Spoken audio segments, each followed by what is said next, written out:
everyday to the level of technology and by reinvesting technology in the everyday. By eradicating the old symbolisms and creating new ones, new images of life as a work of creativity. But this is to jump the gun. Let us begin by closing off the false exits. In the modern world, pedagogic and cultural fictions have joined forces with the old legal, ideological and political fictions, the citizen, everyone is equal before the law, etc. The new fiction sees the baton when the old ones are too weak to stay in the race. What do they consist of? The attribution of the accumulative character to sensibility, emotivity and affectivity. Therefore it is considered possible to form them in the same way as conceptual or technical knowledge through the accumulation of experiences, facts, or representations, and despite all the failures of fiction both in the individual and on the scale of society as a whole. It is obviously in the domain of art that this illusion and its consequences may be best observed. What is known about art grows in an accumulative way. The number of objects piled up in the Universal Museum and in the total library of books, records, and films must increase exponentially. The viewer and the listener has increasingly easier and more frequent access to all works from all ages. It is assumed that when the various sources of knowledge are all bundled together in this way it will stimulate our powers of creativity, or even that technologies, and the last to be developed is always the best, will be a substitute for spontaneity. The two poles of activity, technological literacy and creative power, would merge. Not so. The welter of works, of knowledge, and of technology comes in tandem with a gargantuan consumption which must surely be looting and devouring all the riches of ages which precisely did not accumulate, and which have left us their treasures in trust. The result is an astonishing sociological phenomenon, aestheticism, which is not caused and explained by its accumulative character alone, and its corollary, the permanent crisis of so-called modern art. In so far as there is such a thing as creativity, does it not come from a direct or indirect appeal to the symbolisms and the myths which supported it in times past, and from an effort to reinstate spontaneity in the face of the clutter of abstract culture and pedagogically cultivated consciousness? But nothing will spare symbolisms their inevitable dissolution. They too have already been relegated to the aberrant margins of culture, astrology and parascientific interpretations of science, science fiction, specific worlds of women and of children, petty superstitions and ritualizations, and works of which it is impossible to say whether they are foretelling the future or falling into decrepitude at the very moment of their success. The same is true of the moral sphere. Knowledge of morality, its history, and its values is expanding. Like discourse on aesthetics, discourse on morality and its values is becoming increasingly facile. Ethics is the loser, and it will never be possible to extrapolate a practical lifestyle from moral knowledge. And so the malaise of the everyday and of the privation of private life is contaminating the higher spheres of art, ethics, creativity, and the understanding between consciousnesses. 6. The theory of moments 1. 1. Typology of repetition. Previously we underlined the differences between several forms or types of repetition, which were mutually irreducible. Repetition of cycles and cyclic rhythms differs from repetition of mechanical gestures. The first of these types belongs to the non-accumulative processes, which have their own time scales, while the second belongs to the processes of accumulation, with their linear time scales, which are now continuous, now discontinuous. Repetition of behavior patterns, conditionings, stimulated by signals cannot be assimilated to repetition of states, emotions, or attitudes linked to symbols and emotional nucleuses. We must distinguish between repetition of situations, notably in pathological cases, and repetition postulated by certain systems, by Kierkegaard and Nietzsche, for example. If repetition, return, or renewal of the same, or more or less the same, phenomenon should be understood according to each specific case and type, the same can be said of the relation between what is repeated and the newness which springs from repetition.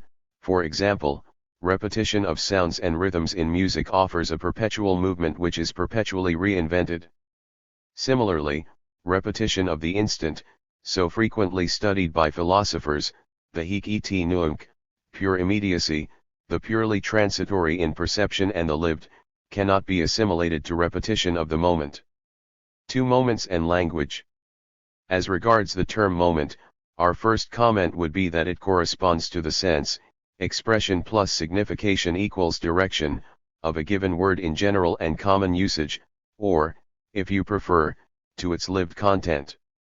Let us take the word love, which crops up so frequently in language. To what does it correspond?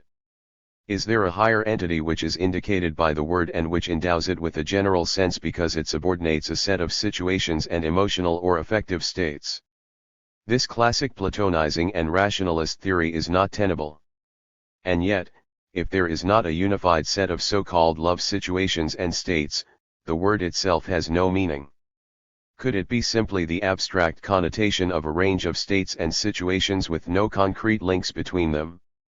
In this case, not only are there loves, as opposed to a few types of love, but an indefinite number of them, amorphous and multifarious. This equally classic, empiricist, and sceptical theory is just as untenable. As we well know, it presents a challenge to language, it undermines and disintegrates it. Words are no more than arbitrary signs, and discourse is no more than a formal construction. But discourse is linked to praxis, a level of experience, and it has meaning because it has both a logical, disjunctive, form and an emotional and affective content, which it efficiently transmits. We understand it through its form and structure, but not only that. Communication presupposes all the levels, and all the tensions and conflicts between those levels, never complete, rarely real.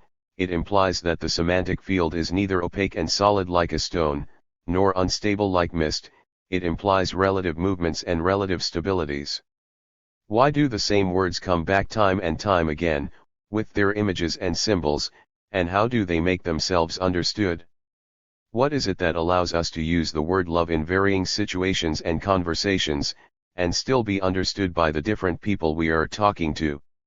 What is it that creates a certain alignment between the emotion expressed by one speaker and the emotion aroused in the other, just by the use of one word?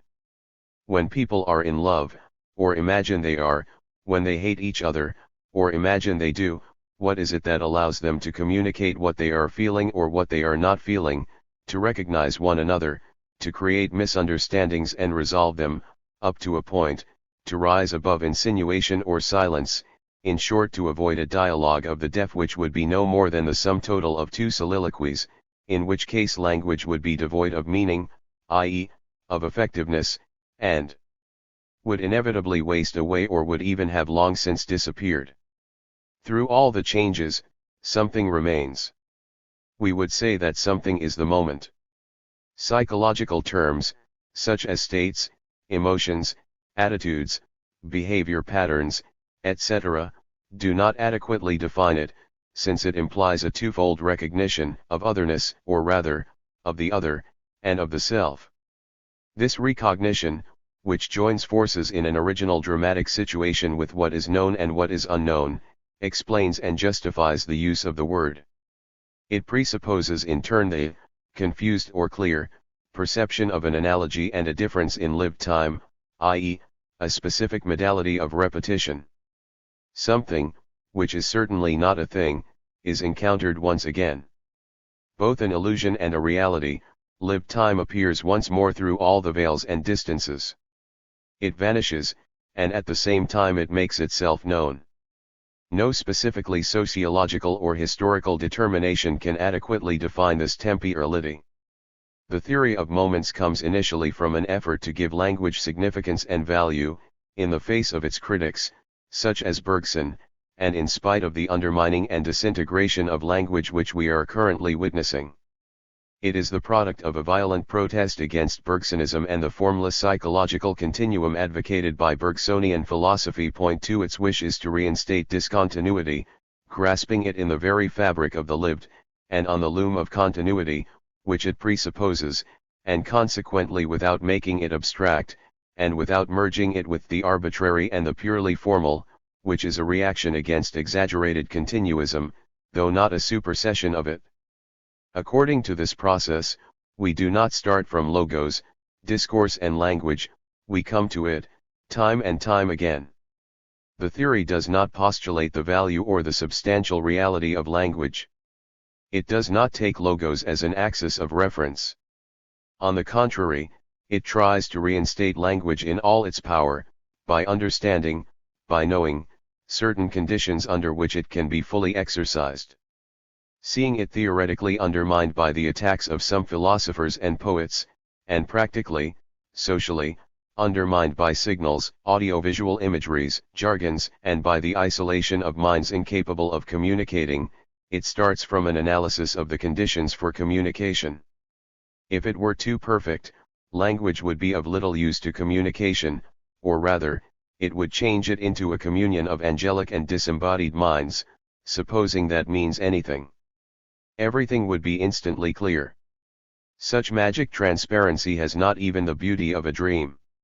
It implies a lack of depths, levels, and planes, in life as it is lived.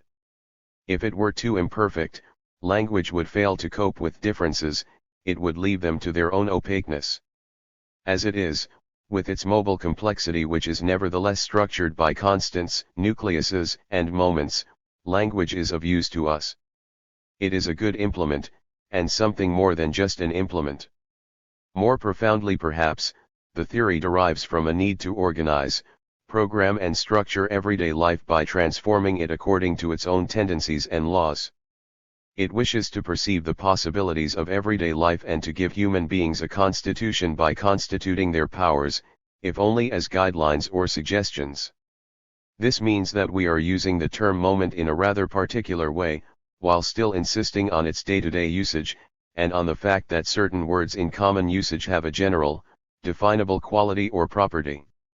In day-to-day language, the word moment and the word instant are almost interchangeable. However, there is a distinction between them. When we say it was an enjoyable moment, for example, it implies a certain length of time, a value, a nostalgia, and the hope of reliving that moment or preserving it as a privileged lapse of time, embalmed in memory. It is not just any old instant, nor a simple ephemeral and transitory one. In the Hegelian system, the term moment receives special treatment. It designates the major figures of consciousness, each of them, the consciousness of the master and that of the slave in their mutual relations, the stoicist or sceptical consciousness, the unhappy consciousness, etc., is a moment in the dialectical ascent of self-consciousness. Even more essentially, dialectical movement marks the turning point of reality and of the concept, the fundamental intervention of the negative which leads to disalienation but also to renewed alienation, to supersession through negation of negation, but also to new stages in the process of becoming and to new figures of consciousness. The Hegelian notion seems to have influenced day-to-day language. Did anyone talk about the historical moment before Hegel? Definitely not. Our use of the term will be more modest than Hegel's, but broader. We situate the moment as a function of a history, the history of the individual. We consider that up to a certain point, very limited, and as yet, too limited, this history is his own creative undertaking, and that he recognizes himself within it, even if it is in a confused way. Moreover, the history of the individual in his everyday life cannot be separated from the social sphere. Narrow and limited though it is part of other, broader works. However, the theory of moments parenthesizes these implications. Like all theories, it uses a justified abstraction to isolate its object. Moreover, it examines the moment in general, and particular moments in their relation with everyday life. Thus it does not presume to define them completely or exhaust them. There are other sciences and methods which could study these moments. The moment is a higher form of repetition, renewal, and reappearance, and of the recognition of certain determinable relations with otherness, or the other, and with the self. Compared with this relatively privileged form of repetition, the others would be nothing more than raw materials, namely the succession of instants, gestures, and behavior, constant states which reappear after being interrupted or suspended, objects or works, and finally, symbols and affective stereotypes. 3. The constellation of moments.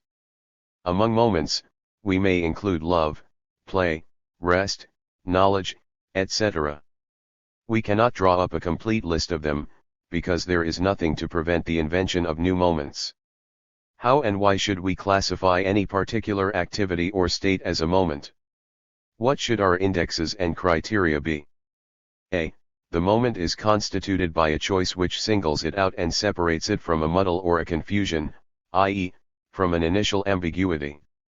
Natural and spontaneous, animal or human, life offers nothing but ambiguity. The same is true for the amorphous muddle we know as the everyday in all its triviality, where analysis discerns the detritus and the seeds of every possibility. Moments are there in embryonic form, but it is difficult to make them out with any clarity. And so it is in childhood and adolescence, in games and in work, in playing and in loving. If we are to particularize work, for example, be it of a material or intellectual nature, and if we are to specify the entire set of attitudes, behavior patterns, and gestures it groups together, we will need a very strict pedagogy and a great deal of effort.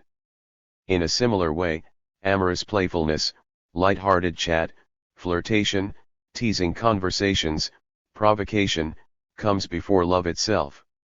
Difficult to pick out in all this equivocal and muddled ambiguity, the one emerges very slowly from the other, and sometimes not at all. Until such time as we can distinguish between love and playfulness, there can be no love, or love can be no more. Love has its serious side. If it plays games, it dominates them. In this sense, love implies the project of love, of loving and of being loved. It chooses to constitute its moment. It begins with an attempt at a moment, and with the temptation of the moment, disturbing and frequently refused. B. The moment has a certain specific duration. Relatively durable, it stands out from the continuum of transitories within the amorphous realm of the psyche. It wants to endure. It cannot endure, at least, not for very long. Yet this inner contradiction gives it its intensity, which reaches crisis point when the inevitability of its own demise becomes fully apparent. The manner of its duration means that it cannot be brought into harmony with continuous evolution, or with pure discontinuity, a sudden mutation or revolution. It can only be defined as involution. Essentially present, an essential modality of presence, the moment has a beginning, a fulfillment, and an end, a relatively well-defined start and finish. It has a history, its own. And so love is one particular love, the love of one man for one woman, or of one woman for one man. And it is also the succession of loves of one man or one woman, and a series of amorous passions in a broader history, the history of a family, of a group, of society, and finally, of the human being. The term moment will be like a digest of all the analogies and differences involved. C. The moment has its memory. For the individual and for groups, memory in love is not the same as memory in knowledge or in play. When we enter the moment we call upon a particularized memory, which does not exclude other memories completely, but relegates them to a background of misconsciousness where they are disregarded. It is within this specific memory that the recognition of the moment and its implications are created. D. The moment has its content. It draws it from conjunctures in more or less external circumstances, and incorporates it. All the content of moments comes from everyday life, and yet every moment emerges from the everyday life in which it gathers its materials or the material it needs. The originality of the moment comes partly, and only partly, from its circumstantial content. Rather than tearing it, it weaves itself into the fabric of the everyday, and transforms it, partially and momentarily, like art, like the figure in a carpet. In this way it uses something it is not, something happening close by, something contingent and accidental. With its circumstantial contingencies, and while it lasts, the moment also has the urgency of a command and a necessity. So someone who makes up a game for children or for adults will use whatever he happens to have at hand, or on his lips. When there is nothing else available he will play with words. Equally, the moment has its form, the rules of the game, the ceremonies of love, its figures and rituals, and its symbolism, the pace and principles of work for whoever is working, etc. This form imposes itself in time and in space. It creates a time and a space which are both objective, socially governed, and subjective, individual and inter-individual. In this sense, the moment not only has a form, it is this form and this order imposed on its content. Every moment becomes an absolute. It can establish itself as an absolute. It is even a duty for it to do so. Now we cannot conceive of the absolute, let alone live it. Therefore the moment proposes itself as the impossible. Here we are coming close to fundamental criteria. What love worthy of the name does not want to be unique and total, an impossible love? If someone has not wanted this, if he has not refused to compromise from the moment he fell in love, if he has not dreamed of the absolute, if he does not aspire to fulfill this dream, to be the first man to do so, and to achieve this fulfillment, to be the first man, the only one to do so, then he is not worthy to be called a lover. By analogy, play makes players and the player turns his game into an absolute, the aim, the meaning of life. He gambles everything which is not part of the game. It is a wager for random winnings, for the heady thrill of chance. His entire life becomes a stack of chips on the gambling table. Whoever wants knowledge sacrifices everything which is not knowledge in the pursuit of knowledge. Everything becomes an object of knowledge and a means of knowing the object it is pursuing. The moment is passion and the inexorable destruction and self-destruction of that passion. The moment is an impossible possibility, aimed at, desired and chosen as such. Then what is impossible in the everyday becomes what is possible, even the rule of impossibility. And this is when the possible/impossible dialectical movement begins, with all the consequences it entails. Disalienating in relation to the triviality of everyday life, deep in which it is formed, but from which it emerges, and in relation to the fragmented activities it rises above, the moment becomes alienation. Precisely because it proclaims itself to be an absolute, it provokes and defines a determined alienation, the madness, not pathological, but often verging on delirium, of the lover, the gambler, the man of theory devoted to pure knowledge, the obsessive worker, etc. This specific alienation can be classified as one of a more general type, the alienation which threatens every activity within the very process of its accomplishment. Insofar as it is alienating and alienated, the moment has its specific negativity. It is destined to fail, it runs headlong towards failure. Everything happens as if he, the man who has changed his passion into a world, wanted to fail. Negativity operates at the heart of whatever tries to structure and constitute itself into a definitive whole, and to come to a halt. Inevitably, necessity and chance are destined to come together and to be superseded, and from that supersession the tragic is born. In our view, the link between the tragic and the everyday is profound. The tragic takes shape within the everyday, comes into being in the everyday, and always returns to the everyday, the tragic initial decision, which constitutes an absolute, and proclaims it, the tragedy of heartbreak, of alienation, of failure at the heart of fulfillment, of the return to the everyday to start the process all over again. This is how the contradiction between triviality and tragedy is determined, and we are bold enough to say that it can be overcome, and that the theory of moments gives a glimpse of its supersession. We imagine so-called spiritual life to be like a constellation, and this is a symbol we will deliberately use. In the light, or the half-light, of the everyday, the constellation of moments cannot be seen. But when something disturbing casts a shadow on the everyday, that constellation rises on the horizon. We each of us choose our star, freely, but with the impression of an irresistible inner necessity. No one is forced to choose. There is no astrological explanation for the constellation of moments, freedom has no horoscope. In this day and age, everyday life is lit by false suns, morality, the state, ideology. They bathe it in a phony light, and even worse, they lower it to depths where possibilities cannot be perceived, and keep it there. Sadly, the stars of what is possible shine only at night. Sooner or later the everyday must dawn, and the suns must rise to their zenith, including the black sun of empty anguish.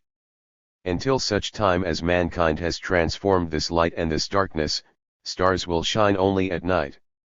So-called spiritual life offers several different absolutes, several paths towards totalization, several paths towards fulfillment, in other words, towards failure. This is how things are. And until things change, mankind can do nothing about it. If a man wants to be a man, this is how he will create himself, moving ahead as far as he can on one of these paths. Spiritually speaking, he is in a configurative space, with its given dimensions.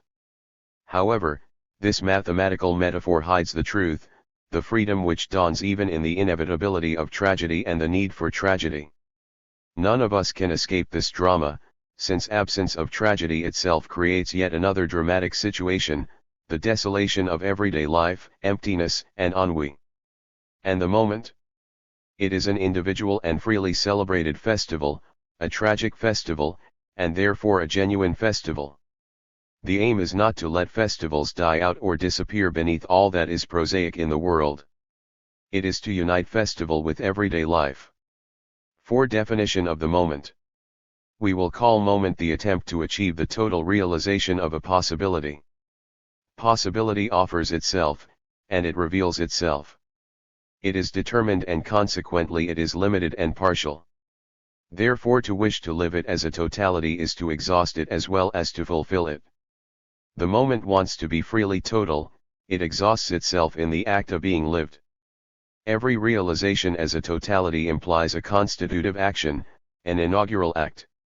Simultaneously, this act singles out a meaning, and creates that meaning. It sets up a structuring against the uncertain and transitory background of the everyday, and reveals it to be as such, uncertain and transitory, whereas before it appeared to be solidly and undoubtedly real.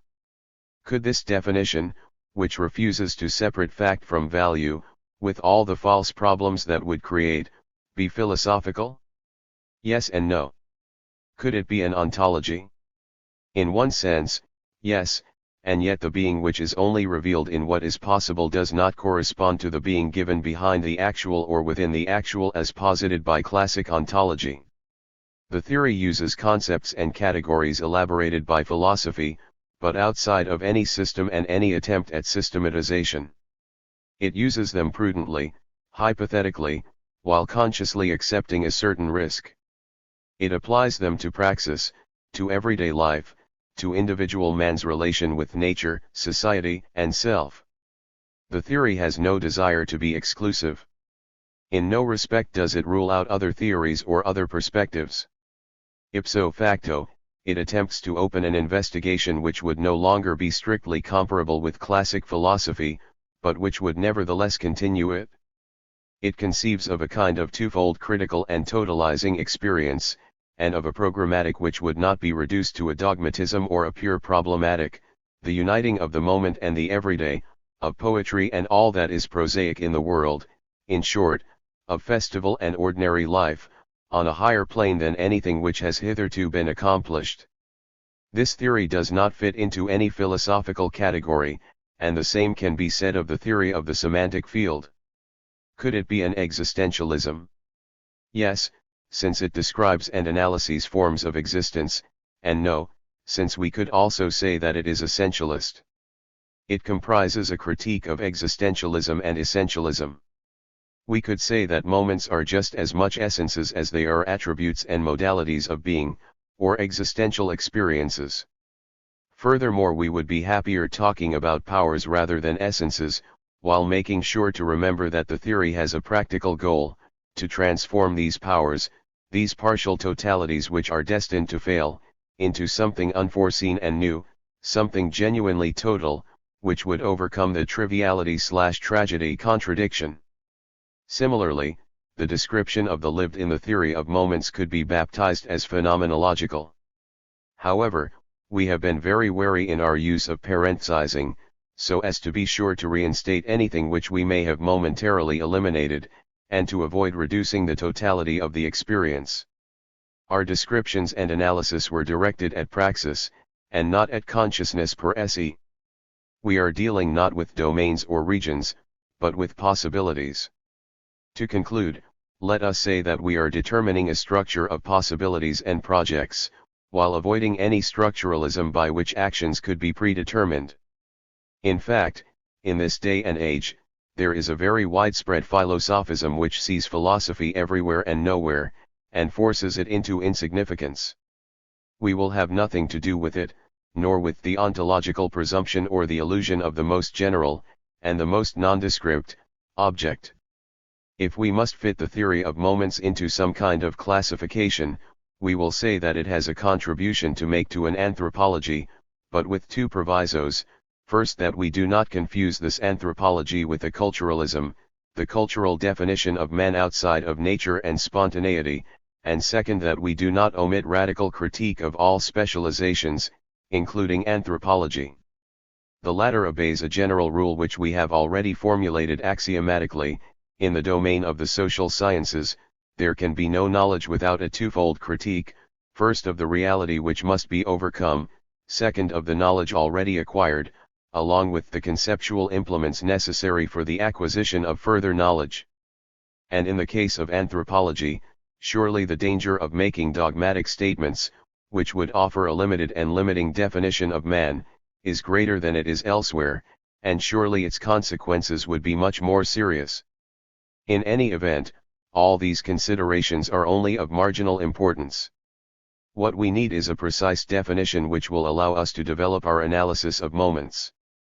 5. An analytics of moments. So each moment can be characterized in the following ways: it is perceived, situated, and distanced. And this just as much in relation to another moment as in relation to the everyday. However, the relation of the moment to the everyday cannot be determined by externality alone. The moment is born of the everyday and within the everyday. From here it draws its nourishment and its substance, and this is the only way it can deny the everyday. It is in the everyday that a possibility becomes apparent, be it play, work or love, etc., in all its brute spontaneity and ambiguity. It is equally in the everyday that the inaugural decision is made by which the moment begins and opens out. This decision perceives a possibility, chooses it from among other possibilities, takes it in charge and becomes committed to it unreservedly. This choice is already a dramatic one. At the crucial point of decision, at the heart of the everyday, nothing is clear. How can we expect something which is blatantly relative and, even worse, ambiguous, to be absolute? What is possible and what is impossible are not yet part of the conflict, they are merged. There are no exact, predetermined limits which would enable a decision on what is possible and what is impossible. Once the choice has been made, we see that the subject wishes something which is impossible in terms of the everyday, but the fact of making a decision changes what was a distant impossibility into an imminent possibility.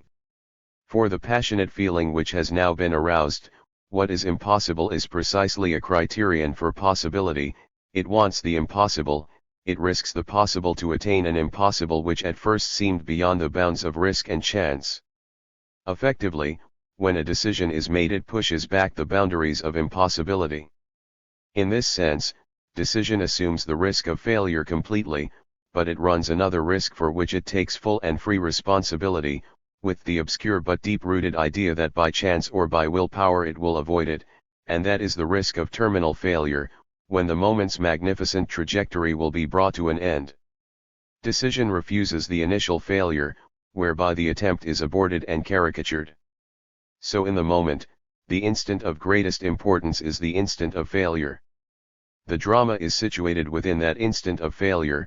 It is the emergence from the everyday or collapse on failing to emerge. It is a caricature or a tragedy, a successful festival or a dubious ceremony. In so far as it is inherent to the moment, to its goal, to its madness and its grandeur, failure must be considered as terminus ad quem and not as terminus a quo. If we are to understand and make a judgment, we must start not from the failure itself, but from the endeavor which leads to it.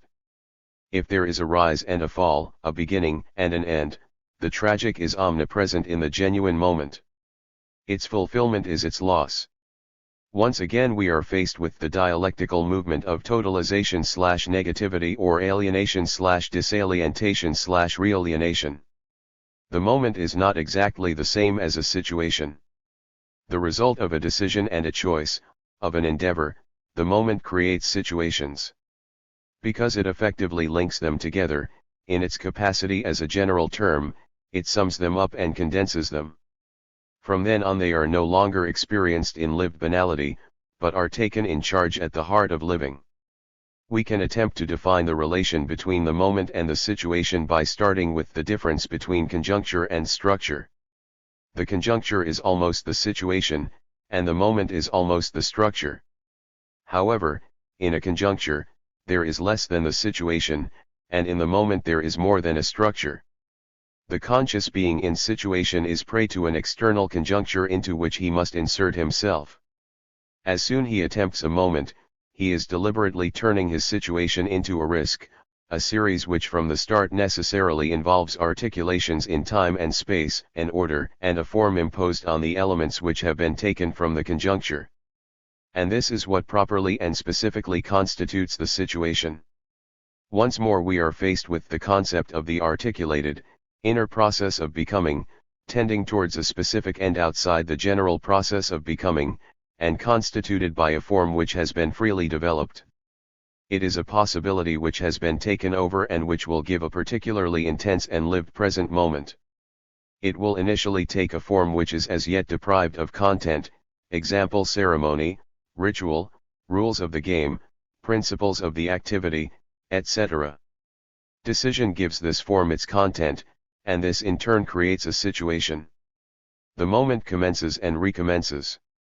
It takes up the previous moment again, the same moment, reinvests its form and continues it after an interruption. This is the form in which it unfolds, ritual, ceremony, and necessary succession. Thus moments lend themselves to formalisms, of love, of play, etc., but if ever formalism triumphs, the moment will have disappeared. When the moment comes to an end, there is a break. In this sense, the theory of moments rejects both ambiguity and all philosophies of ambiguity and formalisms and all ideologies of pure form, while reserving a place for them. Like time, the moment reorganizes surrounding space, affective space, a space inhabited by symbols which have been retained and changed into adopted themes, by love, by play, by knowledge, etc. The space of the moment, like time, is closed off by constitutive decisions. Anything which cannot be included is chased away. Could contemplation be a moment? This can be argued for and against. There are a number of philosophical systems which imply that it is, or posit it as such. Perhaps all philosophy is an attempt to make contemplation a moment. If this is so, we could define philosophy as the deliberate structuring of the lived within contemplation, which it invests with value and factuality, spontaneity, and culture. As we know only too well, a definition such as this renders philosophy unviable. Do moments die? Probably. If so, contemplation would be a dead moment. As for the look, it is certainly not a moment.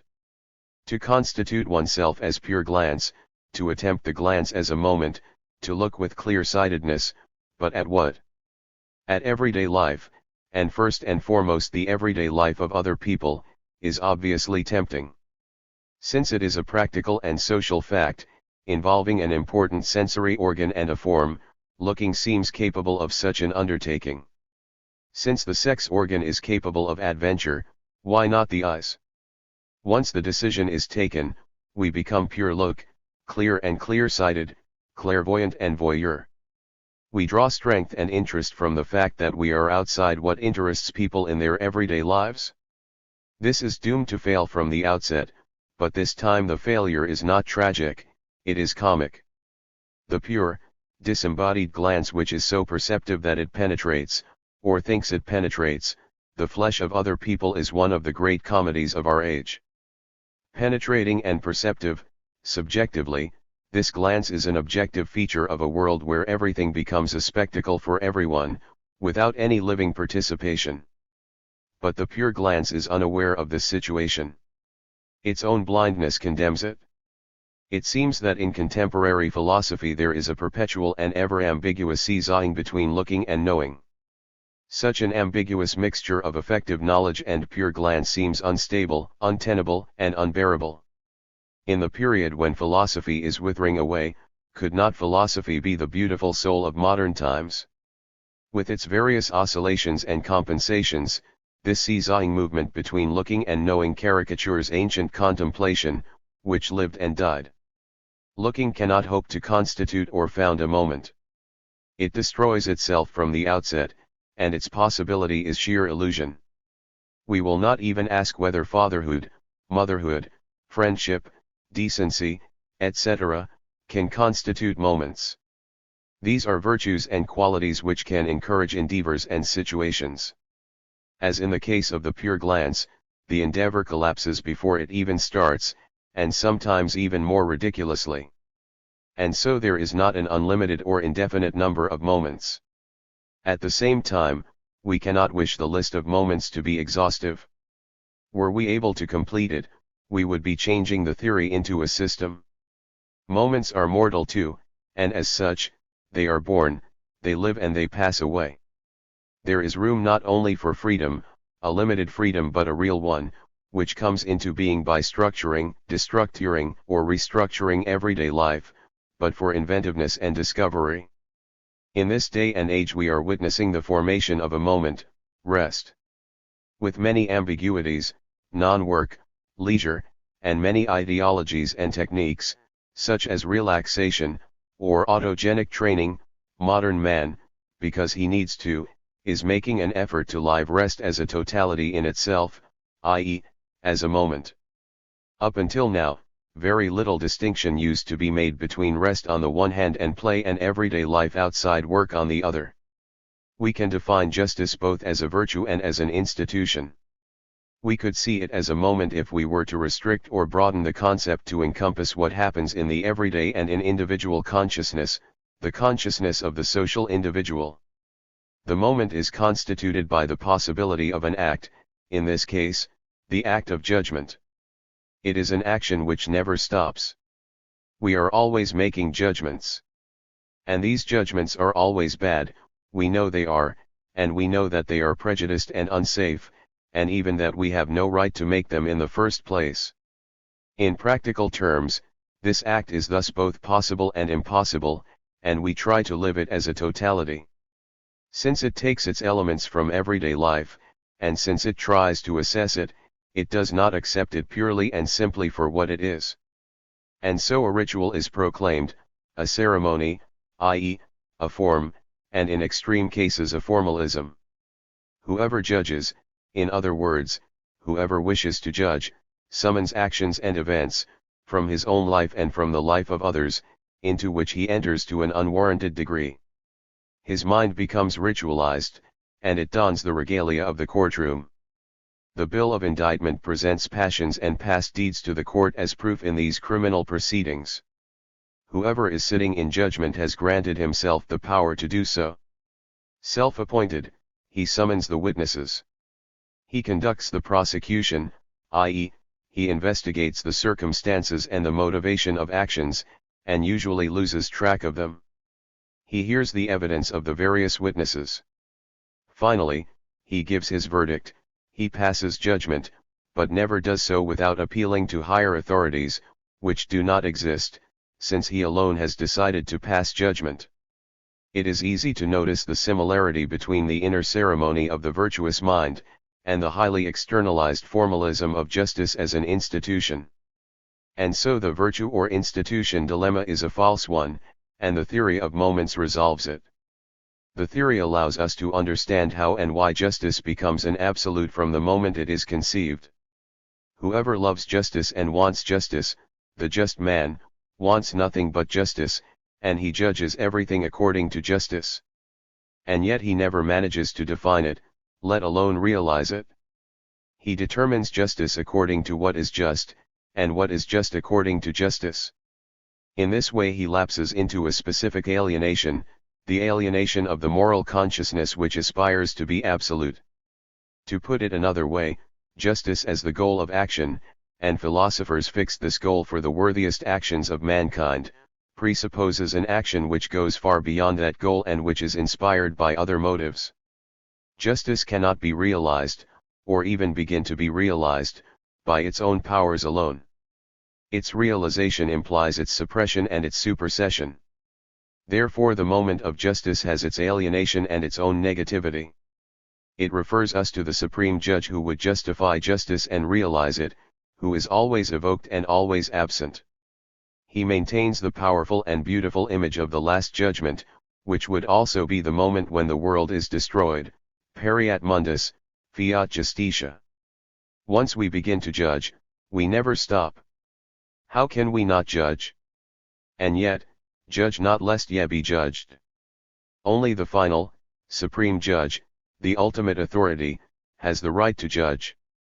Like an ever sought and ever inaccessible absolute, the moment of justice obsesses our era.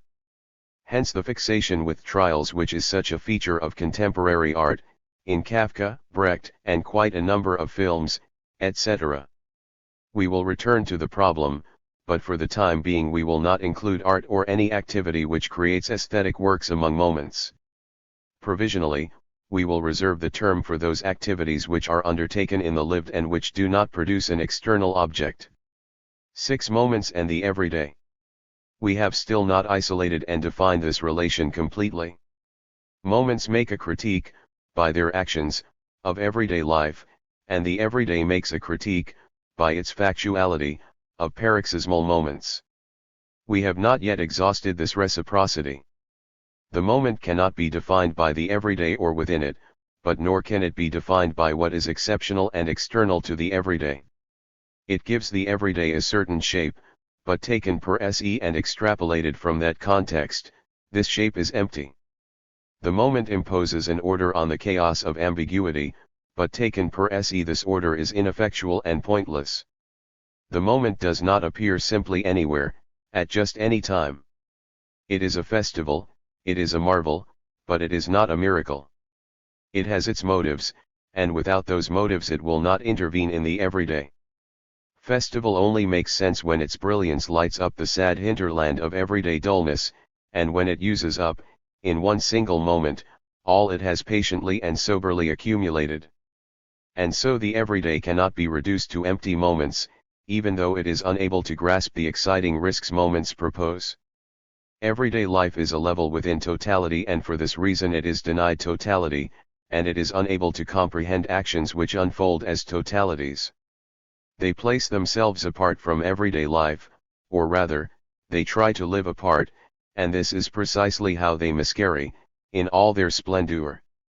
Thus moments present themselves as duplicates of everyday life, magnified to tragic dimensions. Point 4. In this way, by critique, we can understand Lukács's well-known statements, about the anarchy and the chiaroscuro of everyday life, or Husserl's comments, on Heraclitean flux and the formlessness of the lived, while nevertheless avoiding privileging art or philosophy.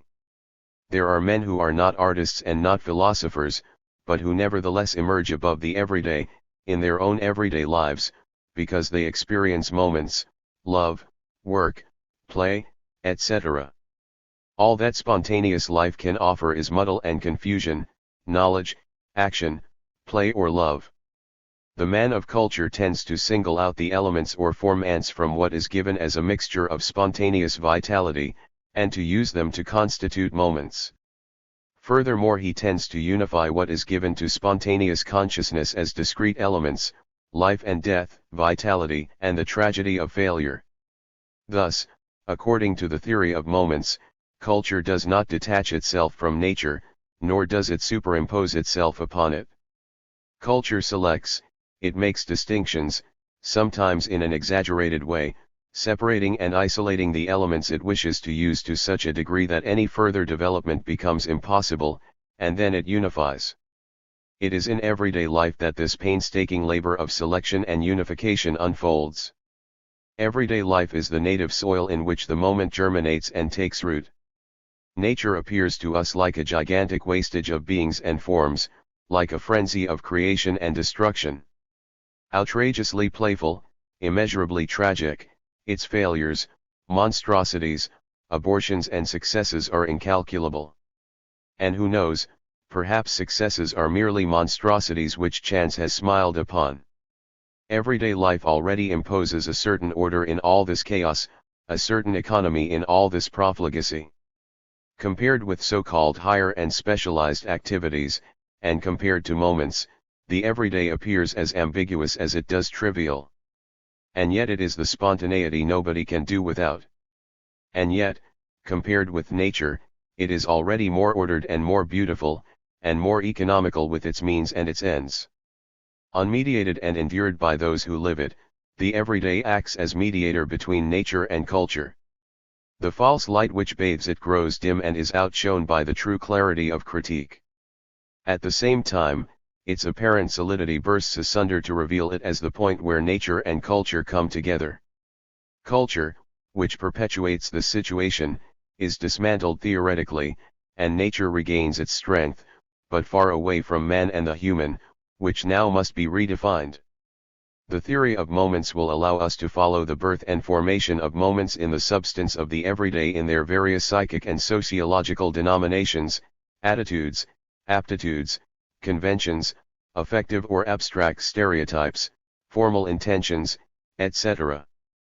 Perhaps it will even permit us to illuminate the slow stages by which need becomes desire, deep below everyday life, and on its surface. But most importantly, it must be capable of opening a window on supersession, and of demonstrating how we may resolve the age-old conflict between the everyday and tragedy, and between triviality and festival. Volume 3. From Modernity to Modernism, Towards a Metaphilosophy of Daily Life. Preface. Presentation, 20 years after. Michel Trubetsk.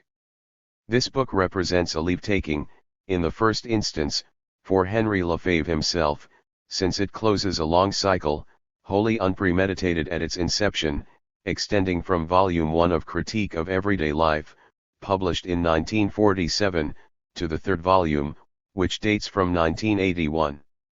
The philosopher, who had retired in 1973, died 10 years later, at the age of 90.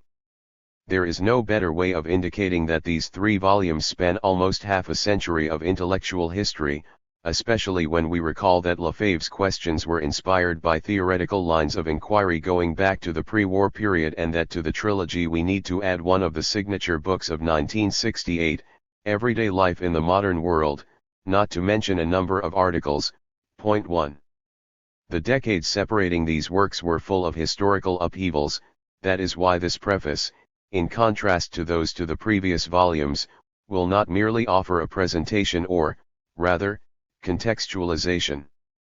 Nothing could be less straightforward than jumping from the years around 1968, which postdate the second volume, to, in the French case, the arrival of the left in power, which coincided with this work, not to mention the collapse of the Eastern Bloc foreshadowed by events in Poland. But we must go further, and perhaps we should have done in the earlier prefaces, by considering not only the context, the reconstruction of the conditions of production of each of these texts in its own right, but also the effects they produced, that is to say, the conditions of their reception. Thus, as is well known, it was the first volume of Critique of Everyday Life that had the main impact on Cobra and then on the situationists, while the second volume, however densely theoretical, even abstract, which was contemporaneous with close relations with the situationists, was construed by them as ratifying the summons to total revolution they thought they had deciphered in Volume 1 and in those of Lefebvre's texts that they regarded as veritable manifestos, especially the article on revolutionary romanticism.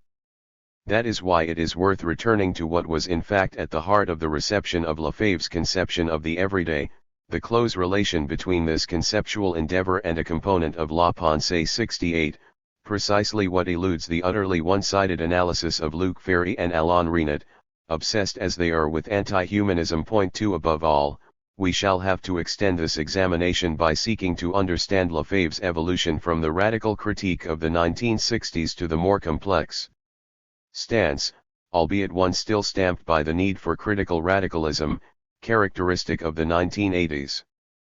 But this final preface also affords the requisite occasion for a more general appraisal. Not so much of the French variety of Marxism and its crisis in the second half of the 20th century, a subject that has spawned a whole host of commentaries, not always of the highest quality, as of the place of Lefebvre's own thought in the philosophical and ideological reconfiguration of the period, the position of his thinking in a landscape ranging from the French brand of phenomenology, and then existentialism, to the structuralism and deconstructionist theories of the years after 1968. The rather perfunctory observations I shall make will certainly not compensate for the surprising absence of Lefebvre in the, rather rare, histories of contemporary philosophy. One thinks, for example, of the works of Vincent Descombes or Christian Delacampagne. Point 3 Was Lefebvre too much of a sociologist and not enough of an officially recognized philosopher? Too much of a Marxist, but unaffiliated to respectable post-Althusserian orthodoxy? Without venturing an overly generic explanation, we shall try to read the partial oblivion that the work of Henri Lefebvre has fallen into as one of the symptoms of the end of an era of thinking that became apparent at the turn of the 1980s. Asterisk. We must, however, do a little history. 1961 to 1981, 20 years separate this volume from the preceding one, years marked by profound historical changes. During them, Lefebvre reached the peak of his celebrity, first of all as one of the brains behind the radical critique of the 1960s, but also, in a complex relationship with institutions and institutional realities, as one of the pioneers in thinking about space and cities, especially during the 1970s, before various retreats and turns at the end of the decade tended to exclude and marginalize him. Thus, we could track his progress in an excursion through events which, on the one hand, continued to be borne along by the prosperity and growth of the Trente Glorieuses, while on the other they remained dominated by the idea of revolution, despite successive, cumulative setbacks. Let us play with some symbols. 1961, publication date of the second volume of Critique of Everyday Life, was the year of the Eichmann trial, the first man in space, Gagarin, and the Berlin Wall. From color television to the rare, Réseau Express Regional, from Concorde to the Apollo mission to the Moon, there was an acceleration in technological breakthroughs, diffusing throughout the developed countries what came to be called the consumer society, the very thing Lefebvre analyzed and denounced while seeking, unsuccessfully, to define it in more complex fashion as a bureaucratic society of managed consumption. Faced with this growth and its political, social, and cultural effects, the great protest movement that dominated the decade had as its rallying cry the rejection of the Soviet model, whose crisis, official since 1956, crystallized with the fall of Khrushchev and the Brezhnev years. The search for alternative models, which tended to be rather martial in cast at the beginning of the 1960s, Vietnam, the Chinese Cultural Revolution, Che Guevara, and then became more democratic, Czech socialism with a human face, the brief Allende experiment in Chile, Eurocommunism and, in France, the Common Programme, in each instance ended in failure. This phase, still dominated by the idea that a revolutionary perspective was possible, was obviously symbolized by the shock of the events of May 68. The phase of Lefebvre's greatest productivity and intellectual influence, and his attempt to conceive a model of radical critique that he would gradually distance himself from only at the end of the 1970s, was situated around 1968. Here we must go back over some points about this period that were dealt with rather hastily, particularly as regards the situationists, in my preface to the second volume of Critique of Everyday Life. This provides an opportunity to fill in some gaps and correct some errors. Point 4 We should remember that after launching a research group on everyday life at the CNRS in 1960, Lefebvre was made a professor at Strasbourg in 1961, where he remained until his appointment to the recently created faculty at Nanterre in 1965. At Strasbourg as at Nanterre, he inaugurated an academic practice that was unconventional for the time, encouraging students to work in self-directed groups, signing contracts with public institutions, and embarking on market studies, in particular in order to finance a number of young intellectuals. According to Eleanor Kaufman and Elizabeth Lebes, having established contact through the New Left milieu in 1958 with the young Georges Perec, who at the time was doing his military service, Lefebvre employed him on various studies in Normandy, and the Was.5a friendship was born out of this, and Perec subsequently stayed on several occasions at Navarrenx, Lefebvre's house in the Pyrenees, which is where he probably became fully committed to becoming a writer. Hence this was a significant encounter for both men, as Perec's biographer David Bellos has emphasized 6 involving mutual influence, as demonstrated by recent work in the context of the seminar of the Georges Perec Association at the University of Paris 7.7. Thus, in his Introduction to Modernity, 1962, Lefebvre draws a parallel between Ligny General, a small avant-garde group Perec belonged to, and the Situationist group as one of the spearheads of a new romanticism that was revolutionary in character. Above all, he refers to Perec's oeuvre, especially Les Choses, 1965, several times in everyday life in the modern world. As for Perec, the influence of critique of everyday life and, more generally, of Lefebvre's thinking on alienation, on the cult of objects and commodities, on the banal, and on the infraordinary, finds numerous echoes not only in Les Choses, but also in Un homme qui dort, 1967, and even Espèces d'Espèces, 1974, and La Vie, Mode d'Emploi, 1978. The proximity Lefebvre detected between Georges Perec and Guy Debord prompts us also to return to his relations with the Situationists. At the time of the publication of Volume 2 of Critique of Everyday Life, relations were good, even if, as indicated in my previous preface, they were never straightforward, given that the Situationists were forever criticizing Lefebvre for his relations with the New Left and the Arguments group and for lacking a revolutionary political project. To the bibliography I used at the time, in addition to the issues of Internationale Situationniste and Lefebvre's autobiographical work Les Temps de Méprises, 1975, there have now been added not only a pile of studies of varying value, but Guy Debord's correspondence in particular, 3 volumes of which, covering 1957 to 60, 1960 to 64, and 1965 to 68, have been published to date. 8 This correspondence confirms and clarifies the very close links that briefly existed between them, while tending to relativize the consistency in their positions so adamantly asserted by the Situationists. As is well known, it was Lefebvre's article Vers un romantisme révolutionnaire, published in NRF in 1957, that attracted their attention in the first number of Internationale Situationniste, June 1958. But it was apparently through a sojourn that Debord became aware of the theory of moments as Lefebvre had just defined it in La Somme et le Reste, letter from Debord to Journe of July 2, 1959. The year 1960 would appear to mark the peak of their friendship, as indicated by the exchange of a considerable number of letters between Lefebvre and Debord from January to May.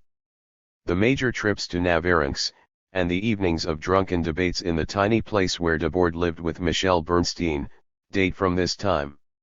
In addition, it was Lefebvre, to whom Raoul Vaneigem had sent his manuscript Fragments pour un poétique, letter from Vaneigem to Lefebvre of July 18, 1960, who got Debord to read it, put the young Belgian in touch, and helped integrate him into the Situationist group.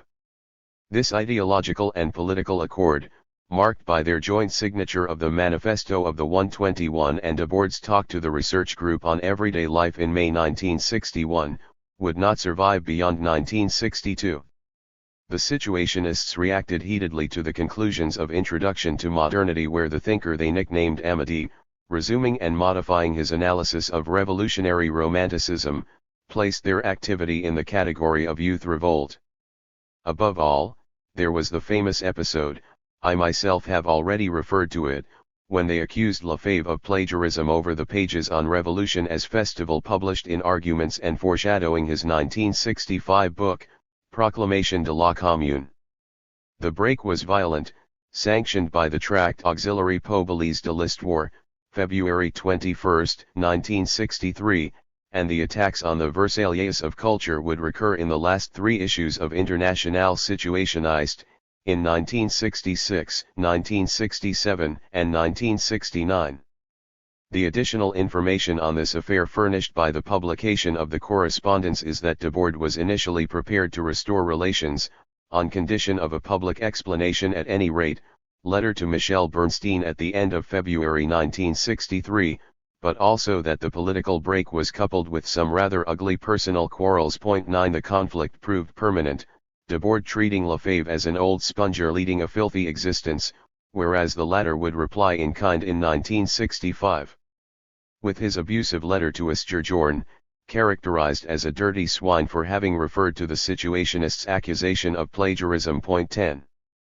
If there are good reasons for going back over the relations between Lefebvre and the Situationists, the recent publications I referred to, there are also bad ones, the massive wave of Debord mania relayed, in particular, by prominent figures from the ex-avant-garde, which serves to conceal the era of the void already diagnosed a good few years ago. In this respect, the form of Debord's published correspondence, especially coming from a major publisher such as Fayard, is, to say the least, surprising, because it flouts the basic rules in such matters, slim volumes with excessive margins, no means of knowing whether we are dealing with a complete or a selected correspondence, and no critical apparatus, except for a few ill-humored notes. Such publications in connection with Debord in particular, and now Vainasium, are certainly not without interest. But they form part of a kind of deification, or at least heroization, utterly contrary to Situationist intentions.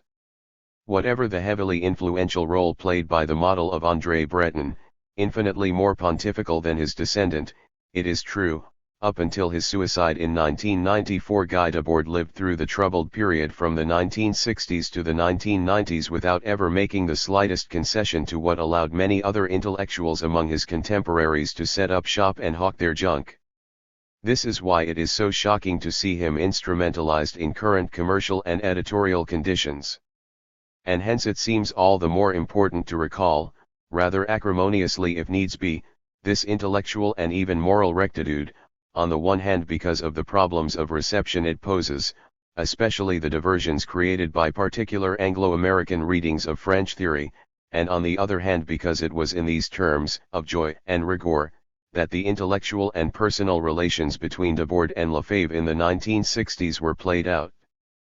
And it is also in these terms that we can decipher not only the influence of the latter on the former at this point in time, but also the more long-term impact of certain Situationist themes on Lefebvre. This reminder of the relations between Lefebvre and the Situationists also has the function of reopening the debate on May 68 and the philosopher's actual place in it. Here we face a paradoxical situation, often presented at the time of the events as a kind of deus ex machina of the student turbulence, particularly by his most conservative colleagues such as Didier Ancieux. Epistemon, 11 Silence has since descended as to Lefebvre's role, so that the further removed we are from the years immediately following the events, the fewer references to Lefebvre we find, at any rate in the major histories of May 1968.12 as for his book written in the heat of the moment. Like several other contemporary essays it long ago disappeared from the bibliographies and even more so from the histories, until its recent republication under a stupidly abridged title. 13 In truth, apart from the strange and brilliant essay by Greil Marcus on the 1960s, Lipstick Traces, where Lefebvre cuts a novelistic figure, it was not until Bernard Brillant's recent thesis that his role was recalled in a balanced fashion and his own ideas on 1968 analyzed in any detail. 14. By the time of Lefebvre's move from Strasbourg to Nanterre in 1965, the break with the Situationists had been consummated. But that does not mean that this unusual sociologist, whose courses generally attracted the students most disposed to protest, and who enjoyed a nefarious reputation with the Strasbourg bourgeoisie, was not going to distill a certain line of questioning in the student milieu. Even so, it was after his departure that the Situationist scandals erupted at Strasbourg, making it a capital of the student revolt prior to 1968. These scandals initially involved the sociology department, in particular, in 1965-66, the cyberneticist Abraham Moles, whom Lefebvre had hired as his assistant and whom the situationists treated as a conformist robot devoting himself to programming young cotters. After various uproars, they prevented him from delivering the inaugural lecture for his chair in psychosociology in October 1966. The second Strasbourg scandal, mentioned in Internationale Situationiste and the local press, coincided with the situationist seizure of power in the local branch of the Students' Union UNEF. Accusing it of reformism, they decided to dissolve it and sell off its assets.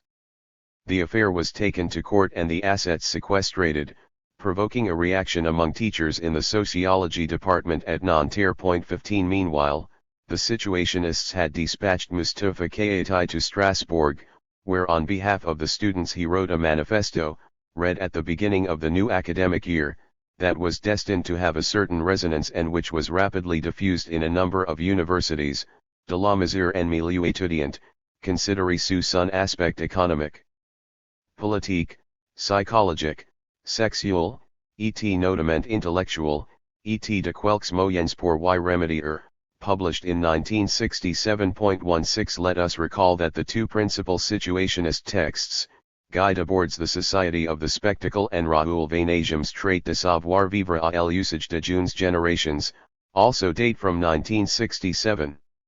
There is a paradox about Lefebvre in 1968, especially when compared with the current silence. While his contemporaries, or at least those of his colleagues most opposed to the student agitation, thought they had discovered in him the deus ex machina of the troubles at Nanterre, Lefebvre was rather invisible during the events, particularly after the month of May, when the main action shifted to Paris. Yet even before 1968 his influence was undeniable. Appointed to Nanterre in 1965, he initially had the aura of an unusual professor. Head of the sociology department for a year, he was succeeded by Alain Touraine in 1967. Lefebvre surrounded himself with unconventional teachers, some of whom did not hold the aggregation, François Barricade, Michel Crozier, and then Henri Raymond, René Laurois, and Jean Baudrillard, whom he invited every Friday to eat together in his office with students. Without himself engaging in institutional pedagogy, the preserve of Georges Laposada and René Laurois, he taught in a non-controlling, spontaneous sort of way, inviting Jean-Jacques Lebel, for example, for a lecture demonstration on the happening on February 10, 1967. Or, to take another example, without it being possible to speak of some discovery on his part, he gave a course on sexuality and society in 1966-67, which coincided with the initial confrontations at the university halls of residence over the right of male students to enter the females' building. Thus, Lefebvre was the figurehead in what was unquestionably a troubled sociology department. There is no doubt that the sociologists, teachers, and students alike, played a significant role in the events. It has often been observed that the sociology students were particularly dynamic at Nanterre, including in the battered Students' Union. Moreover, it was a young, active Christian sociologist, Philippe Meyer, who launched the movement against selection, and there is no need to recall the role played by Denis Cohn-Bendit, who on several occasions was to acknowledge, alongside the influence of socialism or barbarism and various anarchist and situationist texts, his debt to Lefebvre. This was a purely intellectual debt, for Lefebvre, free of any political affiliation, had no ex officio relationship with the Trotskyist, Maoist, anarchist and situationist groupuscules that divided the campus between them in these years. The unrest began at Nanterre in March 1967 with the occupation of the female hall of residence.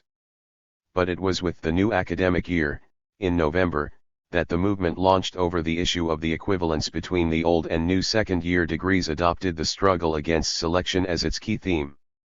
The sociology teachers were soon calling for a strike and the celebrated disturbances began at the end of November with the occupation of buildings, including administrative buildings, by students, who thus broke with the traditional methods of student union struggle and more or less imposed their own negotiating structures.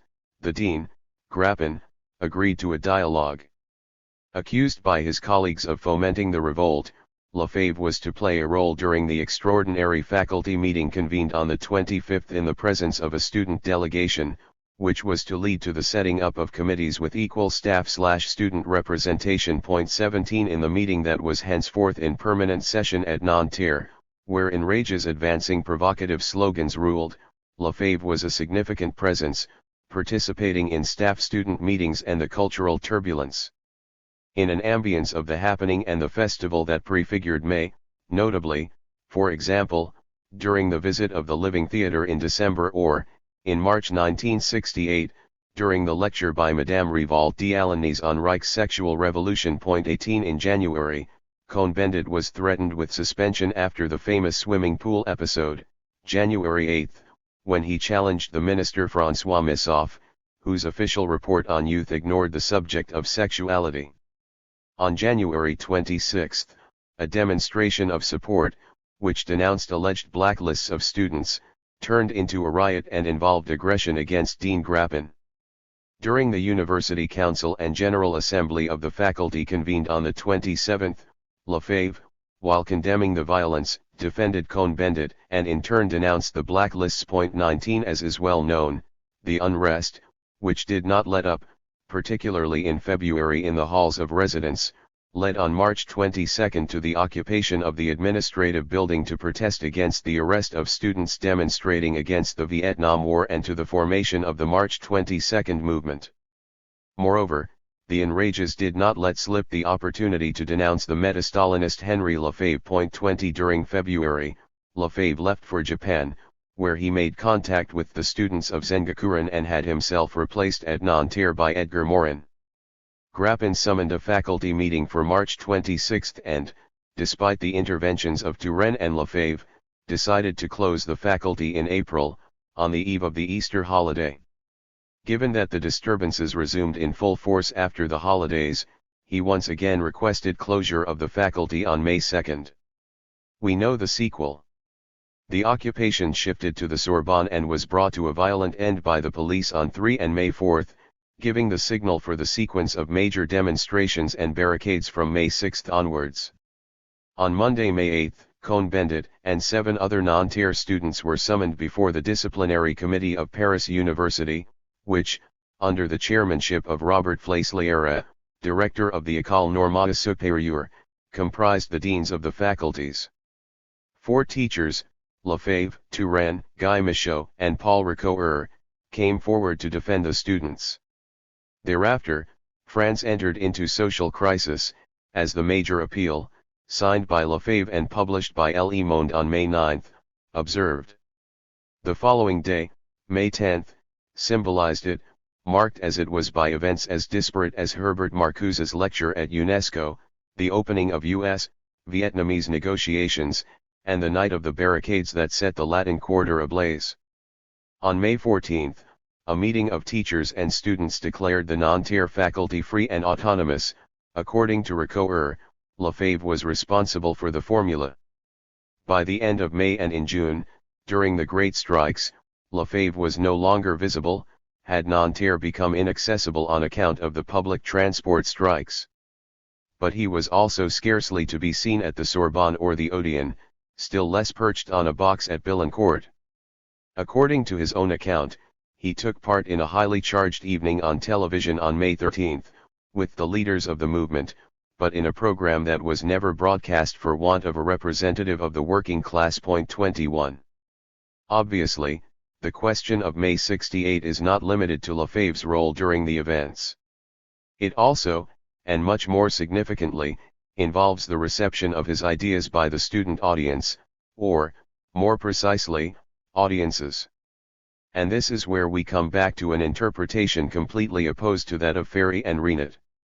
In his preface to the new edition of Metaphilosophy, the term that serves as a subtitle to this third volume of Critique of Everyday Life, Georges Labica remarks that the book, published in 1965, went completely unnoticed at a time when Althusser was publishing his two steamrollers for Marx and reading Capital. 22. However, with respect to Althusserian orthodoxy, which was imposed in terrorist fashion, rather like Bourdieu some decades later, we cannot, as Labica tends to, reduce Lefebvre to a culture of dissidence and heresy.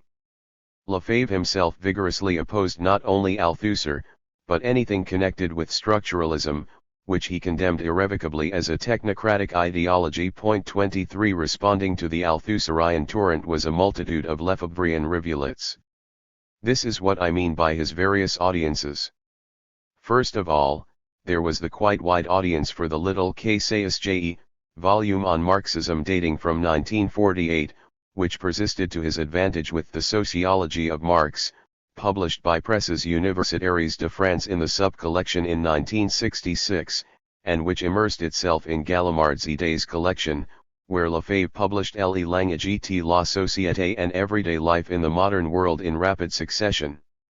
To these would need to be added the more diffuse influence of various journals, in particular, Autogestion and L'Homme et la Société, in whose foundation Lefebvre participated in 1966.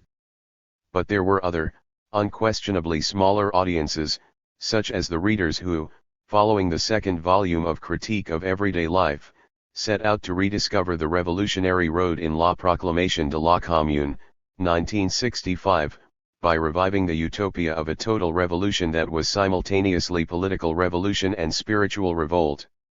Or again there was the audience, in fact, virtually the same one, brought together by issues of urbanism, which in 1968 took part with Lefebvre in experiments in self-management at the Institut d'Urbanisme 24 and in the activities of the group and journal Utopie, 1967-69, directed by Hubert Tonka, Jean Baudrillard, and the architects of the Ireland Group. 25. In other words, while certainly highly diffuse and less doctrinal, was not the influence of the Nanterre sociologist, inspirer of journals and prolific author, equivalent to that of the philosopher cloistered in his ivory tower on the Rue d'Ulm.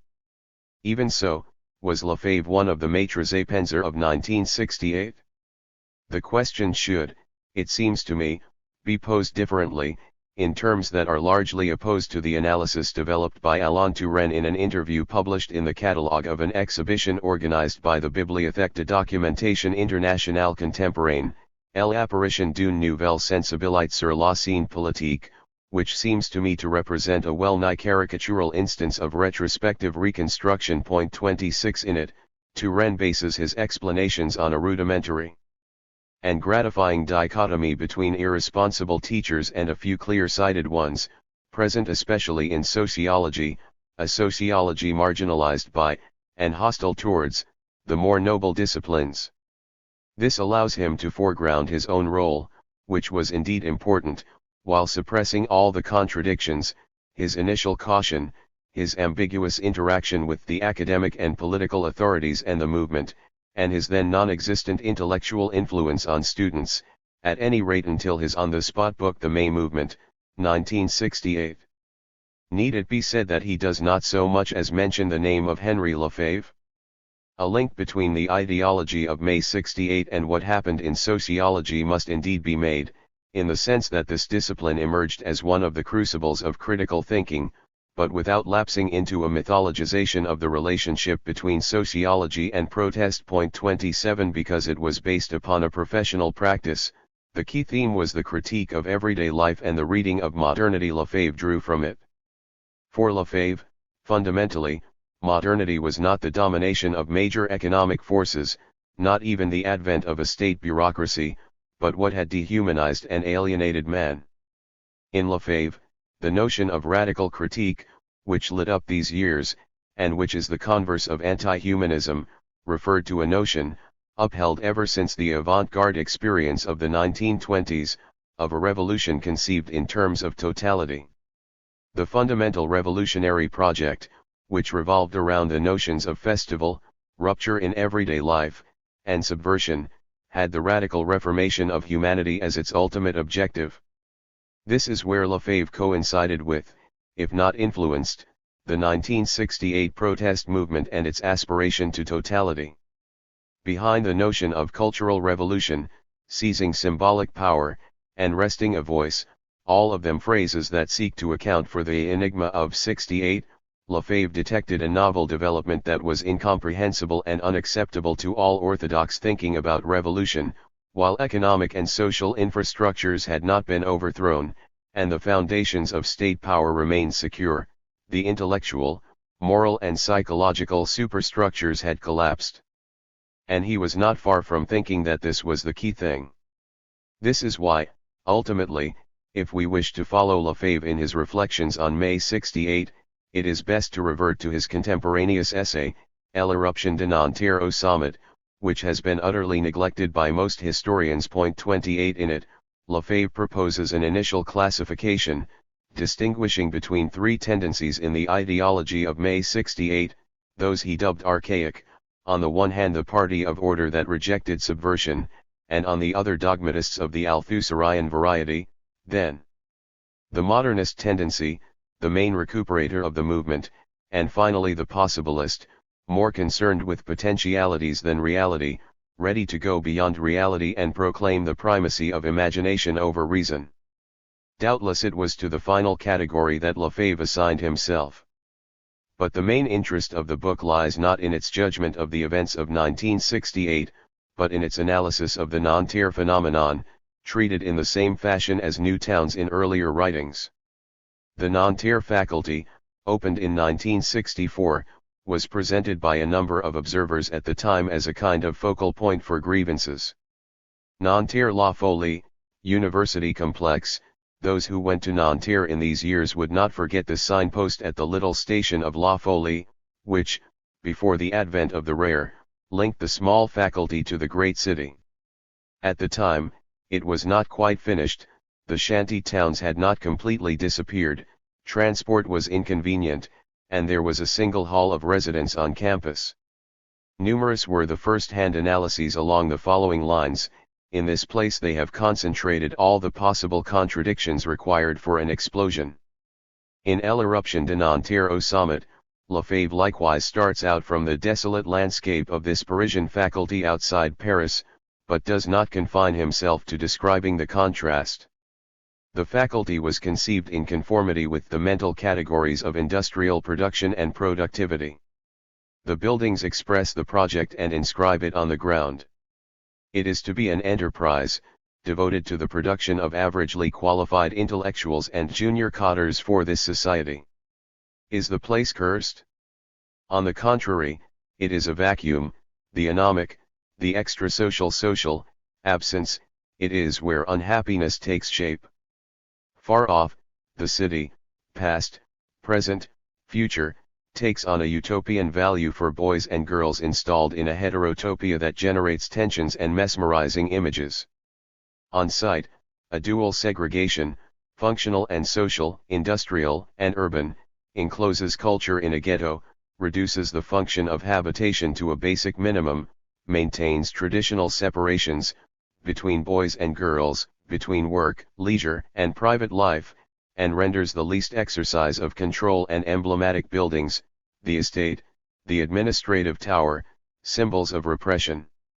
In other words, going beyond psychosociological analysis of rebellion against the father and authority, and the conflict between generations, through Nanterre Lefebvre proposed to read crisis that is far more profound, extending from everyday life to the institutions and state that hold everything together, pages 115 to 18.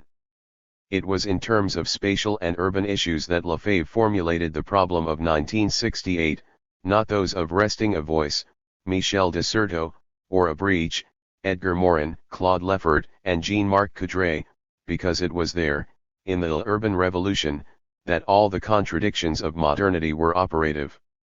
In any event, it was in the wake of 68 and during the 10 years between 1965 and 1975 that Lefebvre achieved a peak of celebrity and intellectual influence, at the very moment when he was preparing to take retirement in 1973.29. This decade marks the transition from radical critique to a more reserved stance, which nevertheless remains dominated by the search for a critical Marxism. It might be asked, and has been by various observers, whether despite, or with, the thunderclap of the Gulag archipelago, the 1970s were not the golden age of a certain French Marxism, precisely not structuralism and Althusserianism, but the Marxism of thinkers who were detached from communism, from Lucien Goldman to François Châtelet, from Costas Axelos to Edgar Morin, Claude Lefebvre, and Cornelius Castoriadis. These were the years when, pursuing a comprehensive line of thought already marked by the introduction to modernity, 1962, and metaphilosophy, 1965, Lefebvre defended a general theoretical project, La fin de l'histoire, 1970, Le Manifeste Differentialiste, 1971, punctuated by a new all-out attack on structuralism, Au-delà du structuralisme, 1971, republished in part as L'idéologie structuraliste in 1975, and an ambitious reading of the statist mode of production, de l'État, 4 volumes. 1976–78. However, this body of theoretical work was less well received than the works of the other non-dogmatic Marxists of the period. It was his thinking on towns and urban questions, Le droit à la ville, 1968, Du rural à l'urbain and la révolution urbaine, 1970, La pensée marxiste et la ville, 1972, and especially that key work The Production of Space, 1974, which earned Lefebvre recognition, strangely unconventional recognition, since it was bestowed less by philosophers and sociologists than by geographers, urbanists, and architects. The 1970s were the years of Changer la vie, Changer la ville, both on the left, with the Common Programme, and on the right, with the new urban policy inaugurated under Giscard by Olivier Gichard. Thanks to his personal and social networks, and thanks to ministerial research assignments, from the 1960s urban research was in part organized around Lefebvre, for example, in the Multidisciplinary Centre de Recherche d'Urbanisme or the journal Espaces et Sociétés, of which he was a co-founder together with Anatole Kopp, Manuel Castells, Serge Jonas, and Raymond Ledrut, before breaking abruptly with it in large part on account of Castells' increasingly Althusserian positions.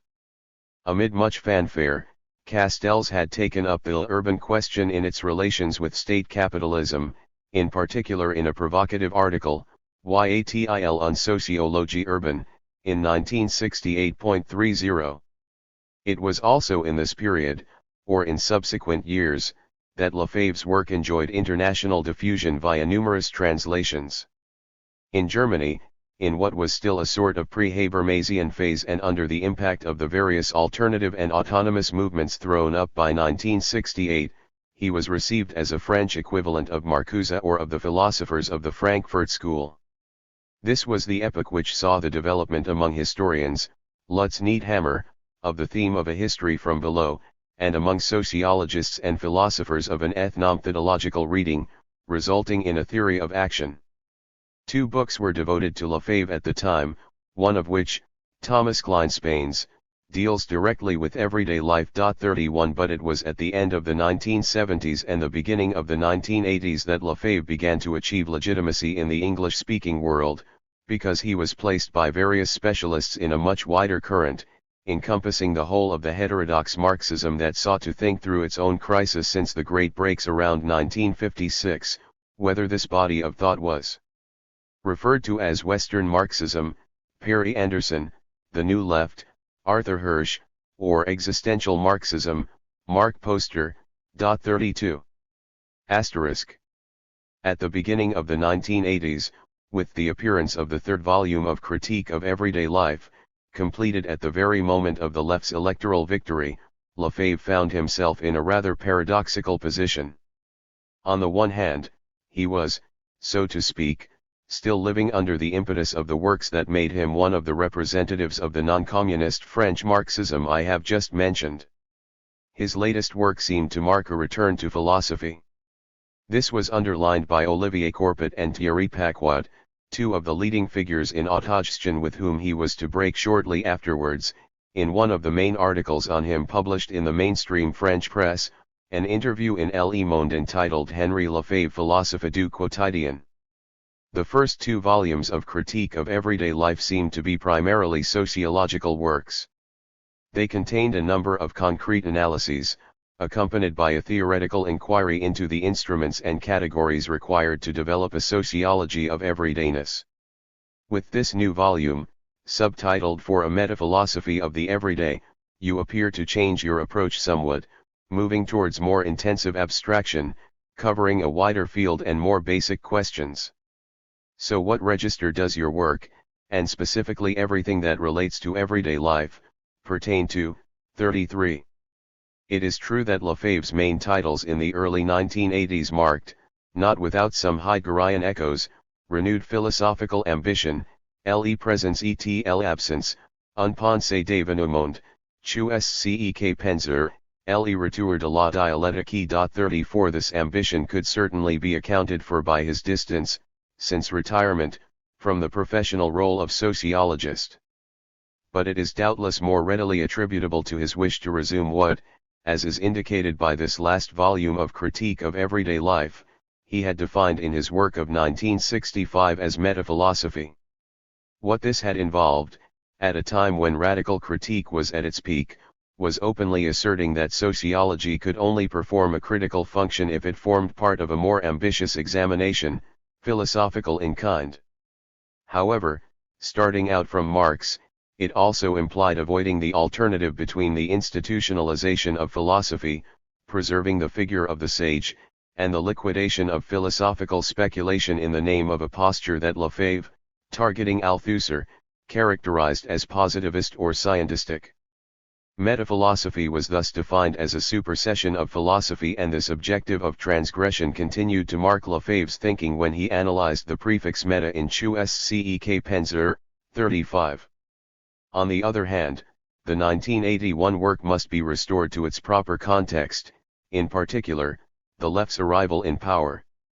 Amid the intellectual effervescence of the early Mitterrand years, Lefebvre had hopes of acquiring a position on key social issues where rapid changes were underway, towns, space, and so on. Thus he played a role, if not as expert, then as an advisor at least, for example, in connection with the Aura labor legislation.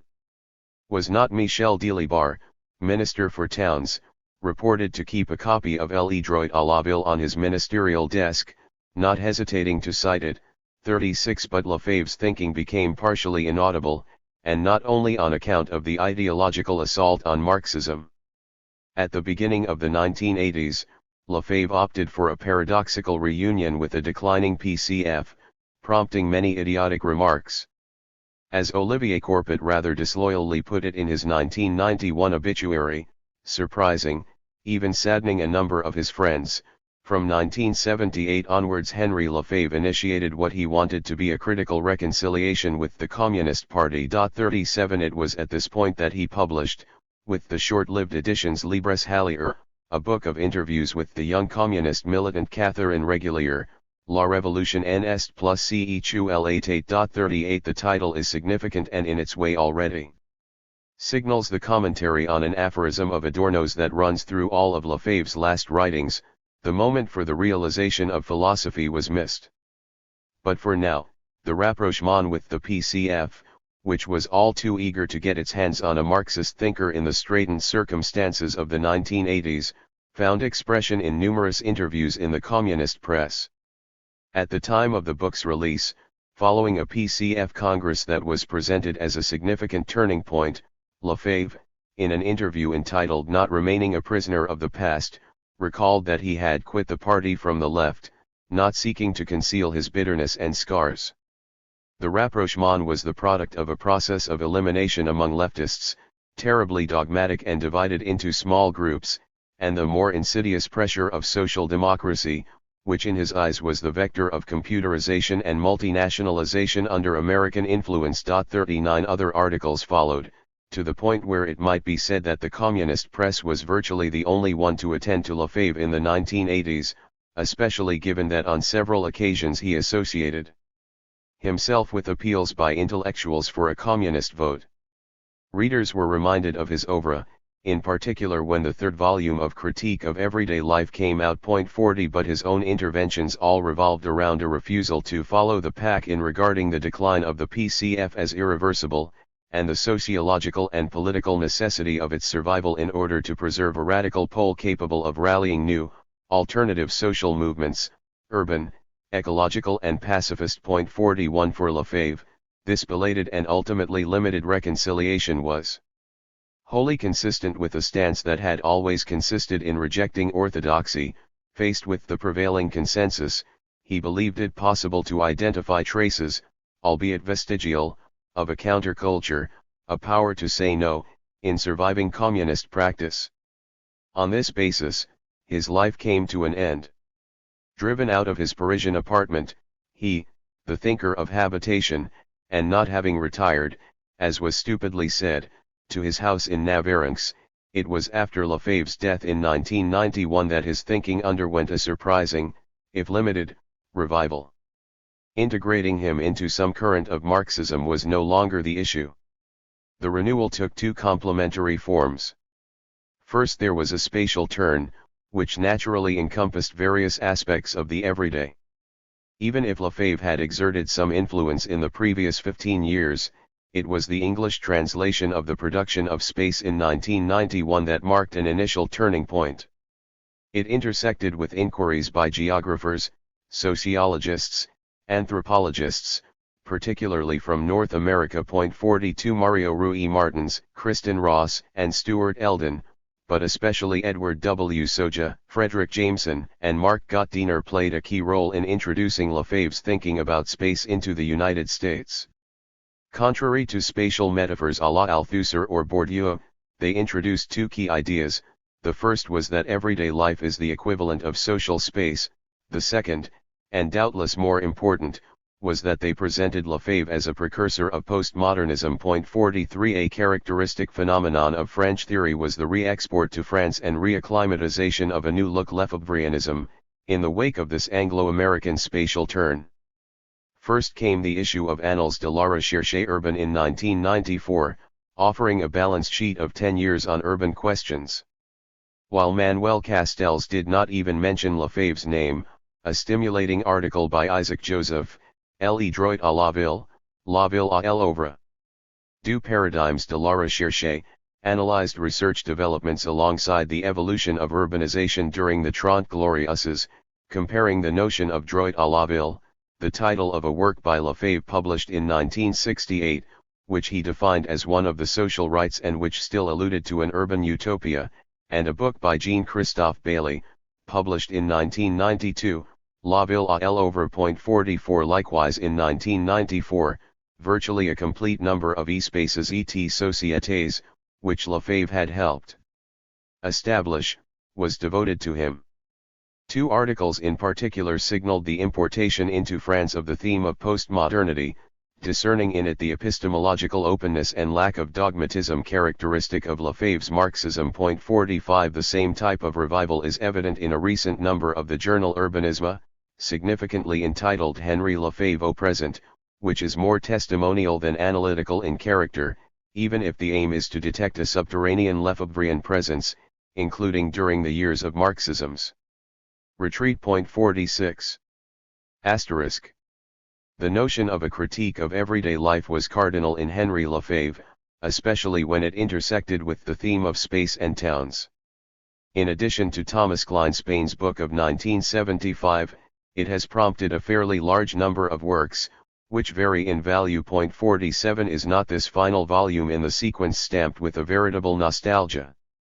20 years after is the appropriate title with which to summon up the exceptionally turbulent period, politically and intellectually, separating Lefebvre's last two volumes.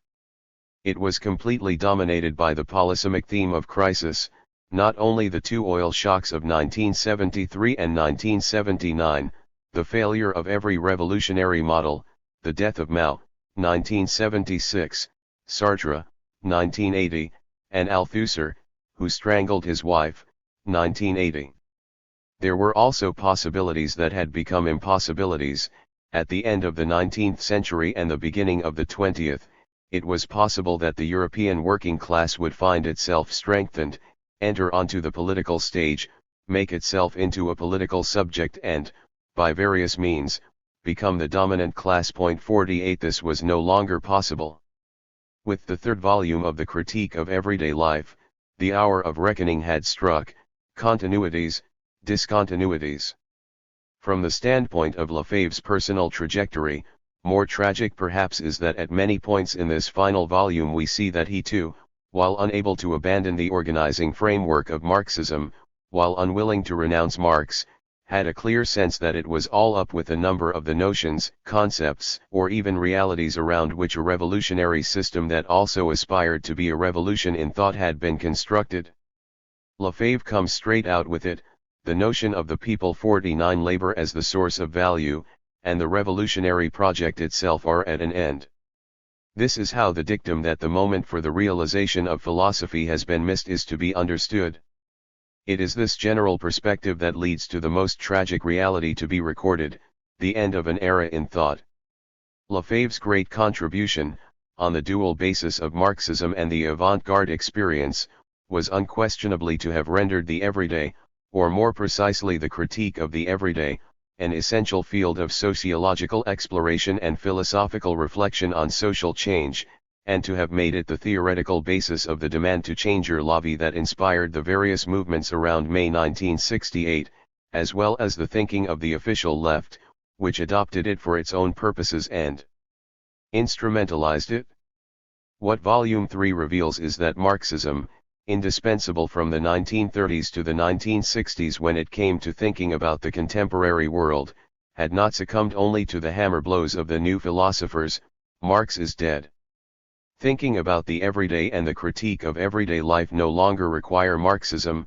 That, after all, is the lesson of Michel de Certeau. 50 If it is possible to reread Marx today, it is in an utterly different, non-synchronous intellectual configuration. In the mid-1990s, even before the Bourdieu wave, a crop of books on Marxism tried to broach it differently from the good old days when it was intellectually dominant. We had a glimpse of this, for example, at the International Conference of the journal Actual Marx on the results and prospects of Marxism in September 1995, or in May 1998 on the occasion of the 150th anniversary of the Communist Manifesto.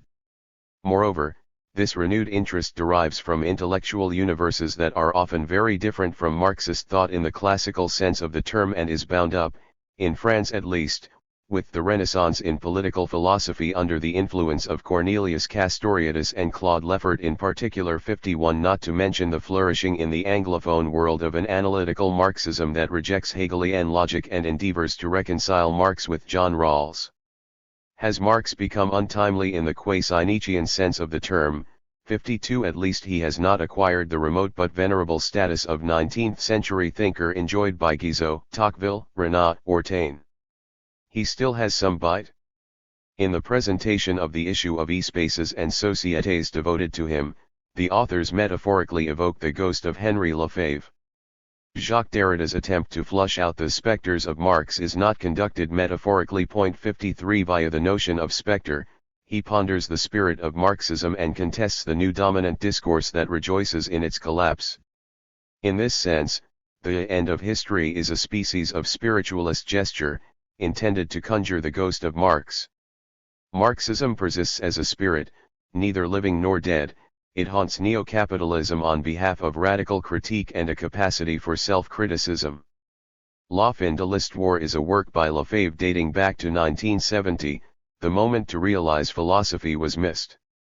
Is this not to state, in true philosophical poetical or poetical philosophical style, and even though there is still something to play for, what François Furet had already announced in interpreting the French Revolution in 1978 and which he subsequently analyzed at great length in The Passing of an Illusion, the end of the regime of revolutionary historicity, the end of the illusion that revolution is the only modality of historical change. 54. Introduction. 1. That changes have occurred in everyday life over recent years is scarcely open to dispute. How far have they gone? Have they worsened everyday life or qualitatively improved it? These are matters for discussion. That new changes are in store, on the way, is incontestable. Whether, as is universally claimed, they will be radical, in other words, take things and people by the root, is another question. 1981 seems an appropriate moment to cast a retrospective glance over aspects of daily life during the 20th century, in practice and reality, but also in knowledge, philosophy, literature, and art. Are we not faced with an alternative? Acceptance of daily life as it develops in and through its changes, or refusal of it, a refusal that can be either heroic and ascetic, or hedonistic and sensual, or revolutionary, or anarchistic, in other words, neo-romantic, hence aesthetic. Acceptance involves much more than consenting to trivial acts, buying and selling, consumption, various activities. It implies a consensus, acceptance of society, the mode of production, in a word, the totality. In this way, people, who, each and every one of us, condemn themselves to not desiring, conceiving, or even imagining possibilities beyond this mode of production. An assessment of the century in this respect will have to take account of technologies, but also of social relations and their various expressions, political problems, and history, daily life being in its way a historical product, possibly the product closest to us, most accessible to our understanding. Is it merely a question of analyzing daily life as of 1981? Of determining what has and has not changed, forecasting what is going to be altered or consolidated in years to come? No. It also involves establishing whether the critical analysis of everyday life can serve as a guiding thread, an Ariadne's thread, for knowledge of society as a whole and its inflection in a particular direction, in order to give it meaning. To put it another way, does critical study of daily life make it possible to resist the dual fascination, with reality and with catastrophe, that seems to grip such thought as survives today? 2. Previously, in other words, a few decades ago, the term daily referred to what was essential for day-to-day living or survival, give us this day our daily bread. Since then, its meaning and significance have altered. Broader and vaguer, the word daily refers to the set of everyday acts, and especially the fact that they are interlinked, that they form a whole. Implicitly, it is accepted that daily life does not boil down to a sum of isolated acts, eating, drinking, dressing, sleeping, and so on, the sum total of consumer activities.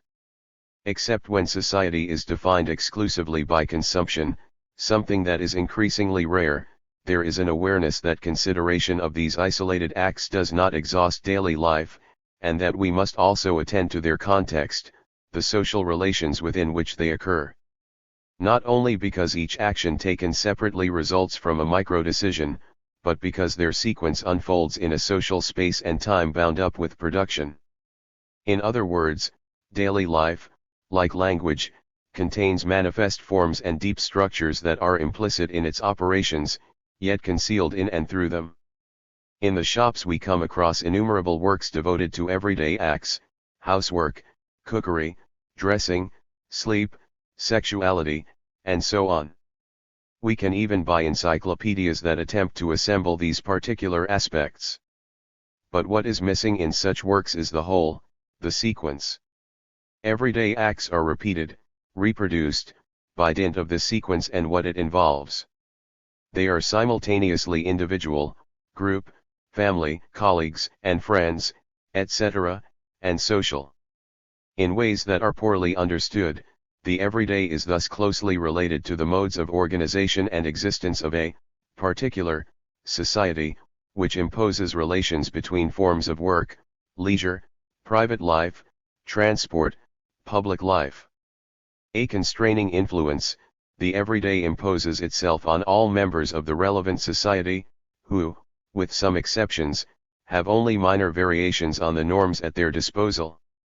It is in this sense, broad, rather vague, and as yet not clarified, that daily life has recently entered consciousness and thought, allowing analysis to avoid mundanities about seemingly concrete trifles concerning generations, sexes, incomes, household fittings, and so on, familiar details that might be taken for a scientific description or phenomenology of daily life. In the past, philosophers excluded daily life from knowledge and wisdom. Essential and mundane, it was deemed unworthy of thought. Thought first of all established a distance, an epoche, vis-a-vis daily life, the domain and abode of non-philosophers. Things have changed.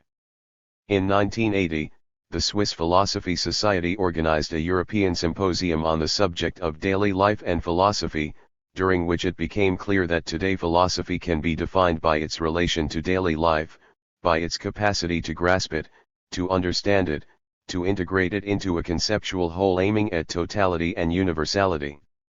Philosophy is thereby seeking to renew itself by overcoming speculative abstraction. And this has been the case since Marx, Husserl, Heidegger, Lukács, and various others.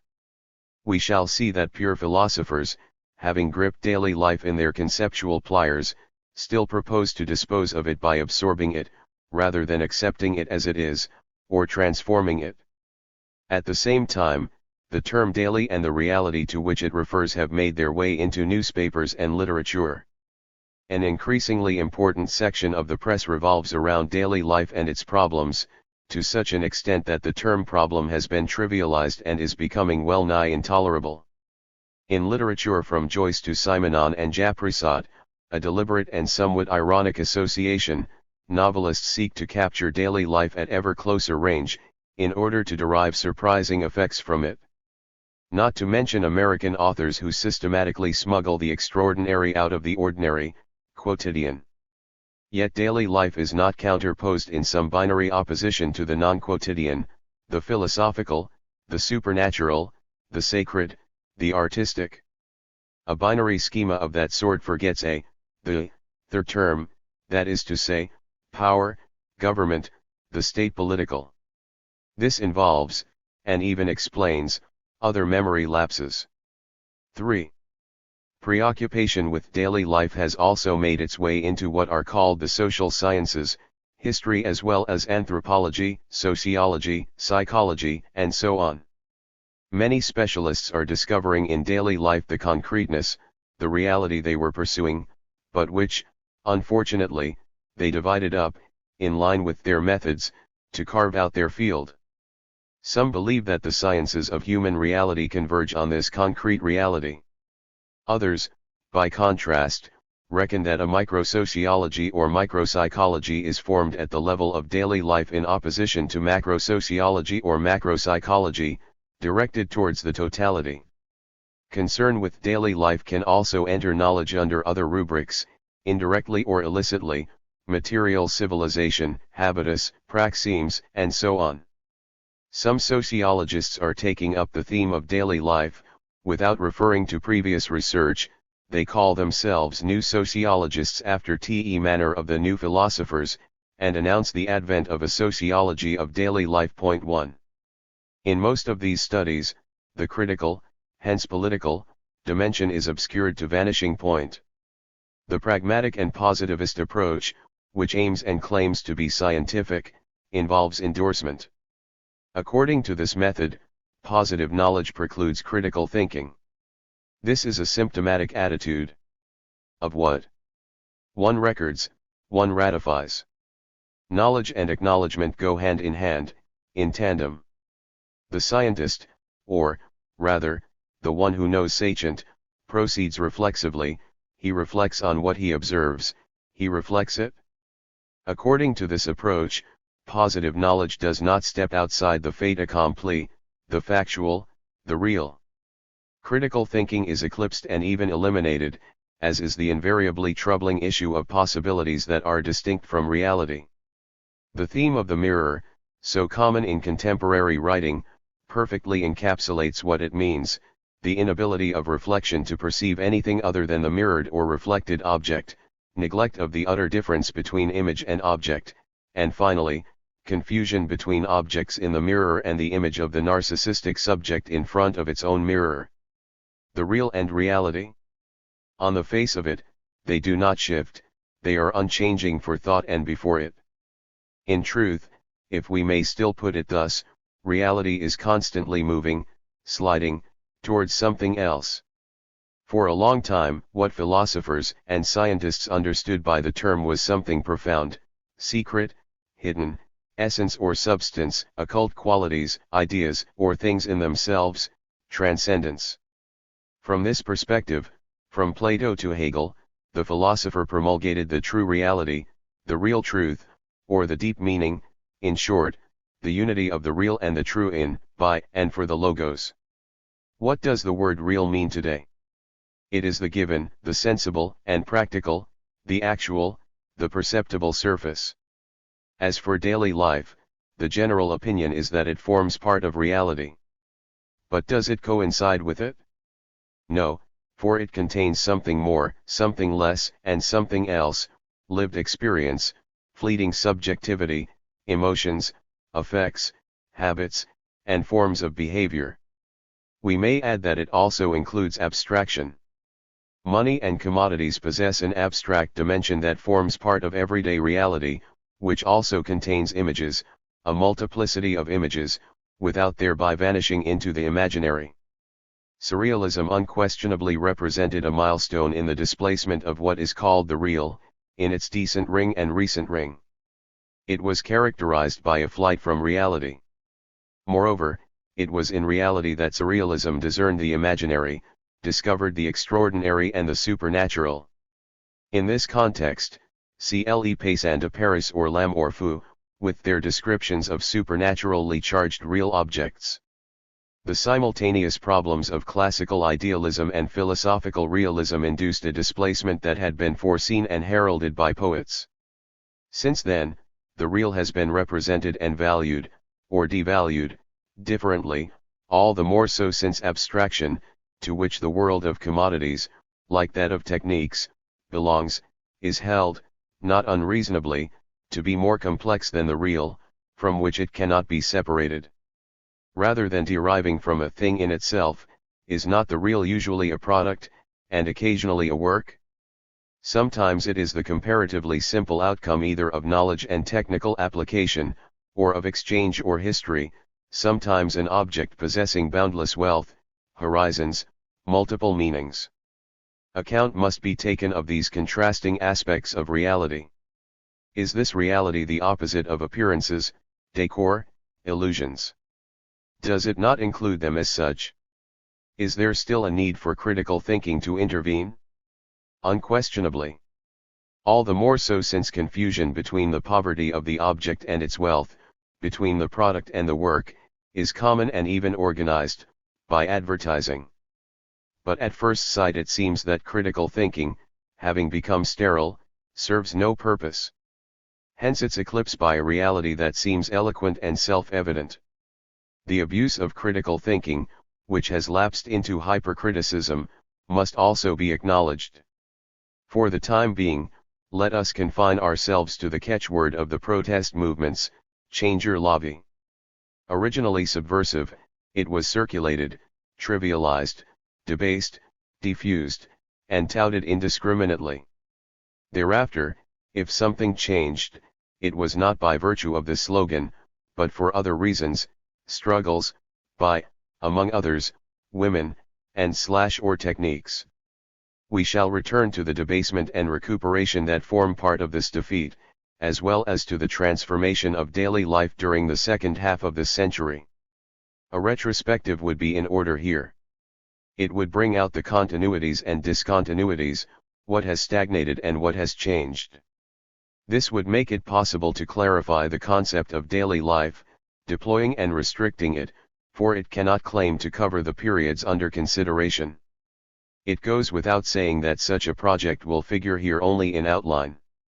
What is more, an exposition reconstructing what daily life consisted in at some particular date would be of aesthetic or anecdotal, rather than theoretical, interest. The important thing is to set out the main features of the transformation of daily life, illuminated in and by the present, with new problematics extending old problems. I must insist straight away on various propositions connected with the facts, that is, the transformations. Knowledge of daily life is necessary but not sufficient or self-sufficient. For its objective and stake are not to ratify the existing state of affairs, but to move towards what is possible. Knowledge of daily life is not cumulative, conforming to the usual schema and project of the so-called social sciences, because it transforms itself along with its object. A debate at once takes shape, introducing a subjective and even, why not, emotional dimension into the proceedings. 4. Discourse of the optimist. He also calls himself a futurist or futurologist, and is often accused of seeing only what is in front of him. Yes indeed, what changes? Go on, admit it, daily life has changed more over the last few decades than it has since the Gauls and Romans, and for the better. At the beginning of this century, and even up to its midpoint, there were few if any domestic appliances, few cleaning products and detergents. Women had to peel vegetables or do the washing by hand, item by item. What slavery? No fridges, only useless larders. Obviously, there were few if any cars or telephones. Proxemics, do you know this highly scientific term, remained immutable, distances fixed, communication slow and difficult. Compare the situation today, the amazing variety of tools, machines, techniques at the disposal of daily life, a variety that will increase with computer science and its extensions. Note the growing integration of family life and groups into the life of society and the world. Isn't what you call daily life going to be absorbed into the intense sociability contained in, and diffused by, communication and information? Unless, with new light having been shed on it, this everyday life reveals novel wealth, the unsaid in what is said, the dramatization, at last unveiled, of human relations, the revelation as spectacle of what had been left in the dark. Discourse of the nostalgic, often dubbed devotee of the past, he recently had the bright idea of calling himself postmodern. Thank you for reminding us of the blindingly obvious. Isn't it distorting your bedazzled vision? Go on, ask women if their everyday life has changed that much. Do you think a few objects and tools are enough to alter relations between the sexes and the division of labor between them? It is as if these machines you make so much of had made the women's movement possible, prompting them to formulate their demands. They're problematic, as the philosophers say, but by no means to resolve it. The reign of the car, kingpin object, pilot object, has certainly influenced people and things. For the better? That is far from being proved.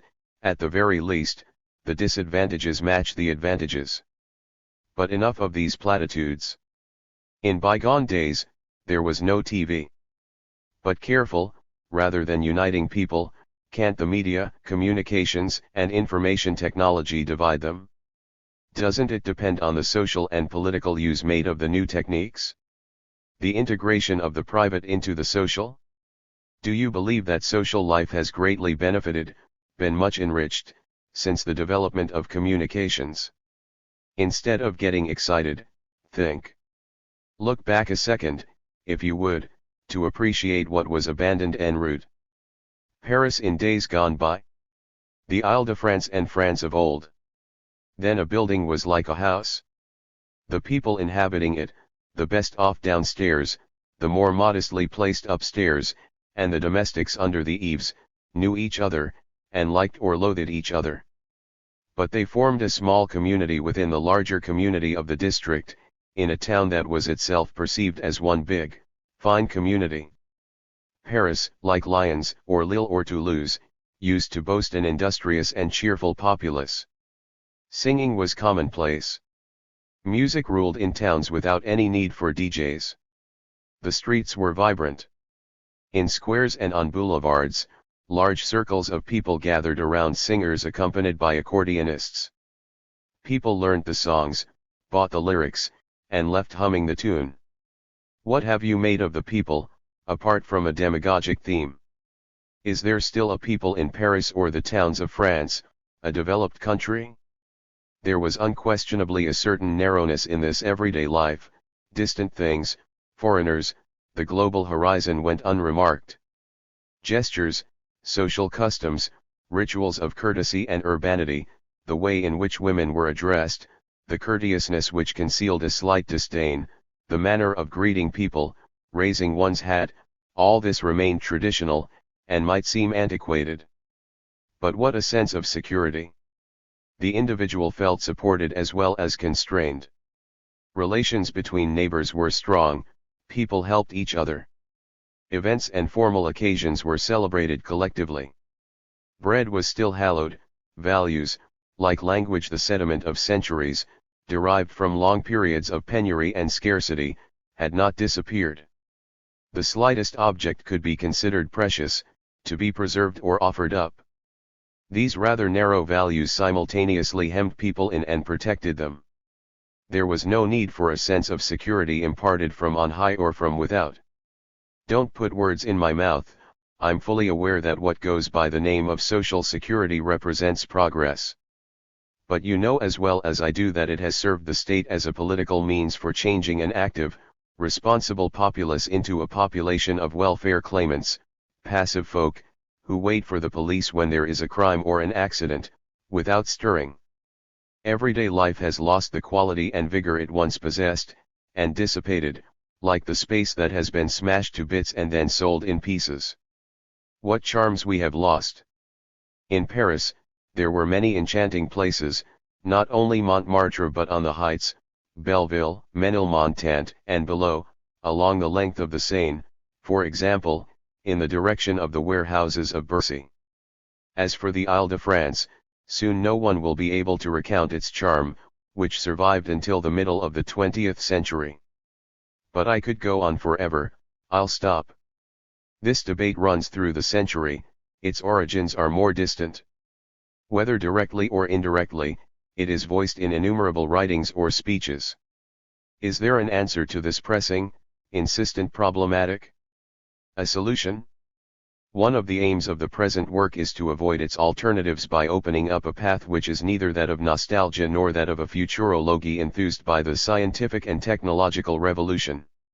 Such contradictions between ideas and conflicts in reality can sometimes stimulate thought, and sometimes trap it in a dead end. The first important thing is not to stifle the debate but to follow it through, without imposing a prefabricated solution, be it an unconditional apologia for positive knowledge and technology, or historicism and obsessive recollection of the past. 5. The present work is the third in a series bearing the same title. The first volume appeared immediately after the liberation in 1946, the second in 1961. These two volumes were complemented by a summary of courses given at the universities of Strasbourg and Paris X, Nanterre, published under the title of Everyday Life in the Modern World, 1968, and various articles, including a Manifesto of Revolutionary Romanticism, 1957. Two ways of studying daily life and its alterations might be envisaged, either a periodical publication or a series of works over time attempting regular updates. The first, doubtless preferable, was not feasible for material, editorial, reasons. The second, whatever its drawbacks, indicates a periodization, 1946, 1960, 1968, corresponding to important changes in social practice, as well as socio-political representations and activity. Consequently, these works can today serve as markers, milestones, and even reference points for a balance sheet introducing a new critical analysis. Perhaps this will improve the chances of these works escaping the common fate of our epoch's enormous ideological output, doomed as it is to oblivion. 6. The first volume, entitled Critique of Everyday Life, Introduction, and setting out an initial project, was thus published in 1946 amid the optimism, hopes and illusions, of freedom restored. It formulated the concept of the everyday, bringing to developed language and conceptual clarity a practice that was named and yet not recognized, adjudged unworthy of knowledge. This elaboration invented neither the word nor the thing, but overcame the divisions philosophy, non-philosophy, significant, insignificant, ignorance, knowledge. This is how Marx proceeded with social labor and Freud with sex. The same is true of daily life as of labor. The concept reunites the partial aspects and activities in which limited descriptions and analyses lose themselves.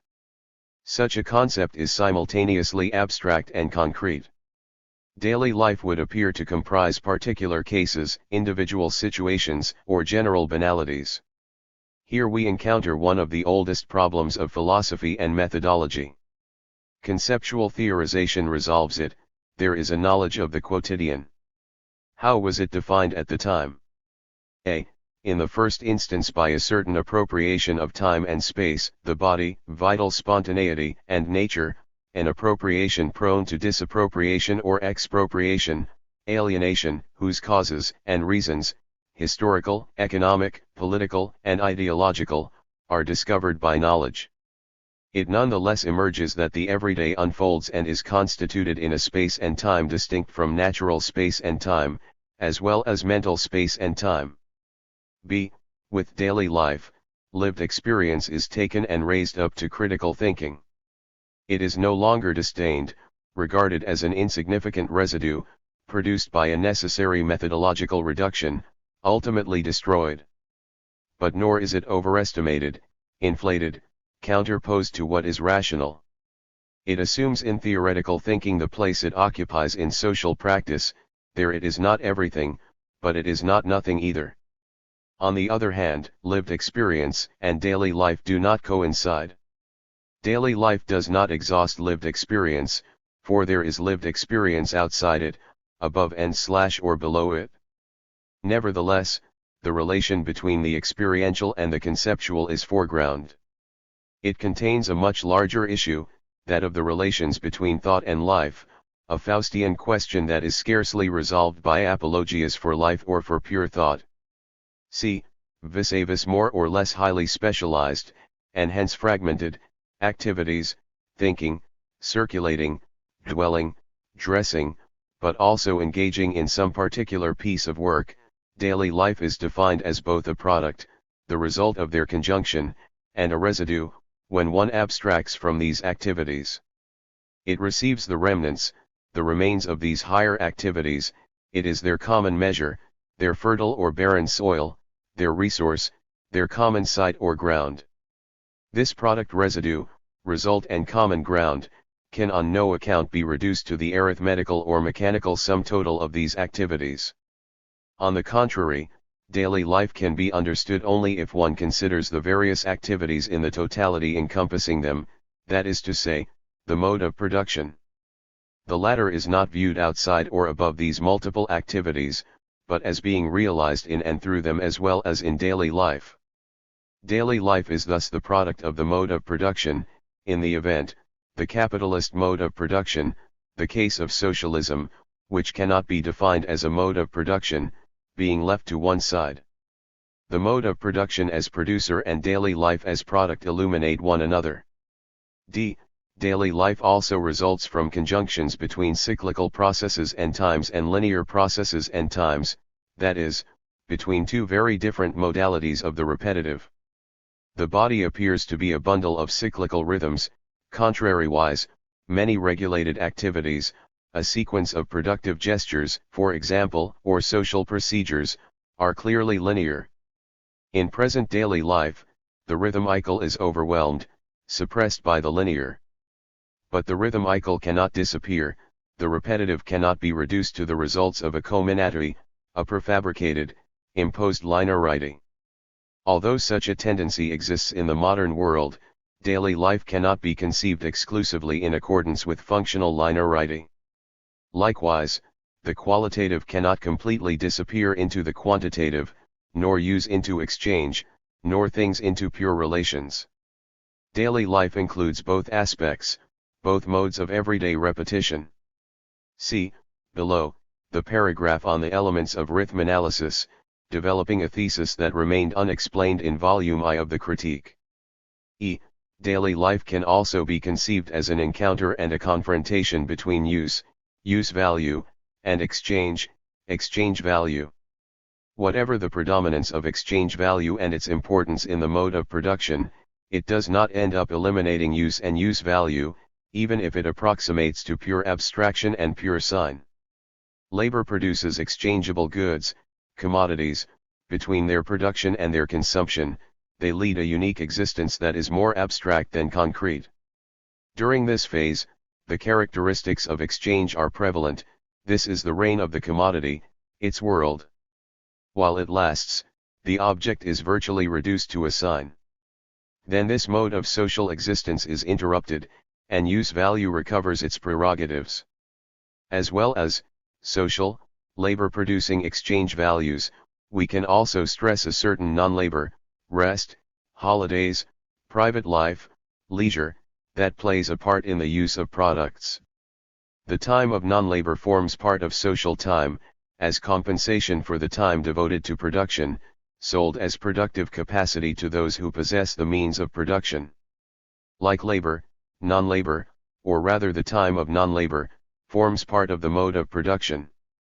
It impels the economy, first because it is the time of consumption, and next because vast sectors generating products and surplus value are constructed on the basis of this non-labor: tourism, the leisure industry, show business, culture, and the culture industry. Thus daily life encompasses these modalities of social time, the time of labor and of non-labor alike, the latter in particular being bound up with use. Furthermore, use and use value are not immutable, they are mobile. For example, the use of space is not reducible to that of any object whatsoever, using and destroying it through consumption. Use of space involves a certain use of time, transport, the relations between centers and their environs, the use of facilities. In short, there is no absolute priority of exchange, no vanishing of use into exchange, no reduction of use value to the role of vehicle for exchange value, all the more so in that in the era to which volume I of the critique belonged, values in a broad sense, originating in scarcity, and hence use, were still very much with us. In daily life, what are called natural needs are socially molded in a way that can transform them to the point of artificiality. In 1946, this social molding existed, but was not yet very sophisticated and not yet labeled cultural. From this point of view, daily life was defined as the site of a three-term dialectical motion: needs, desires, pleasures. This dynamic was not separated from other elements, labor and non-labor, use and exchange, and so on. In 1946, work was still regarded as the concrete realization of human beings, it featured as one social need among others, and it was even declared that it would soon become the prime social need, under socialism. As everyone knows, and as we shall see later, what occurred was the opposite. Compared with not working and leisure, work was discredited, its ethical value gradually faded. In 1946, this process had yet to begin. Work retained the prestige conferred on it by all social classes in the 19th century in a quasi-consensus. Here another aspect of daily life reveals itself: the set of relations of distance, proximity and vicinity, or, contrariwise, remoteness, distantiations in time and space. This includes the relations of individuals and groups, families, workshops, corporations, to death in general and to their own deaths, photos, mementos, commemorations, and tombs, as well as the relations between bodies, the relations of the corporeal to the spatial and temporal. At the time of this book, 1946, these relations still seem to be established and solid, because they were traditional. They were soon to alter. Also at this time, the relations between religious, civic, local, etc., festivals and play on the one hand, and non-holidays, the serious business of life, and daily life on the other, these relations seemed reinvigorated. There was a distinction, but not a division, although it was distinct from daily life. The festival, its preparation, its celebration, and the traces and memories it left behind, was never far off. Nor was the supernatural, or the extraordinary dimension of the ordinary. Rather than fragmenting it, the time of festivals doubled everyday time. The complexity of daily life, as it emerges from the preceding summary, cannot be attributed to a linear process, whether historical, philosophical, economic or social. It results from many conjunctions. The realization of the social being known as human found itself thwarted by distortions and alienations that were themselves attributable to a multiplicity of causes: the division of labor, social classes, ideologies, and values, oppression and repression. But at the time under consideration, there was as yet no rupture between objects and people, their gestures, actions, situations, and discourse. All these aspects of daily life were part not only of the mode of production, but of a totality called civilization, a stronger term than culture, which was subsequently substituted for it. Fragmentation did not yet obtain, a certain unity persisted, despite wars and despite the disappearance of the major religious, historical and moral referents since the beginning of the century. It was not yet over. As it manifested itself at the time under consideration, daily life harbored a hidden wealth in its apparent poverty. In it were to be found the norms and conventions that determined what is beautiful, true, and good for society, in other words, the accepted ethics and aesthetics.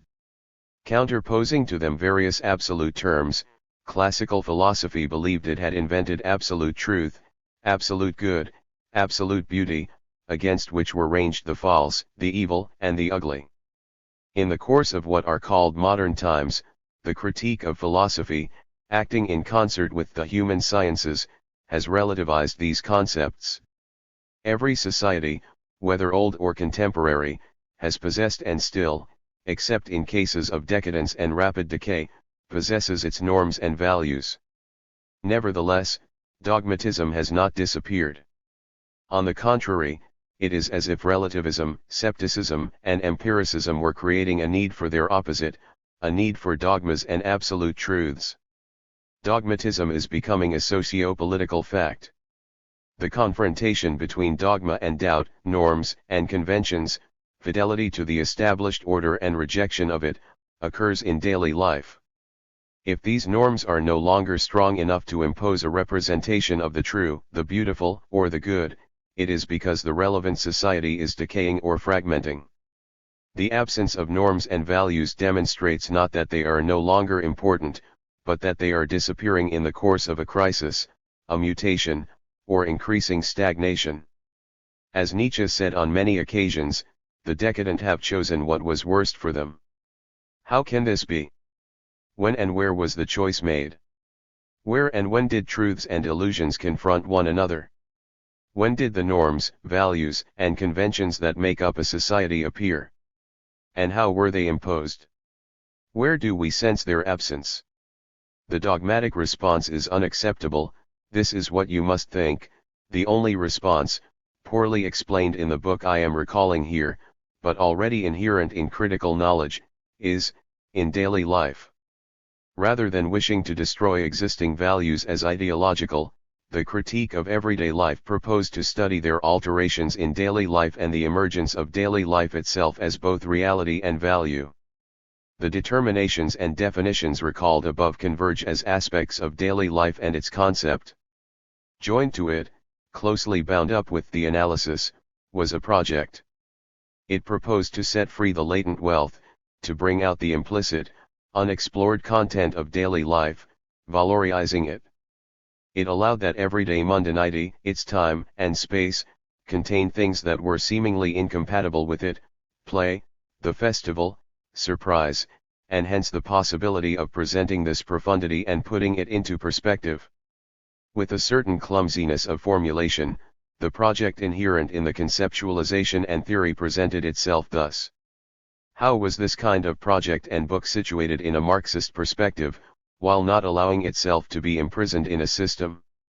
In the first place, it not only intended to complete the lexicon of Marxist terminology by introducing the concept of daily life and various other concepts, above all, it proposed to open up Marxist thought to the realm of possibilities, rather than focusing it on the real, economic, and the factual, historical.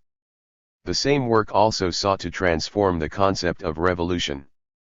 Revolution was not confined to economic transformations, relations of production, or political transformations, personnel and institutions, but, to merit the title, could and must extend as far as everyday life, as far as actual disalienation, creating a way of living, a style, in a word, a civilization. This precludes reducing society to the economic and the political, and modifies the all too famous controversy over base and superstructure by putting the emphasis on the social relations irreducible to the economic, relations of production and property, are involved in the social, namely, the relations between individuals and groups and the totality of those relations, daily life. The aim was to develop and enrich concepts which are employed by Marx, but are unacknowledged or impoverished: praxis, social practice, the relationship between the individual and the social, civil society, and even mode of production. In particular, civil society was arrived at by a different route from Gramsci, less historical, more contemporary. The much debated relation between base and superstructure left scholasticism behind and was situated concretely, with daily life including superstructural and infrastructural elements. In short, that book attempted to pose various problems historically but without historicism, and philosophically but without philosophical illusions. As early as 1946, without shouting it from the rooftops, it thus attempted an updating of Marxism, an undertaking that failed for various reasons, historical and political. To explain the incomprehension and disapproval the book met with, I must stress here some aspects of philosophical thought and Marxism in France, and even in Europe. Critical knowledge of daily life seems to be punctual, that is to say, bearing on various points, needs, activities, products, and so on. Hence a curious misunderstanding. The punctual became fashionable only much later, owing to the disappointing character of works about the whole and the totality, after some serious errors, for example, assessment of the Third World as the future and model for the entire world. When this work was published, the whole and the totality were the predominant intellectual concerns, philosophical and scientific, but few people noticed that it arrived at a totality, the mode of production, via an element daily life, that supplied a path for approaching the whole concretely. That daily life provides a mediation between the particular and the universal, the local and the global, was scarcely understood. Studying daily life, its details, at a given moment bypasses the concept, simulates apprehension of the concrete, goes no further than what is immediate, clothing, housing, etc., as opposed to grasping the concrete. The limits of this concept, daily life, are, moreover, those of every concept. None vouchsafes mastery of what it grasps. It opens up a path to practice, but is not a substitute for it. Sometimes a particular concept, for example, art, is born with the end of its referent. Furthermore, knowledge must proceed with caution, restraint, respect. It must respect lived experience, rather than belaboring it as the domain of ignorance and error, rather than absorbing it into positive knowledge as vanquished ignorance. Feelings and emotions, play, festivals, the sacred itself, these are to be treated with tact. The situation is a delicate one, it involves understanding without believing, without endorsing, without taking statements literally.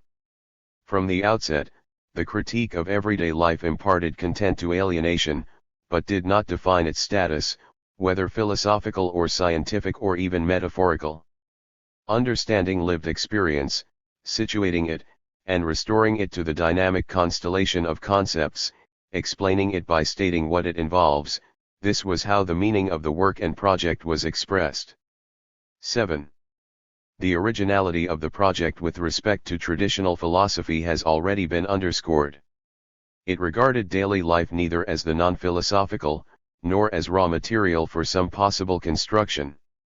It did not regard it as the thing from which philosophy distances itself in order to embark upon either a phenomenology of consciousness, or a logic, or ethics, or aesthetics.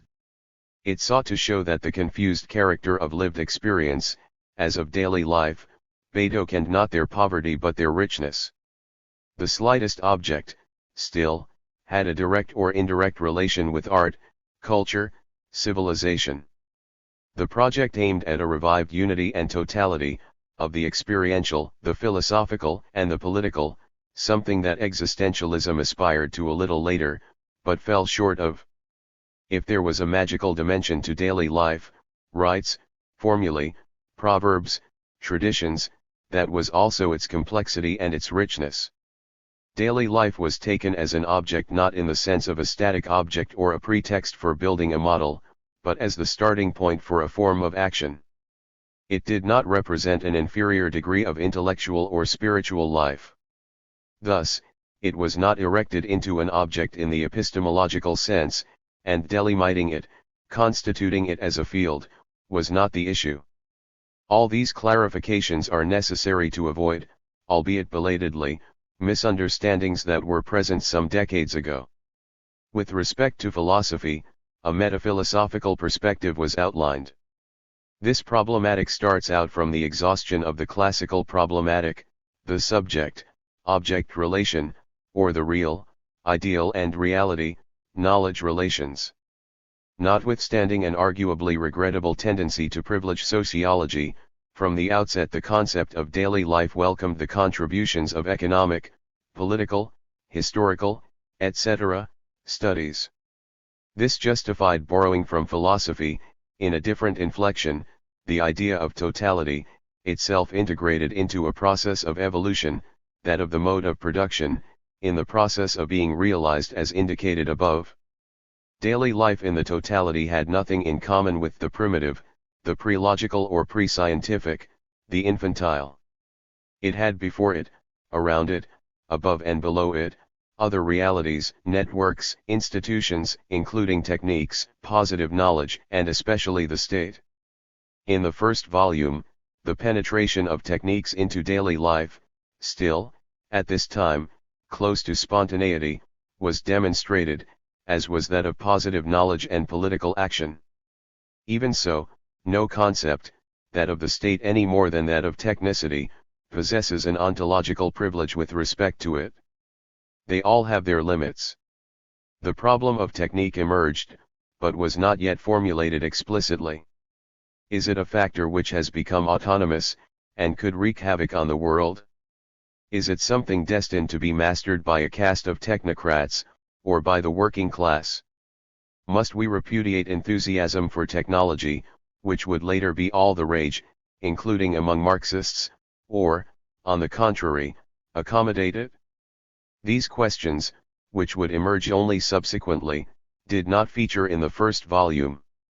It would be incorrect and dishonest to say that the critique of everyday life derives its philosophical positions from either Lukács or Heidegger, but it has not been unknown.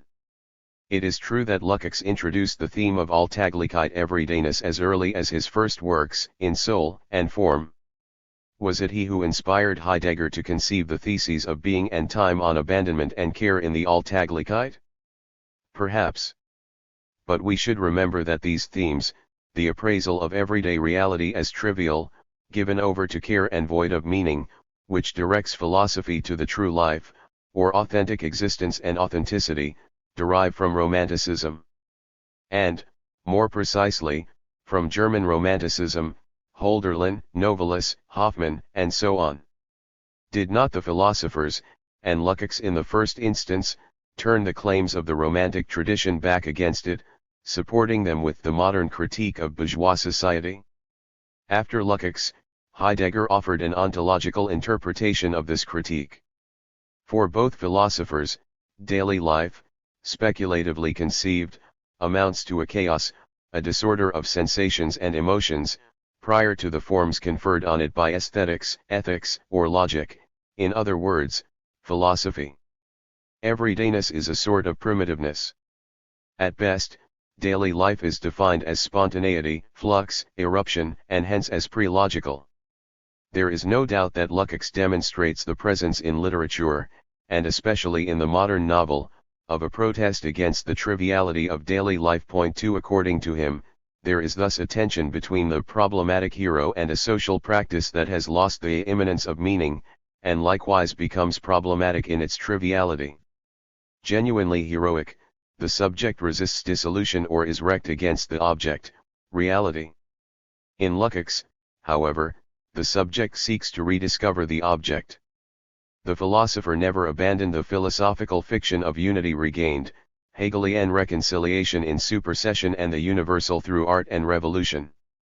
As Adorno was to object, the negative and the moment of the negative never constitute a relation to the world of the subject for Lukács, but an episode, a transient mood. He underestimated both the critique and the crisis. As for Heidegger, the characteristic distantiation of being with others also implies that, in its Alltäglichkeit, Dasein finds itself in the grip of those others. It is not itself, others have divested it of its being. Moreover, the other is not someone defined. Anyone can represent it. It is neither this one nor that one, neither some nor all.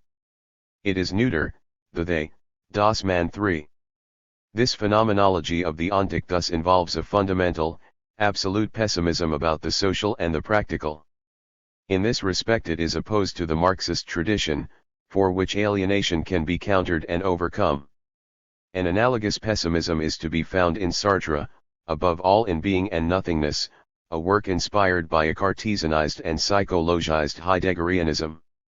The other is, only, the degradation of the subject, dereliction. For Marx, by contrast, the other is both alienation and disalienation, its possibility alienation in class relations, disalienation in revolutionary potentialities. Sartre's works contain the sketch of a critique of everyday life, the gaze of the other, bad faith, and the characteristics typical of the bastard. But this critique of daily life remains incomplete, not referred to as such because it remains the prisoner of philosophy and its categories, and consequently condemned to pessimism tinged, but only just, with humanism. La Conscience Mystifie, 1936, already took a stand against the Lukácsian position and its rational optimism, together with the pessimism and nihilism foreshadowed in philosophy with the crisis of rationality. It sought to demonstrate that the anthropomorphism and anthropocentrism of reason were leading thought astray and condemning it to error, a travesty of errantry. It also sought to demonstrate the importance of critical, negative mediation in evolution, in consciousness and society, the moment of appearances and illusions seeking to become reality. This book went a long way in taking account of the negative. The vigor of this moment was displayed to such an extent that unity, of subject and object, the ideal and the real, receded to the horizon, and drew closer only in utopia, which for this reason was creative. Hegelian supersession? While it retains a sense and remains the goal, it can be achieved only through the severe ordeals of an evolution that has nothing linear or preformed about it. 8. A not insignificant point, critical knowledge of daily life does not require a special or perfect language, distinct from everyday discourse. On the other hand, as a familiar precept has it, we should use only such words as possess meaning, and one meaning only.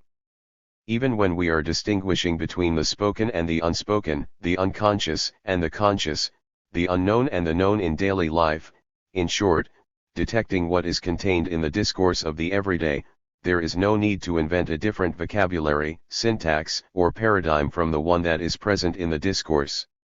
Critical knowledge of daily life is expressed in everyday language and everyone's language, by making explicit what is implicit. This rules out proof, but does not preclude the element of play and risk inherent in any conversational discourse.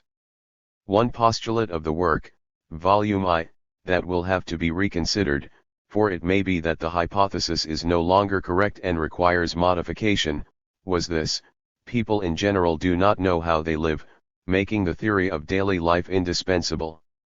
This brings it closer to the economic, and even the political. We must be clear as to the meaning of this phrase. People know their needs and their wants through suffering and satisfaction, but they scarcely know how to express them, and still less how to define them. Numerous documents indicate a poverty of vocabulary and clumsiness of expression, but simultaneously the relevance of the testimony. Despite the abundance of information, from mid-century onwards, people today, 1981, still possess only scant comparative data. Do they know what they want? Yes, ever more clearly, they are less and less taken in. Do they have a clear knowledge of their situation, their social relations? No. An example: the more important space and place become, the more the mass of people are ignorant of space, for everything conspires to detach them from it: the media, images, transport, general abstraction. Socially, they understand only the rungs immediately below and above them in the hierarchy. That hierarchy precisely has the following function, among others: to obscure whatever would make remote social strata and classes known to one another. Despite innumerable images, or because of the very abundance of representations, the poor can scarcely imagine the everyday life of the rich. They represent it to themselves in accordance with their own lives, as made easier by money. When they are unveiled, power and wealth astound them, as in Luigi Comencini's film L'Argent de la Vie. Wealth makes Olympians of the rich, inaccessible, outside daily life, above it. There is thus a social unconscious, as well as an imaginary. How are they to be situated? At a deeper level? From the outset, the critique of daily life responded thus: they are the content of representations. The dominated represent to themselves the order they belong to solely by means of symbols. To carry this content over into theory is to explain what the symbols say, and dissimulate, it is to explicate the content with words and concepts that escape ideology as far as possible. Unlike psychoanalysis, bringing the social unconscious to light reintroduces not only the relations of production, but those of reproduction, domination and power, as well as representations of a particular social class or stratum for itself, for other classes, for society as a whole. This is the point at which to add that if class struggles, in all their complexity, have their significance and their impact on reality as well as representations, on daily life as well as what is exceptional, class compromises, whether historically proclaimed or not, are no less important. The reproduction of the relations of production and domination is at stake in periods of open struggle and compromise alike. 9. Also to be noted, after so many years, is the happy absence from this work of epistemological concerns. It contains none of what was soon going to obstruct the path of thought for years, to the point of impeding it. A question of generation? No, of orientation. This book was not aiming at a pure or purified scientific knowledge. Knowledge is defined not by its epistemological purity, but by its critical import. Thought is either critical or it is not, is only discourse. If the concept has limits, critical thinking does not accept them. It tackles what exists, including what is regarded as sacred, untouchable, definitive, the state, the party, the gods, the leader. May that which can resist do so. Is the concept of daily life operational or not? Yes, since it makes a critical analysis of the real possible. No, for it produces nothing but a negative proposal as to what is possible. Change your lobby. From the outset, this orientation conflicted with the one that was soon to be adopted by an intelligentsia driven by the dominant ideology, structuralism and its annexes, epistemology and scientism, which claimed to put an end to ideology. Marxism, as they say, would itself capitulate in the face of technocratic ideologies, and divide into two tendencies, two contradictory forms, each with its own arguments: a radical, critical orientation, banking on the negative, which sometimes went as far as hypercriticism, and epistemology, neo-positivism, scientism, in a word, a dogmatism renewed in its vocabulary, but not its makeup. From the start, the critique of everyday life aimed to shatter Marxist orthodoxy and, more precisely, to put an end to the notion of an orthodoxy. In fact, at the time a boundless dogmatism reigned in Marxism, which is difficult to comprehend 30 years on. For the dogmatists, absolute truth pertained to the party and hence to its leaders, repositories of this priceless treasure. The mere idea of research seemed ridiculous, since the truth was there, already there. At most, those in high places could request, or, rather, command, documents and statistics to confirm established positions, to deliver blows to enemies and crush them. The result? Instead of a development of Marxist thought through discussion and debate, innovative currents arose outside it. The obvious lacunae of official Marxism, which its representatives did not even perceive, would be made good by philosophies in the usual sense, forming a system, or trying to form one, outside social practice and political action. Hence existentialism, and hence its success. 10. Nearly 15 years passed. We are now in 1960. Changes, yes, lots of them. Not in the desired direction, on the contrary, in a quite different direction, or maybe inclining towards a loss of direction. The second volume of the Critique of Everyday Life sought to combine numerous observations as well as various selective critical studies in one theory.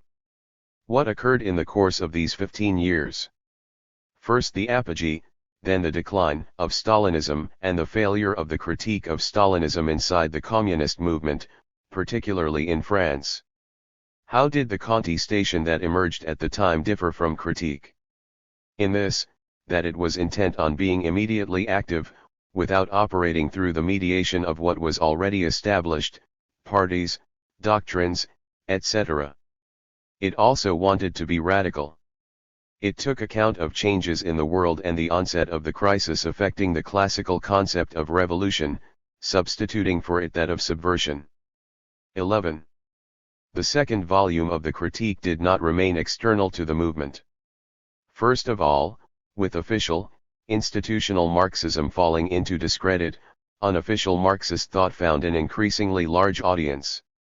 In an unforeseen detour, a group such as Cobra, artists, writers, architects, which was very active in Northern Europe, drew inspiration from the critique of daily life while carrying it further. The desire to transform everyday life made its way through ideologies, philosophies, metaphysical revivals. As early as 1953, the Dutch architect Constant, who inspired the Amsterdam Provos, invented a new architecture of ambience and situations, incorporating, as it were, the critique of daily life into space. It was via this detour that the transition was made from critique to contestation, a development involving students and new groups, among them the situationists. What were the forces of protest directed against? Their objective depended on the groups and individuals. Some, especially among students and intellectuals, resented traditional morality, religion, Judeo-Christianity. Others took as their target the thing, the object, that is to say, the commodity and its attendant ideology. Yet others attacked nationalism, the, in their eyes, neurotic attachment to motherland and paternalistic state.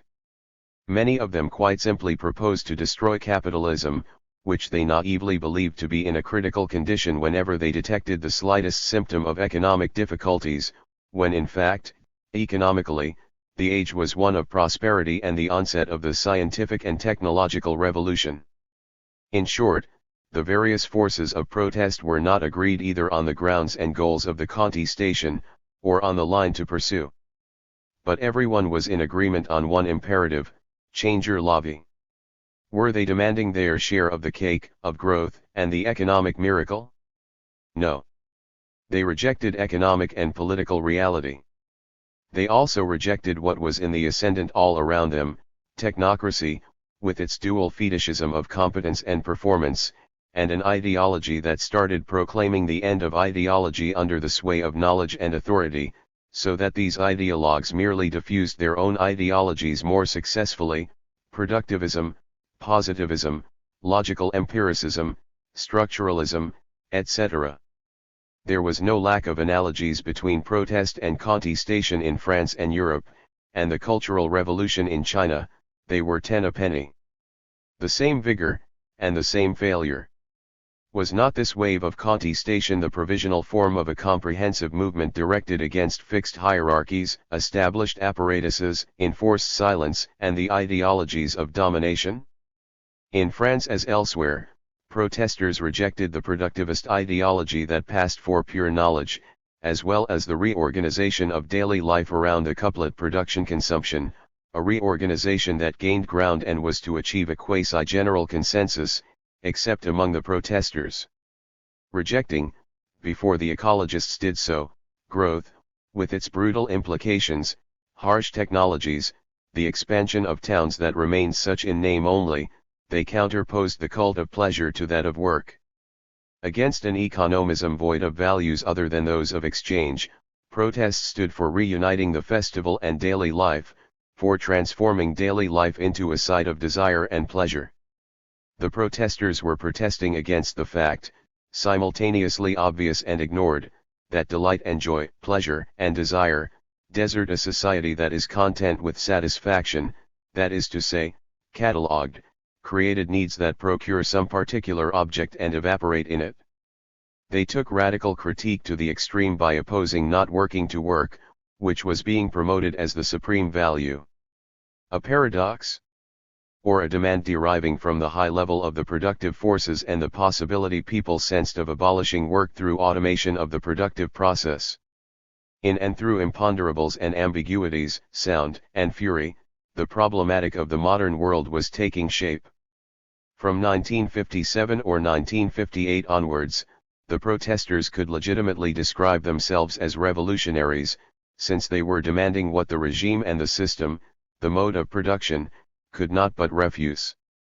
They put their finger on some sensitive issues. Whether consciously or not, they demonstrated an essential emergent truth: production involves and encompasses reproduction, not only of labor power and the means of production, classical theses, but of the social relations of domination as well. Thus, reproduction took center stage. Production as such, and its study, fell to specialists, economists, and technologists. As for official Marxism, it stuck to traditional claims about production. However, reproduction, exposed by growth at the very heart of capitalist relations of production, could no longer figure as a secondary phenomenon, a simple result of production. Critical analysis of it involved reviving the concept of totality. Where and how was reproduction carried out? In and through the family, the state, the workplace, and it alone? The middle classes? Social practice? All these answers contained a grain of truth, but remained one-sided and incomplete as long as a new analysis of the everyday was lacking. 12. During the period under consideration, 1946 to 61, daily life changed, not in the sense of displaying its latent wealth, but in the opposite direction: impoverishment, manipulation, passivity.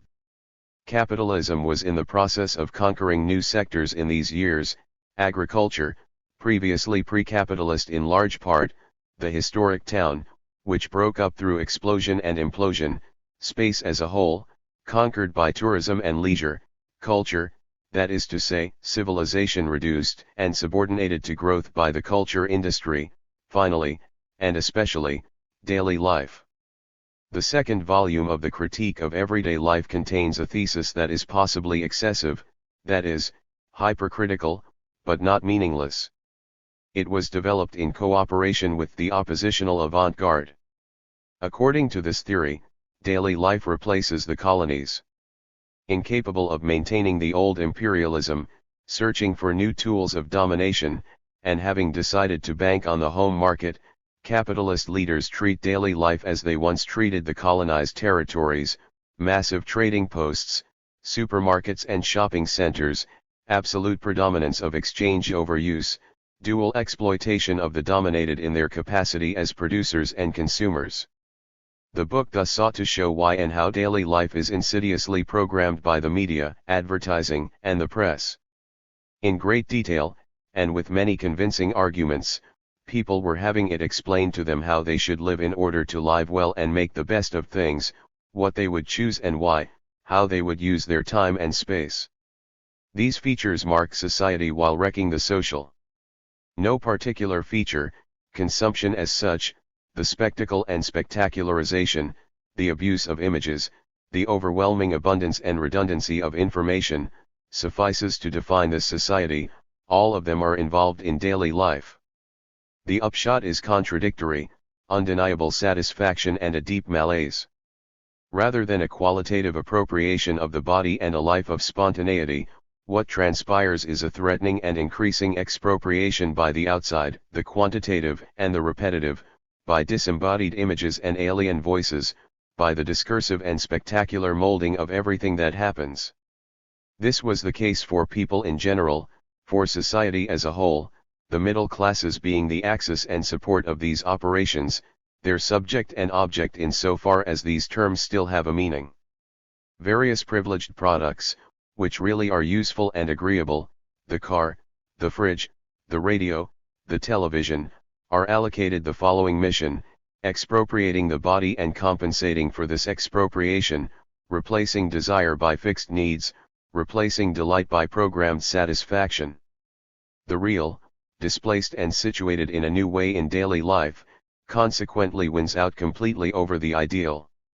In fact, satisfactions cannot be regarded as negligible, subjective needs, produced for the consumption of objective products, are real, they are reality, which possesses a substance and coherence so often celebrated that it is erected into a criterion of truth.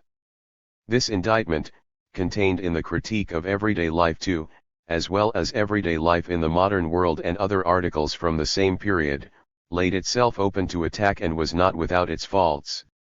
As far as production was concerned, the role of multinationals was hardly mentioned, whereas their intervention in daily life was already visible.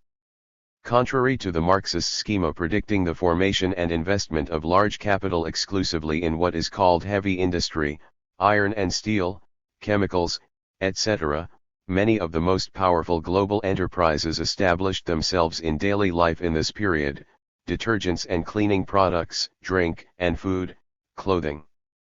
Some curious misunderstandings resulted: blue jeans, produced by these global enterprises, possibly in countries such as Hong Kong and Singapore, whose proletariat was superexploited, were regarded by young people as a symbol of freedom, novelty, and independence.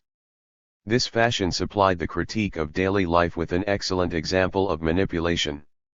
A certain Americanism worked its way in, not so much through ideology as via daily life. Critical thinking captured this infiltration only with difficulty, though it detected it here and there. Inadequately analyzed, the production of needs, bureaucratically administered consumption, remained entangled with naturalism. As a result, the efficacy of the media by means of models and images was barely understood. The role and function of the middle classes in subtle changes in daily life, civil society, the state, and their relations, were glimpsed but not clarified. These works did not clearly show how and why programmed everydayness, that of the middle classes, is their reality, and is then transformed by them into cultural models for lower strata and classes. The analytical and critical examination of this manipulation lacked a foundation that would come only later: the theory of representations used by the manipulators, which includes critical examination of symbolisms, the social and individual imaginary, and culture.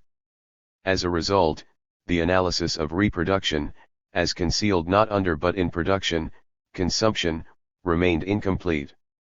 13. After the liberation, the people still had a meaning in France. Peasants, artisans, workers, in short, all those who did not belong to the dominant and propertied classes, still had numerous links, not only in workplaces but also in houses, streets, districts, and towns, regions. Over the next 15 years, this unity began to break up not into clearly differentiated and opposed classes, but into layers and strata. In 1960, the people faded into a historical past, sometimes to be commemorated with a solemnity that allayed suspicion. The beautiful myth of the people as creator and repository of political and philosophical truth, which derived from the French Revolution, became blurred. Social unity fragmented. Although it was subject to the homogenizing instances of law, government, and market, as well as the national identity stipulated and codified by the state, it crumbled nonetheless. This tendency, which was already apparent around 1960, and was destined to become preponderant, even appearing to be rationally self-evident, was not clearly perceived in the works under discussion. They still counted exclusively on positive knowledge, they accepted the hypothesis of the rational efficacy of knowledge, and were not as yet suspicious of what was being infiltrated under that rubric. They certainly wanted to oppose a sort of counter-knowledge to the official scientism, which is integrated into the institutions and integrates people into them, and hence to the relations of reproduction.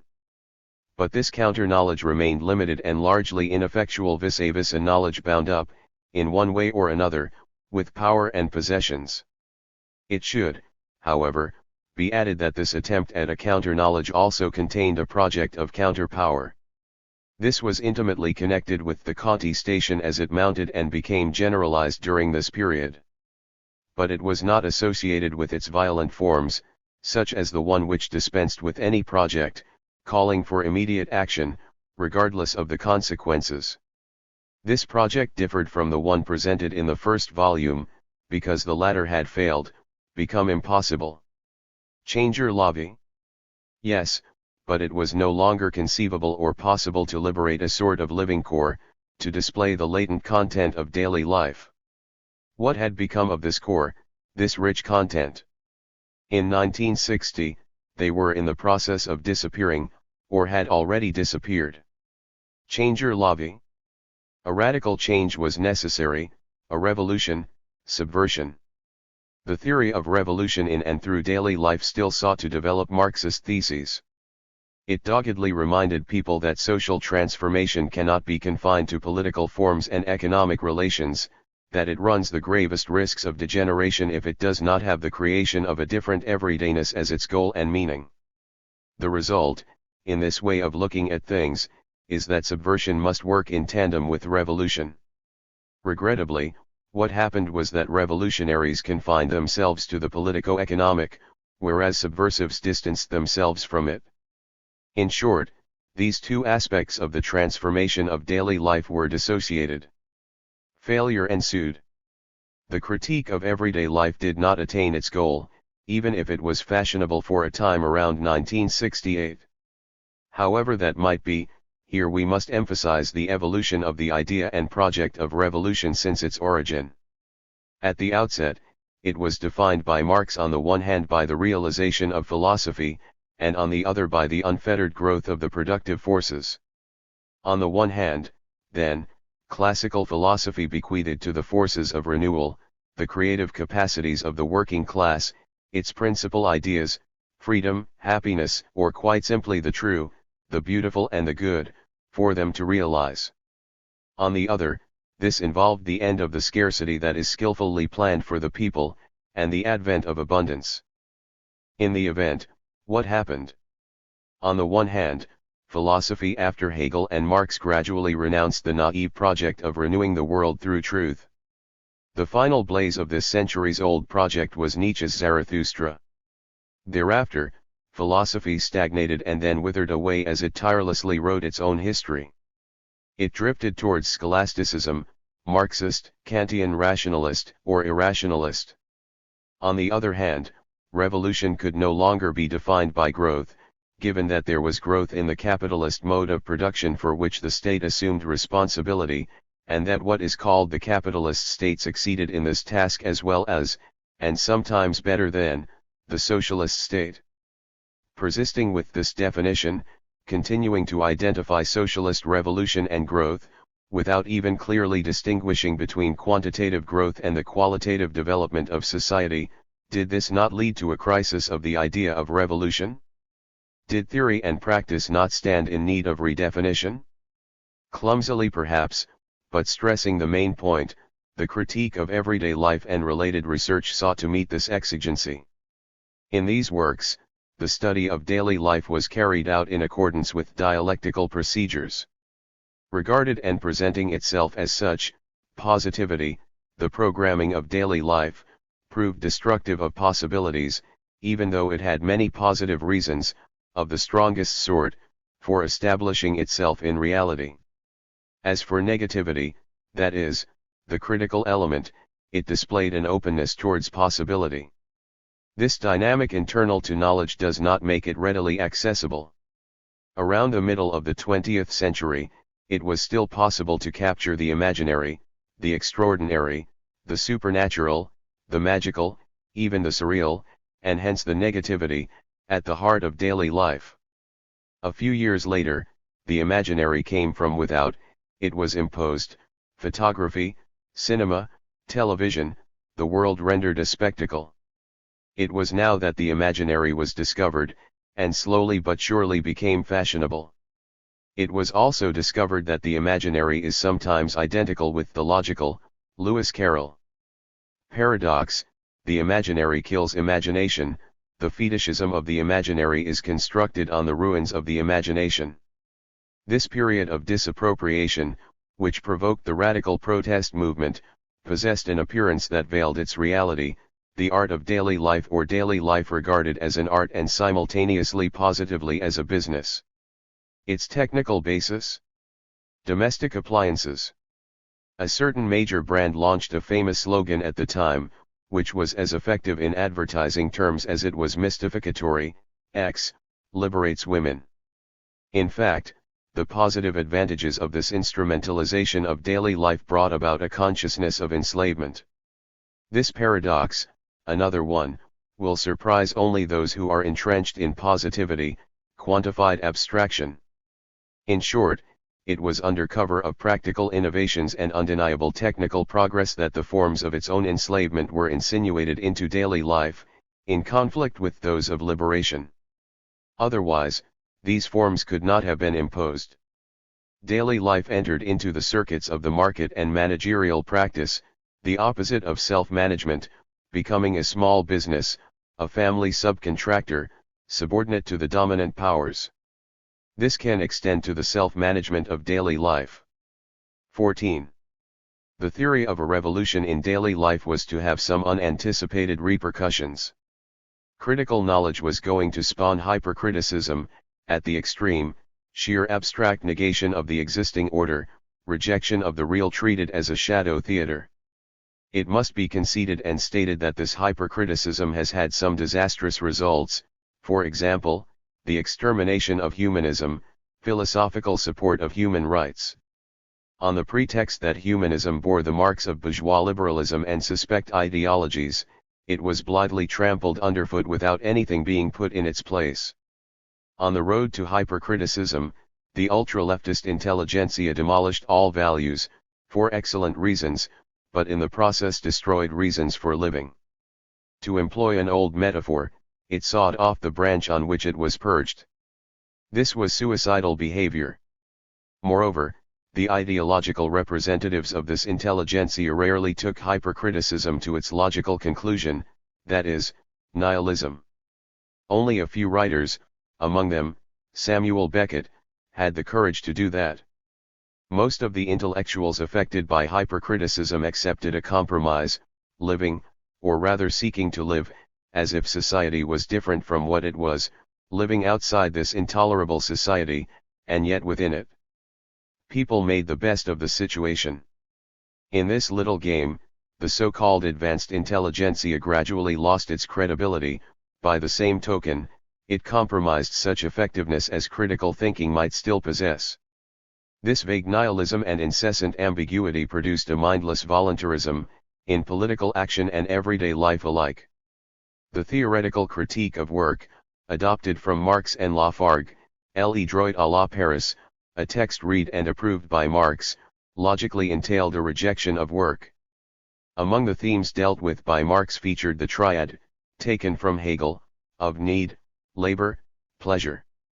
For certain tendencies, only the last term counted, the triad was dismembered in favor of hedonism. This is defensible when one notes that human beings today exercise only a tiny proportion of their potential for pleasure. In industrial societies, fascinated as they are by leisure, automation, and information processing, work is depreciated. This problematic cannot be overstressed. It accounts for some of the facts attributed to the crisis. Around this time, between 1960 and 1980, the old proletarian slogan, "Those who don't work don't eat," faded and vanished. However, the peremptory refusal of work, "Don't work. Let it all hang out," compromised a key demand by diverting it in the direction of absurdity. Obviously, this extremism could not speak to workers, it could originate only in a certain middle class and an intelligentsia undeterred by paradoxes. What is more, if some people were saying, "Don't work," others, and sometimes the same people, were declaring, "Stop consuming objects, get lost." There was, and is, a gulf between such slogans and critical analysis of the production-consumption relation in daily life. Nevertheless, the stress laid on play, on the festival, naively regarded as immune to recuperation by existing society, provided a bridge. It made possible a compromise between the critique of everyday life and ultra-leftist extremism. The domain of the festival was extended, students spoke readily of violent festivals, revolution itself assumed the appearance of a vast popular festival. Notwithstanding some profound disagreements, understanding and agreement were thus reached on various claims about what is possible. The general, and generally accepted, slogan "Changer la vie" received a kind of compliment, which made it more concrete: make daily life a festival, make your body, time, consciousness and being something that resembles a work of art, something that is not content to give form to a lived experience, but transforms it. Utopia. Once again, yes, utopia, impossibility. But for what is possible to come to pass, must we not desire the impossible? Thus developed, the theme and slogan "Changer la vie" nevertheless remained incomplete, for the project specified nothing about space, the use of time, social relations. On the other hand, it explicitly involved an end to relations of reproduction. 15. During the same period, at the opposite pole, scientism was growing in vigor, if not in wisdom and beauty, with variants and implications that have already been indicated on numerous occasions: positivism, empiricism, epistemology, structuralism. The scientistic tendency rejected lived experience as a fact, alienation as a concept, and humanism as a project. Neo-positivism and its Marxist variant had no difficulty showing, or proving, that these concepts, alienation, the human, possessed no epistemological status. This seemed decisive to them; moreover, it was perfectly true. The stance of critical knowledge implies that such a problem is a pseudo-problem. These concepts have their reference point in practice and daily life, not in the pure knowledge baptized and consecrated by epistemology. If these concepts, social practice and daily life, lacked epistemological status, those who used them were untroubled by the fact. They declined to be dragged onto the terrain of epistemology, a terrain which seemed perfectly solid to the neo-scientists, but was in fact booby-trapped, mined, unstable. These theoreticians believed themselves to be liberated from all ideology by pure scientific knowledge, whereas they represented the ideology of scientificity, or, if you prefer, scientificity become an ideology. Here we encounter one of the most curious paradoxes in an age full of them: the ideology of the end of ideologies. The error of these ideologues remains unforgivable, as from this date, 1960 and subsequent years, rather than demanding an epistemological status for them, human rights should have been defended, illustrated, strengthened. Like the philosophers, epistemologists undermine these rights at their foundations, while also undermining those of thought. Indeed, what entity is more vague and more lacking in epistemological status than man? Thought itself. Only mathematical logic, destined to be absorbed into machines, has a status of the kind that ideology strives to impose as primordial. Critical knowledge had no status. In fact, two conceptions that did not feature in the categories of traditional philosophy were juxtaposed without ever confronting one another in debate, something that was always evaded by the dogmatists. Supporters of the one counted on positive knowledge, and exclusively on it; they defined life by the extension of such knowledge and its application. Even revolution occurred through the application of a positive knowledge contained in Marx and Lenin. Some of the most doctrinaire among them asserted that this knowledge extended from Thales to Lenin. In this tendency, lived experience is minimized, it is distrusted. To live is to know scientifically, and to make such knowledge the criterion of life. Lived experience, spontaneity, was held responsible for the problems and errors of consciousness, including those of political consciousness. Ultimately, lived experience disappeared, it was eliminated. It was reduced to the vacuum created by evicting certain elements from a vast commonality constitutive of positive knowledge. Epistemological reduction, required for the construction of positive knowledge, focused, in the first instance, on this lived experience. The opposite tendency, by contrast, counted on absolute spontaneity and on extolling lived experience, which was supposedly enough to transform daily life. Positive knowledge was mistrusted, in favor not so much of the irrational, an outmoded philosophical position, as of what springs up spontaneously, once the obstacles have been removed. Positive knowledge and power were among the obstacles. What this tendency sought to scale down was thus scientificity itself. Is there room for a conception, an elaboration, which gives the conceptual and the experiential their due, which is not reductionist, but draws them both onto an expanding track, enriching them while critiquing them by one another? Submitting both to a creative activity comparable to that which produces works of art, without thereby aligning oneself with an aesthetic theory? One might suppose so. Meanwhile, confrontation between these hypotheses, tendencies, and strategies did not occur. This was characteristic of intellectual life in France in the second half of the 20th century. Controversies were evaded. Instead of open discussions, there were allusions, indirect attacks, and sometimes insults. On one side, we witnessed the arrogance of the positivists, on the other, the rage of the negativists, both of them employing ad hominem arguments. Similar contradictions ran through Marxism and Freudianism. Marx and Freud set out from a lived experience, social labor for the former, sexual libido for the latter. Both wanted to exalt this lived experience, in order to set it free, hence a revolutionary project on one side, and a project that was subversive in its fashion on the other.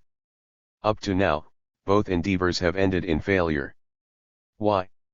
Among other reasons, it can be asserted that lived experience, thus marked out, has not escaped the sway of positive knowledge, the latter being formulated and codified in accordance with a systematization attributed to the founders. Up to a certain point, the critique of everyday life followed the same path, with the same twists and turns. At the outset, it proposed to grasp and conceptualize the lived, while extolling it. Yet the very process of conceptualization is not without its drawbacks, among them, the domination of lived experience by the concept. It is clear that the problematic of positive knowledge cannot be avoided. Merely to communicate a project, whether in spoken or written form, it must be conceptualized. Even if the limits of conceptualization are carefully indicated, the process is not risk-free. 16. The Parisian penchant for cliques, clans, and conspiracies was to aggravate the conflicts between partisans of changer la vie and varieties of scientistic dogmatism, without resolving them. The repositories of positive knowledge regarded themselves as highly superior to those who, as they saw it, were mere ignoramuses. Above all, they thought it would be possible to establish their propositions as definitive truths. Hence misunderstandings and disappointments. Hence also the splitting of Marxist thought into epistemological and critical stances. Hence, finally, maneuvers on the philosophical and theoretical plane aiming to neutralize these opposed currents by means of one another, in order to dispose of any theory and leave the field free for empirically taken decisions. This brings us to around 1968, high point of contestation and critical thinking, as well as prosperity and the economic miracle, that is to say, growth controlled by the state. In 1968, for the first time, and after various detours that we still do not clearly understand, critical thought again coincided with practice, the rapid rise of the movement, its no less rapid decline, accompanied by the separation of its constituent elements, thought and spontaneity, action and theory. The critique of everyday life motivated the refusals and demands of the protesters by presenting a project. For the first time, theory was not focused on the past, on history and historical models. Moreover, it was not content to propose an economic model. In and through counter-knowledge, it turned positive knowledge against itself, without abolishing it, but by opposing a knowledge of potentialities to ideologies of reality or models. It took its distance from classical positions in such a way as to open up different perspectives. Another failure. A definitive one? We shall see. Pragmatists make success a criterion. What failed was bad and false. For his part, Nietzsche the anti-pragmatist understood that the decadent sometimes choose what is bad for them, propelling them along the path of decline. Unintended consequences and reverses have their perverse reasons. Moreover, for those who observe the radical labor of the negative, failures are not only failures. Since Hegel and Marx, we have known that things also progress by the bad side. 17. Let us jump forward to 1981. What is new? Everything, declares the optimist with whom we are familiar, standard bearer of realism and champion of modernism. Contestation is over. We are already in another era, post-industrial society, the information society. Nothing, replies the nostalgic, the fundamental relations have not altered, only the discourse and rhetoric. Appearances notwithstanding, it is not the old constrictions that have been smashed to bits, but what remained natural and substantial in relations, proximity, warmth, and what do you call the thing that has been made so much of since it ceased to exist? Any sociability. In 1981, problems are reconsidered and reformulated in terms of crisis. Hence many assessments depend upon the way in which this crisis is perceived and appraised. On this crucial point, however, there are significant disagreements, and the spectrum, as they say, of analyses and opinions is so wide that it is not easy to see how it remains a spectrum, since there are neither borders nor handle to control it. Some say, there is no crisis, simply a new division of labor on a world scale, as a result of technological progress, and, consequently, a displacement of the centers of production, wealth, and power. If that threatens France, let it contrive to pull through with the minimum damage. Eurocentrism could not last forever, nor could the historical privilege enjoyed by some countries, including ours. Others proclaim a total crisis, a crisis of everything that goes to make up a society, culture and values included. Hence a crisis of the left as well as the right. A terminal crisis, some go so far as to say, and, in the last analysis, an ineluctable one, catastrophe. A pessimistic conclusion, comes the rejoinder from the other side, the popular movement is fending off catastrophe, and will prevail. A simple economic crisis, declare a lot of realists, which is therefore bound to have political repercussions, good politics making possible the good economics that will lead us out of the crisis. Crisis of the capitalist economy or crisis of imperialism, say certain Marxists, who locate the epicentre of the global upheaval as follows: the relations between center and periphery have shifted, there are new imperialisms which, although secondary, are active. On the other hand, various countries have embarked upon independent industrialization, and are discovering new roads. Even so, comes the response, the relations of hegemony, domination, and dependency remain essentially the same. Among those who concede that the crisis is bringing about profound changes, simultaneously affecting labor and its organization, the way of life, modes of knowledge, the scale of recognized values, norms, and conventions, many, whether conservatives or reformists, assert that the enterprise remains the site of these transformations. It thus supposedly escapes the crisis as a model, a solid, unchanging site amid the various changes. Some maintain that a privileged site of this sort, one that does not exclude productive labor, but incorporates it into a far larger space and time than the workplace and labor time, is to be found in daily life, which does not escape the crisis but is transformed with it. As for the crisis in general, a hypothesis is emerging which is rarely discussed, but has arguments in its favor. People always refer to the end of the crisis, a solution, a way out of the crisis. They talk about containing or controlling it, which is what the word crisis, etymologically construed, suggests. The paradoxical hypothesis is that this crisis cannot be reduced to a phase of instability between two stable periods, quite the reverse, it is becoming the mode of existence of modern societies on a world scale. Neither the thesis of a crisis of economy and society, nor that of a crisis of the bourgeoisie and the working class, nor that of a crisis of the middle classes as relatively stable supports of established institutions, nor the very widespread thesis of a critical period for institutions, values, and culture, none of these accounts for the situation, does justice to its gravity or the extent of the problematic.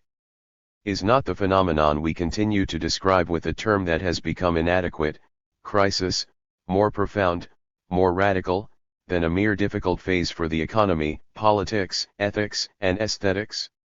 Might it not legitimately be thought that the crisis will change these societies' root and branch, in their anthropological matrix, their historical foundation, their economic base, and their superstructural apex? If this is the case, then the crisis is continuing the work of critical thinking, abandoned by thought. It, responds in reality to those who did not want a considered, directed upheaval, something that was possible in 1968. Nothing will withstand this practical critique, the resistance of the existing order will sooner or later be swept aside, dissolved or shattered, even facile nostalgia and derisory optimism, which are complementary ideologies. What are called modern societies will henceforth live under threat from within and without, threatened with ruin, decay, self-destruction, facing numerous challenges, exposed to unremitting attack. We must get used to the idea that a crisis of this order no longer has anything to do with crisis in the classical sense, that constant invention is required to respond to such situations. Invent or perish. There is no definite or definitive solution, no model to emulate, only a road to open up and construct. This thesis goes beyond currently accepted theses, regarded as bold, on the serious crisis or even total crisis. It indicates the path that must be cut through the ruins. We must also get used to the paradoxical idea that this crisis is not some malady of society, but henceforth its normal, healthy state. A strong organism does not shrink back nervously, avoid risks and dangers, but on the contrary confronts them, acts and reacts accordingly. It is true, however, that analogies between the social and the organic cannot be pushed beyond certain limits. Another, no less paradoxical implication, critical thinking tends to disappear or at least be marginalized, and possibly qualitatively transformed. The crisis takes over the work of critical knowledge, continuation of ancient philosophy, the work that thought sought to accomplish, but which it could not see through to a conclusion. As a critical condition, the crisis is critical thinking in actu. This thinking is superseded and realized, outflanked as knowledge, it becomes concrete. What is left for it to do in its capacity as thought? First of all, to track the radical labor of the negative, the progress of the crisis through the world it engenders while tearing it apart. Possibly, what presents itself as positive, technology, etc., will turn out to be negative, while the seemingly negative, the wrecking of institutions and values, will prove creative.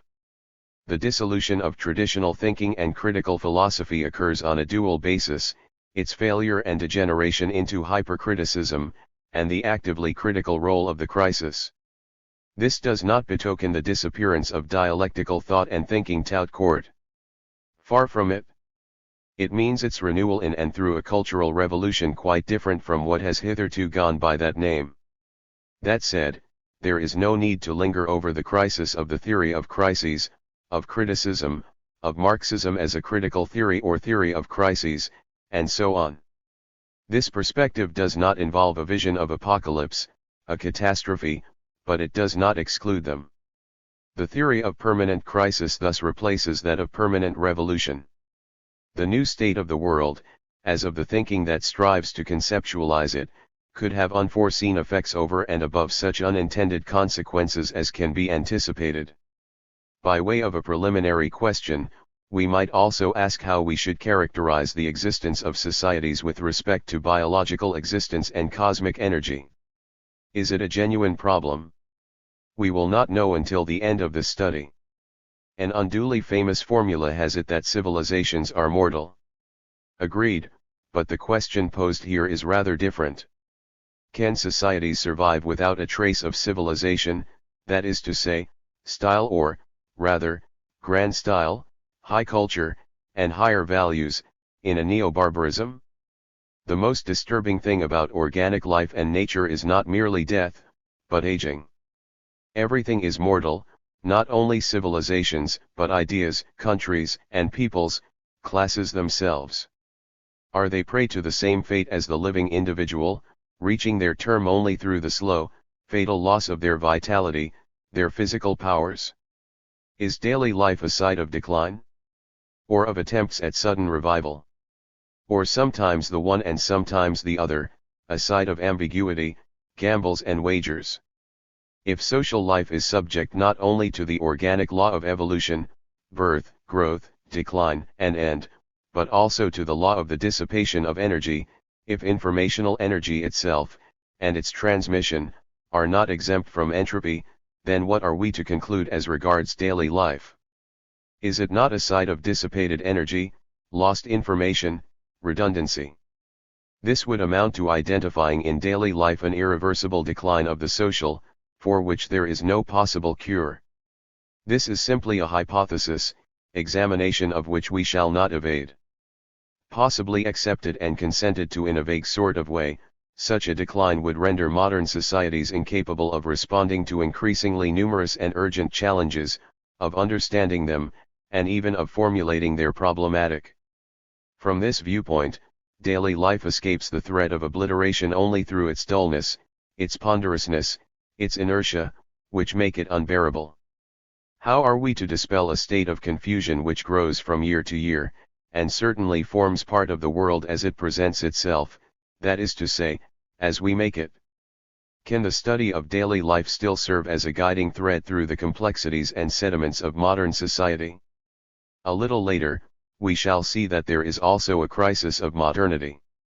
The situation, in the broadest sense of the term, will prove all the more difficult to grasp in that the neo, the retro and even the archeo, which once, in the glory days of modernity, fought bitterly, are confused today. This also forms part of our world, and is an aspect we must stress right now. Around 1980, a rumor was doing the rounds that everything had changed, that we were entering a different era. The new philosophers, the new architecture, the new left and new right, even the nouvelle cuisine, sprang up simultaneously. There is indeed something new, but where and what? Illusion or reality? Potentialities, remote possibilities, or the consequences of decisions that have already been taken? There is indeed a neo-bourgeoisie, a new middle class, but they bear a close resemblance to the old ones, with fewer tics and added idiocies. The allegedly new is often only a revival that is unconscious of the fact. Sometimes people also wittingly revive religious, metaphysical, and political themes, renovated like old palaces in historic cities, the new tacked onto the old. Some terminological innovations are enough to produce this effect. Fashion and culture have also become mixed up to the point of merging, an old phenomenon, but one that is increasing in scale. Anything that amounts to fashion is regarded as new. Clever advertising makes the neo contain the archeo, and vice versa. Presentation and verbal packaging conceal the persistence and deterioration of the old in the allegedly new.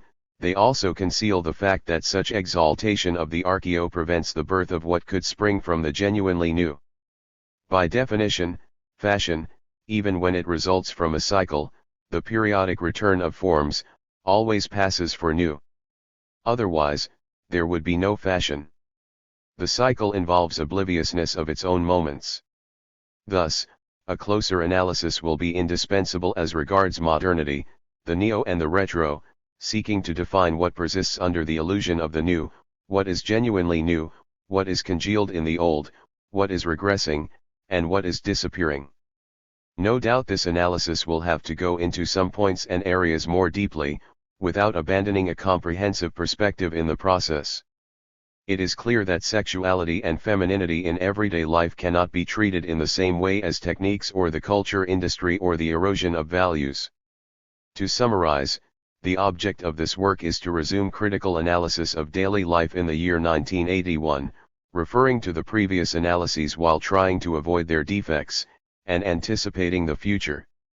The problem has changed. It derives not from a scarcity of material or ignorance of daily life but, on the contrary, from an abundance of material and a kind of excess of positive knowledge. The most cursory glance at publications of all sorts, on towns, on political life as well as private life, immediately informs us of these alterations. But what is their significance? Here our problematic emerges, and can be reformulated thus: is daily life a shelter from the changes, especially when they occur abruptly? Is it a fortress of resistance to great changes, or certain minor but significant changes? Or, contrariwise, is it the site of the main changes, whether passively or actively? The upshot of these analyses, which remain incomplete, is that daily life cannot be defined as a subsystem within a larger system. On the contrary, it is the base from which the mode of production endeavors to constitute itself as a system, by programming this base. Thus, we are not dealing with the self-regulation of a closed totality. The programming of daily life has powerful means at its disposal, it contains an element of luck, but it also holds the initiative, has the impetus at the base that makes the edifice totter. Whatever happens, alterations in daily life will remain the criterion of change. But that is to anticipate the conclusions of this work. Part 1. Continuities. One end of modernity. Since the onset of what are called modern times, a standard question has involved the relations between tradition and novelty. It has prompted controversies like that of the ancients and moderns at the end of the 17th century, and continues to do so. It is not always clear what is at issue in these debates, sometimes that emerges only long after the quarrel, as with the concept of progress in the case of the ancients and moderns. Today, another question is on the agenda: the end of modernity. This was noisily proclaimed as the 1980s approached. At the same time as an eruption of the new, people announced a reversion to tradition, but a reconsidered tradition, a tradition freed from ideology and authenticated by the test of time. The end of modernity heralded a great change, proclaimed from on high. It was unquestionably in architecture that the announcement caused the greatest stir. Common to technology, art, social practice, and everyday life, the architectural is a domain that should not be underestimated or regarded as subsidiary. Developments in architecture always have a symptomatic significance initially, and a causal one subsequently. The Venice Biennale of 1980 was devoted to postmodernity in architecture, a slogan launched in the USA 2 or 3 years earlier.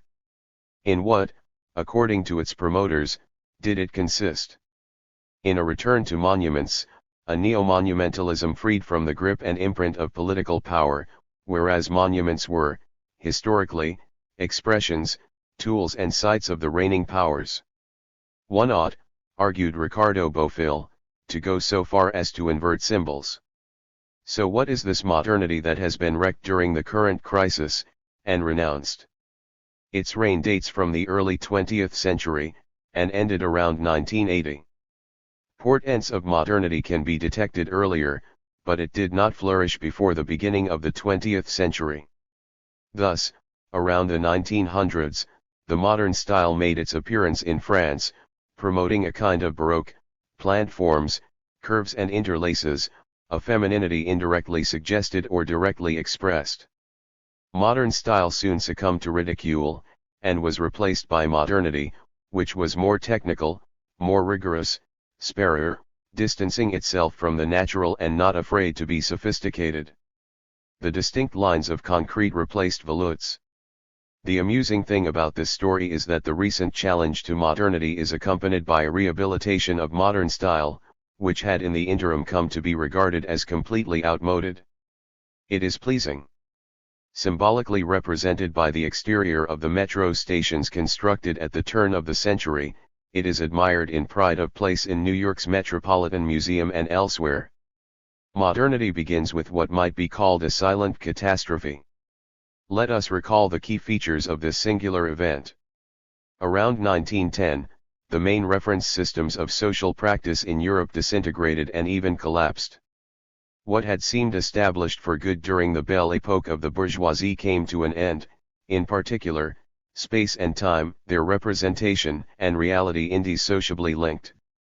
In scientific knowledge, the old Euclidean and Newtonian space gave way to Einsteinian relativity. But at the same time, as is evident from the painting of the period, Cézanne first of all, then analytical cubism, perceptible space and perspective disintegrated. The line of horizon, optical meeting point of parallel lines, disappeared from paintings. The gaze of the painter and the spectator skirts around objects, circles about them, catches the various aspects of the object simultaneously, rather than perceiving it from some privileged angle, be it a particular side of the object, or its surface or facade. At the same time, tonality in music was dissolved, and replaced by atonality, defined not by the dominant, tonic pair but by the equivalence of all intervals. The classical unity of melody, harmony, and rhythm in tonality disintegrated. At the same time, too, all coherent, developed systems broke up: philosophy, the city, the historical town, the family, and the figure of the father, history itself. Truth fell into disrepute. The crisis began with reference systems, that is to say, values and norms. Bizarrely, the First World War would soon foreshadow the end of Eurocentrism. Silent catastrophe prepared a noisy catastrophe. The safeguards had vanished. What became of daily life in this unique mutation, which was not experienced or lived as such, and went unremarked by those acquainted with it, some of the most lucid of whom would later describe it, for example, Thomas Mann, Robert Musil, Hermann Hesse. Daily life was consolidated as the site where the old reality and the old representations were preserved, bereft of reference points but surviving in practice. One continued to live in Euclidean and Newtonian space, while knowledge moved in the space of relativity. Comparatively straightforward, Euclidean and Newtonian space still seemed absolute and intelligible because it was homogeneous and had nothing to do with time. As for time, it remained clock time, and was itself homogeneous. People went on singing tonal melodies, with clear rhythms and harmonic accompaniment. They persisted with habitual perceptions and traditional representations, which were erected into eternal verities when in fact they derived from history, and had already been superseded in scientific knowledge. Daily life was certainly not immutable, even modernity was going to alter it. Yet it was affirmed as a site of continuity, exempt from the curious cultural revolution that set in train the collapse of European values constituted by the logos, active rationality, liberal humanism, philosophy, and classical art. Henceforth, thought and daily life, and thus theory and practice, parted company, taking different and divergent paths, audacity on one side, caution on the other. From this upheaval emerged the three values that were to make up modernity: technique, labor, and language. The components of this triad would meet with different fates and follow distinct trajectories. Technique was gradually to become lord and master. Like money and commodities under capitalism, it would take on an autonomous reality, escaping the grasp of thought, society, and even the state. It would spread as general power, simultaneously positive and negative, transforming reality and yet lethal.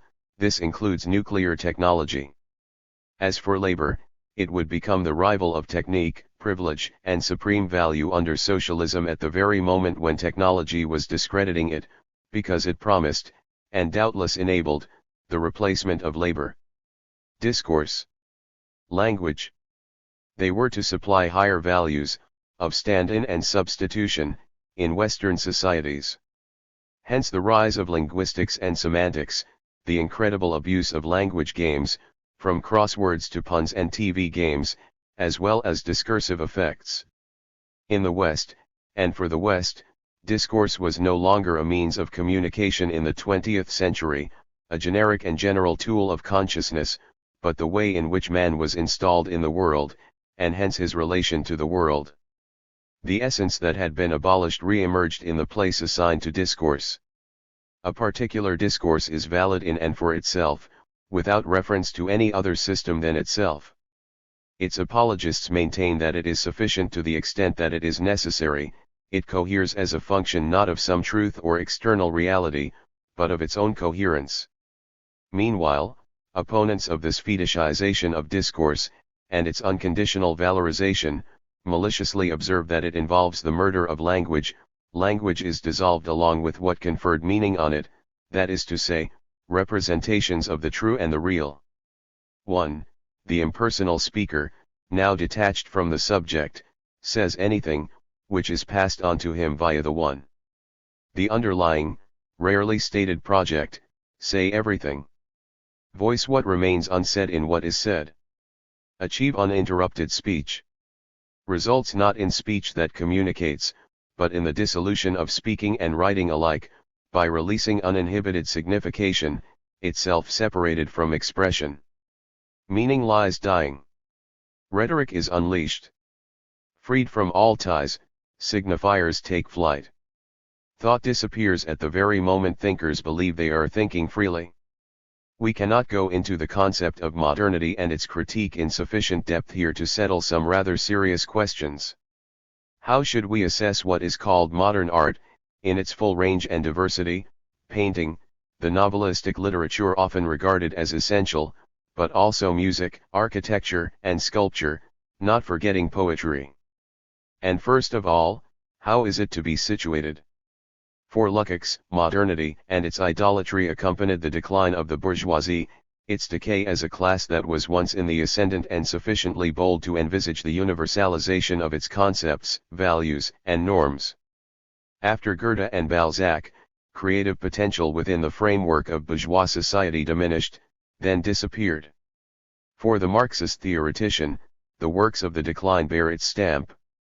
An increasingly sophisticated technology does not prevent artworks or products being of no interest, especially when they claim to be interesting, and their only interest is commercial. Let us cut short our evocation of this indictment. By contrast, for another renowned Marxist theoretician, Adorno, modern art possesses aesthetic significance and real value. Certainly, for Adorno, modern artworks do not arise outside of their context, and cannot be compared with those of the Renaissance. They nevertheless secrete a profound meaning. They are the negative moments of their age, marking out the transformations of society and the world.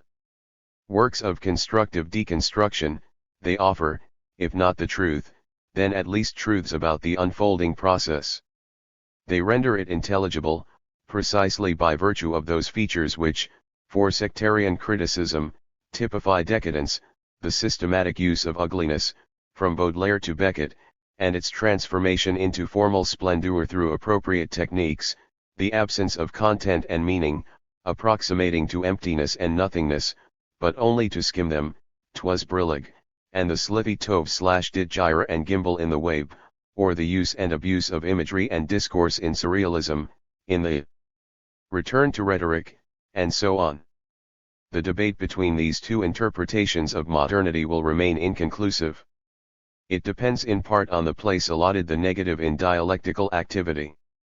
Neither Marx nor Engels, and still less Lenin, accentuates the negative. No doubt Hegel went further than the dialecticians who succeeded him in stressing the profound labor of the negative. If you believe that the negative consists solely in the other, reverse side of the positive, and, consequently, that it creates nothing, since it can only dissolve and decompose the positive to create space for what is to come, then Lukács's peremptory critique of modernity and modern art follows. If, on the other hand, you accept that the negative moment creates something new, that it summons and develops its seeds by dissolving what exists, then you will adopt Adorno's position. Today, this unresolved controversy is receding with modernity itself.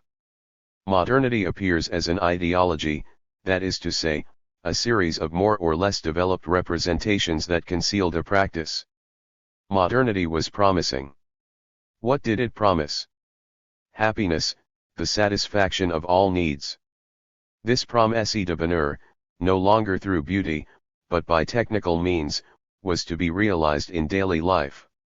In fact, the ideology of modernity above all masked daily life as the site of continuity, by floating the illusion of a rupture with the previous epoch. Now that this illusion has been dispelled and modernity dismissed, discussions about its essence and significance have lost some of their interest. What survives of this period is the general slide from a concreteness derived from nature towards the abstract, concrete as the mode of social existence, something that extends to works of art. The predominance of abstraction in art goes together with the extension of the world of commodities and of the commodity as world, as well as the unlimited power of money and capital, which are simultaneously highly abstract and extremely concrete. The artwork thus renounces its previous status, proximity to, and even imitation of, nature. It is detached and released from naturalism. This likewise goes together with the short-lived triumph of the most abstract signs, for example, banking and monetary dummy entries, over what remains of concrete reference systems. The crisis has brought about the separation of modernity and modernism. If the career of modernity as ideology is over, modernism as technological practice is more than ever with us. For the time being, it has taken over from modernism as regards a possible real transformation of daily life. In short, modernity as ideology now appears as an episode in the development and realization of the capitalist mode of production. In contradictory fashion, this ideology provoked its own specific opposition, the heedless promise of novelty, immediately and at any price, has generated a return to the archaeo and the retro, the optimism of modernity becoming tinged with nihilism. From this great confusion emerges modernism, a clear field for the deployment of technology and the proclamation of the end of ideologies, the ideology of the end of ideology, and yet the advent of new myths to which we shall have to return, such as the myth of transparency in society, the state, and political action. How can we avoid the conclusion that the alternative, modernity or postmodernity, is false? Posed in this way, the question avoids the main thing, technological modernism, its import, its capacity for intervention in daily life, and the related problem, which is simultaneously theoretical and political, of controlling technology. Meanwhile, daily life goes on. Two constants. This refers to property, the family, morality, and so on. We hardly need remind ourselves that but a short while ago the family seemed very fragile, reduced to the couple, which was itself provisional, its unspecified mission ending with the increasingly early departure of children, and so forth. But now we are witnessing a consolidation of the family, not that this means a revival of the extended family, the large group of blood relations and collaterals. We shall return to this theme. The family is affirmed not only as a microcenter of consumption and occupation of a small local space, a place, but as an effective group reinforced by a sense of solidarity, the moral complement of social security. This extends to a fraction of parental elders, without a clear distinction between its two components, blood relations and collaterals. Will it last? The increasing importance of the opposition insecurity, need for security suggests that the decline of a grouping reinforced in daily life will occur only gradually, if at all. Added to this is home ownership, a mass phenomenon extending to the working class, and the result of a strategy long planned within the framework of the mode of production. It is sufficient to indicate this commonplace in passing. Conservatism in daily life contrasts not only with revolution in and through daily life, a project that failed, leading to terrorism, hypercriticism, and nihilism. It has causes other than those already mentioned, for example, the reference points that survived the collapse of the old systems. It also has some very strong social bases, such as the professions and the corporatist mentality, ownership, and heritage in the traditional sense of the terms. Finally, and above all, a distant but decisive motive is the well-known fact that socialism as we know it renders daily life impossible and unlivable. Socialism seems to have assigned itself other goals and objectives, for example, the boundless growth of the productive forces, or the reinforcement of the state and its strategic power.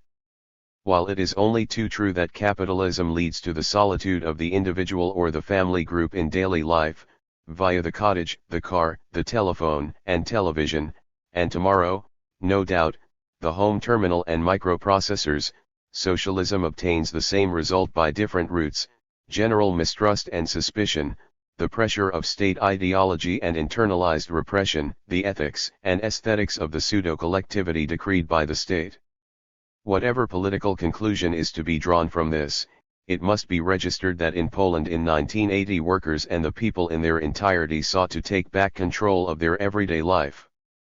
The state wished to administer daily life, but, to say the very least, did not succeed in its aim. The new organization arose out of this failure. It declares itself self-managing at the level of daily life, and is intent on being such. According to the most clear-sighted Poles, solidarity is neither theology nor politics in the usual sense, it is ordinary life emerging into the daylight, making demands, calling for help, sometimes incautiously, for it is on the brink of despair. Here, the left critique of the state is closely akin to the critique of everyday life, something we knew already. That is how this society sinks into its crisis. At the very moment when ideology, proclaiming the end of ideology, heralds the advent of the new, the older, the archaeo, resurfaces. To these, more or less veiled, economic, social, and political contradictions, society adds contradictions between its norms and values. The malaise of civilization risks becoming intolerable, not so much for the elite as in daily life. New generations are already torn between the demand for satisfaction and disgust with those who are satisfied, between an expectation of unimagined happiness and a strong sense of being deceived, prompting them to outright rejection. Rejection of what? Of what is offered by way of either traditions or projects of renovation. People reject both repressive morality and any morality advocating sacrifice, whether in the name of religion or of some future revolution, both the work ethic and that of interest properly understood, both the values of altruism and those of calculated egotism. Sometimes people retreat into voluntarism in the name of constructive action, thereby running the risk of being flattened in daily life. This amounts to a failure to respond to the most urgent demands.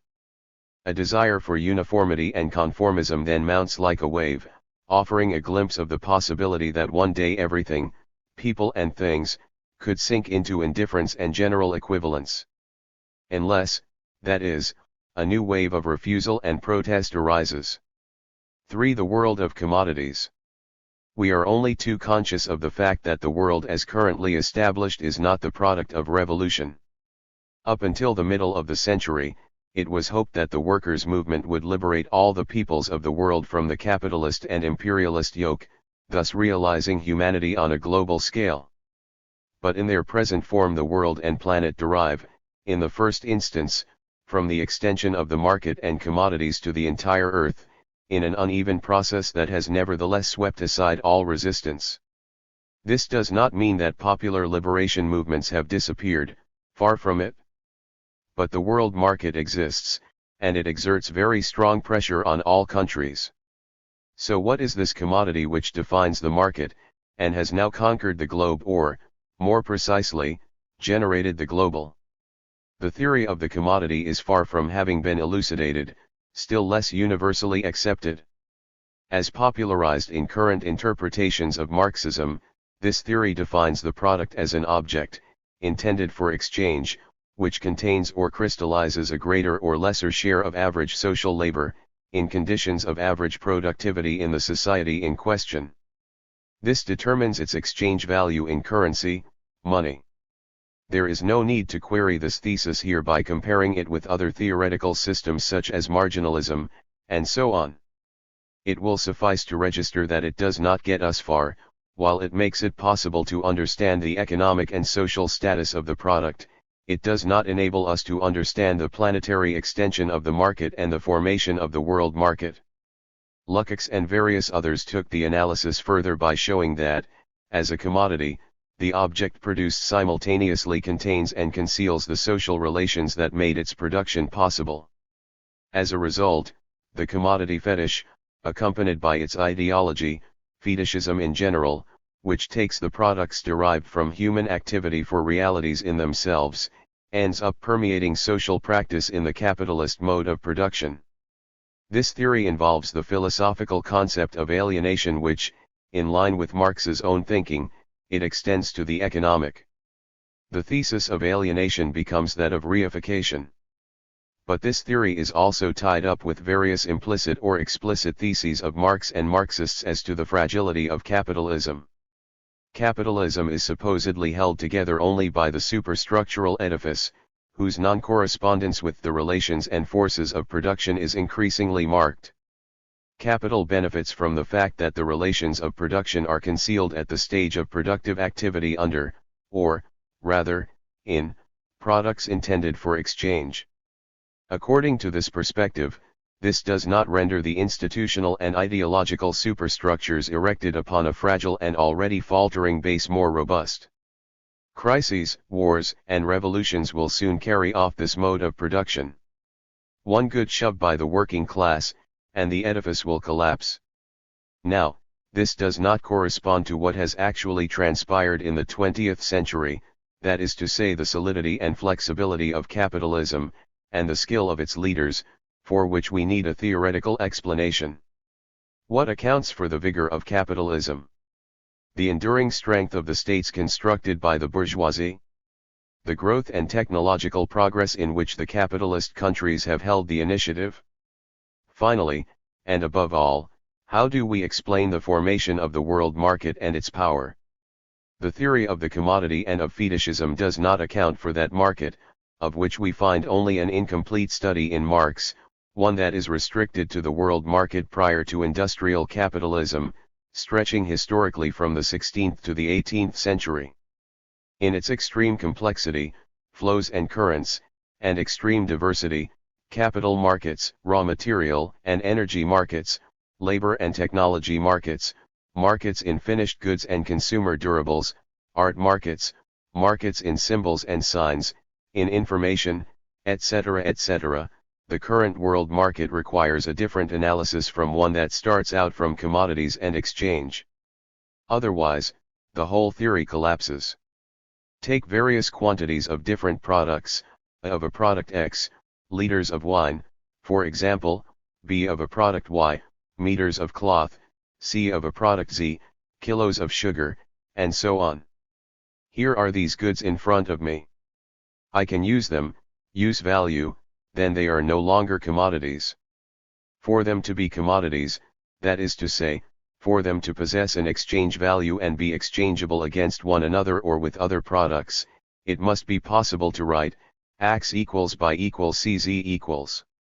The series of products that have thus become exchange values is limitless. But is there an end to the series, an ultimate good? Yes, gold, guarantor of money, which is simultaneously found at the end of the chain, and alongside each term as money guaranteed by gold and defined relative to it. One can thus write, X equals by equals CZ equals omega, omega designating gold, located at the end of the infinite series. Or again, X, omega, equals by, omega, equals CZ, omega. Following Marx, gold is called the universal equivalent. In exchange, the materiality of the thing is momentarily erased by its formwechsel. Gold restores materiality to the formal. As a result, commodities are constituted as a non-finite, permanently open and yet well-defined system of equivalence. The form of the commodity, which is simultaneously abstract and concrete, and whose content is goods and products, determines the system of equivalence. This poses the general question, which we cannot deal with here, of the practical mode of existence of socio-economic forms. Also to be noted is that in the unlimited series of exchangeable goods, objects and products, three goods enjoy a special role and a happy or unhappy privilege: sex, labor, and information. In some respects they approximate to gold, in the sense that they are ubiquitous yet clearly situated. These activities, which are exceptional yet conform to the norm for exchangeable goods, the market, and commodities, are carried on in daily life and obscure the system of equivalence to the extent of concealing it. Since antiquity, sex has been sold and bought, prostitution, marriage. Recently, this business has entered directly into the circuits of exchange, sex shops, etc. Moreover, sexual fantasy and imagery have widely penetrated the discourse of advertising and daily life. The sexual phenomenon in its own right has thus become the supreme commodity, the product that sells other products. The fate of labor is well known. In the modern age, since industrialization, labor features on the market. This was not the case with agricultural, artisanal, intellectual, or spiritual activities, which escaped the harsh laws of exchange. The labor commodity is special in that, by means of tools and machines, it produces all the other commodities, productive activity generating more market value than it is itself worth on the market, an obvious fact disclosed by Marx. The latest of these privileged commodities is information. It has always existed, but only recently assumed the status of exchangeable product. The vast cycle and expansion of exchange, from primitive bartering onwards, seems to terminate with it. Exchange has conquered the world, or rather, shaped it.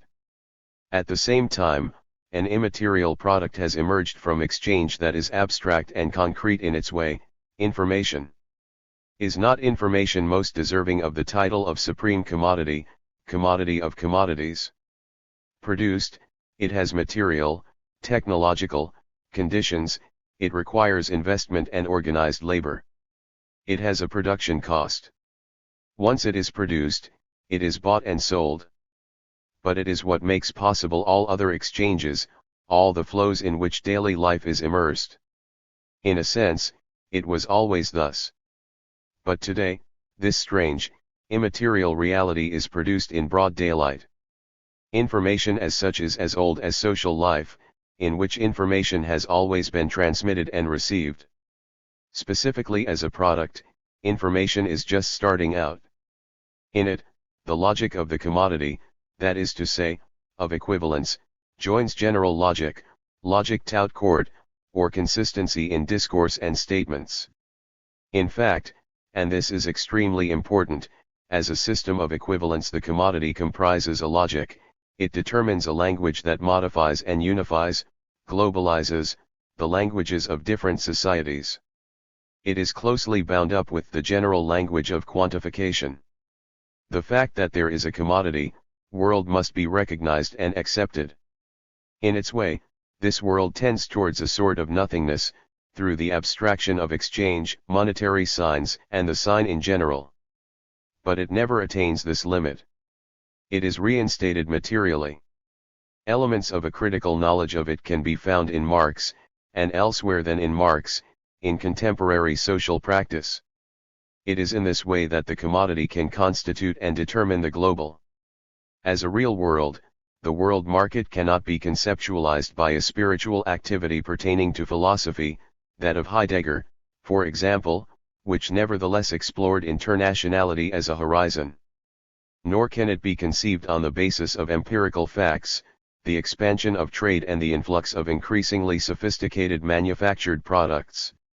Such facts do not enable us to understand the possibility, the conditions of possibility, of the global. A straightforwardly economic or political theory of internationality underestimates phenomena that are planetary in scope. Only knowledge of the commodity as reality producing gives us access to the global. This does not mean that it exhausts it, far from it. But it alone makes it possible to situate daily life in the global, and to assess the retroactive impact of international space on its own conditions, on the contradictions it contains. One or two additional remarks. As a set or system of equivalence, the commodity has served as a model for other systems of equivalence, the contractual system, for example, based on a different form, reciprocity, as well as on the sequences and constraints determined by that form. Thus, modern society is constituted as a system of systems of equivalence. What is more, the state pronounces the general equivalence of these systems of equivalence, it guarantees and implements it. On the other hand, daily life is established thus, everything, the socio-economic political whole, rests upon it. Ultimately, all moments would be equivalent in daily life. In that case, daily life would dissolve, as it were, like a bad dream. These limits, of daily life and of the sign, are never reached. The moments assert themselves. Each of them possesses a value in the totality. In the absence of such a value, there would be no link between the moments of daily life. Yet they all logically tend towards equivalence. Within the system of systems of equivalence, a leveling occurs, not down to the lowest, and still less up to the highest, the summit of society, but to an abstract social average. Assimilation, repetition, equivalence, calculable, predictable, and hence open to rational administration, such are the characteristics daily life tends towards, characteristics which were already in evidence some years ago, but are becoming more pronounced. Everyday life managed like an enterprise within an enormous, technocratically administered system, such is the first and last word of the technocratic ethic, every moment anticipated, quantified in money terms, and programmed temporally and spatially. Nevertheless, sexuality, labor and information retain a certain ambiguity and privilege in daily life. In tense instants, or, rather, moments, it is as if they are seeking to shatter the everydayness trapped in generalized exchange. On the one hand, they affix the chain of equivalence to lived experience and daily life. On the other, they detach and shatter it. In the micro, conflicts between these elements and the chains of equivalence are continually arising. Yet the macro, the pressure of the market and exchange, is forever limiting these conflicts and restoring order. At certain periods, people have looked to these moments to transform existence, to labor, in the name of socialism, to sexuality, in the name of freedom and pleasure, seeking to wrest it from the world of commodities, and finally, today, to information, to dominate and even dispel the world of material products and commodities. The failure of the first two endeavors, and the problems encountered by the third, indicate that there is no guarantee that we can open up a path in this direction. While it is definitely the case that sexuality and labor can, in their own ways, sexuality through erotic exhilaration and the joy of being in love, labor through strikes and rebellions, at least momentarily break the link between exchange value and daily life, it may be that information processing has arrived to complete the empire of commodities and the course of daily life. Unless, that is, it affords an opportunity and a conjuncture that are conducive to socialization of a new type, one that would draw the totality onto other paths. Whence a problematic that has already been hinted at. For identity. Among the factors of continuity, national identity, its acquisition and preservation in the course of the crisis, must be accorded due importance. It corresponds, at the summit, to identity in daily life at the foot. Historically established on the basis of the home market and centralized state power, French identity was asserted and confirmed during revolutions and wars. Today, this formal identity, like the realities to which it corresponds, country, fatherland, nation, state, is under threat on all sides. These threats, which might lead to a loss of identity, are the object of numerous complaints. Is not the loss of identity we hear so much about or a, contemporary form of alienation, without being named as such? The pressure of the international tends to break up national identity, by dissolving the sense of belonging to a political and cultural community. Likewise from below, if we may put it that way, with differentialist pressures, regions, towns, local communities. Compromised and even shaken, to a certain extent national identity is everywhere in search of itself and seeking to preserve itself. The tremors are inducing veritable panics. Is the groundswell of these terms, loss of identity, search for identity, at all levels, from the individual to the continental, an accident? No, it has a meaning. Where is Frenchness to be found? Is nationalism, whose pronounced return is becoming menacing, a recovery of lost identity or its ideological simulation? Whatever happens, the preservation of identity signifies the use and abuse of commemoration, the return of the historical as a system of reference, and pressure on daily life to prevent its destabilization and preserve it as a locus of identity. This thus implies a tendency towards the reproduction of relations of domination in identity, a process that is not without its obscurities and uncertainties. Even so, we must distinguish in national identity between reality and ideology, the domestic market and the national culture. In France, for example, the traditional rationalism whose national character is obscured amid the crisis, all the more so in that it is related to the European and Western logos, which is itself in crisis. This identity operates in the direction of non-development, in other words, of conservatism. It strengthens resistance to change, even as the urgent need for change in order to modernize national life is proclaimed elsewhere. Is it not weird that people so often refer to La France profonde in connection with backward corners, out-of-the-way villages, and small towns frozen in archaism? This Frenchness is obsolete, antiquated, yet it is exalted on television and in the press. Are not some harsh truths being masked under manipulative ideologies here?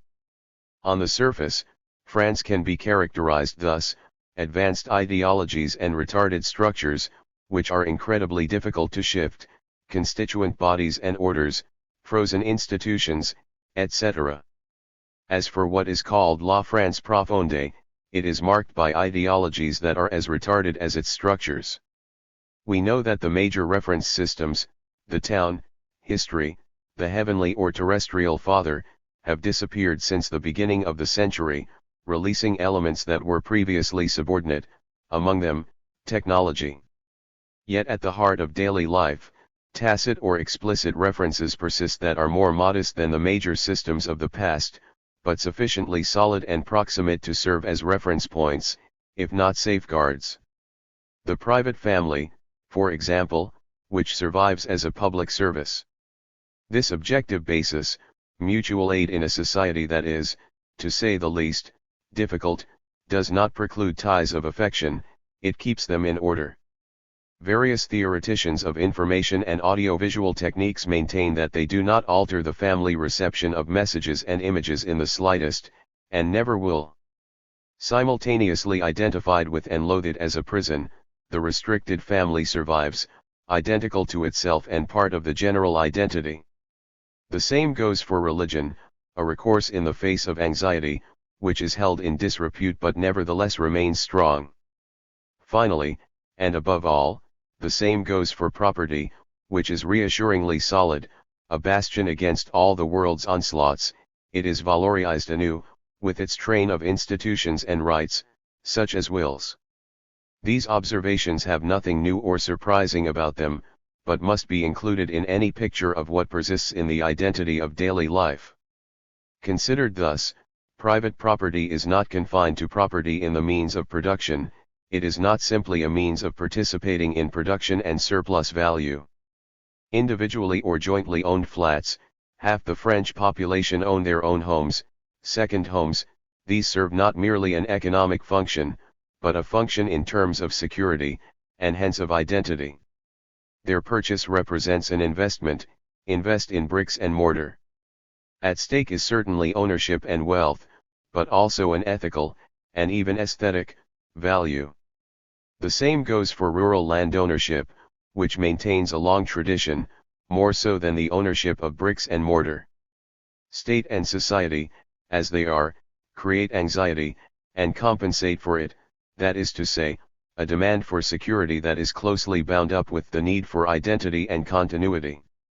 The owner of a house is there for life, especially if he earned it by the sweat of his brow. He has his place in space. He dwells in the same, and the other cannot assail him or drag him out. He is installed in the identical, the repetitive, the equivalent. The permanence of property symbolizes, and at the same time realizes, the continuity of an ego. This ego unquestionably lives a better life in its own property than when it is exposed to anxiety in accommodation that might be lost from one day to the next. These commonplace details make up the mundane character and, consequently, the vigor of daily life. Like the personal objects that form the immediate environment around an individual or family group. To be attached to objects, to privilege them effectively, is today, as in the past, to create a shell or a bubble, that is to say, a protective layer against the assaults of a hostile world.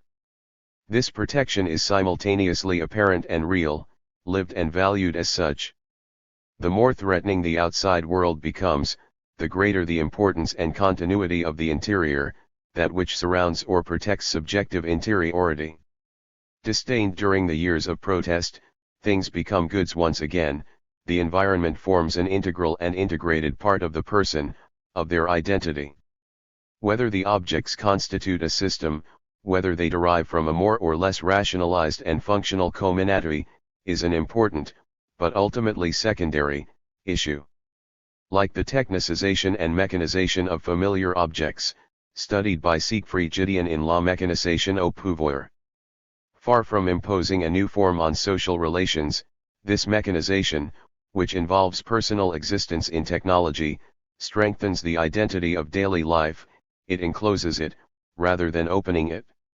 Take, for example, the mechanization of the bath. 1 Capitalist and bourgeois Europe made the transition from public baths, meeting place and site of social life, to the bathroom, in which each member of the group is isolated.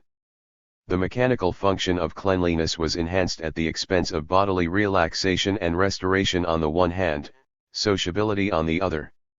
Antiquity, by contrast, switched from the private bath to magnificently equipped public, thermal, baths. This far-reaching dynamic of privatization and identification in the private sphere began a long time ago. It is being strengthened. It separates the private from the public, at the risk of causing a backlash, that is, the confusion of the private and the public. The latter, subordinate to political power and the state, can go and find the private individual at home and draw him out of his shell like some edible snail. Isn't this what happens with certain objects, including the television set and the microprocessor? Public and publicity go together. Domestic appliances have certainly altered daily life. By opening it out onto the world? Quite the reverse, they have aggravated its closure, by reinforcing repetitive everydayness and linear processes, the same gestures around the same objects. Let us note once again that household appliances have not liberated women, they have made liberation movements possible by alleviating daily drudgery. Only then did specific demands regarding divorce, contraception, abortion, and freely chosen maternity emerge. Something new makes its appearance here. These aspirations, which have given rise to conflicting movements, were inconceivable when birth and death alike were the preserve of God the Father, creator of heaven and earth. This remains the official teaching of the Apostolic Roman Catholic Church, and is fiercely defended by it. 5. Everyday discourse.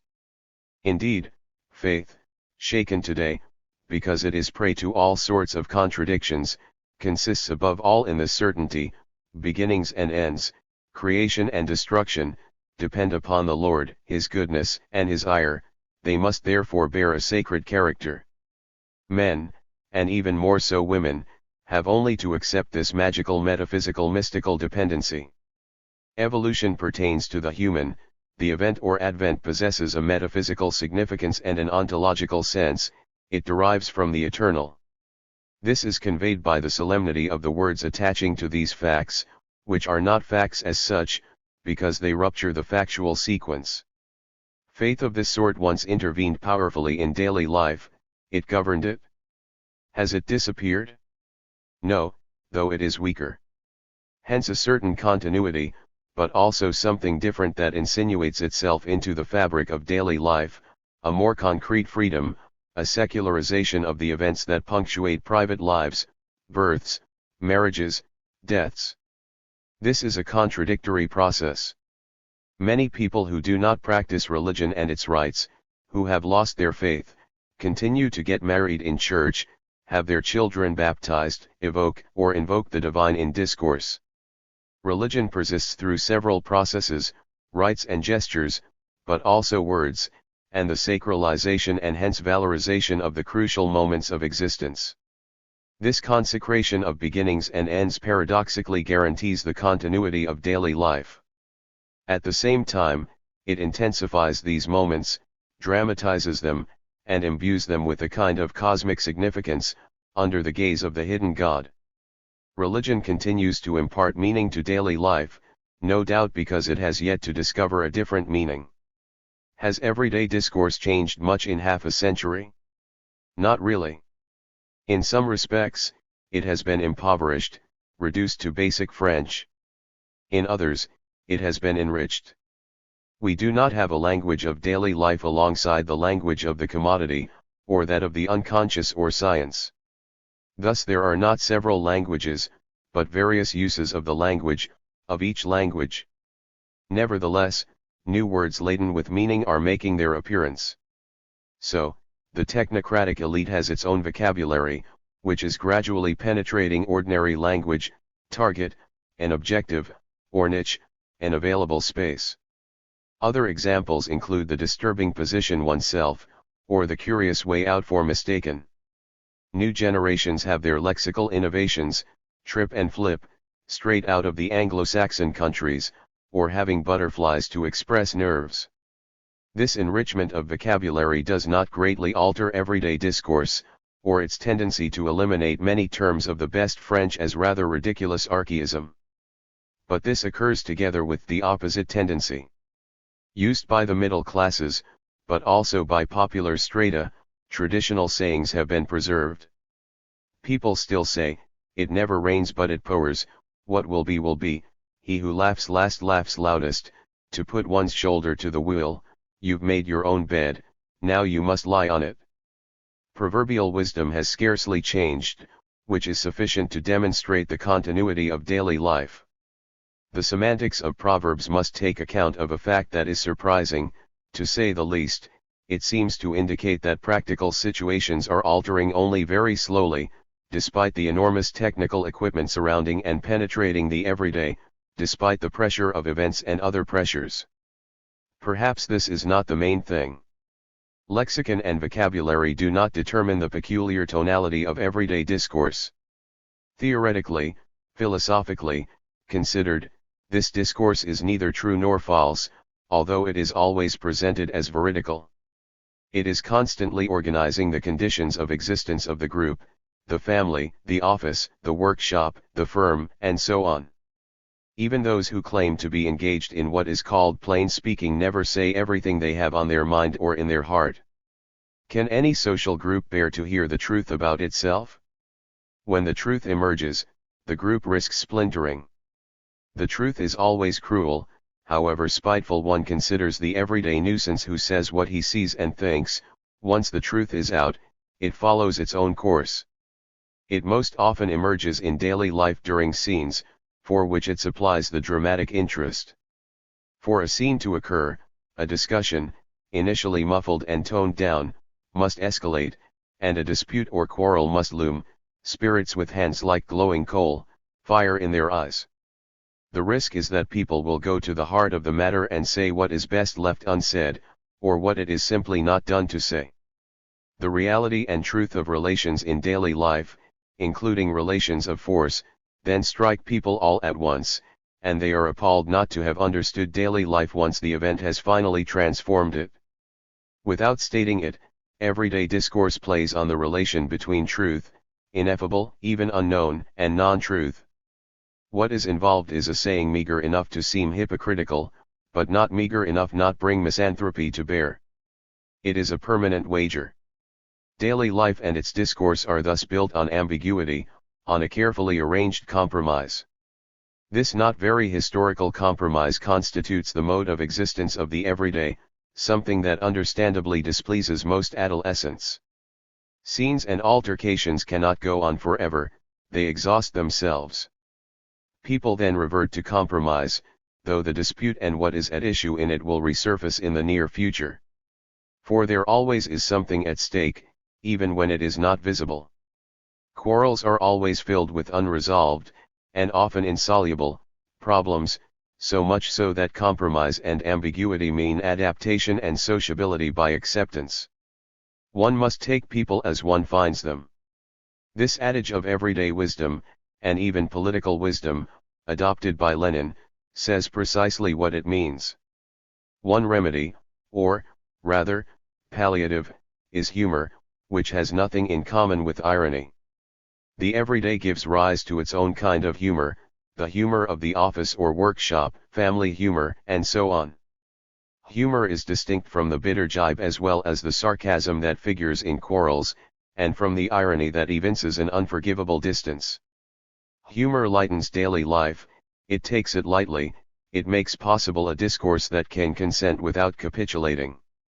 For humor accepts things, more precisely, it accepts the situation by veiling it, by sometimes covering it with a kind of affection, by remaining within it. It may be that despite humor, or in its absence, the situation deteriorates in distressing or sickening fashion, especially when relations of dependency and domination are superimposed upon affective relations and specifically social, community, relations. Dramatized, daily life explodes and its discourse shatters. Yet it lends itself to dramatization. Did not tragedy aesthetically elaborate what are commonly called domestic scenes, Agamemnon and Clytemnestra, or family disputes, King Lear's daughters, and so on, taking them to a climax? With one essential condition, that the scene is always played out between the powerful.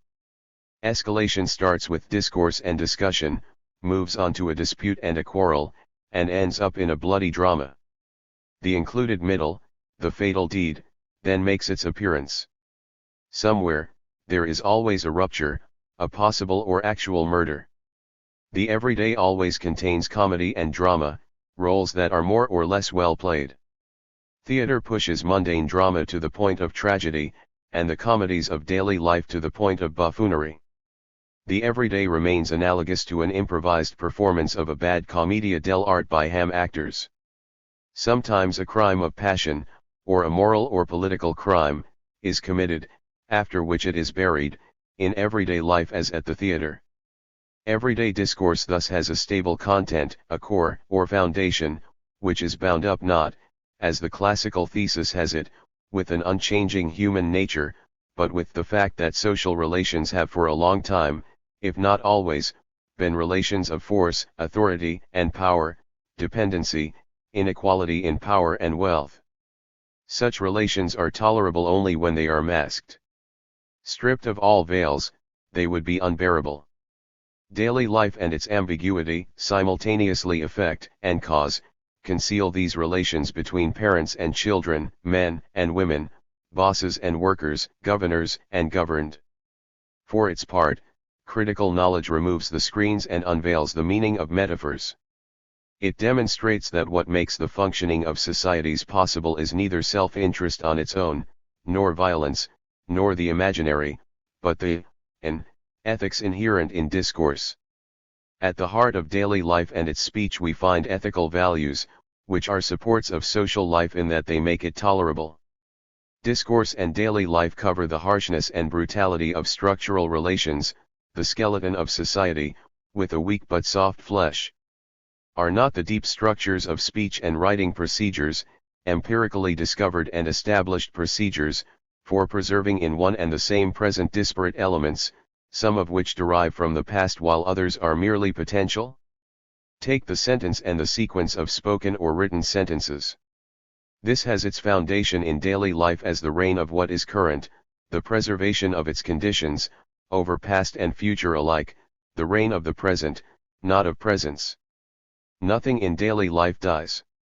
When someone passes on, people say, life goes on. It must indeed go on, the family, the workplace, and the firm, the office, the entire society. Roles require continuity. Yet one occasionally wonders whether nothing in the everyday dies because everything is dead already, the repetitive buried under its own repetition, at once unknown and too well known, hidden beneath the surface of the wilted rhetoric of humdrum discourse. Is there an everyday life or an everyday death? Taken to a radical extreme, should not the critique of everyday life declare that life and death tend to merge in modern daily life? But we must know how not to go too far, how not to push critique as far as hypercriticism. Daily life is where we must live, it is what has to be transformed. The more daily life and its discourse bury life by eliminating death, the more they are consolidated in general ambiguity and compromise, between life and death, presence and absence, thought and non-thought, between the resolve to resolve and thinking that one might think, the creative and the repetitive, desire and non-desire, sublime heights and unfathomable depths. A compromise still obtains between self-loathing and self-love, the amour propre of the Augustinians and Jansenists, between hatred and love both of what is close and of what is remote, and it always has obtained. As they encounter more obstacles, barriers, and blockages than ever in modernity, how is it that so many people have not realized that they were coming up against the boundaries of daily life, boundaries that are invisible, yet cannot be crossed because of the strength of daily life? They come up against these boundaries like insects against a window pane. And yet can people live informally, prepared for anything, in unrestricted, unorganized freedom? Is carrying chaos within oneself sufficient to give birth to a star? Does this not mean that daily life harbors the site, if not the content, of a creation which transforms it, and is to be accomplished? But possibility does not betoken reality. Hence the strong need to break up daily life, to go off elsewhere, in deeds and not only in words, travel, tourism, caravanning, escapism, drugs and picking people up, the hippie movement, the disdainful attitudes of those who think the world is to be changed through contempt. Hence, also, the fascination evinced by endless discussion of the life of those commonly thought to transcend daily life, Olympians, stars, champions, millionaires, political leaders. And its opposite, readers and spectators then have the satisfaction of discovering that these people live like everyone else, that they suffer from identical illnesses and the same twists of fate. Everyday life is obsessed by what it perceives above it, and readily attributes non-everydayness to it. Through a familiar effect, this induces a new degeneration in daily life, at the extreme, the solitary who dreams of interaction, oneness, crowds. All this has been said many times, but usually from a moralistic standpoint, which is different from the attempt to situate such fascination, as well as its compensations, in daily life by demonstrating its ambiguity and wisdom, artificially complicated to the point of delirium. While we must call upon fragmented disciplines and sciences such as psychology, history, sociology, and so on, to elucidate everyday discourse, and replace it with a conceptual language that makes the transition from the experiential to the conceptual, it would not appear imperative to deconstruct this everyday discourse in order to construct an adequate text. What would that be? Written. Multidimensional. Would it bring to light representations that remain implicit? The underlying and the latent? The depth of lived experience? No doubt. But do we need to invent a jargon? And why invent words? The relation between everyday discourse and the discourse of a knowledge of daily life resembles the relation between the language of the theater and ordinary language, the same, but different, the same, in another style.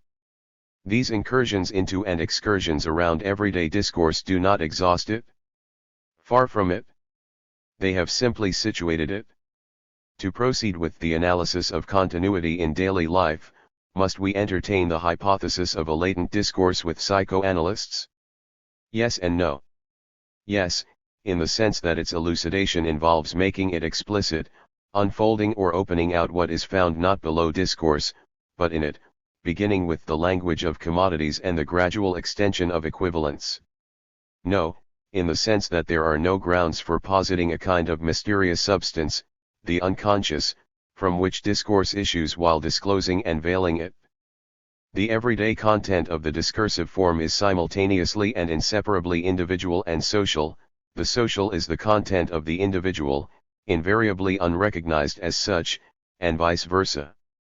The elucidation of everyday discourse brings them out of one another and their mutual incomprehension. Providing, that is, it extends to everyday ethics and aesthetics, which exist, if only in the form of denotation, that is, simplistic metaphors and rhetoric. How ugly! But isn't it dreadful? Now that's nice, that's beautiful. I like that. Should we adopt from sociology the hypothesis that there are representations which are specific to a society, and pass over into everyday discourse? Yes and no. Such representations exist, but they derive just as much from individuals and their inner depths as from society as such, in a process of constant interaction and conjunction. Contrary to what sociologists, the Durkheimian school, have imagined, representations are not external to individuals. Should we retain the idea of an evolutionary process, a formation, from history? Certainly, but not in the sense of a historical time. We are dealing with a simultaneously subjective and objective time, a subjective time created and measured by the outside in an unremitting confrontation. Finally, should we distrust psychology or draw inspiration from it? Both. Psychologists generally put their trust in psychic facts. Yet everyday discourse and the daily life of discourse involve an ignorance of their own conditions. Nevertheless, these conditions are in them, appear in them, they simply need to be brought out. Everyday discourse performs an important function, translating into ordinary language, that is to say, decoding in an accessible form, the sign systems and different codes employed in a society, from place signs to codes of courtesy and good manners, to the more or less secret codes of the bureaucracy. Unbeknown to itself, everyday discourse performs this continuous, indispensable labor. On the other hand, it is true that this discourse serves as a vehicle for representations. It consists in a flow of representations. Each word entails a succession of words, attached as connotations to literal denotation. People are only too ready to believe that daily life uses only the denotative, a cat is a cat. In fact, connotations abound and overrun denotation, which does not mean that there is a codified rhetoric of daily life. But in a particular group or milieu, what is connoted is so heavily stressed that it is reduced to the rank of denotation. This is how evaluation, which is most often moral but sometimes aesthetic, works in daily life. What common sense regards as bad or ugly is thus expressed in demonstrative terms, which indicate the thing as if they were pointing to it. That's ghastly. Can we talk in terms of a system of representations that is inherent in daily life? This question has been examined elsewhere. Point 2 in brief, the answer is yes and no. Representations are displaced and substituted for one another. Accordingly, it is difficult to classify them into systems, all the more so since they contain multiple contradictions. They are neutralized or strengthened. In the latter eventuality, they sometimes conglomerate into cores, strong points. They involve more or less powerful values that strive to predominate and impose a certain coherence. In this way, they furnish materials and cases for philosophical and ideological systems, to which they sometimes approximate. Tendencies towards dogmatism are not foreign to daily existence. This is how practical and representative rationality functions in the modern world. If there is a system, it derives from either positive knowledge, or political power and its influence, or both. It would seem that systems derive not from representations as such, but from their methodical elaboration. Nevertheless, representations, as instruments of communication, can be practically elaborated in systems that are inscribed in reality, for example, in architecture. A kind of venerable Manichaeanism is still with us, and tends to crystallize into a system in daily life. The old paradigm, friends and enemies, neighbor and stranger, pure and impure, light and darkness, good and evil, continues to govern much discourse and inspire much action. On many occasions, it has even been extended, socialism and Marxism are supposedly enemies, dark forces, impurity, evil, and calamity. Upon analysis, certain standard representations contained in discourse turn out to be highly complex, even paradoxical. In daily life, they are accepted without any difficulty. For example, death in life, with its opposite, living death. The dead survive in photographic documents, people recognize them, the absent becomes present once again, and people are moved. One should not speak ill of the dead. They are referred to in words that identify them with misfortune, not nothingness, my poor father. A visit to the cemetery with flowers on All Saints' Day reawakens the dead by giving life to memory. As for death in life, a more explicit analysis might evoke dead gods who come back to life, the heroes and kings who reappear in history and the theater. Everyone understands ghost stories. That is to say, death in life is the great presence, absence in the most elevated works and daily life alike. Is this not the figure, its strangeness softened by familiarity, which forms the link between everyday life and great works? A string of relations between the living and the dead is thus woven into the heart of everyday life. The photograph and the mask keep these relations alive. The mask, the replica that clings to the skin, is closely related to the absolute other, the deceased. It reincarnates him, transforming the one who wears it into one of the living dead. Paradoxically, this produces a moment of festival, for death is overcome. This festival shatters daily life, or, rather, extends it by magnifying it, whereas the photograph and the image, the portrait, help to shore up its continuity. Could we not say the same of representations as of power? The sovereign has always been regarded as immortal, son of the gods, his death immortalizes him. He is prince, king, emperor for life and beyond, because he is close to the Lord and the eternal Father. Thus, among the attributes of power was immortality, simulated by embalming and monumental tombs, and fostered on a daily basis by commemorative ceremonies. Everyone understands it within everyday life. The honesty and fidelity of subjects are registered by the fact that they know themselves to be mortal. But they, too, can sometimes demand their share of immortality through property and inheritance, mementos, the cemetery and a plot in the cemetery. We know that in Egypt revolts were staged to democratize the immortality of the pharaohs. Modern cemeteries attest to an analogous democratization. Despite the bizarre aspects running through it, everyday discourse is generally clear. Why? Because redundancy, that is to say, repetition, is the basis of intelligibility. Information theory teaches that redundancy is measured like information itself, since they are inverse quantities, r equals 1/1. There is information only if there is no sheer repetition. However, pure information, a total surprise and an utter disordering of the elements of the code, or a highly unlikely combination, would be unintelligible. This occurs in screams, sobbing, which are ultimately inarticulate. Consequently, it is the mundanity of everyday discourse that makes for its intelligibility. It is maintained in redundancy, banalities and commonplaces. Everyday discourse consists in spoken words, voices emitted. It is written badly. When literary discourse seems to approximate to it, it is in fact transcribed and transformed by being transposed. In everyday discourse, as opposed to literary writings, the denotative predominates. This does not contradict an earlier analysis.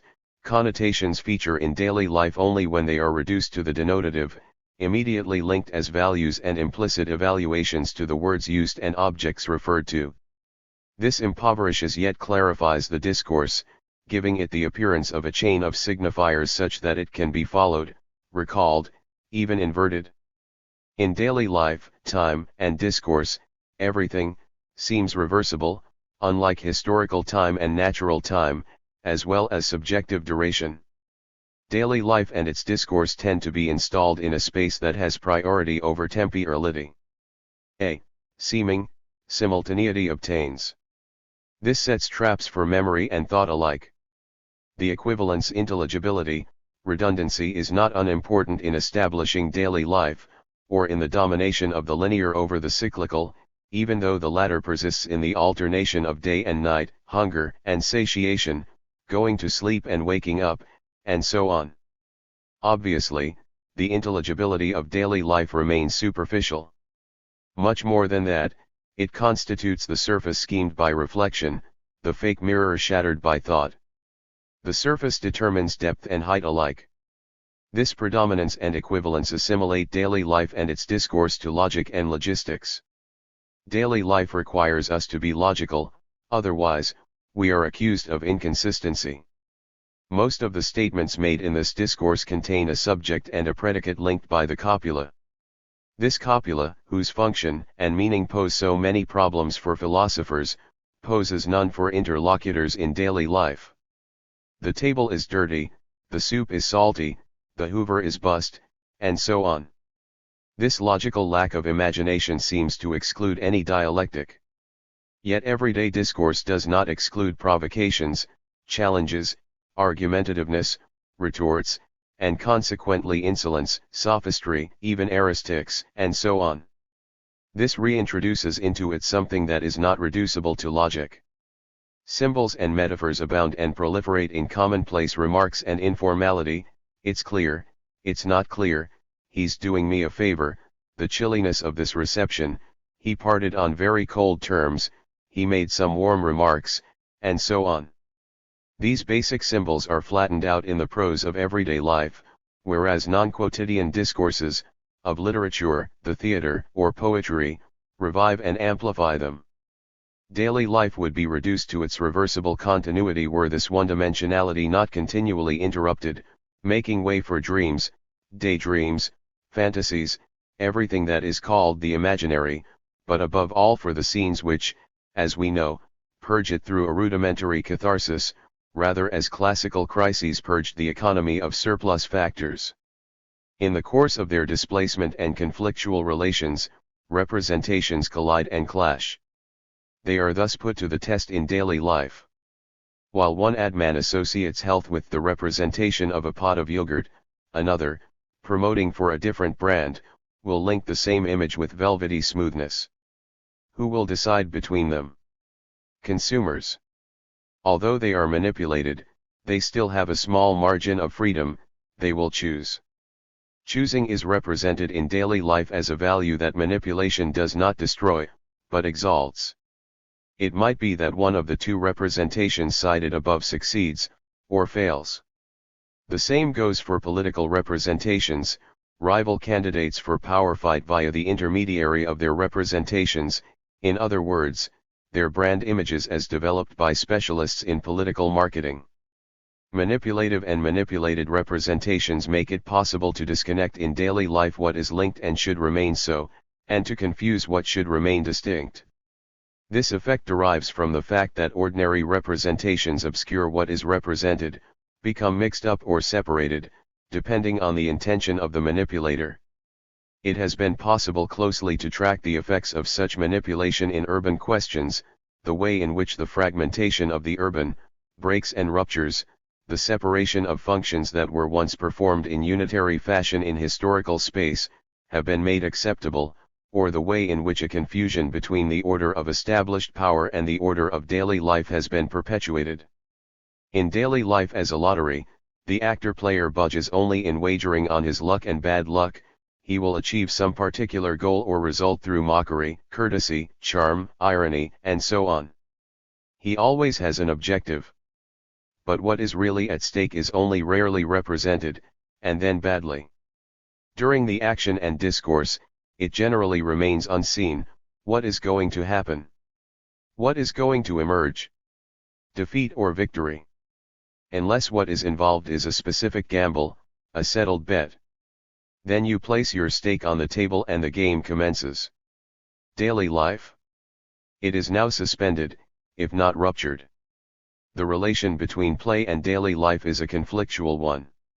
Yet the game does not succeed in vanquishing the everyday, it remains a moment. 6 on vulgarity. Vulgarity is hard to define. But who can deny its reality? especially inasmuch as it consists in a certain way of being real and understanding the real. It is usually contrasted with refinement, yet this distinction belongs to the realms of vulgarity. Nothing is more vulgar than refinement and the desire to distinguish oneself, to be distinguished.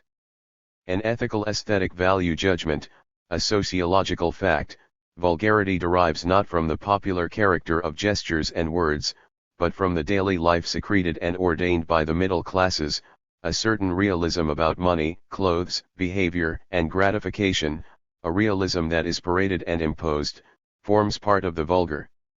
Daily life is confined to what is, it dispenses with any horizon, any resonance, it congratulates itself on its limits and encloses itself in them. It flaunts needs, their objects and their satisfaction. This is its behavior, a reflex and self-contented conditioning, a way of behaving, which extends to life in its entirety and taints it with its tonality, vulgarity. This casts suspicion on any rupture, prohibiting it, ruling out any alteration by identifying what is with good sense and wisdom. Dull realism, which is vulgar and produces vulgarity, stifles even the sighs of the oppressed creature, dreams, appeals to what is different and other, the protests of those, women, children, deviants, who represent irreducible lived experience in daily life, demanding something different. The extraordinary that pierces through the ordinary, the extra-quotidian that tends to break up daily life, passions, demands that take the form of prohibitions and curses, interjections and exclamations, abuse and insults, this vulgarity rejects, denying its existence, ridiculing it, reducing it to the extent of destroying it. Impervious, invulnerable, inaccessible, the vulgar being creates a shell around him, protecting him from all but the most commonplace suffering. From daily life vulgarity retains only the mundane. It is not exclusively attached to discourse, but to something more hidden and more essential. Does not satisfaction have a cumulative character? Not like positive knowledge, but in an analogous fashion? Satisfactions are added, as they are produced and reproduced, as they produce and reproduce their objects, needs generate the density of the vulgar. This does not mean that anxiety, imagination, or distress wrest the subject from vulgarity. Someone who is frustrated can remain vulgar in their concerns. Vulgarity is not confined to daily life and those who focus on what is trivial in it. Certain reflections that do their best to pass for thought are marred by vulgarity, and bear its stamp just as much as forms of behavior rooted in habits. The vulgarity of self-satisfied knowledge bears some classic names, which apologias for scientificity and technicity cause people to forget: priggishness, pedantry, ponderousness. In times past, people used to call it Philistinism, and Schumann wrote his March against the Philistines. The enormous and enduring success of psychoanalysis does not prevent reflection centered on sexuality lapsing into vulgarity. There is something profoundly vulgar about the attention paid to sexual matters, sexual relations, sex in general or sexuality. Today, after Nietzsche, a doctrine merits support only if it proposes a new, superior, type of man, society, civilization. Freud brought to language, concepts, and theory a reality that had hitherto been ignored, disdained, and even cursed. This is always worth recalling, to avoid misunderstandings. Freud's thought does not lapse into vulgarity, but it can lead to it. Here intellectual coarseness coincides with social crudity, the unhappy adolescents who are forever talking about sex, casting a shameful glance at the other sex and the sex of others. This reality is not in any doubt, nor are the daily problems it poses, itself. But a reality, or rather realism, of this sort is inherent in vulgarity. Should not theorization of this reality be understood symptomatically, as an indication of the malaise afflicting Western, Judeo-Christian society? Capitalist and bourgeois society? Scientifico-technicist society? Symptom and symbol of a failure that extends far beyond sexuality. Can psychoanalysis guarantee that an acceptable everydayness will be established on the language and positive knowledge of the unconscious? Is it not precisely this implicit promise, which has never been fulfilled, this failed prophecy, that sets in train the decline of theory? Something from which vulgar Marxism is obviously not exempt. Are we according vulgarity a philosophical status here, as Sartre attempted with his portrayal of the bastard or the gaze of the other? Not exactly. We are introducing into the theory of daily life what is generally regarded as a subjective judgment, vulgarity, boredom, malaise. The so-called social or human sciences do not take account of such things. Thus, boredom does not exist for sociologists as a social fact. They are wrong. As for the move from malaise to ill-being philosophically conceived, that is a different operation. Neither Marx and Marxist thought, nor Freud, psychology and psychoanalysis, escaped the great illusion of the 19th century and part of the 20th, the confusion between living and knowing, even its identification in the name of the truth. From this deceptive viewpoint, to live is to know, to learn and know is to live. The lived and the conceived are identified. Confused with being, centered on the real, defining and consequently mastering it, knowledge has a simultaneously methodological, practical, and ontological priority. According to the Cartesian precept, social, practical man becomes the master and possessor of nature through labor and knowledge. The plenitude of his being is defined in this way, and realized. That's how it is for Marx. If I know what I feel and experience, if I access that in me which eluded my knowledge and pursued its course outside or without my consciousness, I create a satisfying, normal situation, assuagement and health. That's how it is for Freud. As if knowledge possessed the capacity not only to grasp the unknown object, be it nature or the unconscious, but to realize the subject. The latter would thus be constituted by positive knowledge, lived as such. A good deal of empty discussion stems from this attitude, which in practice slips into extreme vulgarity. There is a vulgarity peculiar to the specialist who knows what comes within his narrow competence, but is unaware of the world. There is also the vulgarity of the technocrat, who merely improves his customary performance, and is connected with other domains solely through utterly mundane commonplaces.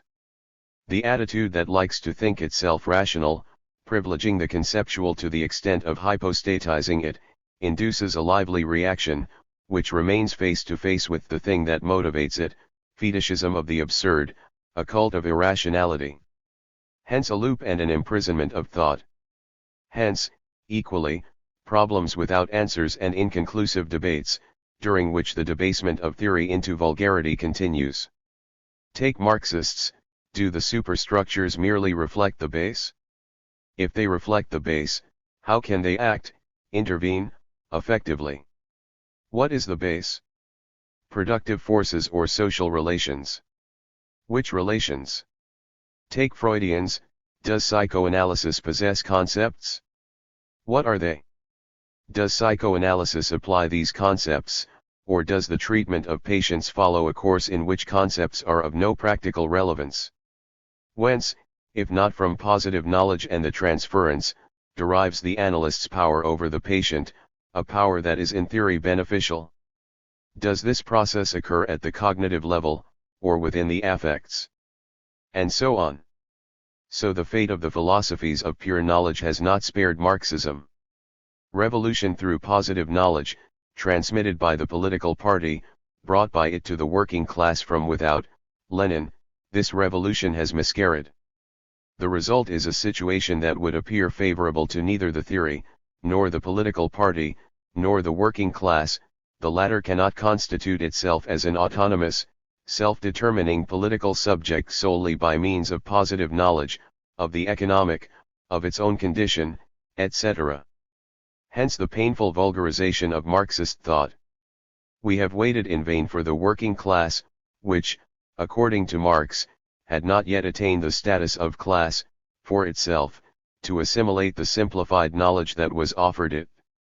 This knowledge remains the preserve, even the collective property, of narrower groups than the class, of an elite stratum of professionals, members of the political class, linked to the autonomization of political and state apparatuses. This situation is itself bound up with the autonomization of technicity. The transformation of the social through and in positive knowledge ends up in its opposite, with positive knowledge promulgating its autonomy, thereby consolidating the existing order that is known and recognized as such. Need we recall here that the critique of everyday life proposed another way, starting out from actual experience, and elucidating it in order to transform it, as opposed to starting from the conceptual in order to impose it? And without disparaging or dispensing with the activity of knowledge. 7. On various corruptions. The years following 1968 witnessed a renewal of daily life by sex and sexuality, which proved illusory and rapidly lapsed into vulgarity. This ideology, which did not think it was ideological, was scientifically justified by psychoanalysis. In a crude reduction, the watchword of a new order, changer la vie, was narrowed down to sexual liberation, which itself took some crudely simplistic forms, for example, the negation of any difference between the sexes, the assimilation of the masculine and the feminine, undifferentiated, to the unisex. In the event, it was in these years that the sexual entered completely into the world of the commodity, and sexuality became the supreme commodity. The critique of everyday life in no way excluded sexuality, but it did not accept its vulgarization.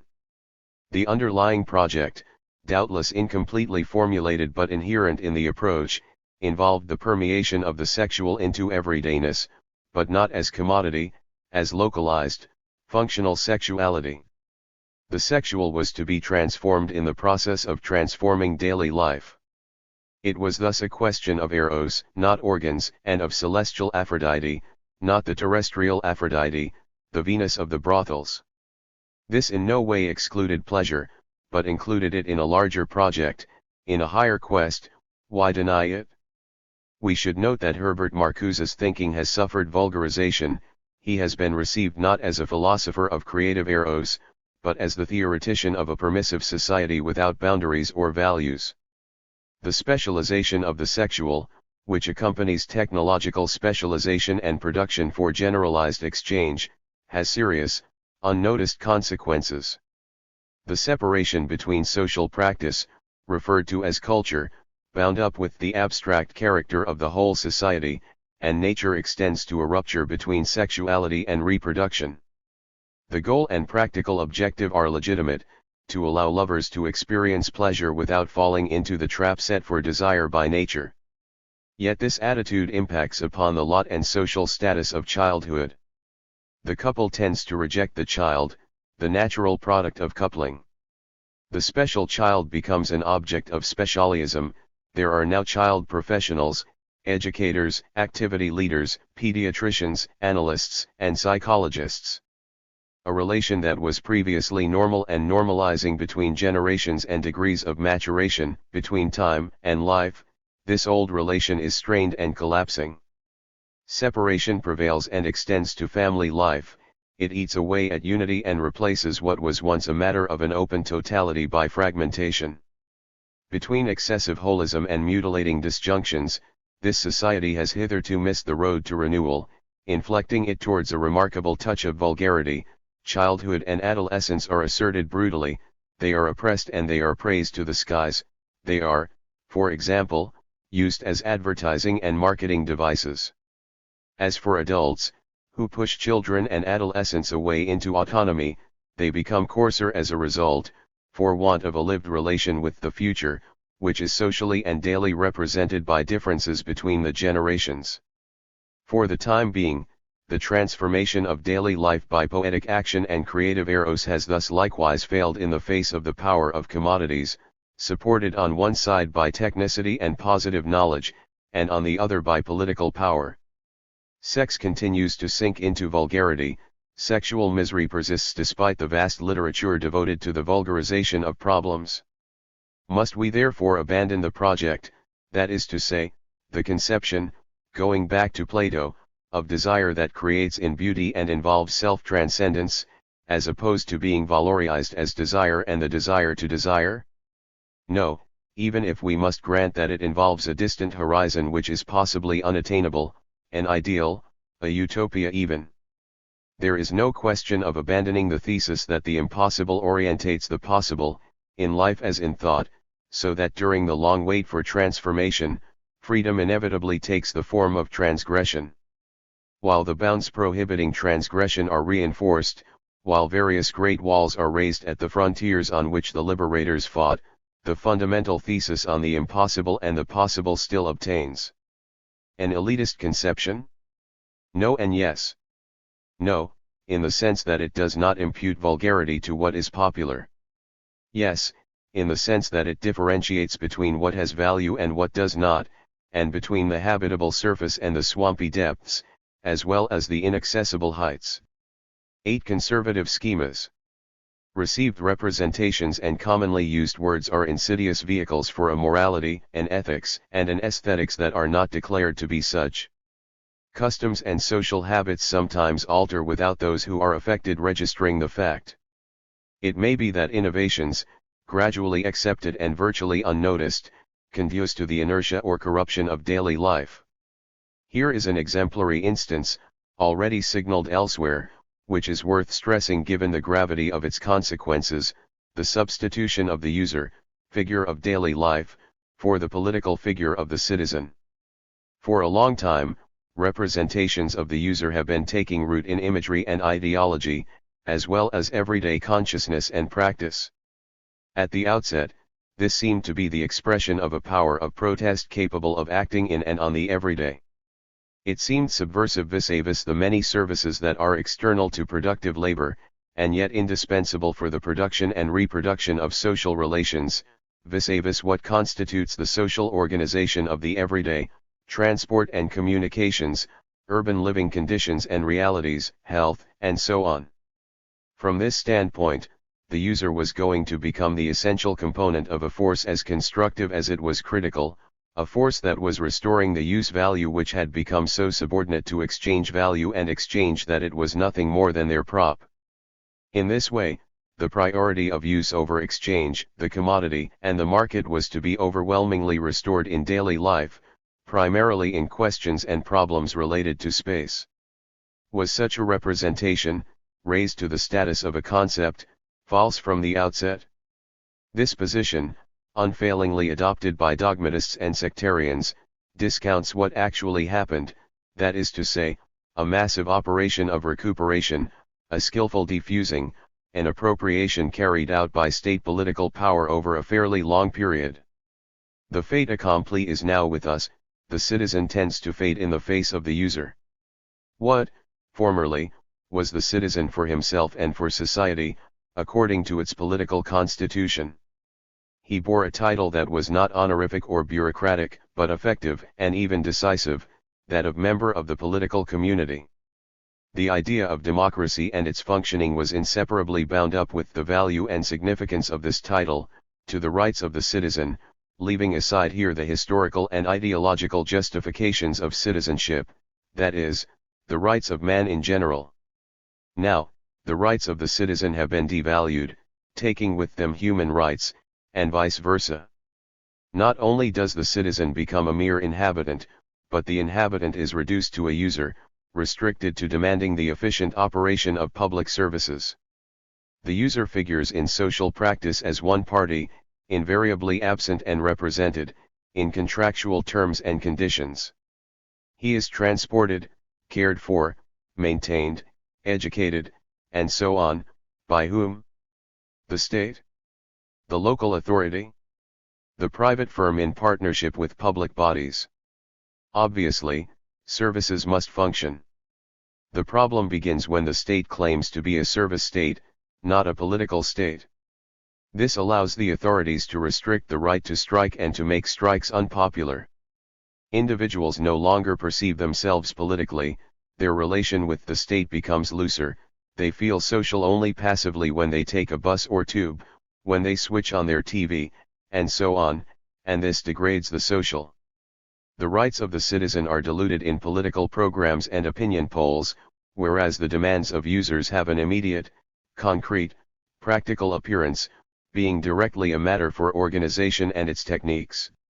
In the everyday, relations with the state and the political are thus obscured, when in fact they are objectively intensified, since politicians use daily life as a base and a tool. The debasement of civic life occurs in the everyday, facilitating the task of those who manage everyday life from above by means of institutions and services. Should the notion of users and the practice that corresponds to it be destroyed? No. But use must be connected up with citizenship, as opposed to separating the two. Users become mere receptacles of culture, that is to say, a mixture of ideology, representations, and positive knowledge. The enormous culture industry supplies specific products, commodities to which users have a right, so that the output of this industrial sector no longer has the appearance of commodities but, rather, of objects valorized by them and destined exclusively for use. Like information. This is the consummation of the world of commodities, without objects and products being reduced exclusively to the function of signs and props of what is exchangeable. Use becomes mystificatory. Are not this gradual appropriation and degradation of some significance in indifference towards the state and everything related to it? The state is of interest almost exclusively to professionals, specialists in political science, whereas everyone should feel concerned and seek to understand the operation of apparatuses that are not public services. This indifference leads to amazing leaps, to surprises that are themselves surprising, when the political is fully revealed, moments of international tension or simply struggles on a national scale. In the long term, this degradation threatens a political class constituted on the basis of the passivity of citizens who are no longer citizens. It is said that it affects workers less than the middle class. What is certain is that it is gradually working its way into habits and customs, into stereotypes. These set the tone of everyday discourse and practice, which tend to establish conservative schemas. It is said that the ideology, the ideal, of liberty and humanism is becoming blurred. Does this involve a loss of illusions, or a loss of social activity as well as political existence? The second estimate seems more accurate. The programming of daily life is thus pursuing its course with remarkable continuity. The exceptions, the marginal, societies rejects, henceforth enter into computations and statistics. As we shall see later, the dual society, composed on the one hand of a hardcore of techniques and high-tech products with related services, and on the other of marginal, even underground, circuits, this divided society is now among the prospects that are circulating. However that may be, there are now publications and information which ensure that everyone is aware of all that is to be done.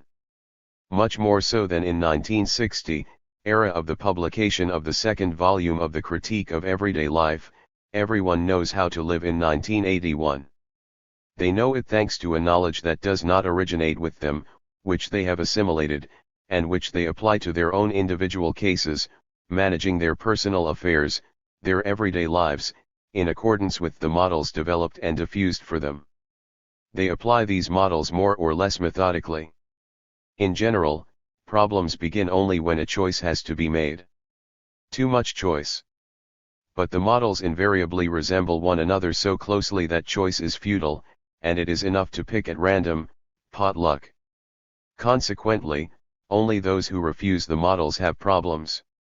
Magazines and weeklies, particularly those directed at women and even those that defend the cause of women, work out complete daily schedules, buying and selling, shopping, menus, clothing. From morning to evening and evening to morning, everyday time is full to bursting, fulfillment, plenitude. With values, femininity, virility, or seductiveness, but above all with the ultimate value, satisfaction. Being satisfied, this is the general model of being and living whose promoters and supporters do not appreciate the fact that it generates discontent. For the quest for satisfaction and the fact of being satisfied presuppose the fragmentation of being into activities, intentions, needs, all of them well defined, isolated, separable and separated from the whole. Is this an art of living? A style? No. It is merely the result and the application to daily life of a management technique and a positive knowledge directed by market research. The economic prevails even in a domain that seemed to elude it, it governs lived experience. The leisure industry rounds off the culture industry by offering travel plans and tourism, which are bought like a wardrobe or an apartment you can move into immediately. Discover such and such a country, town, mountain, sea. People buy the discovery, the change of scene, the departure and escape, which prove disappointing because they no longer have anything in common with the wish, not desire, and the advertisement. In its turn, the tourist industry thus perfects that of organized leisure and culture, fragmented into exchangeable pieces like space. The extraordinary sells very well, but it is now no more than a sad mystification. In this way, the image of a pseudo-freedom takes shape, one that is practically organized and substituted for genuine freedom, which has remained abstract. Hence a continuity in the simulation of use, and in the simulation of not working by leisure. Can such a burdensome rationality be accepted without offering some compensation? On its own, it tips over into the irrational. Philosophers maintain the thesis of a crisis of the logos. This has a certain truth to it. But how and why would the European logos, rationality armed and always battle-ready, escape the total crisis? Yet the logos, which has become technicist rationality, has never had so much persuasive force, penetration, capacity. The inversion of the rational into the anti-rational is not performed reflexively, consciously, but effectively. Because they are disappointed, many people involved with techniques turn to the absurd, magic, occultism, underground ideologies and mysteries. The philosophical thesis of the logos in crisis neglects the paradoxical encounter of the rational and the irrational, which are one another's mirages, rather than mirrors. As for those who are affected, those who suffer the technological pressure, they are kept amused with promises. The entirely private and yet completely liberated individual, cozy in his bubble among his appliances, would, as it were, become the equivalent of the world through boundless information. He would have the spectacle of transparency before him. How can we avoid reverting to myths to cast a chill shadow over this pitiless luminosity? How can we not have recourse to the imaginary, the resurgence of the historical past, the evocative fiction of other lives and different things? The more the real asserts itself and closes before us, the more the present becomes imaginary, the more it is filled with barely credible fictions, tales, dreams, utopias, enriching what is actual with mere semblances. To conclude this account of continuities, it is appropriate here to recall that an organizational, or disorganizational, schema which has been in place for a long time is currently more operational than ever. It has penetrated daily life, this penetration having been foreshadowed and prepared in other sectors and domains, positive knowledge, space, the state, and so on. Capital itself operates according to this mode or model, capital, which is the same everywhere, divided up in investments, organized in a hierarchy from the small to the large. Today, the everyday is subject to this schema, which simultaneously prescribes and imposes, a.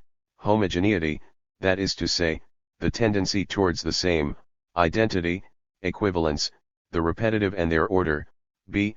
fragmentation, that is to say, the dispersion of time and space, labor and leisure alike, and ever more intensive specialization, c. hierarchization, with hierarchical order equally being imposed on functions, more or less significant, and objects, cars, planes, clothes, publications, and so on.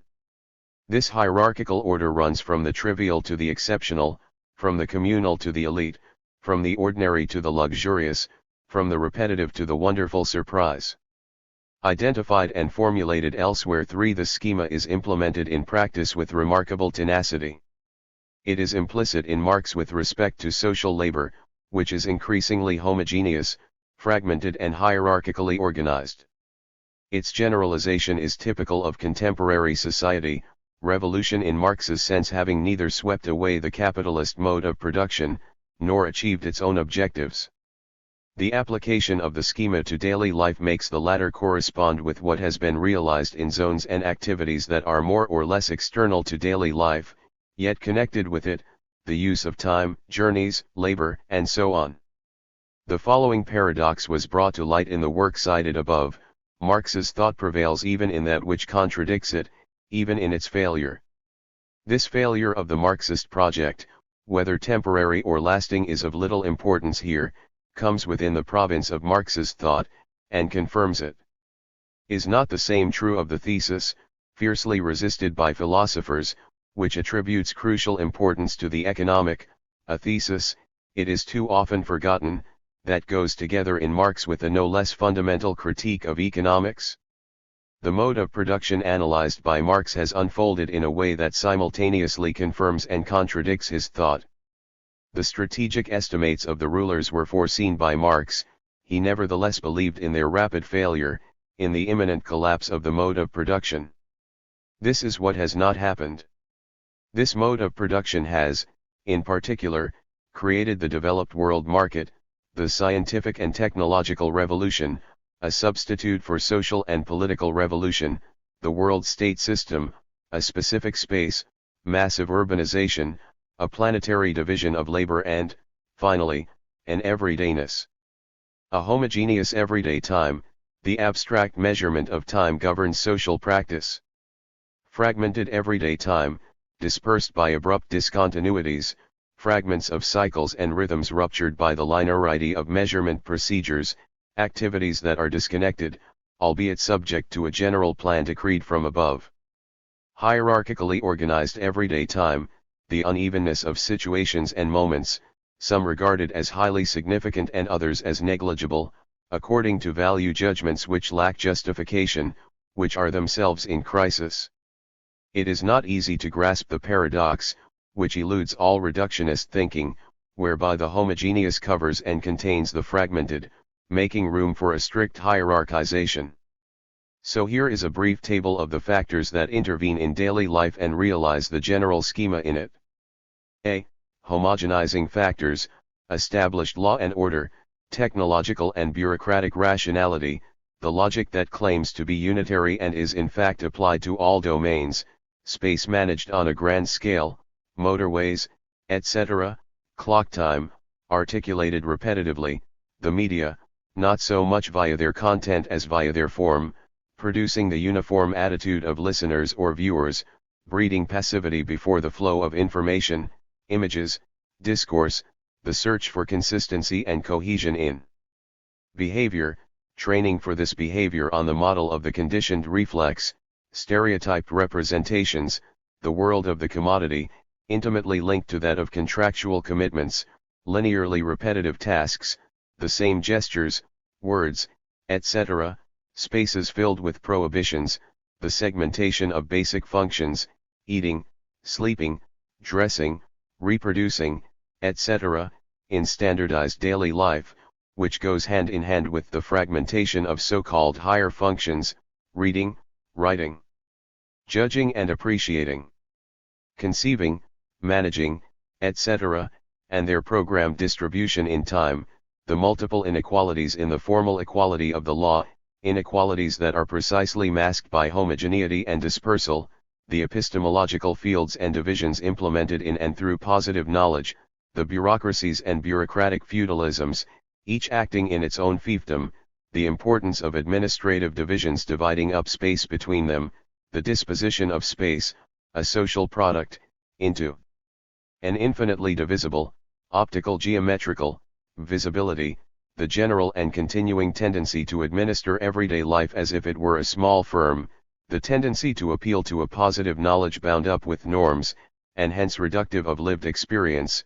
the superimposition and mutual reinforcement of forms of alienation that act, so to speak, in concert, to the point of inducing pathological breakdowns, the domination of the abstract, which is concretely materialized socially in generalized exchange, extending to symbols that have degenerated and been reduced to signs, fake encyclopedism, accompanied by a proliferation of lexicons, dictionaries, and so on.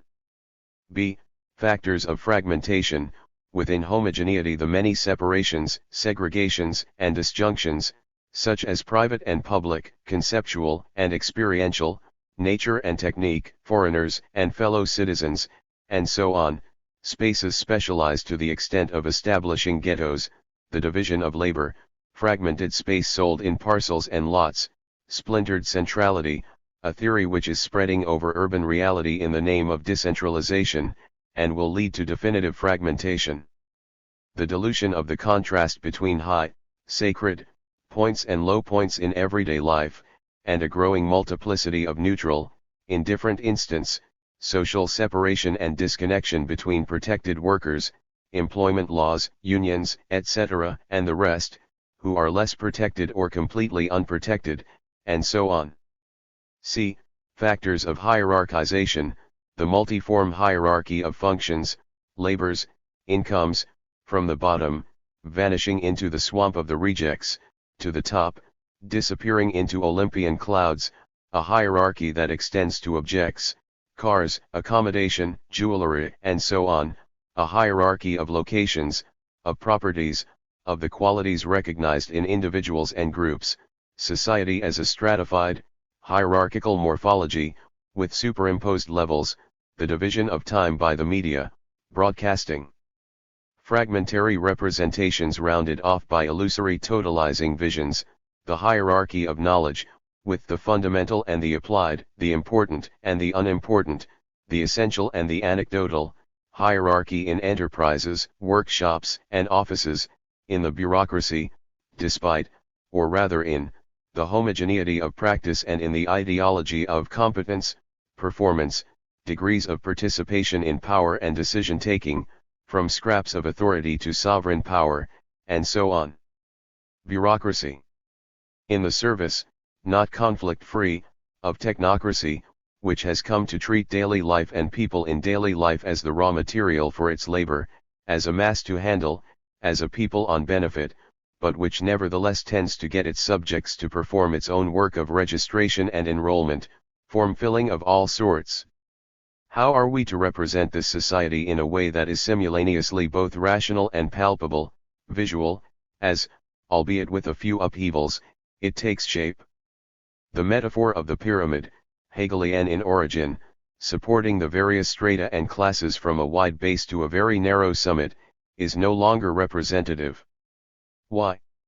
A split has developed between, on the one hand, society's rejects and the people expelled outside of the main circuits, whole regions, the unemployed with no hope of work, youth, women, artisans overtaken by technology, small firms and businesses, etc., and, on the other, people who are well integrated into circuits and networks focused around so-called high-tech production, nuclear energy, computer science, the arm industry, etc.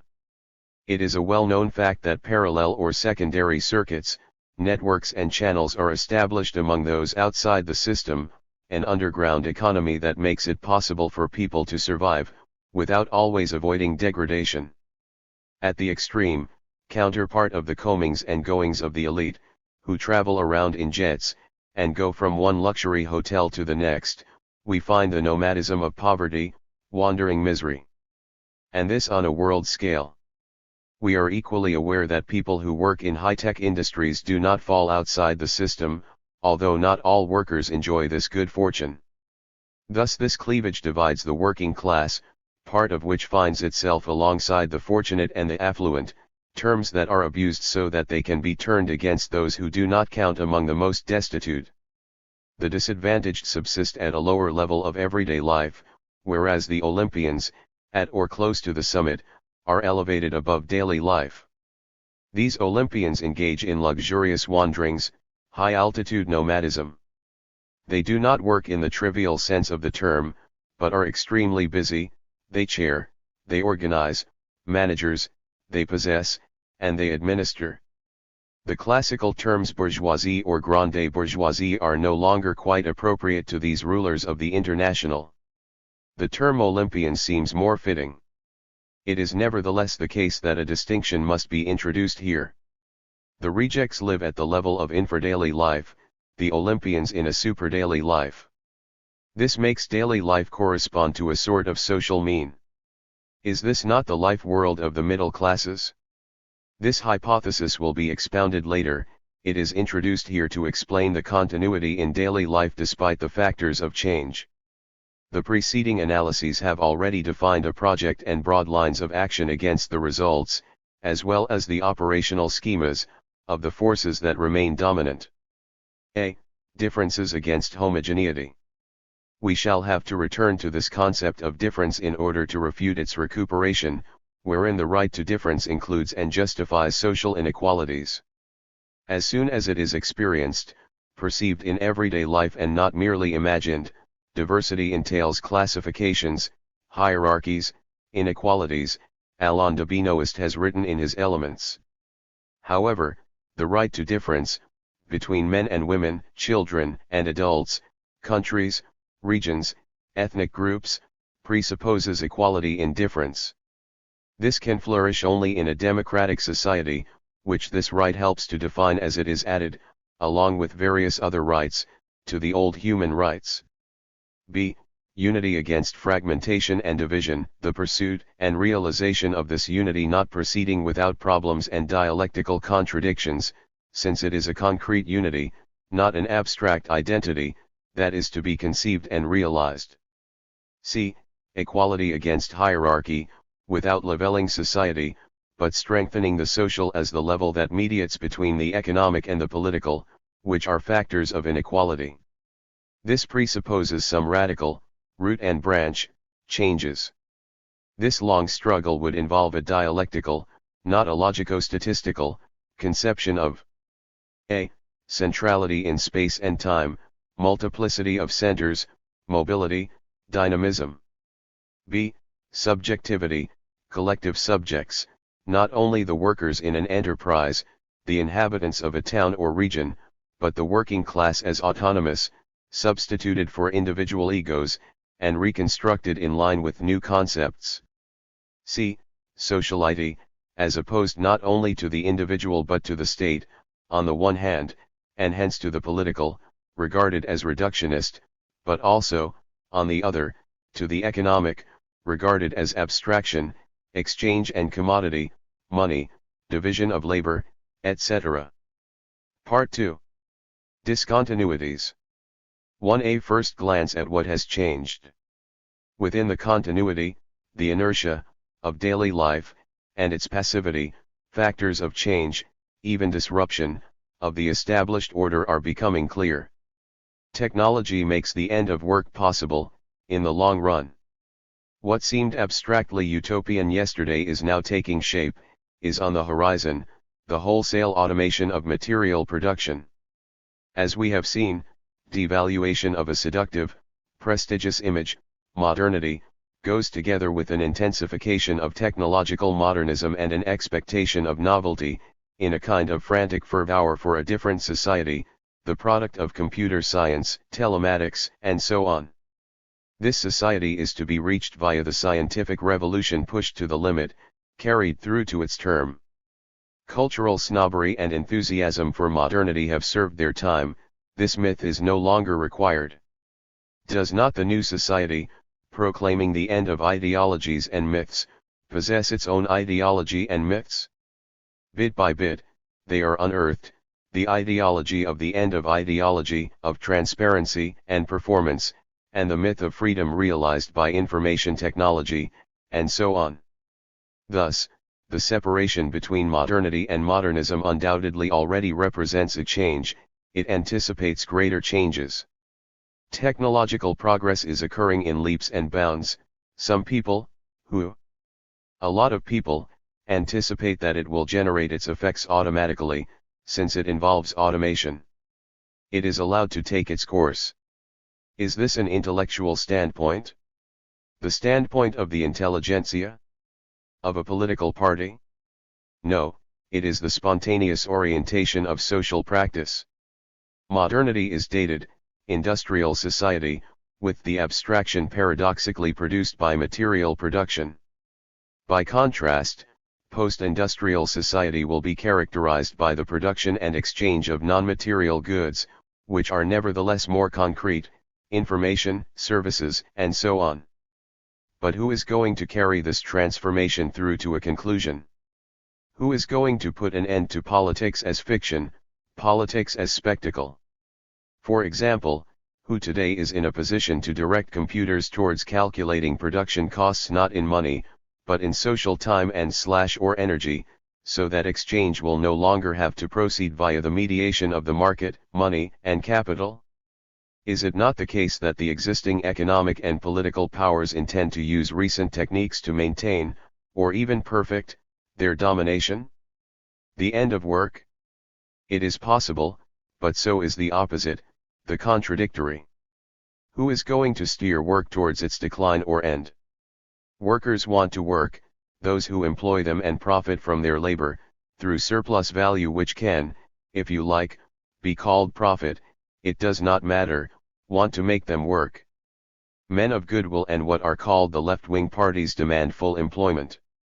Is a reduction in labor time sufficient to set in train the process of the end of labor? And what are we to make of the expansion of leisure, purchased by labor? Workers, the working class, find themselves caught between threatening technologies they scarcely understand, which have begun to wreak their havoc, and the conservatism that promises a more or less ameliorated status quo. In philosophical terms, what exists is the conditions of possibility, not the conditions of realization, which exceed the mode of production itself. The radical revolution, that of non-work, is foreshadowed in an obscure sort of way through aporias and utopias.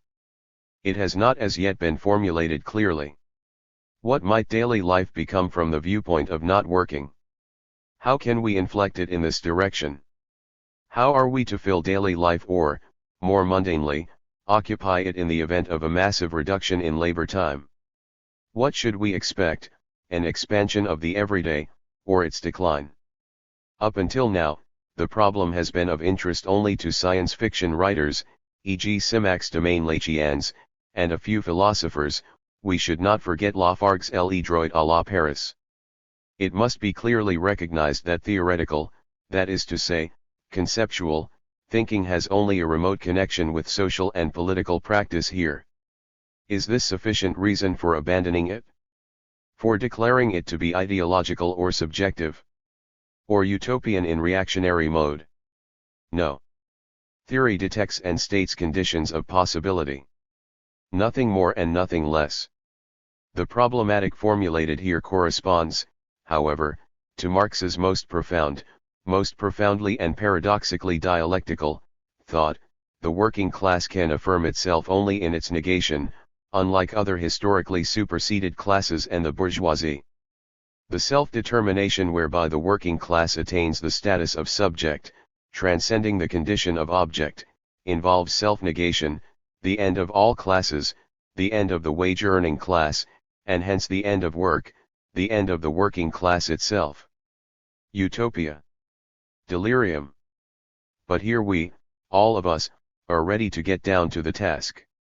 The organization or establishment of a party of non-labor cannot even be imagined.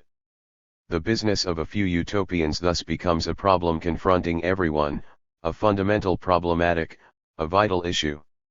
Smash the techniques and new machines, or use them and develop their potential. But what is going to happen in the course of this total crisis?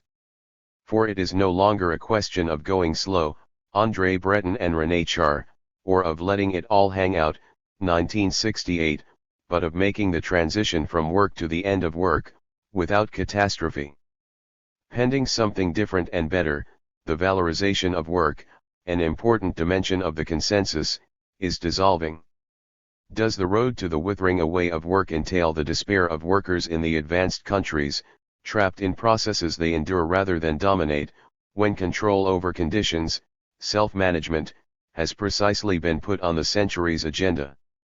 The reader will know that the total crisis, which is shaking the mode of production, set in at the beginning of the 20th century with a silent catastrophe, the collapse of traditional reference points for, and by, thought, and a consequent collapse of values.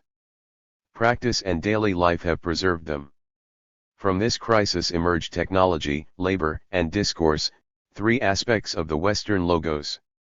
This triad freed itself from subordination to a totality, with consequences that had not been foreseen by protagonists of such liberation, both in art, which declared itself to be art for art's sake, not without breathtaking abstraction, and in science, which also unfolded for its own sake, in collaboration with technology. In the triad technology, labor, language and discourse, technology then freed itself from any control. All along this dangerous path, critical points were not wanting. The devaluation of labor and discourse in the face of technically applicable knowledge was not the least painful aspect of a process that tends to shatter the continuum. Does not the end of these values already register a rupture? There are other aspects of this process, and different critical points. Dwelling, a social and yet poetic act, generating poetry and artwork, fades in the face of housing, an economic function. The home, so clearly evoked and celebrated by Gaston Bachelard, likewise vanishes, the magic place of childhood, the home as womb and shell, with its loft and its cellar full of dreams. Confronted with functional housing, constructed according to technological dictates, inhabited by users in homogeneous, shattered space, it sinks and fades into the past. With this rupture, that is the substitution of functional housing for dwellings, of buildings for edifices and monuments, what are known as modern town planning and architecture abandon the historic town, if only as example and model. Towns have undergone an implosion, explosion. Crossing points and traffic have assumed greater importance than inhabited spaces. The facade and space on which the town imposed a style are becoming blurred. As the architects say, the volumetry, and the settlement it determines, impart a different style, ever more sharply marked by the opposition between stability and movement, fixed places and flows crossing through space. This produces some contradictory, even chaotic, results. Some people hold that we must forge ahead on this path, determined by technology. For others, nostalgia wins out over hopes for a future marked by incredible inventions. Continuities and discontinuities are thus interwoven in a confusion that is expressed in spatial disorder. Here we recognize the previously mentioned opposition between nostalgics and futurists. Is there another way, between a harsh, absurd reality and compensations, unavailing protests, and the illusions of subjectivity, lyrical flights of regret? Such a road is all the more difficult to outline in that the culture industry knows how to capture the longings of souls, the attractive moods of consciousness waxing indignant and protesting, in order to transform them into profitable spectacles. Experience indicates that even the ludic and the tragic, regarded as irreducible and immune to recuperation, can be marketed up to a certain point. So that they are insufficient to open up another way, unless they take things to extremes, dangerous games, great risks, holocaust and sacrifice. There is often an element of play in daily life, everyone plays their role, their comic or tragic character, more or less well. Sometimes the ludic grows in intensity. Yet when an element of play mingles with exchange in practice, debate and bargaining, speculation, the operation of equivalence is scarcely troubled by it. On the contrary, this is how it operates and is masked, by establishing itself in daily life. Likewise with the ludic in discourse, puns and wordplay, language effects, even screams and inarticulate sobs. It does not prevent logic imposing coherence, sooner or later. Banking on the ludic to rupture daily life is probably a mug's game. For it is to mask the obduracy of the system of equivalence. And yet, at moments of intense risk, in passion and poetry, daily life shatters, and something different comes through with the work, whether act, speech, or object. In their obscure early stages, the commodity and the spread of commodities stimulated the imagination. It is difficult for us moderns to comprehend, but it is definitely the case, as confirmed by history and, better still, by reading texts and understanding artworks, that the great imaginative creations followed an expansion of trade, which established contact between people, countries, and towns that were oblivious of one another. Think of Homer, the great Greek authors, 1001 Nights, Shakespeare, and so on. The establishment of communication gave rise to more or less fantastic, untruthful narratives, and to legends and myths. Thereafter, the commercial mentality stifled creative capacity. At best, it yielded hedonism. As for technology, it is as unconducive to flights of spontaneity as to the imaginary. Contrariwise, the mass introduction of techniques into production and administration has generated astonishing creative capacity when it comes to perfected, sophisticated forms of exchange, credit, capital, and technology transfers, currency manipulation. There thus develops a technological utopia with an ideology which justifies it, and responds in affirmative mode to negative, subversive ideologies, based on the critique of the existing order, which demand another life, an absolute difference, immediately. It nonetheless remains the case that the capacity to create, the imagination, first of all requires a simultaneously ideal and real, ideological and practical, break with what exists. This rupture can extend as far as neurosis, schizophrenia, and paranoia. Recent years have confirmed a surprising phenomenon, whose causes and import are obscure, but which seems in its way to mark a discontinuity.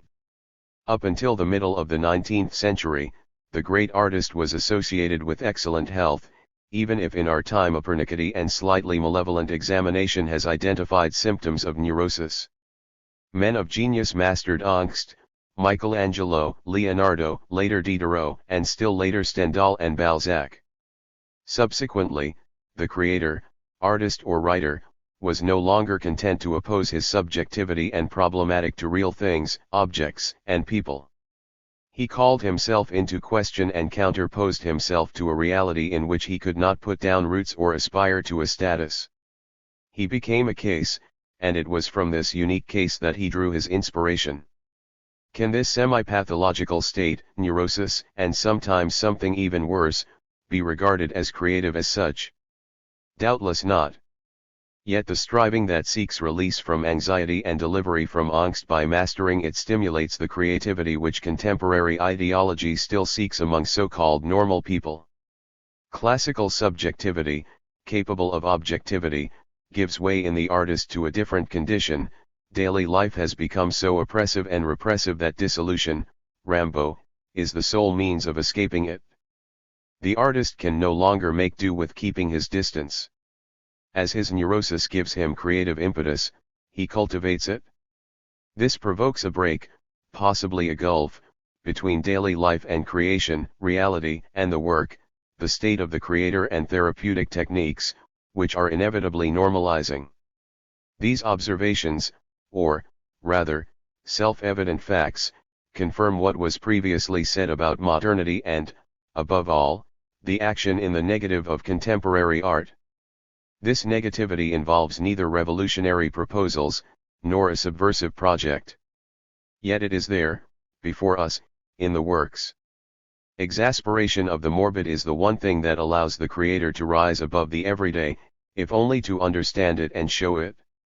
Plenitude, whether of lived experience or of the ideal in the Platonic sense, loses its meaning. Hence another gulf, between production and creation, whereas cultural production, which has become a powerful industry, pretends either to deny this gulf, or to fill it. Kitsch, an industrial product, becomes positively comforting, an art of happiness in security, whereas the artwork, born out of anguish that has or has not been mastered, disturbs. The permanent, persistent things in the social landscape, which are relative, and hence in no sense vestigial, but retain their currency, stem largely from the strategy of the authorities. Whereas a new world economic order is what is required, no one is unaware of this fact.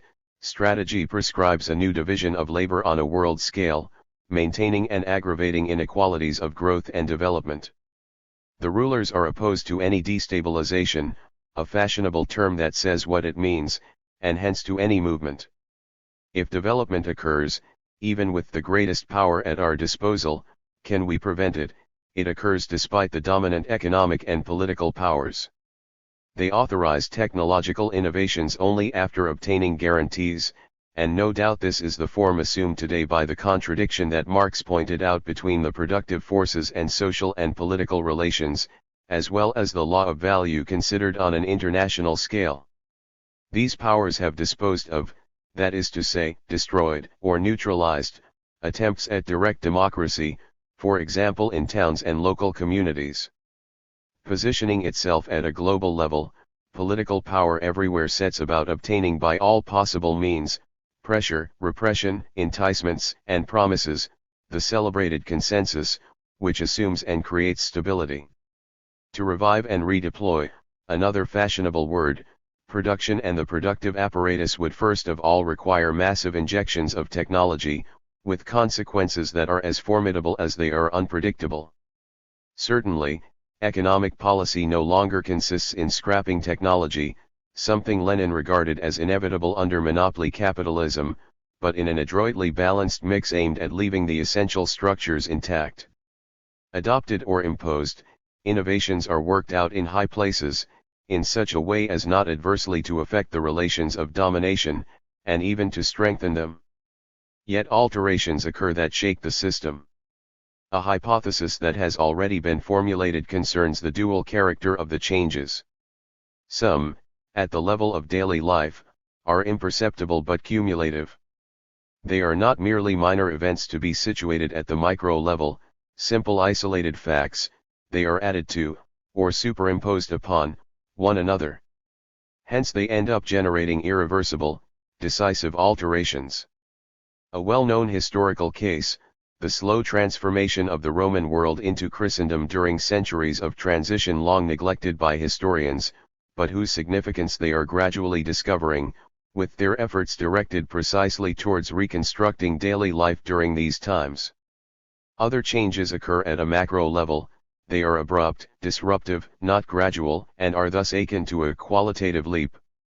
They come from on high, not from below, serious events, political decisions, mutations generally regarded as historic. So they occur at the macro level, but in the majority of cases this does not mean that understanding, a project, knowledge exist at this level. An equally well-known case, the French Revolution and its sequels. Intermediate changes can also happen, deriving either from one of the above modalities and reacting upon the other, or from their interaction and conjunction. In other words, the duality under consideration should not be frozen, nor should the possibilities of change be fixed in models. A minor example, it would appear that today, within the framework of the current mode of production, the market is altering, there are more goods in demand and products for daily use, but in smaller quantities in each instance. So that it is necessary to envisage diversified production, and less mass production. From this perspective, enormous concentrations of machines, with an extreme division of labor and monotonous repetition of fragmented tasks, have supposedly served their time, work on the assembly line included. Digitally controlled machines, as well as computer and remote control of complex processes, could replace repetitive, dangerous operations, which, it is belatedly recognized, can stifle workers' capacity for invention and initiative. Such modifications of productive labor and the relation between men and machines would unquestionably entail recasting relations to labor, daily life and the world. But this process is only in its early stages, something that confirms several earlier remarks. The crisis, so it is said, invariably ignoring or masking its profundity, affects daily life in surprising ways, at once crude and subtle, obvious and elusive, conservative and subversive, trivial and dramatic. A kind of crisis of consciousness and, above all, of confidence tends to weaken the relation between daily life and the major institutions that administer it. The consensus over the political and daily life alike, which political speeches ritually evoke on occasion, becomes increasingly blurred. Notwithstanding what specialists call dysfunctions or perverse effects, the great institutional entities, justice, the inland revenue, the army, the academy, social security, the police, and so on, were generally regarded as broadly fulfilling their duties. The consensus that was indispensable for this had gradually faded in France with the Second World War, defeat, and Vichy. Restored after the liberation, severely shaken in 1968, it then regained some vigor and substance. Why? By dint of the growth to which all social classes and strata consented, each of them reckoning to be the beneficiary. However, the distribution of the fruits of growth remained extremely unequal. With the end of this relatively trouble-free growth, the bell tolled for the consensus over the established order, presaging the discrediting of those who banked on it democratically. As long as rapid growth, which aimed to be exponential, lasted, progress brought sizable profits for some, and a certain comfort and improvement in living conditions for others. We were able to forecast needs because, in fact, we simultaneously produced these needs and the material goods designed to satisfy them. Since the onset of crisis, the situation has tended to be turned upside down. The disadvantaged, the rejects, abandon the prospect offered them by the technological and scientific revolution, that is to say, unlimited growth. On all sides, people start blaming existing institutions, holding them responsible for all the illusions and depredations. There is more and more discrepancy between the institutional level and daily life. Without critical knowledge or formulated expression of the discontent that is materializing, what is established takes on a pejorative connotation, both factually and symbolically. Bureaucracy, a brutal and inefficient hierarchy, both cumbersome and tactless, is revealed to the public in all its horror. Critical thinking is then at hand. Moreover, suspicion is directed at official institutions but is liable to be extended to other organizations, trade unions, for example. The links between individuals and groups, and between these and the nation, perceived and felt identity, loosen, in such a way that democracy as it is experienced, as national and political community, and the state as a set of institutions, become obscured and in need of profound transformation. Rather than being placed in remote entities, social trust, for all that it persists, is invested in what is proximate, in the local, which enjoys various assumptions in its favor. It occupies a well-defined place, it can be reached, one can act on it and on the people in charge of it. It supposedly eludes the manipulations and abuse of power, for it possesses its own capacity for organization, and the people in charge of it are sensible and sensitive. In short, it is close to daily life. The symptoms of this new situation in daily life, and outside daily life, are multiplying, as if a rupture was brewing in social behavior or, more precisely, in the behavior of individuals vis-a-vis the social, which is impoverished, alienated, external.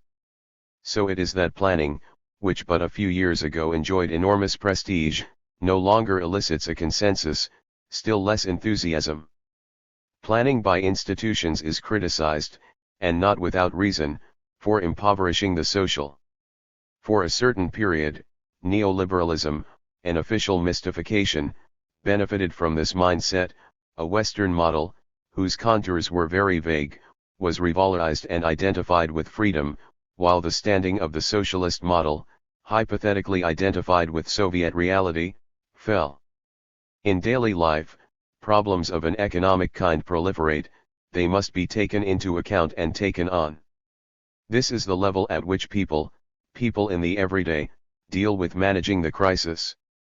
People at the base sense that what is involved is not a short critical phase but a long period, even though hopes of emerging from it shortly have not disappeared.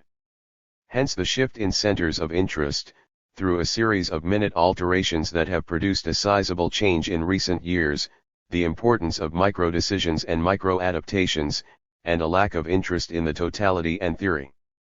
The result is that from 1975 onwards a reformist game and stake replaced those of the Conti station, without those concerned having a clear idea of where this attitude is leading them. Rupture. At all events, a transition beyond Conti station and conservatism alike. In their way, the interested parties are charting unknown territory. This goes together with the constitution of secondary circuits of substitution and replacement, external to the major established networks.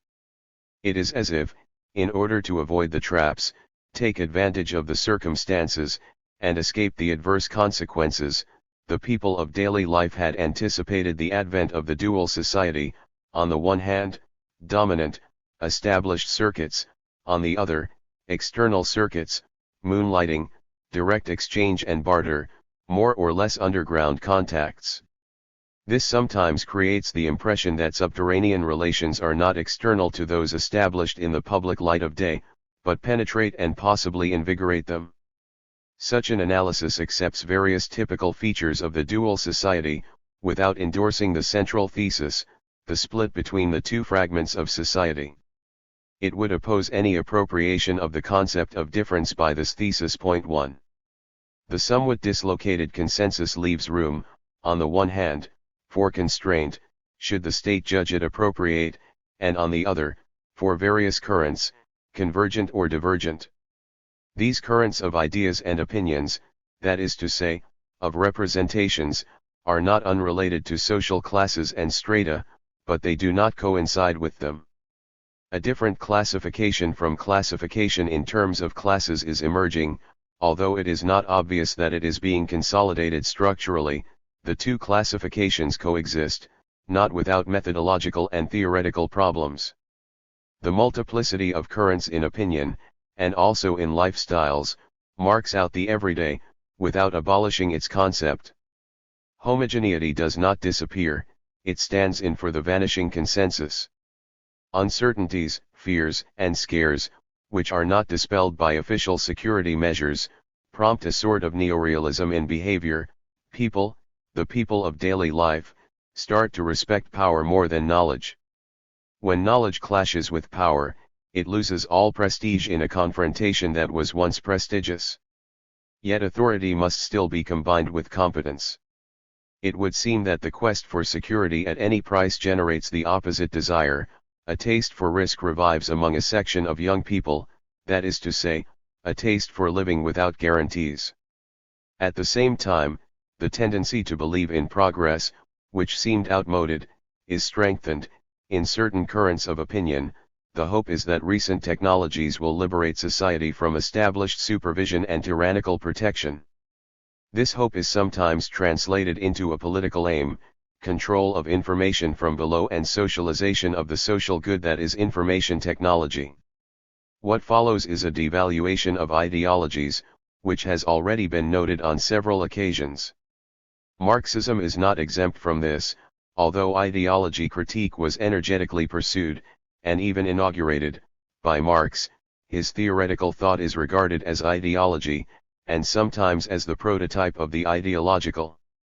Contrariwise, technocratic ideology is not considered ideological, any more than religions, which are taken to provide models for everyday practice.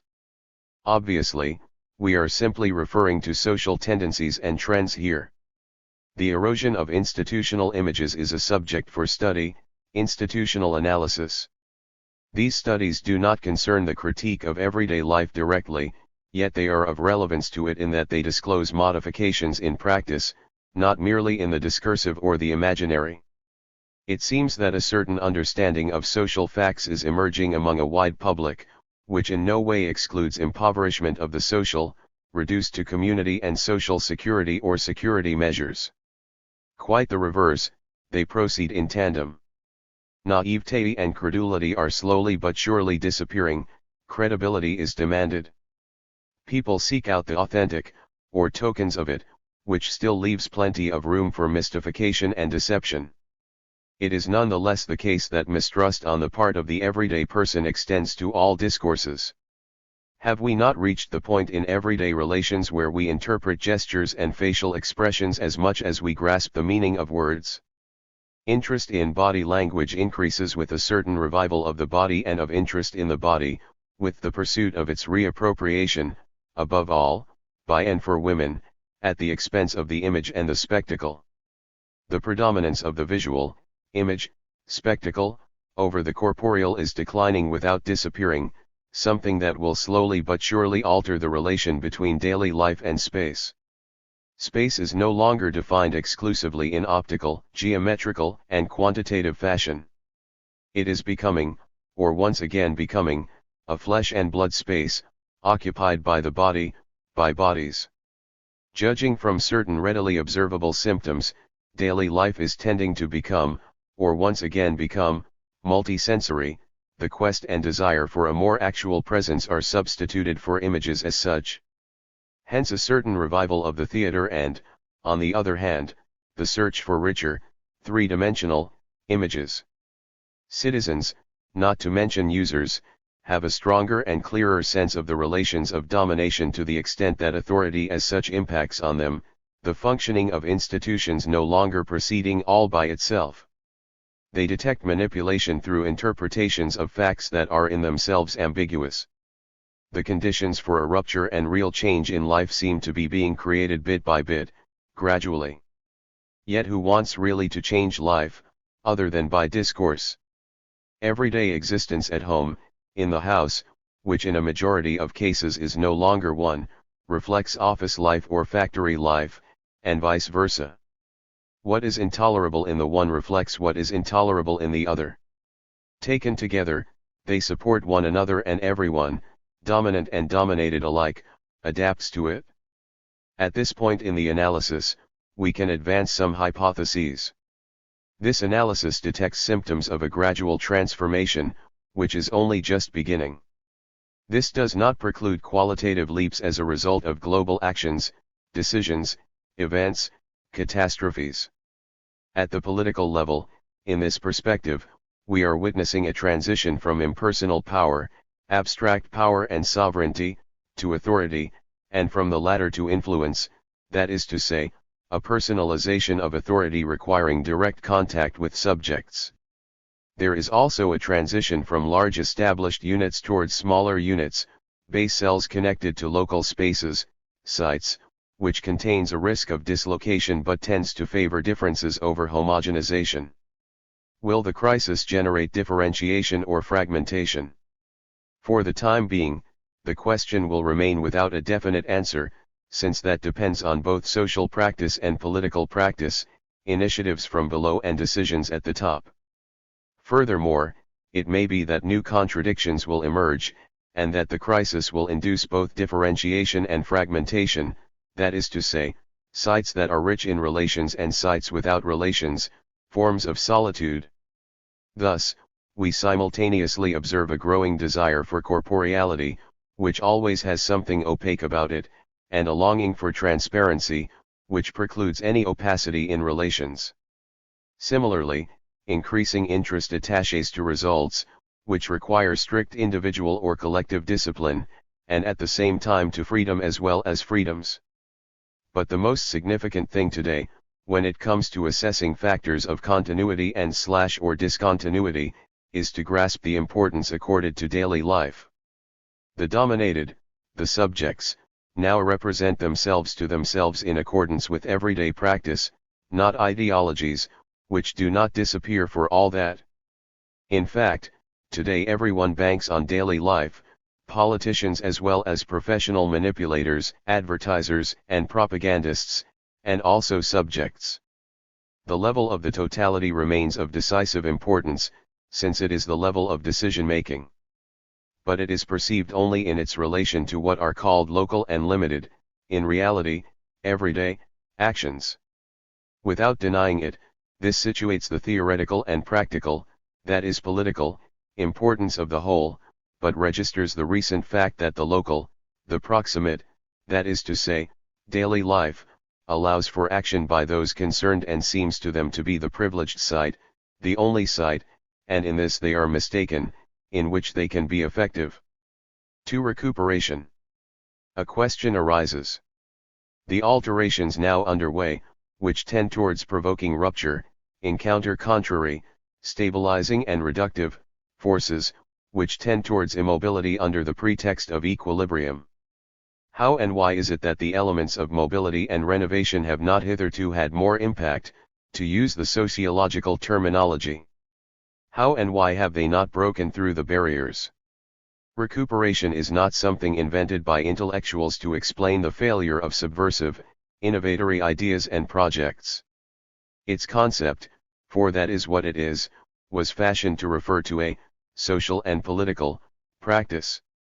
Moreover, in accordance with the famous Hegelian law, the concept appeared belatedly, when what it referred to had already occurred, been exhausted, and was even tending to fade. The recuperative operations can be inventoried, they were deliberately targeted at what might have changed, in order to prevent change. The defeat of change can sometimes entail appreciable modifications, which nevertheless fall short of the possibilities and projects. A remarkable instance, to which reference has already been made, concerns the family. Until recently the family was the dominant figure in social relations, but the 20th century saw it discredited and weakened. It is increasingly out of place in its social location, the junction between the public and the private. In the current mode of production, the enterprise is gradually replacing the family as dominant figure, for the family itself is assuming the shape of an enterprise. Even so, it still differs from the enterprise because of the effective as well as material investment required to educate children. Notwithstanding resistance, this tends to take pride of place. It becomes the crucial link in the transmission of capital, of material and spiritual, cultural, property. In this way, a model of the bourgeois family is constituted. Belatedly, prior to this, the bourgeoisie still followed the aristocratic model, which, in a manner of speaking, it imitated. Yet no sooner has it been constituted than the bourgeois, capitalist model, generated by the mode of production, tends to break down. Why? Because it is oppressive, even for those who benefit from it. It is attacked on all sides, by women's movements, by intellectuals, families, I hate you, by the proliferation of divorce, by the integration of women into economic activity, and perhaps above all by the control that women have won over the physiological process of fertility, a genuinely new power, or rather counter-power, and hence a factor of rupture. And yet, in the very process of this disruption, and in contradiction with it, the restricted family is consolidated. Much more than that, the popular, proletarian, family, previously larger than the bourgeois family and more open to the social, is modeling itself on the bourgeois family.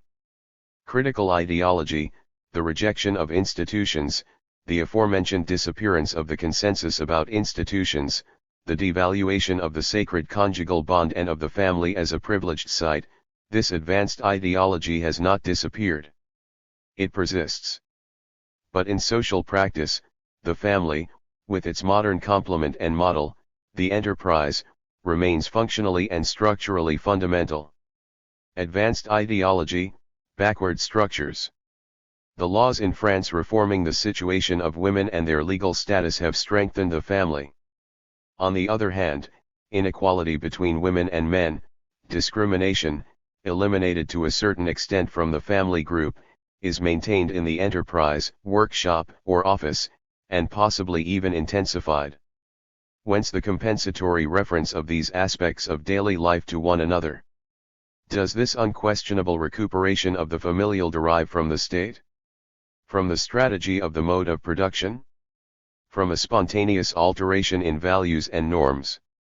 Or from an unwitting return to traditions? It really doesn't matter. The phenomenon is with us, a case of alteration and recuperation. There is no lack of subjects for recuperation. The urban question, difference, self-management, have been recuperated or are in the process of being recuperated. What does the process of recuperation consist in? In this, an idea or a project regarded as irredeemably revolutionary or subversive, that is to say, on the point of introducing a discontinuity, is normalized, reintegrated into the existing order, and even revives it. Shaken for a brief moment, the social relations of production and reproduction, that is to say, domination, are reinforced. Rather than analyzing the process, the diversion and circumvention of the initial project, the hypercritics, dogmatists, and sectarians prefer to blame those who took the initiative and launched the idea. This is a theoretical and practical error. The fact that a project or concept has been recuperated does not mean that it was not potentially active for a period of time. It means that people, the opponents of the established order or disorder, did not know how, or were not able, to seize the opportunity, the favorable conjuncture, and carry out the project. Conjunctures pass, opportunities disappear for good. Even before conquering the doctrine of historical evolution, the Greek philosophers were aware of that. Is this not how inventors, generally positioned on the left, provide ideas for reactionaries, that is, the right? Certainly. But attributing the failure or diversion to the person who suggested the idea is nevertheless a futile and dishonest polemical operation. Like blaming Marx for the borrowings and appropriations, by Keynes and so many others, that allowed capital to survive and win out. In this way, serious responsibilities are masked. Above all, a basic socio-political fact is veiled. For 2 centuries and more, invention has been the fruit of critical thinking, that is to say, of the left. The established order has a great capacity for adaptation and integration. It assimilates what is opposed to it. It has demonstrated a surprising flexibility, an unsuspected capacity, which should be taken into account, instead of attacking those who invent. Marx, to come back to him, is not in any way responsible for the degeneration and dubious use of Marxism. Another exemplary case is patriotism, a revolutionary invention that was appropriated over the course of the 19th century with national questions and their effects on social and political issues. Another example is planning, brainwave of Marxists and Marx himself, which obsessed statesmen the world over throughout the 20th century. The sole exception is regionalism, for so long a rightist concept, adopted by the left and even ultra-leftism, but one which the right can still make its motto if left-wing decentralization misfires. Any misunderstanding on this crucial point leads to the loss of a tool for analyzing the modern world critically. Hypercriticism has not made such analysis easier, or more profound, or more effective. It has become impossible to make any proposal without it immediately being accused of recuperation, in the name of a bolder project and especially a more radical negativism. This pseudo-radicalism has always confused moments and aspects within the process. First point, what can be recuperated is not, by the same token, recuperative. Second point, which must be stressed, there is nothing, no proposal, no project, no idea, which cannot be recuperated, that is to say, used by different social or political forces from those in whose name it was advanced. Third point, it is unjust as well as absurd to impute recuperation to those who initiate what is subsequently recuperated. During the period in which contestation raged and blossomed, up to 1975 or thereabouts, recuperation became an official, in other words, political, activity. Private or joint research consultancies took charge of it. In the past, it occurred spontaneously, blindly, at the level of a fairly large group or social class. A reminder, patriotism, which was digested in the way an animal digests food by the right-wing bourgeoisie, its representatives and political supporters, and transformed into chauvinism.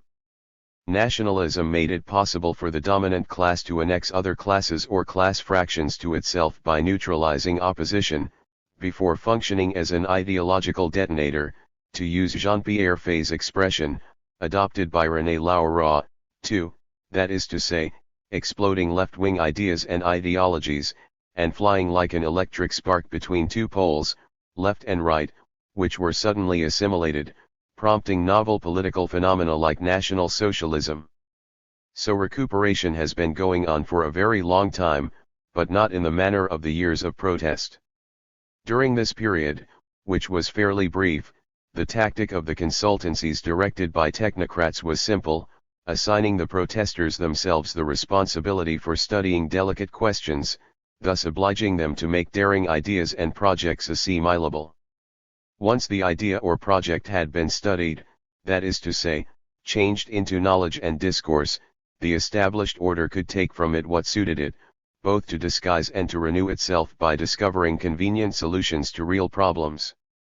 Such operations assumed the priority of a certain positive knowledge, constituted as a corpus but still flexible, that of the technocrats. The latter were conscious of their own weaknesses, their dearth of inventive capacity, of creativity, to use their own terminology and mythology. With this shrewd move, the technocrats, who did possess powers of realization, stimulated their deficient imagination and compensated for it, while diffusing dangerous theses. As a result, tendencies towards discontinuity, towards rupture, turned into factors for non-change. This fate was not reserved for Marxists, but even so they enjoyed a certain privilege. As the main target of these operations, Marxism was looked upon as the most fertile source once it had been appropriated.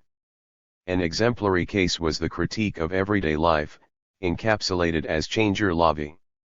This formula, which, to start off with, was disturbing and subversive, albeit vague, was then adopted and adapted on all sides, banalized, recuperated by advertising as well as various political parties, and ended up being blunted and flattened into quality of life. This reduced it to signs of transformation and discourse on transformation, before it ended up in so-called concrete proposals concerning holiday periods and working hours. In lieu of changing life, the image of life was changed. This prompts me to formulate as an axiom a proposition that I have already advanced: nothing is immune to recuperation. Let me end with the example of human rights.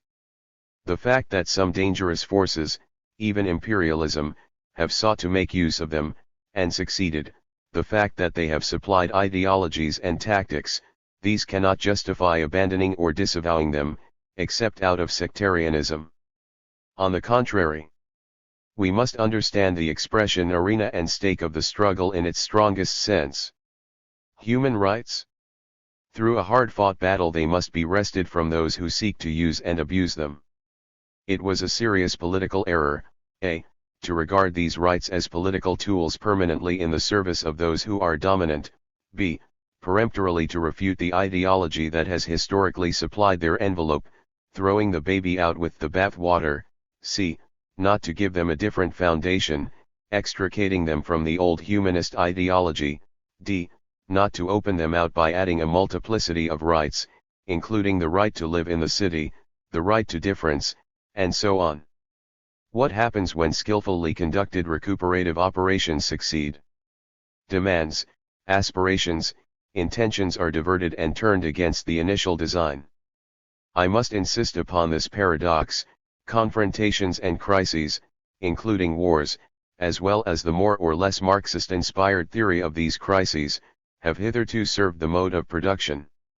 They have allowed its representatives and leaders to introduce something new into the economico-socio-political order. From one recuperation to the next, the sovereign order and subordinate orders have acquired a capacity for integration that is achieved through opposition, demands, contestation. Recuperation has a most remarkable reduction effect. This observation applies not only to ideologies but to practice as well. In recuperative operations, it is often difficult to distinguish the mix of strategic intention, ideology, and practical spontaneity. Let us examine the case of the reoccupation of town centers by the middle classes and a neo-bourgeoisie, in short, by an elite. For a period of time, it was possible that the deteriorating urban centers, which had been abandoned for the smart suburbs, would be taken back over and even reoccupied by the people. This movement could have become decisive and determinant in a strategy of urban revolutions.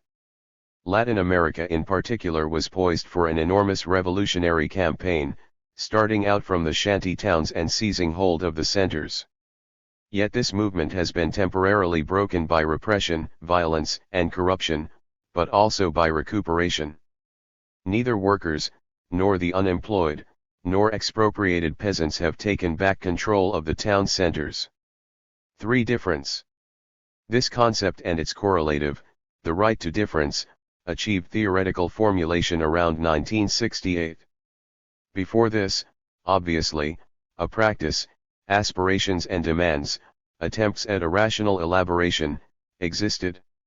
Round about this date, theoretical thinking arrived at difference via several convergent paths. A. The scientific route. The concept of difference plays a major role both in mathematical set theory and in linguistics and related sciences. B. The philosophical route, or general reflections on the human species and its possibilities, on anthropology and ethnic groups, on history, and so on. C. The methodological route, the concept of difference featuring in reflections on logic, but also as an articulation between logic and dialectics, d. the root of protest, in relations between sexes, generations, regions, and so on. The formulation of the concept, and the right it involves, provided theoretical legitimation for some very diverse movements, the demands of immigrants, of women, regional movements, and so on. This theoretical formulation set itself against integration, whether by violence or, more insidiously, by acculturation, a theme originating in American sociology, derived from such pseudo-concepts as cultural model. The theory provided arguments against centralism and imperialisms. It sought to make a breach in ideology and practices subordinated to state power, and hence to the established mode of production. These practices proceed by the disintegration, integration of whatever resists them. In the women's movements, difference theory sought to open up a way between two common errors, the one that regarded women as a particular group, and even as a class embodying an essence, femininity, and the other that pushed women to resemble men, to affect male behavior. The way opened up by differentialist theory leads to demanding a status for women, as for the regions and countries concerned, difference in equality. It is self-evident that this equality in difference is not envisaged solely at the level of the individual or group, but on a world scale, between peoples and nations. This utterly transforms the old democratic concept of equality by releasing it from egalitarianism and general equivalence, and restoring a qualitative dimension to it. In this perspective, the right to difference must thus be added to human rights not only to complete them, but also to transform them. They no longer concern the entity man but social and daily being, thus extending and deepening the orientation towards practice and concrete reality of the rights proclaimed by the French Revolution, and originally restricted to property and opinion. In this way, we would leave behind the perennial abstract questions and no less abstract controversies about democracy, socialism, and humanism. Today, rights can no longer be presented as a closed list of legal or moral principles, but as a series of practical maxims with the capacity to alter everyday life. This involves a project for society, or at least an important component of such a project.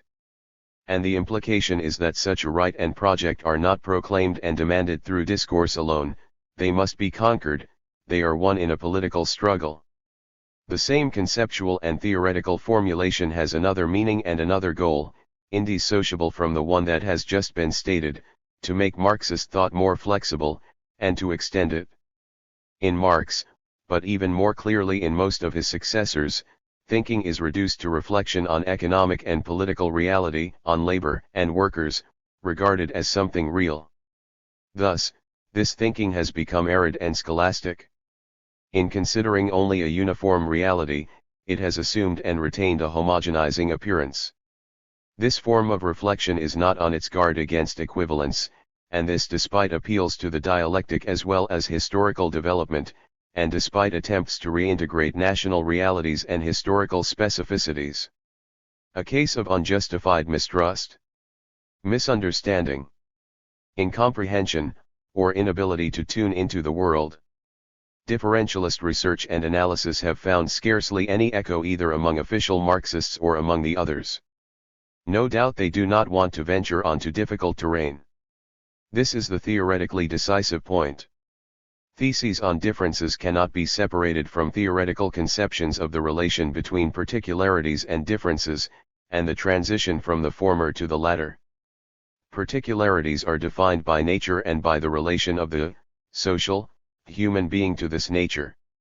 They consist in biological and physiological realities that are given and determinate: ethnicity, sex, age. Being born white or black, small or large, with blue or dark eyes, is a particularity. So is being born in Africa or Asia. As for differences, they are defined only socially, that is to say, in specifically social relations. Unlike particularity, difference is not isolated, it takes its place in a whole. Particularities confront one another in struggles which run through history, and are simultaneously struggles between ethnic groups, peoples, and classes or class fractions. It is in the course of these struggles that differences are born out of particularities, they emerge, and this involves a certain knowledge and consciousness of others in and through conflictual relations, consequently entailing values that achieve relative acceptance. Spontaneous, natural particularities do not purely and simply disappear. Modified and transformed in the course of confrontations, they are integrated into these differences, which cannot be deemed exclusively cultural. The victory of a particularism abolishes difference and replaces it with a return to the natural, the original, affirmed and valorized as such. Could not the history of Greece, for example, be rewritten in this fashion? Starting with ethnic particularities, original groups, and confrontations between them and with the barbarians, we have a first stage, the conquest of differences. Next there is a splendid period in which perceived and valued differences flourish. Finally, after the Median and Peloponnesian Wars, we witness a return to particularisms and, consequently, decline. We could equally rewrite the history of modern democracies thus, with their oscillations between abstract generalities, permitting the coexistence of imperialism without and democracy within, and national particularisms. The distinction between particularities and differences, and the dynamic it displays, form part of the theory. Neglecting it leads to confusions with serious consequences. To assert particularities as such under the guise of differences sanctions racism, sexism, separations, and disjunctions. This is what differentialist theory, its methodology, and concepts, precludes. This theory and these concepts do not discredit class struggle in the name of difference and the right to difference. As if the bourgeoisie was within its rights in affirming itself bourgeois. If we clearly distinguish between particularities and differences, the clash and confrontation of classes are born from historical particularities, they must produce a society in which, once workers have grasped how they differ from others, they disappear as such with all their old particularities, the scars of alienated labor. This corresponds to Marx's strongest thinking, over and above vulgarizations of it. This potential society will avoid the homogeneous, abstract and imposed identity, since, according to the schema, it will integrate what its history of confrontations has bequeathed. Equality in difference will be distinct from formal equality inasmuch as it is concrete. This confers a certain post-historical or trans-historical character on differences. And this assumes that history and evolution are not identified on principle, and that a social evolution beyond struggles to the death may be envisaged. This society is conceived neither as an ideal and a utopia, nor as an actual truth. The project of a plural society is also that of a democracy which unfolds its potentialities, rather than immobilizing them in struggles around state apparatuses. Why plural, not pluralist? Because the latter term is restricted to political positions and parties.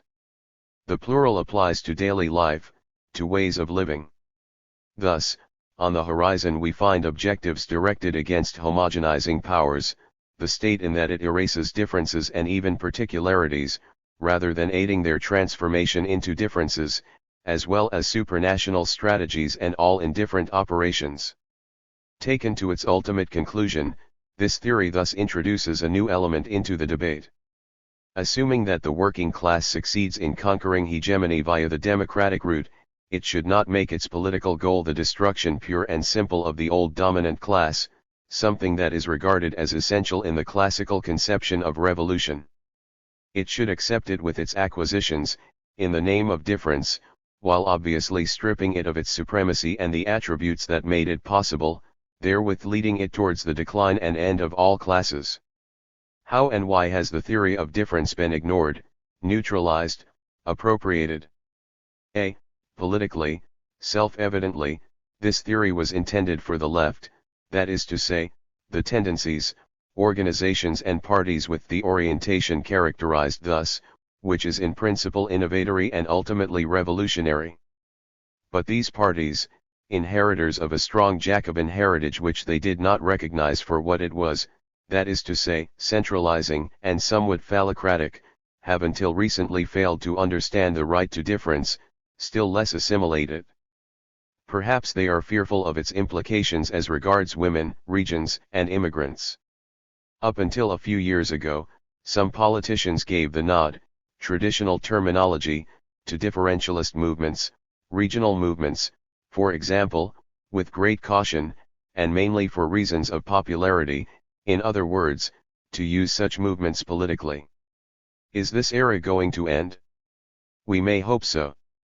Of the politicians said to be on the left, some genuinely supported human rights, but in their legal, fixed form, as immutable, sacred rights, failing to see that the best way to defend them is actively to develop them, right to live in the city, right to difference, etc. Others have adopted the defense of these rights reluctantly, following the Helsinki Accords. Why? Because the critique of human rights and of formal democracy seemed to be part and parcel of Marxism. While numerous politicians rather grandly gave these immutable and sacred rights a wide berth, making do with praising them from a distance, various ideologues worked no less arrogantly to destroy them, together with their legitimating ideology, humanism. Most of these ideologues were oblivious of the fact that the radical critique, too radical for once, of human rights and formal democracy, as well as their legitimating ideology, was already to be found in the Marxist tradition, refutation of supposed fraternity, of liberty for money, of fictional equality, of the political pseudo-community. Many Marxists have failed to understand that political strategy requires the realization of democracy by developing the rights that constitute its foundation. A positive struggle for the right to difference would have enhanced the effectiveness of struggles for and in democracy. When the left set about reflecting on differences, that is to say, on differential aspirations and demands, was it not already a little late? Had not the concept of difference already been diverted? Was it not already in the process of being captured and dragged to the right?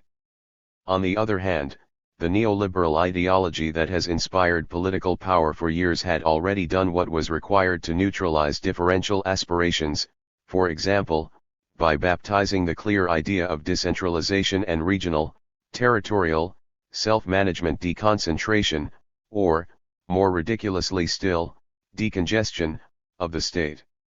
All in all, modifications in daily life in the direction of difference have hitherto remained the deed of a few groups of intellectuals, even though the influence of these groups is expanding and gradually prevailing, new household division of labor, at the micro level, that of daily life and private life, etc.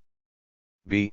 Scientifically, or rather, in accordance with the ideology of scientificity, an attempt has been made to substitute distinction for difference, and this in a rather underhand fashion, without discussion or debate, by mischievously confusing them, when in fact these concepts are opposed, the one implying relations, the other stressing that which separates. What is distinction? An abstract principle of classification and nomenclature on the one hand, and a principle of evaluation on the other. It is difficult to differentiate between these two aspects. The concept thus remains ambiguous as between logic and ethics, or aesthetics. The phenomenon theorized by it passes too readily from what is distinct to what is distinguished. In this way, it affects separations by accentuating social distances in the hierarchy. It is perfectly possible to detect and analyze distinctions, to make them an object of positive knowledge. Those who proceed thus will use them to classify, assuming that the operation has a strictly objective character when in fact it intervenes and modifies the object. One can easily employ distinction to classify hierarchically organized populations sociologically, without troubling to define social classes, by appealing solely to the signs by which people distinguish themselves from one another. Here we recognize an old controversy in the social sciences, a methodological issue that seemed to have been superseded. There was a time when sociologists almost completely disposed of objective social relations, those of production and reproduction. They wanted to class an individual in the bourgeoisie, among peasants, in the working or middle classes, only if she expressly declared herself bourgeois, petty bourgeois, proletarian, and so on. Yet no one who is blatantly a member of the bourgeoisie has ever been heard to declare, "I am a bourgeois." On the contrary. To such questions, the capitalist ingenuously replies, I work, I'm a worker. Which is not untrue, or not completely so. Since the sociologists still refuse to eschew subjectivism, it was necessary to refine the subjective criteria. In fact, those who distinguish classes according to the criterion of distinction always risk ordering social groups in relation to themselves, without explaining their link with their own group, the intellectuals, and the link between this group and society. To identify classes with classification diffuses conflicts by eliminating the contradictions in the discourse of distinction and the distinguished. The two discourses, the discourses of those who distinguish and of those who are distinguished, are juxtaposed and sometimes combined. Thus we end up situating social groups exclusively by strata and layers, in a hierarchy acknowledged and sanctioned by ideology, taking little, if any, account of the major vertical and horizontal divisions with which the society under consideration is shot through. Why does difference reconnect, as opposed to separating? Because it exists socially only as something perceived, and yet is perceived as such only in relations that are at once reciprocal and extensive. It situates differential elements, derived from particularities and history, in a whole where everyone has their place and which today extends to the global. Difference rallies by relativizing dissimilarities. Its concept makes it possible to let nothing slip and to lose nothing of the past, other than what evolution rejects, that is, exhausted and finished particularities. Distinction, in contrast, reduces the confrontations, aspects, and elements of evolution to particularities that are preserved and asserted as such. In other words, the theory of distinction is centered on the real, what has been accomplished and the past, whereas difference is directed towards what is possible. The theory of distinction endeavors to bring the particular into the conceptual and into theoretical language, whereas difference tends towards the universal. That said, it is only too true that present-day societies, in France, in Europe, in the Western world, may have missed out on difference. They tend to be founded on distinction, that is to say, on the ideology and practice of an important, influential section of the middle classes, with another section inclined towards protest, critical knowledge, and even contestation. In this sense, there is something novel in daily life, the emergence of distinctive criteria and characteristics at every level, and this without abolishing the general tendency to uniformity. Paradoxically, fragmentation does not preclude homogeneity. It is only too true that the values and signs thus promoted as principles and criteria of distinction conduce to the disintegration of the social, its reduction. This emerges in Pierre Bourdieu's book on the subject, Distinction, which offers a remarkable description of the phenomenon, but without a critique of the process, which is treated positively, with the trained eye of the scientist. In sanctioning this process through the scientificity of his account, this scientistic sociologist not only ends up liquidating difference and differentialist thinking, but flattens social reality, that is to say, the reality of the social, by excluding several dimensions, the historical in the first instance, but also the values attached to the artworks themselves and not the groups, values that are detached and killed by this sociological description. In defining these values exclusively by their social relation conceived as a factor of distinction, positive knowledge abolishes them. One-dimensionality à la Herbert Marcuse thus comes to pass in unforeseen ways, in knowledge and reality alike, and in France, too, not only in the USA. This flattening out is not confined to a work that is scientific in intent, but undoubtedly occurs in the reality described, that is to say, the middle classes, or a section of them at least. Such works perpetuate the most questionable aspects of positive knowledge in general, sociology in particular, and Marxism itself, sometimes reduced to a sociologism, sometimes to a historicism, sometimes to an economism or a philosophism. The reduction of the social to class interests and ideologies, albeit those of the middle classes, not the bourgeoisie, tends to destroy the social. What emerges from this reduction is a more or less static essentialism, or a more or less abstract voluntarism. Taken as a criterion, distinction generates an essence for certain strata, which is imputed to them, to which they are attached, and which is constituted with its distinctive conduct in the face of all opposition, in the face of the totality. It is also the case that ambitions or pretensions dressed up as distinction with respect to supposedly inferior social layers can give rise to political aims that are enlisted in the ruler's game. If someone prefers the Carnaval de Vienne and Schumann's music to the songs of Sylvie Vartan or Sheila, so the argument goes, it is in order to distinguish himself from the petty bourgeois who adore the latter, and also to cancel the distance by means of which the bourgeois elite distinguishes itself from other classes.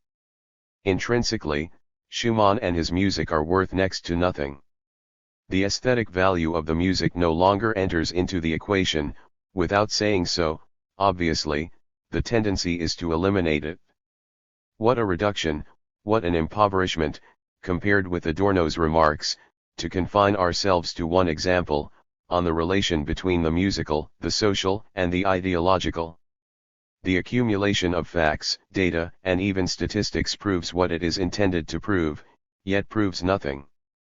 On the contrary, it tells against the realism of a thesis that destroys potentiality in the name of positive knowledge.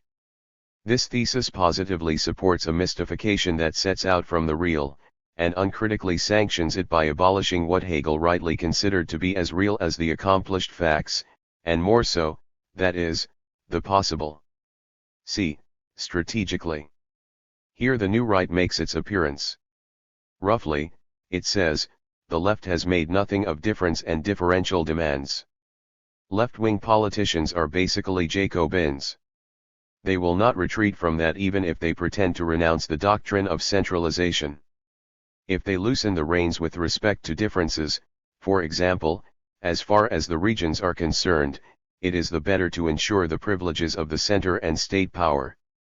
They have more chance of succeeding in this operation than the neoliberals, who failed miserably at it. The demands of the dominated, of countries and regions, young people, women themselves, have failed because they have received no more than lukewarm, mainly verbal, support from the left. Let us learn the lessons of this failure.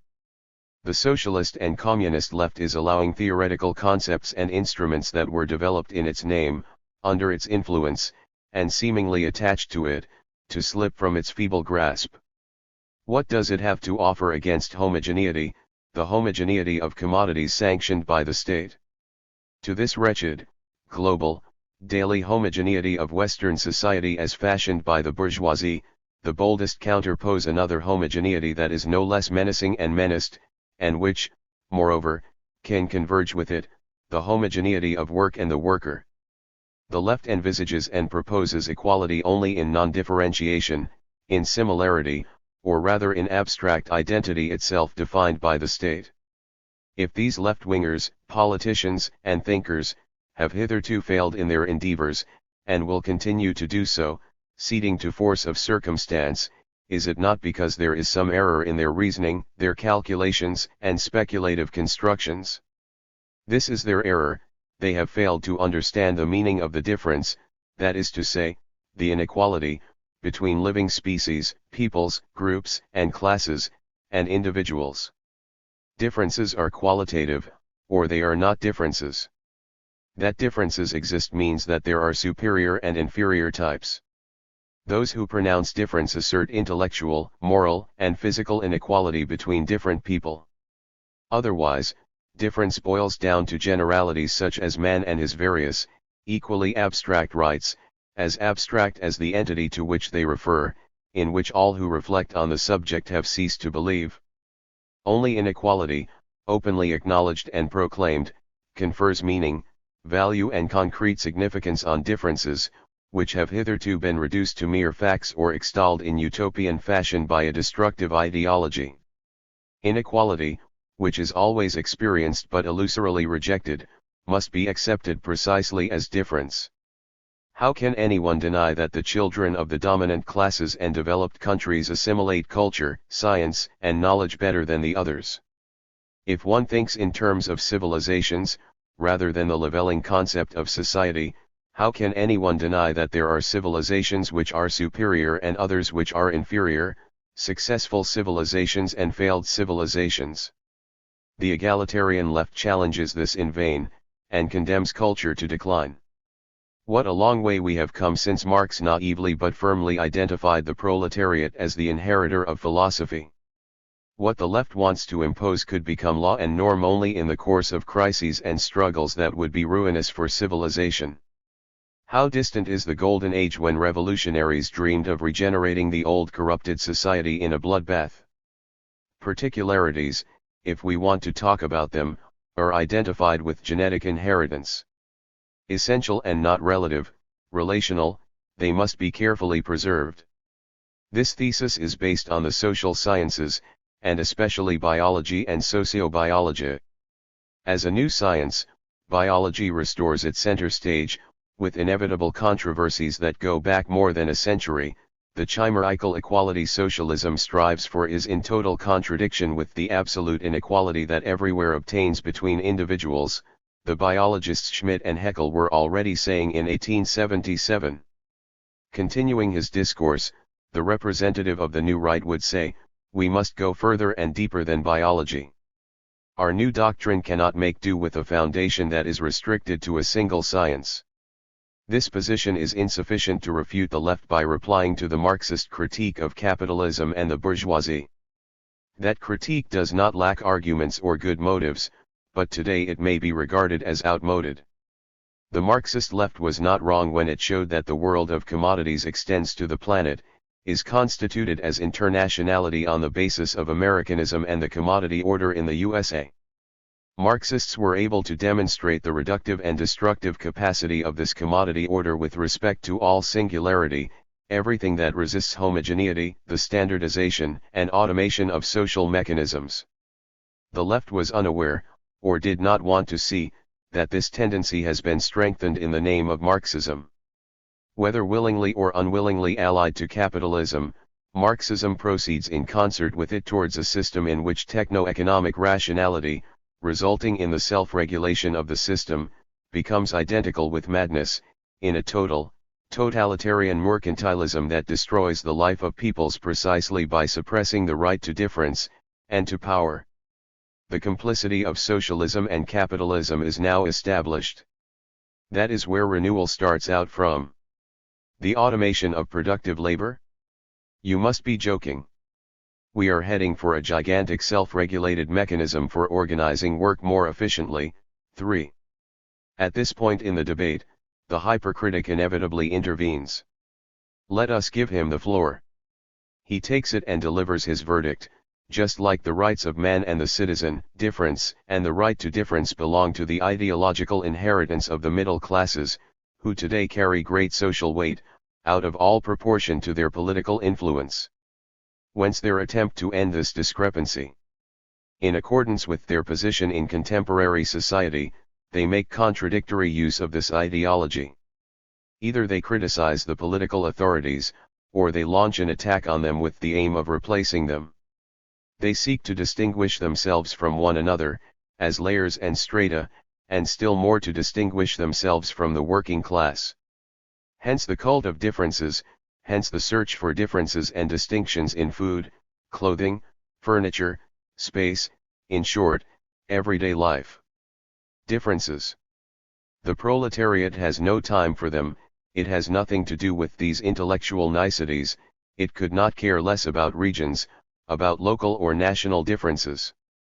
Insofar as it is affected by this ideology, its class consciousness is confused, and this can lead it into dead ends. Self-management.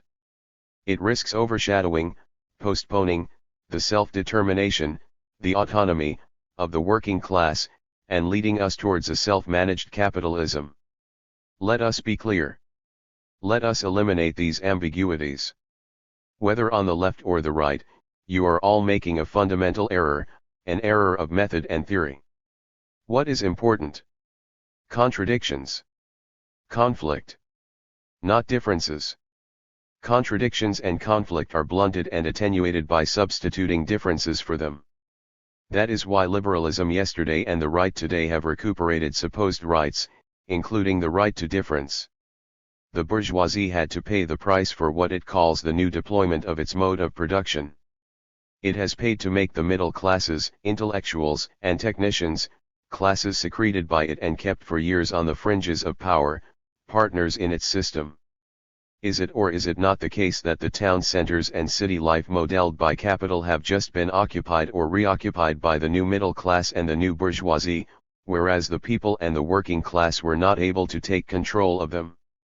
The upshot, moreover, is that the people and the working class can neither take over the center, nor achieve genuine decentralization, so that, pending a new order, that is, a genuinely revolutionary transformation, they can only endure the operational schema imposed on them from above, eviction as far away as possible from city centers, ghettos, and segregation, with state and political control, and it alone, preventing society from splitting.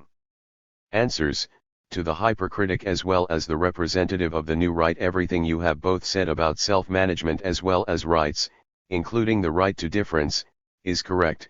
It can be said, and already has been said. The right to difference does not preclude all ambiguity. It does not possess an implacable logic. Yes, self-managed capitalism is not inconceivable. Yes, human rights have served as a double-edged political weapon, sometimes for imperialism and sometimes for the struggle against imperialism. What does that mean? This is where we come to the main thing: the arena and stake of the struggle coincide. This is a fundamental formula, which is still barely understood. Moreover, the arena and the stake are expanding. The local, the regional, the national, and the global are all part of the vast territory on which the political struggle is developing. You of the new right reject rights as negating what, for you, is difference. You set difference up against rights, whereas the introduction of difference into abstract rights modifies and transforms them. You, the hypercritic, reject rights because, according to you, they are harmful, the naive, vain right to freedom of opinion, property rights that are all too real. You thus refuse what gives concrete expression to rights in democracy, that is to say, in the struggle for democracy.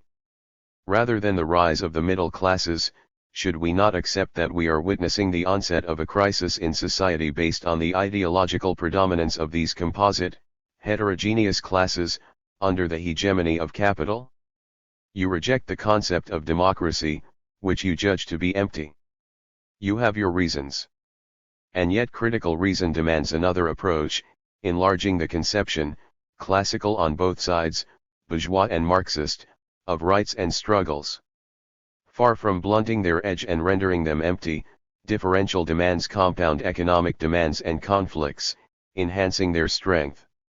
It is nevertheless true that the links between the differential and the conflictual change over time. The link is always conjunctural. Do you think a French-speaking worker in Montreal can bear to hear his English-speaking, Anglophile or Americanophile boss say, "Talk white," without experiencing anger? The pressure of Anglo-American capitalism has been increasing in recent years, dispossessing the French-Canadian worker of his identity, this famous identity of which so much is made, and which is itself rich in hidden conflicts and contradictions.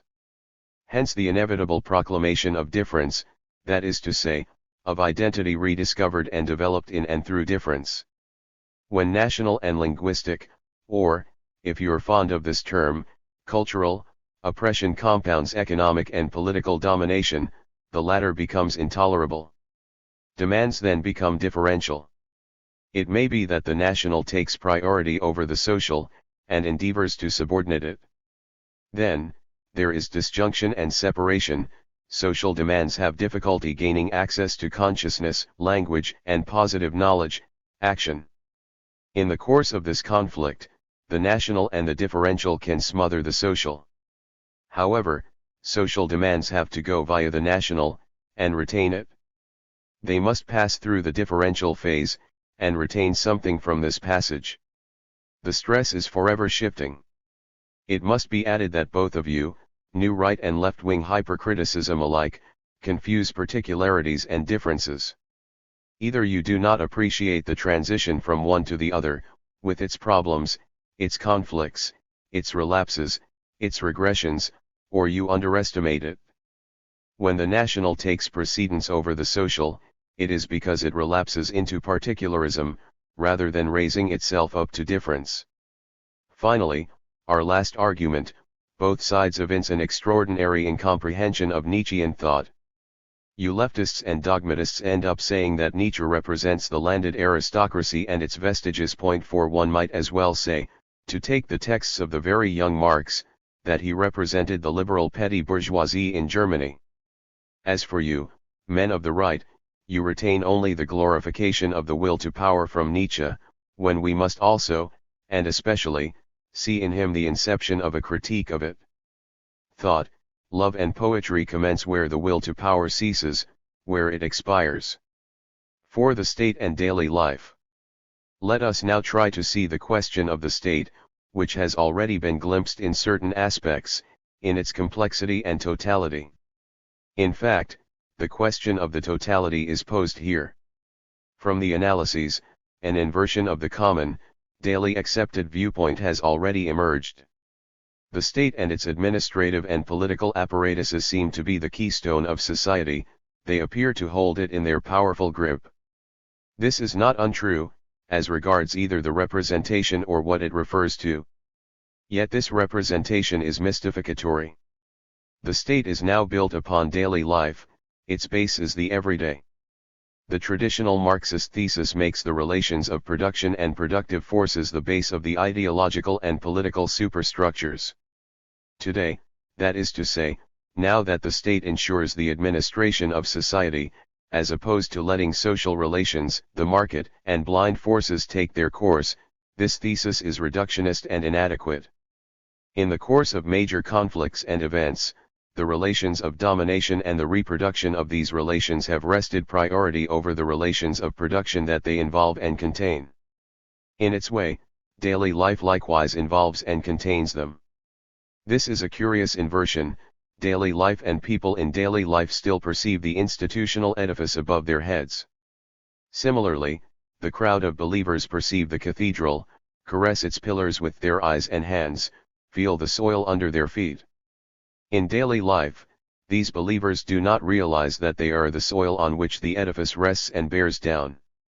With all their gestures, words, and habits, they preserve and support the edifice. Neoliberal ideology has succeeded in maintaining this deceptive perspective, and has even reinforced it. Only a certain anarchist tradition has corrected it to some extent, but without succeeding in shaking the edifice. Since the Belle Époque of militant anarchism, which was coeval with the bourgeois Belle Époque, and despite the terrorism that prolongs the anarchist tradition, the edifice has been perfected from year to year, answering the terrorism of its opponents with state terrorism. In so far as change has occurred, it has been for the worse. There is no need to discourse at length to prove the extension of state, that is, police, control. But be careful when it comes to the critique of the state today. The political situation obliges us to reconsider and reintroduce a distinction between left critique and right critique that seemed outdated. These two critical stances are often mixed up, in a dangerous confusion. The confusion is increased by the fact that for a long time hypercriticism has regarded as right-wing and reactionary any utterance about the state that did not include the demand for its imminent, even immediate, abolition. Furthermore, the difference between these critical attitudes was blurred by the fact that various political plans, tactically identifying themselves with national unity or democratic action, claimed to be situated beyond the division between right and left. This distinction is becoming current once more. What does the right-wing critique claim? It incriminates the bureaucratic cumbersomeness of the state apparatuses, their clumsy interventions, the enormous cost of these interventions, subventions, and support for the various social rejects, and so on. As for the left-wing critique, it accuses statesmen of striving to reinforce the state, shattering the social by causing it to permeate society in its entirety, being repressive, using information tendentiously, ultimately, of treating the state as an end in itself, not as an instrument in the service of society. This dual indictment, inseparable from other ideological or strategic elements, cannot fail to shake the state at its foundation. The question of the state is transformed, it becomes the state in question. The contemporary state has three sides: managerial and administrative, security, the state as guardian, guaranteeing security, ensuring and reassuring, finally, and above all, the lethal side, army and armaments, police and justice, repression and oppression. There is no point dwelling at length on the organization of the state here. It is sufficient to show that even in daily life an agonizing conflict sets in between security and risk, between fixed determinations decreed from on high, identity, and inevitable evolution. This contributes significantly to the malaise, the dissatisfaction that is mixed in with satisfaction. Simultaneously protector and oppressor, manager and arbiter, authoritarian and rational, liberator and identitarian, the contemporary state is piling up contradictions under official discourses of the utmost coherence. For years the state technocracy and technostructure have long concealed the enormity of the bureaucracy and its arbitrariness under the ideology of competence and performance. Hence the critiques, but also the double-sidedness of those critiques. Hence also the vanishing of joy, pleasure, and enjoyment in the clutches of the coldest of cold monsters. From what quarter will the deliverance we have been awaiting for so long come? The everyday is strictly dependent upon this situation. It unfolds, or rather stagnates, under this dominion, with functionalism and official formalism disguising the enterprises of the will to power.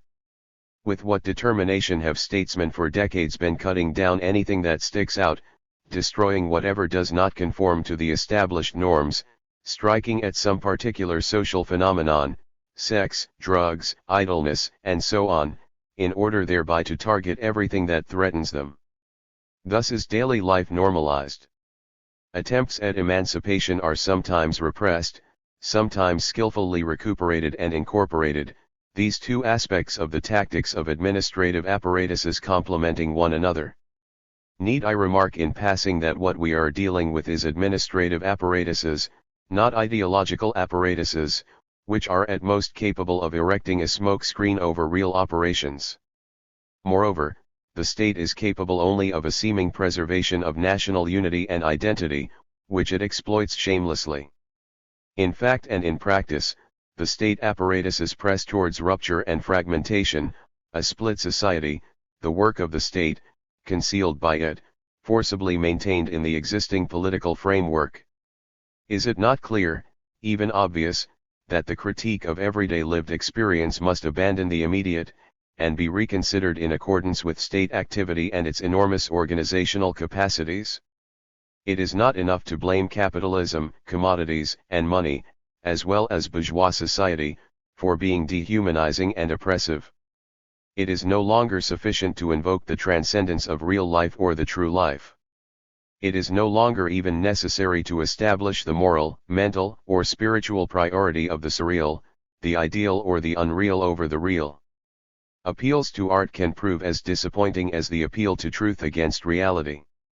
Refutation of the commodity as a world, and of the global as a product of the market, still has a sense. Unfortunately, however, this sense also implies the nonsense of the refutation. For the essential thing today is the state, which increasingly elevates itself above its own conditions in the world of commodities, which simultaneously supports the state in general and tends to shatter each particular state, dissolving it into the global. The role of critical thinking consists here in demonstrating the mortal character of the state. It bears within it the conditions of its own death and, what is more, it leads to death. Once we have proved this, a choice, a bifurcation, seems unavoidable. Either we attempt to go beyond the level of the state, adopting as a practical and intellectual hypothesis its rupture or dissolution, or we seek to install ourselves in the actual, circumventing and diverting the pressure, if necessary using it to motivate micro-decisions. Is the latter option feasible? Unquestionably, if we accept that all the basic elements of the question have been clarified, that today there is nothing blind and opaque, as was once the case with the spread of the market, industry, and technology. But if it is true that changes in daily life occur by two routes, the local and the global, the micro and the macro, perhaps this option is unavailing? People may think that the splendor of power and the splendor of the state have nothing to do with the humility of daily life. What a mistake that would be. Critical analysis begins with the disenchantment of the state and the sphere of power. They have nothing magical or sacramental about them.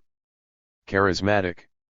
This metaphor, which is itself magical, is no longer meaningful in contemporary politics, where power is acquired through tactics and strategy, maneuvers, and campaigns, including advertising campaigns. The state today is no longer content to discipline and punish. It was the state of the Belle Époque that assumed an ethical function of normalization, weeding out the useless, eliminating the abnormal. Today, the state manages daily life directly or indirectly. Directly, through regulations and laws, more numerous prohibitions, and the tutelary action of institutions and administrations. Indirectly, through taxation, the apparatus of justice, steering the media, and so on. Since the Belle Époque of discipline and punish, a sort of inversion has occurred in the situation. Previously, what was not prohibited was permitted. Today, everything that is not permitted is prohibited. This inversion occurred from the de Gaulle era up to the Giscard era, and its consequences were perceived only after the event, and hence too late to oppose them, all the more so in that this extension of prohibition has been able to cloak itself in a pseudo-liberal ideology. It is self-evident that the state alone cannot ensure control over an entire society, that is to say, over groups and human beings whose numbers are often considerable. It thus functions by guaranteeing the imbrication and equivalence of various forms and subsystems, for example, teaching, medicine, and the organization of health, the organization of time and space, and so on. It chiefly relies on the world of commodities, an active form in everyday life, as well as on the contractual system, another active form. A service state? So it is said, so it is claimed. In reality, what we have is a state controlling daily life because it helps to create it. And it even molds it. It fashions it. This does not mean that each user can easily pass from one to another of the subsystems or forms linked by the state, and whose equivalence the state ensures. What escapes the state? The derisory, minuscule decisions in which freedom is rediscovered and experienced, taking the bus to this or that stop, speaking or not speaking to a particular person, buying such and such an object, and so on. Starting from these micro-decisions, freedom seeks to gather momentum. While it is true that the state dispenses only with what is insignificant, it is nevertheless the case that the politico-bureaucratic state edifice always contains cracks, chinks, spaces. On the one hand, administrative activity strains to plug these gaps, leaving less and less hope and possibility of what has been dubbed interstitial freedom. On the other hand, individuals seek to enlarge these cracks and pass through the interstices. It is not certain that all the state's functions, old and/or new, archaic or historic, innate or acquired, are preserved as such, simply by being strengthened. Some functions fluctuate. We know, for example, that since the advent of so-called multinational firms, state management of the economic and the social has altered. It may be that what is called the national state will become the manager of outmoded national territories and relations of production for global enterprises. Some important decisions are taken at the level of the state, that is to say, at the national and global level, but outside of state institutions. Consultation and dialogue take place between personalities, meetings during which the private, that is to say, the interests of national or international firms, and the public, that is to say, the representatives of the various groups concerned, mingle and clash. State bodies and political leaders participate in decisions with the aim of maintaining the domestic market, strategic coherence, national unity, and the celebrated consensus, in short, the logic of the mode of production. Sparing unforeseen developments or innovations, one function seems set to be strengthened, the administration of daily life, as a general product at once of the economic, the political, and the strategic, and even of ideology. So that everything we have hitherto observed risks being a mere joking matter in comparison with what lies in store, the state of total knowledge, the past, present, and future of each member, individual or group, registered, described, prescribed by perfectly informed services, down to the smallest move, the smallest payment, the most insignificant of social and individual acts. If we let things take their course, this pessimistic science fiction scenario will gradually become our familiar landscape, because it is convenient to have a technical device at home that seems to take the whole of everyday life in hand. One day it may well be that, sparing the unforeseen or some initiative, an army of bureaucrats, under the orders of a technico-political high command, will treat daily life not as an object or product, no longer as a semi-colony, but quite simply as a conquered country. 5. Space and time. Before I examine information technology more closely, let me say a little about social time and space. In this domain, the changes were slow but profound. First of all, everything in terrestrial space has been explored, and nearly everything has been occupied and exploited. What remains unoccupied? The ocean depths. Once again, the major states are engaged in disturbing activities. Some theoreticians of strategy have suggested that a global conflict could spring from rivalry over the resources of the oceans. As for forests, lakes, beaches, mountains, they have been well-nigh completely appropriated. Is there any need for me to reiterate again that private property means disappropriation? The space of play, where the body rediscovers itself in rediscovering use, becomes an opportunity for profit, with the latter subjecting the potential for enjoyment to itself, and debasing it. Occupation by financial interests and private property signifies control, that is to say, the end of the freedom that is indispensable to full enjoyment. This occupation of special places and spaces has consequences for daily life. In fact, in the depths of despondency, monotony, and boredom, the people of daily life have faith in unoccupied places and free time, in free activities, that is to say, play activities. The ludic can be recuperated, and has been to a significant extent. Yet it too remains the arena and stake of a conflict, over a beach, access to the sea, grazing rights, and so on, and such conflicts can sometimes become acute. In its multiplicity, time can be envisaged either qualitatively or quantitatively, as biological or physical time, as psychological duration, or finally as social time, leaving to one side real time, historical time, and so on. As natural time, it has a rhythmical character. Rhythm is an integral and determinant part of qualitative time. It also possesses a quantitative character, it is measured, frequency, intensity, energy expended, and so on. But rhythms are multiple and interfere with one another qualitatively, heartbeats, breathing, being awake and asleep by turns, being hungry and thirsty, and so on. The rhythms in question are only the most easily observable, some diurnal, others monthly, and so on. Although they are repetitive, rhythms and cycles always have an appearance of novelty, the dawn always seems to be the first one. Rhythm does not prevent the desire for, and pleasure of, discovery. Hunger and thirst always seem novel. Is this a kind of gift of oblivion that protects the rhythmical from obsolescence, but without erasing all memory? In linear repetition, by contrast, the formal and material identity of each stroke is recognized, generating lassitude, boredom and fatigue. When Marxists have dealt with rhythms, they have considered them solely on the basis of labor. Indeed, originally the gestures and acts of collective labor were rhythmically organized, invariably accompanied by songs, the songs of oarsmen, haulers, harvesters, shepherds, sailors, and so on. A whole Marxist aesthetic is based on the hypothesis of a transformation and artistic transposition of work rhythms becoming ends rather than means, and pleasures as opposed to punctuating productive activity. This thesis ignores a certain number of facts. In the first place, vital rhythms pre-exist organized social labor, hormonal secretions obey different cycles, making it possible to stress the differential character of rhythms. Secondly, the gestures of labor are organized rhythmically only in forms of work that predate industrial labor.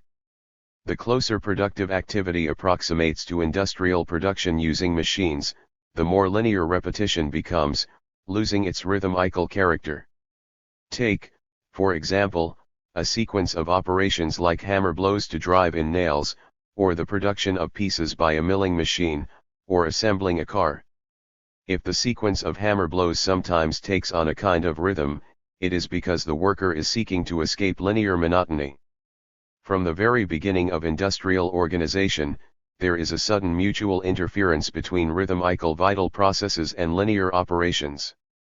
This foreshadows complex processes, and does not support the thesis of a direct transition from practical work rhythms to aesthetic rhythms in music, dance, architecture, and so on. The general problem here is the spatialization of temporal processes. In this respect, the work of art displays a victory of the rhythmical over the linear, integrating it without destroying it. Cyclical repetition and linear repetition meet and collide. Thus, in music the metronome supplies a linear tempo, but the linked series of intervals by octaves possesses a cyclical and rhythmical character. Likewise in daily life, the many rhythms and cycles of natural origin, which are transformed by social life, interfere with the linear processes and sequences of gestures and acts. Rhythm analysis, a new science that is in the process of being constituted, studies these highly complex processes. It may be that it will complement or supplant psychoanalysis.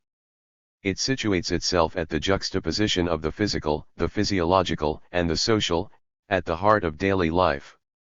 Elements of rhythm analysis could find a place here. This knowledge starts from empirical observations, for example, the sea's waves with their extraordinarily complex undulations and rhythms, or music as a unity of melody, harmony, and rhythm. Compared with the existing sciences, it is multi- or interdisciplinary in character. It cannot but appeal to wave theories, to the principle of the superimposition of small movements, whereas larger wave movements create interferences.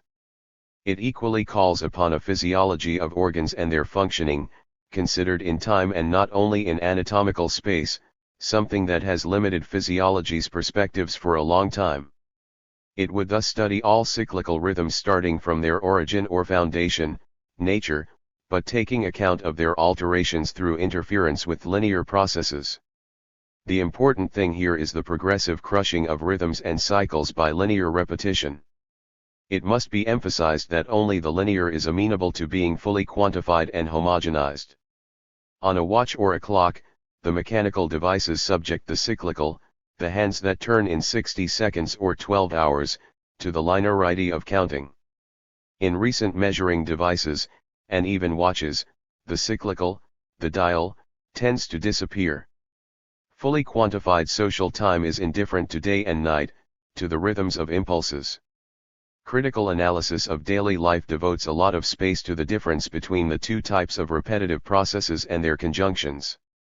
It must give even more space to the complete quantification of social time on the basis of the measurement of labor time and its productivity in industry. Starting from the organization of labor, divided and composite, measured and quantified, quantification has conquered society in its entirety, thereby contributing to the realization of the mode of production. It is likewise on the basis of this quantification that the everyday was constituted, almost completely eliminating the qualitative in time and space, treating it as a residue to be eliminated. The qualitative has virtually disappeared. But here, once again, this virtually is very important. This is the sense in which daily life represents the generalization of industrial rationality, the spirit of enterprise, and capitalist management, adopted and imposed by the state and institutional summit. At the limit, absolute quantification, pure rationality, abstraction, would triumph. The virtually means that this limit is unattainable, and that something else is always possible. What is urban space? What is a town? How are they composed at different levels, blocks of flats, buildings, monuments, in a word, the architectural and, At another level, the urbanistic. We are beginning to think that these questions, which are seemingly empirical and a matter for positive knowledge, have a secret affinity with various philosophical questions. What is man? What is his relation to being? What is the relation between being and space? How do things stand with the man's being, his evolution, his ascent, or his nothingness? If we knew how to define man, would we not be able to define the urban and the town? Unless it's the other way round, and we must first of all understand the town if we are to define this political animal who constructs cities, living in them or fleeing them. In that case, inquisitive thinking would investigate the urban in the first instance, rather than positive knowledge in isolation or power in abstracto. Perhaps the town holds the answer to some crucial questions that philosophers have ignored for years. Unless, vice versa, the mystery of the town betokens the absence of any answer. Do these enormous collections of things, men, women, works and symbols possess an as yet undeciphered meaning? Or do they have no meaning? However that may be, it is in towns and the urban that the everyday, ours, is instituted. And here we confront a new paradox among so many others. The breakup of the historic town has been going on since the end of the 19th century and the beginning of the 20th, it figures in the collapse of reference points already referred to. Yet one remarkable result of it has been to facilitate a novel analysis of the urban question. Here before our very eyes is the town, situated on the suburban outskirts. It is in pieces, fragments, parts, laid out alongside one another. In this fragmented city, the only thing to be done is to make an inventory of the elements of the whole, bearing in mind that some pieces may be missing here and there, and that the breakup might have distorted them. The elements that were combined into a strong unity by historic towns, a unity that fragmentation eliminates, and which consequently poses a problem, are perceived item by item. Thus, the activity of knowledge proceeds via the negative. Most specialists in urban questions, happy with such a godsend, make do with describing the fragments. They find the post-mortem analysis of the urban conducted by contemporary practice adequate.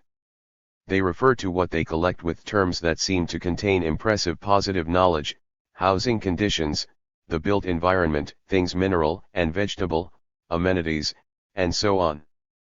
Yet these terms, far from containing knowledge of the urban, merely refer to functions separated by an anatomical operation, by separation of the historical elements of the urban into inert entities. But it is in this framework, a very precise term which encapsulates the rigidity or inertia of the result, that the people of daily life have to live. Those who have not given up on critical analysis and theoretical thinking know that what they have before them is merely the spectre of the town. And this in the dual sense of the French word spectre, an analysis comparable to that of white light by the prism which splits it up, revealing what is involved in the apparently simple clarity of the sun or light source, b. a ghost, outliving what was once a vibrant urbanity and its unity. Assembling and combining these separate elements does not restore the lost life of towns. Here, too, le mortisit levif. Like the humanity to which it offers shelter, the town is alienated. Moreover, spectral analysis is not exhaustive. The outskirts and suburbs exclude certain elements which are indispensable to the urban, for example, the memory and symbolisms that were once integrated into monuments. As is well known but frequently forgotten, any analysis risks killing its object for the sake of seeing and knowing what it contains. An effective analysis of towns in the real world of their breakup must now be subjected to a method whose watchword and procedure have already been set down: situating and restoring. But such an approach cannot be inaugurated and pursued without taking account of the everyday life of the relevant parties, inhabitants, city dwellers, citizens or, again, users. What is outlined is a problematic. A new one?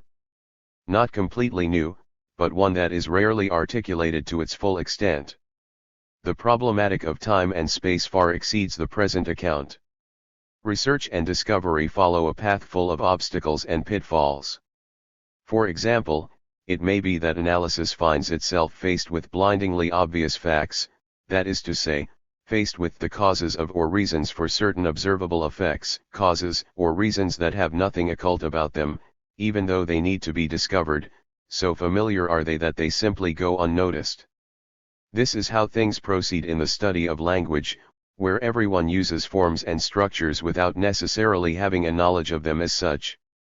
Likewise with the study of everyday life and the urban, where what is most familiar is also the least known and the most difficult to make out. Time as such is irreversible. It is impossible, inconceivable, to go in reverse. Complete repetition of the past can be demanded of the divinity by those who believe in his omnipotence, Kierkegaard. It can be conceived in the absolute, ontologically and metaphysically, the eternal return. Rerunning time is an initiative undertaken by thought, which reconstructs the past of the individual, the group or a particular society with difficulty. Inasmuch as it is reversible, space is distinguished from irreversible time, although space and time are intimately connected. But time is projected into space through measurement, by being homogenized, by appearing in things and products. The time of daily life is not only represented in clocks and watches, it is also represented in photographs and curio souvenirs.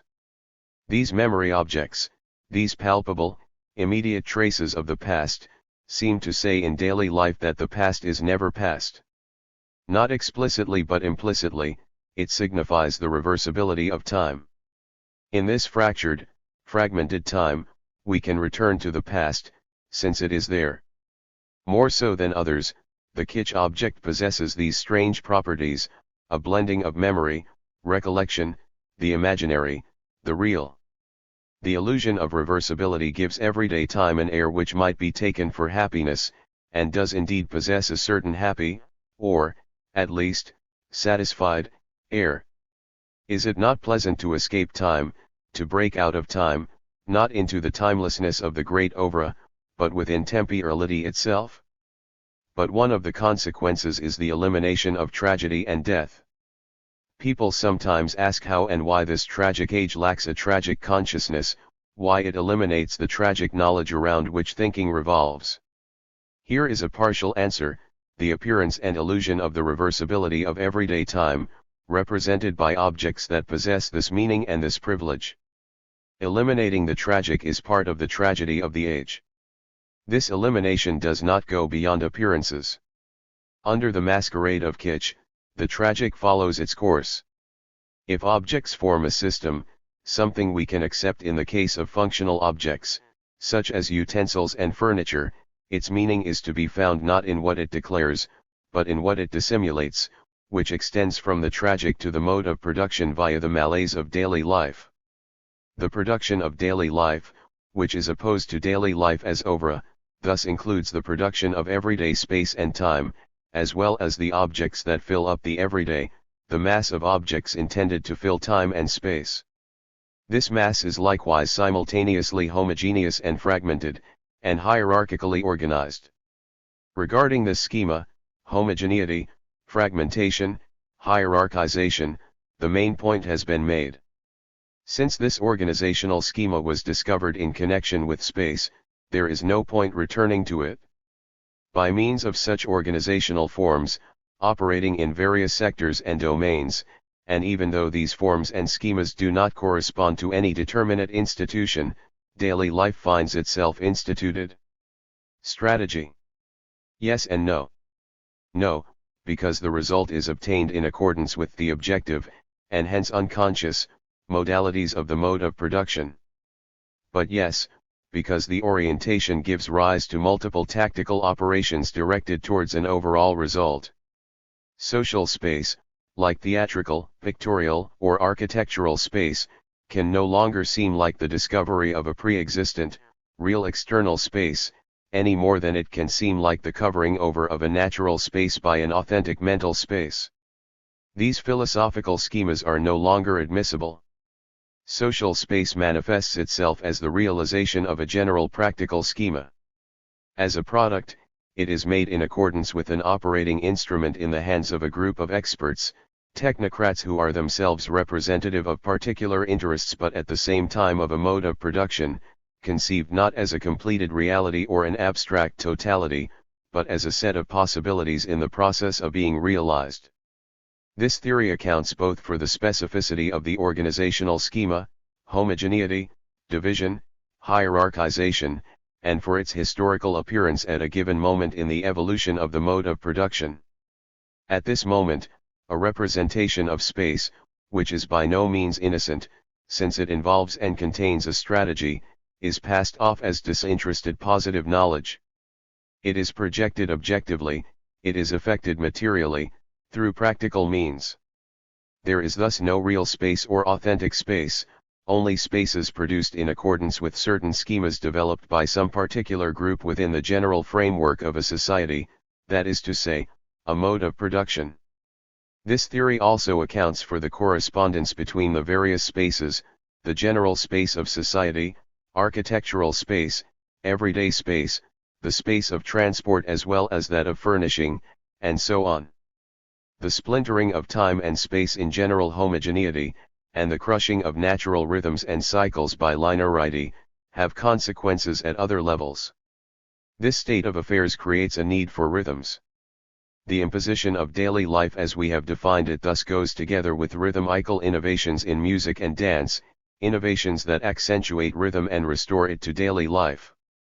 Is it any coincidence that the institution of this everydayness goes together with the enormous success of exotic or ecstatic rhythms, with the increasing role of music in social life, with the search for highs and the extraordinary, in a transgression of all rules extending even to death trances? The festival, which in other respects has been recuperated and commercialized, is restored, together with features that had been done away with, rupture, transgression, ecstasy. In this way, daily life leads to retaliation, because it is becoming normal, rupture takes abnormal, even morbid, forms. We should not be astonished at this, let alone wax indignant over it. Among the Greeks, the Dionysian did not submit to the pure idea of beauty. The Bacchantes, roaming through the countryside, yelling, diabolical, tearing the living beings they came across to pieces, were not obliged to be beautiful. Even then, it was not a matter of a rupture with daily life, but a return to cosmic forces. In and through music and dance, time becomes irreversible once again. The festival unfolds once more, headed towards its end, consuming what it draws its substance from, energy, desire, violence. At the heart of everyday positivity, the negative springs up in all its force. 6. Information technology and daily life. For a long time, technological innovations in the domain of information, cybernetics, were principally applied to administration, administrative information processing. More recently, new technical progress and new economic processes have enabled, or, rather, dictated, their application to production. More precisely, the two applications are distinct and complementary. On the one hand, the processes of productive labor have changed, calling into question the old divisions of labor. On the other hand, computer scientists proclaim the generalization of their theoretical and practical knowledge to society as a whole. In contrast to the pessimism and nihilism, the apocalyptic prophesying that was still predominant among the intelligentsia only a little while ago, the optimistic prophecies of technicians and official circles have invaded the media and publishing. This merits very serious consideration. Computer science and telematics are certainly going to alter social existence. They have already begun to do so. Communication has been an important, possibly essential, phenomenon in social practice since the beginning of history and prehistory. Will computer science, with its repercussions and related disciplines, go so far as to transform everyday life? To transform the social relations of production, reproduction, and domination? That is the issue. It is all the more significant and interesting in that the new technologies have arrived on time, if we may put it like that, in a kind of pleonasm. Grafting themselves onto it, they extend the process of formalization of daily life referred to above. The increasing predominance of the abstract, concrete has already been analyzed in its broad outline, without exhausting the theme, Far from it. The abstract, concrete reigns in daily life, in place of the concrete, the human, each object and gesture having a meaning because they are practically bound up with a civilization, and the abstract, opposed to the concrete and distinct in the imaginary as well as ideology. How is this displacement to be characterized? We have seen how, by the world of exchange and commodities, by legality and the importance of impersonal, sovereign law, by the value attributed to language and, more generally, to signs. These priorities have been readily recognized by positive knowledge, since it recognizes its own instruments in them. Even so, this recognition has given rise to interpretations and superfluous commentary, with all social acts, including buying and consuming, being construed as the effects of signs. This vast process creates the conditions of possibility for a massive use of new technologies. Supporters of these technologies, their theoreticians, or, rather, their apologists, go so far as to claim that they will constitute a new mode of production, the one revolutionaries dreamt of, but to be ushered in by a peaceful, silent revolution. Essentially, this mode of production would consist in the production of immaterial goods, supplanting the production of material products, as well as the ever more complete predominance of services over other activities. Sign effects. Now is the time to grasp them, define them, and appreciate their significance as well as their limits. Contrary to Jean Baudrillard, the point at which the social signification of objects entered into their evaluation, that is to say, exchange value, was not the appropriate moment for a definition and conclusion. Point 5 That was only one moment, one episode in a larger, ongoing process. Some theorizations characteristically extrapolate from a reality. They push the tendency inherent in this reality as far as it will go. This makes them worthy of note but, at the same time, marks and dates them. In this fashion, we easily end up with a radical critique, but such a radicalism is absurd. Were each social act to respond to sign effects, it would sanction all the social relations conducive to this effect. The seemingly most insignificant objects would be the most active mediators. To eat a piece of bread would be to commune with all the labor and all the conditions of labor that went into the production of this foodstuff. Hence to accept them. Such a thesis is true, or at least correct, but it only serves to demonstrate unequivocally how a certain quest for truth can result in absurdity. Mirror effects. Language effects. Sign effects. So many effects that are exploited without searching for the real conditions of effects that are simultaneously both real and unreal. These conditions are discovered in the process that tends towards the abstract, concrete. This process never extends as far as pure abstraction, which would be equivalent to a vacuum and nothingness. It nearly gets there. But just as it is about to reach this extreme, the process is, as it were, put into reverse, reincarnated or reincorporated by daily life. Similarly, at the other extreme, it cannot vanish into the substantiality of the concrete and the real, it is returned to abstraction. May we not say the same to apologists for information technology? Nevertheless, it is certainly true that the advent of computer science, which is sweeping aside certain earlier ideologies, poses new problems that are planetary in scope. Must we choose between the terms of the alternative, computerization of society, from above, or socialization of information technology, from below? Can this contradiction be resolved? A new ideology is looming on the horizon, which is no less disturbing than those that discovered a pretext, a provenance, or a point of impact in use and exchange, the two modalities of value. A text that might already seem distant, but nevertheless stands out, the Nora, Mink Report, 1978, was presented as strictly objective and scientific. It contained political suggestions and warnings, which were formulated and justified. It signaled various dangers, the role of global enterprises like IBM, brutal state intervention in information. At the same time, this text offered a model of society. Technocratic utopia? Sociological forecast? Both. According to this perspective or prospectus, the information society was inevitably going to be divided into three levels or sectors: a. The kingly, that is to say, sovereign, royal, powers, those of the state and the head of state, controlling information, but also the energy as well as the foreign affairs of the country, and hence relations with global enterprises and the market; b. The community sector, reconstructing group existence, and hence the social, which had been obliterated and overwhelmed by the long predominance of an economy producing material goods, as well as by abuses of state power; and c. The competitive sector or level, given over to competition between individuals, enabling their selection in a constant struggle for places and posts in the hierarchy.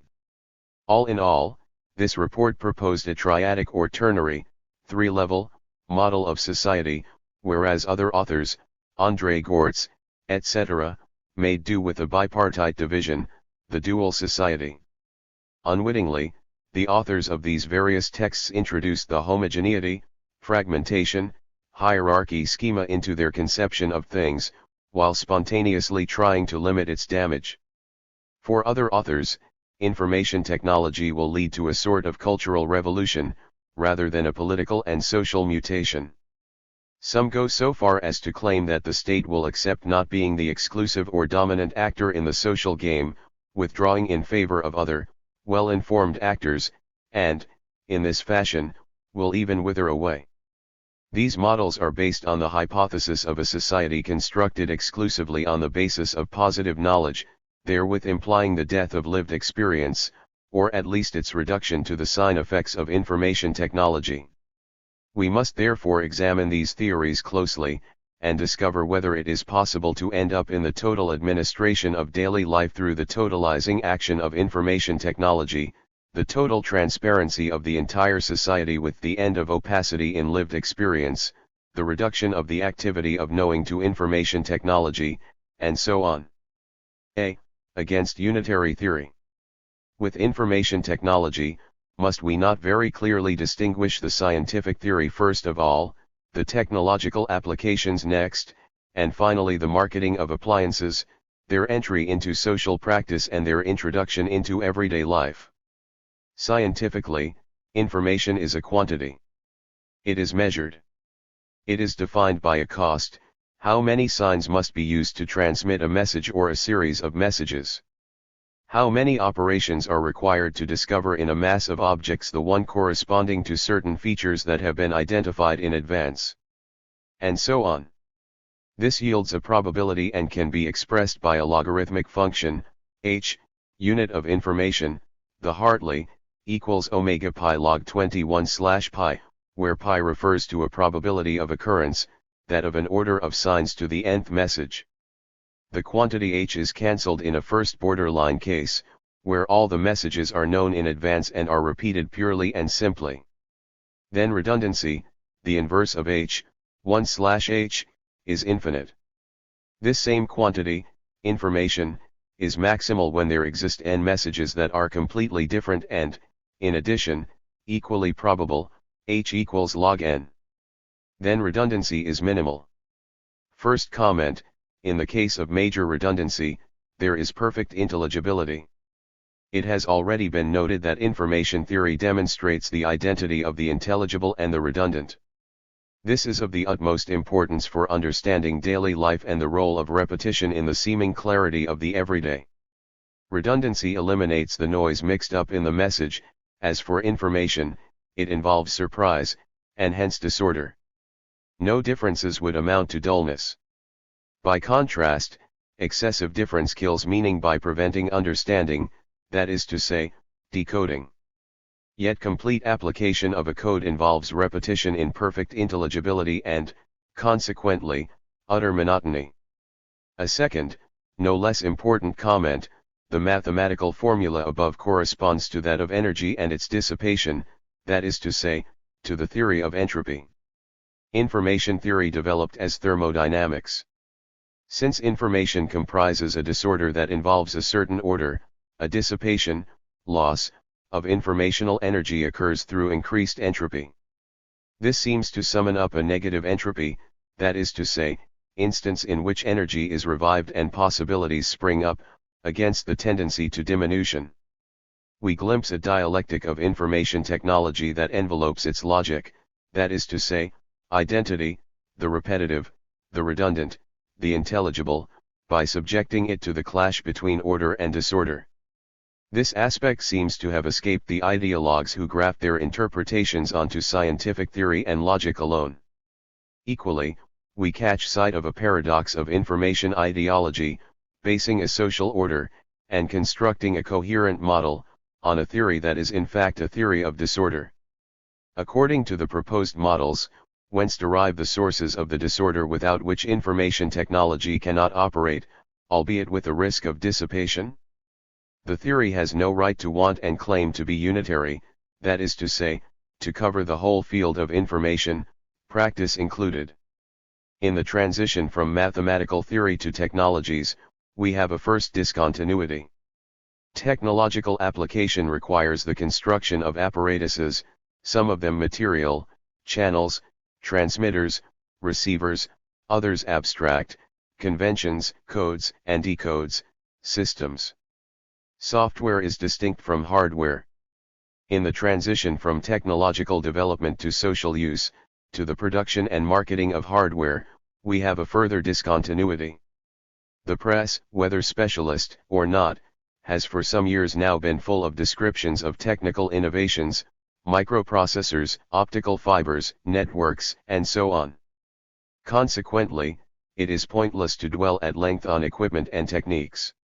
It is sufficient to distinguish between three levels: science, with an implicit or explicit logic, technological applications, that is to say, hardware, and social practice in its various forms, the treatment of information, software, and its extensions, which sets out a different problematic.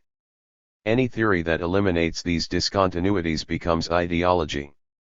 Moreover, there is no question of some absolute separation shielding practice from certain implications of the theory, in particular, the entropy of informational energy and the dissipation of information. As for the extension of information theory to other domains, notably biology, the same comments apply. A theory based on information that aims to be general, on the model of classical philosophies, blithely crosses frontiers and borders that are in fact clearly marked out. It may be brilliant, but any such endeavor is bound to misfire. b. Information is a product. This product derives from a determinate productive activity, whose result is consumed and disappears in the act of consumption. The question: does such a product abolish the difference between use value and exchange value?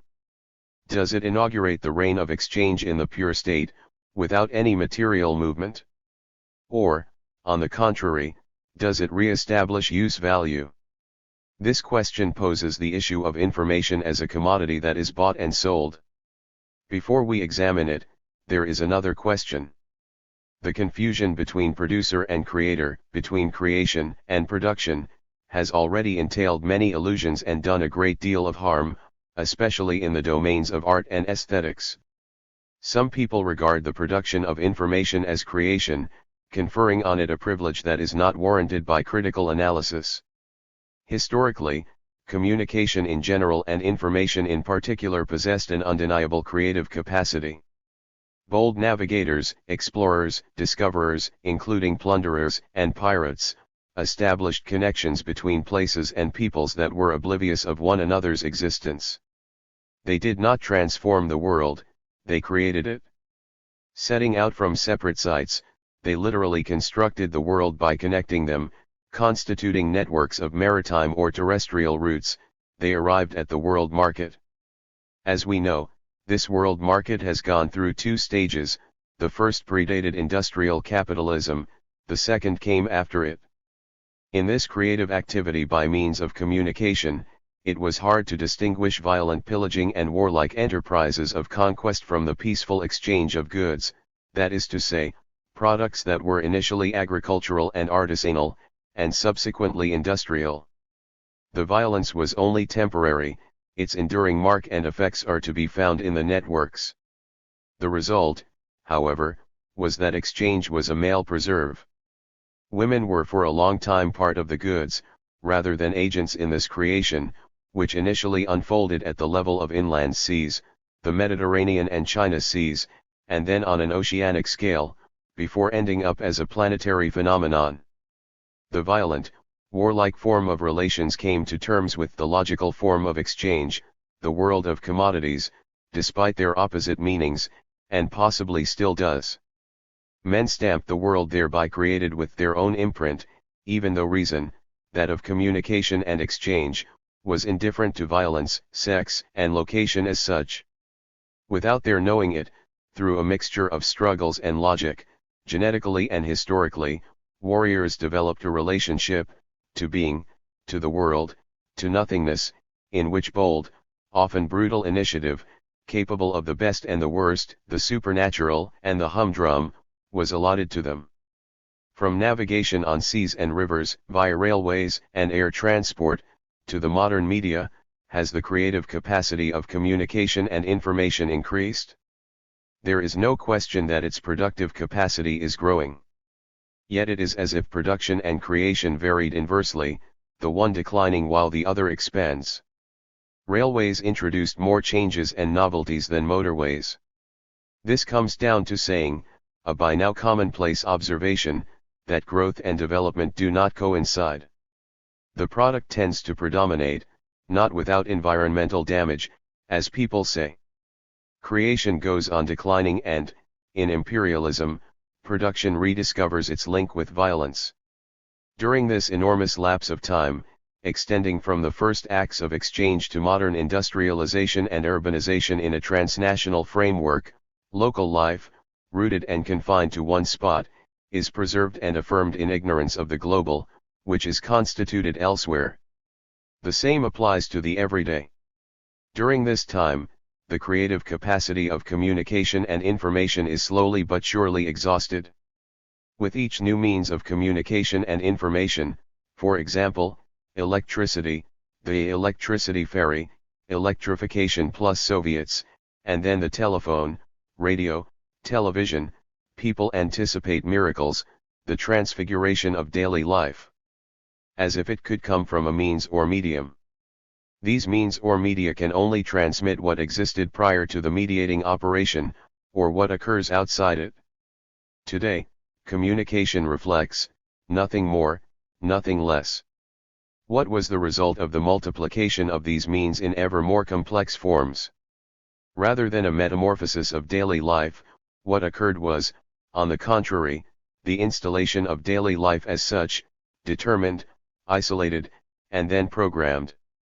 There ensued a privatization of the public and a publicizing of the private, in a constant exchange that mixes them without uniting them and separates them without discriminating between them, and this is still going on. Should we deny all practical change as the media, that is, communications and information, have multiplied? Certainly not. But that is not the point. The issue is different. What is the meaning of this multiplication, this abundance of goods which are no longer material, and claim to be substitutes for traditional spirituality? Does it not in fact risk resulting in the destruction of meaning by signs? Where is it leading, to what new order? But whence will this new order originate? From what and from whom? McLuhan's thesis about the creative role of communications can be upheld as far as the oldest forms of communication are concerned, for example, navigation, the phonetic alphabet and printing. When it comes to recent products, the telephone or the car, it evokes very strong reservations indeed. To claim that the creative capacity of communications and information increases with their abundance is, a postulate, b, which is contradicted by the history of time, space, and social practice, c, which is equally contradicted by the principle of the dissipation of energy, whether we are talking about heavy energies or subtle energies like information energy. To justify this facilely optimistic and rationalist thesis today, one would have to demonstrate the springing up in the modern world of possibilities that tend towards their own realization. Yet what we actually observe is that the increasing intensity of communications harbors the reinforcement of daily life, its consolidation and confinement. It also harbors a mounting danger of catastrophe. Is it not demagogic to support this thesis today? Does it not involve negating the negative such as it appears and manifests itself in society? Information is produced. It is consumed. Information technology confirms the outmoded character of the classical Marxist contrast between base and superstructure. Information is not, or not merely, a superstructure, since it is an exchangeable product of certain relations of production. What was regarded as superstructural, like space and time, forms part of production, because it is a product that is bought and sold. Whence the question, who produces information? How? For whom? And who consumes it? This form of production is not exempt from the classical theses. On the contrary, it extends them. It involves labor and an organization of labor, production costs, an organic composition of capital, a surplus value, that is to say, profits for those who are in charge of production. Nevertheless, it may be that the production and consumption of information deviates somewhat from certain classical rules or laws, disrupting them. Hardware, software, firmware, these do not have the same appearance. The processing of information differs from its production, yet forms part of it. The initial producer can inscribe it in its computerized activity, something IBM in particular does. As for databases, what precisely is their function and their place? To a certain extent, they are independent of information production, yet they are indispensable to it. Can they be counted on to operate in favor of a democratic management of information technology? Perhaps. But here another danger arises, the state monopoly of data, with the related risk of a global monopoly of information in a transnational system consolidated by this national monopoly. As a source of information, the database is, moreover, proximate to daily life. The consumption of information also occurs in the everyday. Enormous networks, channels, circuits thus start out from daily life, pass through various levels to the planetary, by means of satellites, and then return towards daily life. Whence problems which, some people maintain, have already been solved by technique or the economic and political powers, while others assert that solutions are still pending on account of their complexity, so that it is not too late to intervene. Produced and consumed, information is sold and bought. It is therefore a commodity. Any commodity? No. It is not material, as we know. It possesses the peculiar characteristic of causing all other commodities to be bought and sold. This has always been the case, that is to say, since the existence of the exchange of marketable goods outside the gift and barter systems. It has always been necessary to know where a particular product is in order to go and find it, transport it, and finally hand it over in return for a determinable sum of money, and that knowledge derives from communication and information. Information has always been as essential to exchange and markets as money and the quantification of products. Yet for many centuries, information as such did not appear on the market. Its appearance has a retroactive effect. It brings out the importance of information, as well as networks, channels, and circuits, in the past. What is novel about the contemporary world is that there is a world market in information, which positively drives the other markets, through advertising, propaganda, the transmission of positive knowledge, and so on. Is not information, the supreme commodity, also the ultimate commodity? Does it not complete the great cycle of the commodity, its extraordinary expansion, in short, the realization of the world of commodities in that of the mode of production, in the global? There are grounds for thinking so. Far from ushering in a new mode of production, information technology perfects the existing mode of production, capitalism and its world market, which exerts such pressure on socialism that the latter struggles to escape it. In this way, the extraordinary shift, already referred to, of the concrete towards the abstract, and their combination in the abstract, concrete, is rounded off. This way of looking at things makes sense of the enormous circuit that goes from daily life to daily life via the global. The complexity of the world market, which is part of information technology because the latter implies it and marks it out, needs no further emphasis. A market in finished products, but also instruments of production, techniques, capital, energy, labor, signs and symbols, artworks and, finally, information, which envelopes the totality and constitutes it as global. Complexity does not betoken coherence and cohesion. Although it is aimed for, coherence is not thereby realized. Information technology can neither resolve nor cancel contradictions, it can only express them, or disguise them. The power of the world market does not suppress all resistance, the resistance of a number of countries, particularly the socialist countries, or inequalities, or conflicts between strategies. Hence this market is not established, stable, coherent, even though it possesses an internal, highly potent logic, that of the commodity as a system of equivalence. It tends to homogenize the world, and at the same time to fragment it, since it reflects the diverse origins and provenance of products, including information. As we know, homogeneity no more abolishes fragmentation than aiming for coherence suppresses contradictions. If it is true that information technology presses the commodity to a conclusion, if it perfects and completes the world of commodities, what emerges from this is not something new. On the contrary, a world is coming to an end, in a slow but unyielding process. How can we get out of it? The crisis, as they say, is shaking the base and foundations as much as the superstructures. Hence the demand for something new, an inventive, radical opening, in particular, a different form of growth, intimately bound up with development. C. The information ideology.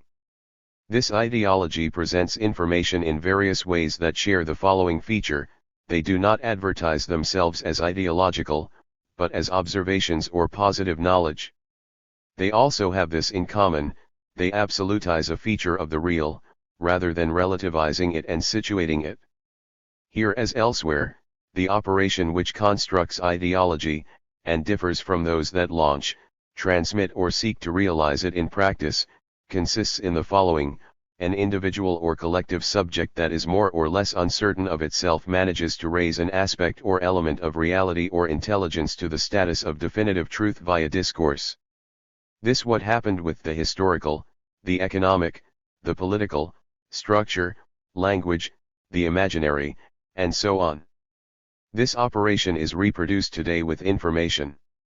Thus, the eruption of the supreme commodity has been presented as an adventure, or even as the great human adventure, giving this product a romantic halo. We cannot fail to notice that around us, in persistent modernism, other, more adventurous, adventures are indicated: the exploration and exploitation of oceans, genetic engineering and the results of biology, energy problems, and so on. The notion of adventure can be seductive. But in the case of information, and even in the various other instances, it does not withstand examination. How can we ignore the fact that the economic powers, firms, and political powers, states, reserve the ocean depths for themselves, disputing them, that they explore space for the purpose of appropriating it, and that the same is true of information? This ancient Odyssean image, the adventure, can be demagogically exploited. Does it have a meaning? Yes, it applies to the whole human race which, having become planetary and global, does not know where it is headed and risks going where it has no wish to go, that is to say, towards the abyss. Not only does information ideology not present itself as ideology, but it proposes either to put an end to ideologies or to transfer the ideological function to information apparatuses, including the production and diffusion of positive knowledge, which was formerly the prerogative of schools and universities. The reduction of positive knowledge to information would have consequences: the end of critical and conceptual thinking, and hence the end of all thinking, or its departure to take refuge in illegality and violence. All the more so given that information apparatuses are in great danger of being administratively and institutionally controlled either by the national state, or by transnational forces which would use this supplementary means to consolidate their order. Not only would positive knowledge be reduced to recorded and memorized facts, but everything concerning the political and politics would go through the channels of official information. This would create the greatest difficulties for any action independent of established power, and possibly result in the disappearance of all counterpower. Contradictions at this level, i.e. between states and firms, offer a last chance in a world that aims for coherence and stability, but falls short of them. Information ideology masks the dangers and the opportunities alike. Politics itself would be replaced by the discourse and ideology of the competent, that is to say, technicians who can produce information and technocrats who give them their orders. This tendency, which can already be observed, forms part of the crisis. It extends it, beyond ethical values and social norms, to political institutions and discourses. It might be thought that it favors the personalization of kingly forms of power, as well as appeals for a new consensus around this personalized power. The paramount danger is this: the unchecked reinforcement of the state and its multiple capacities, in particular, that of seizing daily life in its organs of prehension and repressive comprehension. Information ideology possesses the dubious merit of prophetically heralding the new society, post-industrial, post-capitalist, and even post-socialist.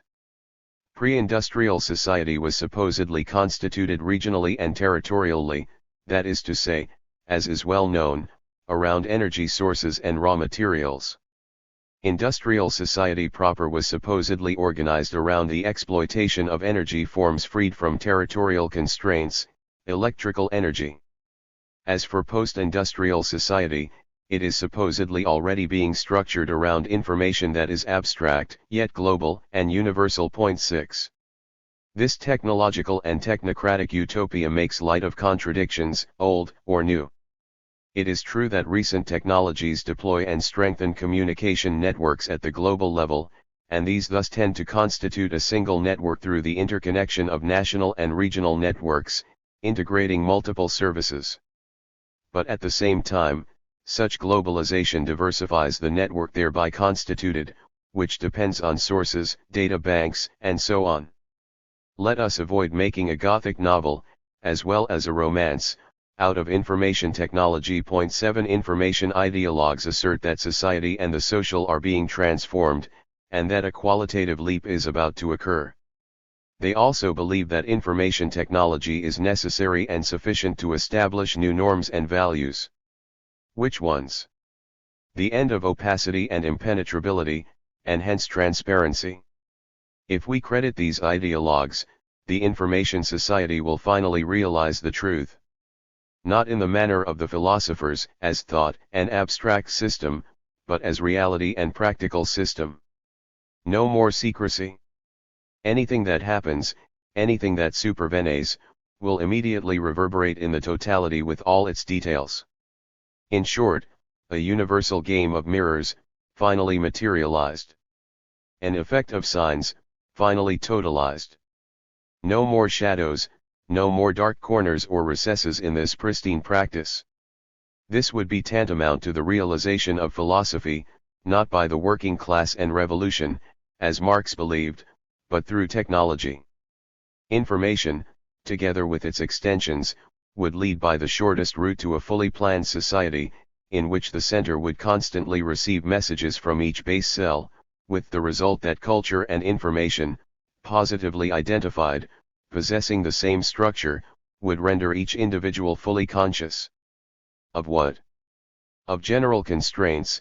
8 Hence we are dealing not only, or not so much, with a technocratic utopia or ideology, but with a scientistic mythology, a paradox, what is more, with the myth of an electronic agora and the disturbing project of a technological extension of the audit intended for the internal control of workshops, but capable of being extended to political and police control of spaces much vaster than the enterprise. These ideologues do not think that they are interpreting the techniques, but that they are estimating them objectively. They refuse to concede that they are presenting, or representing, a tendentious political project. To them, the project seems to follow logically from the technology. Is not technologizing the social and political, as opposed to socializing and politicizing technology, a choice and a decision? A political standpoint that presents itself as objective meaning? This line of questioning does not resolve the problem, but it does preclude accepting as a solution utterances that formulate the problem by distorting it, concealing the contradictions involved.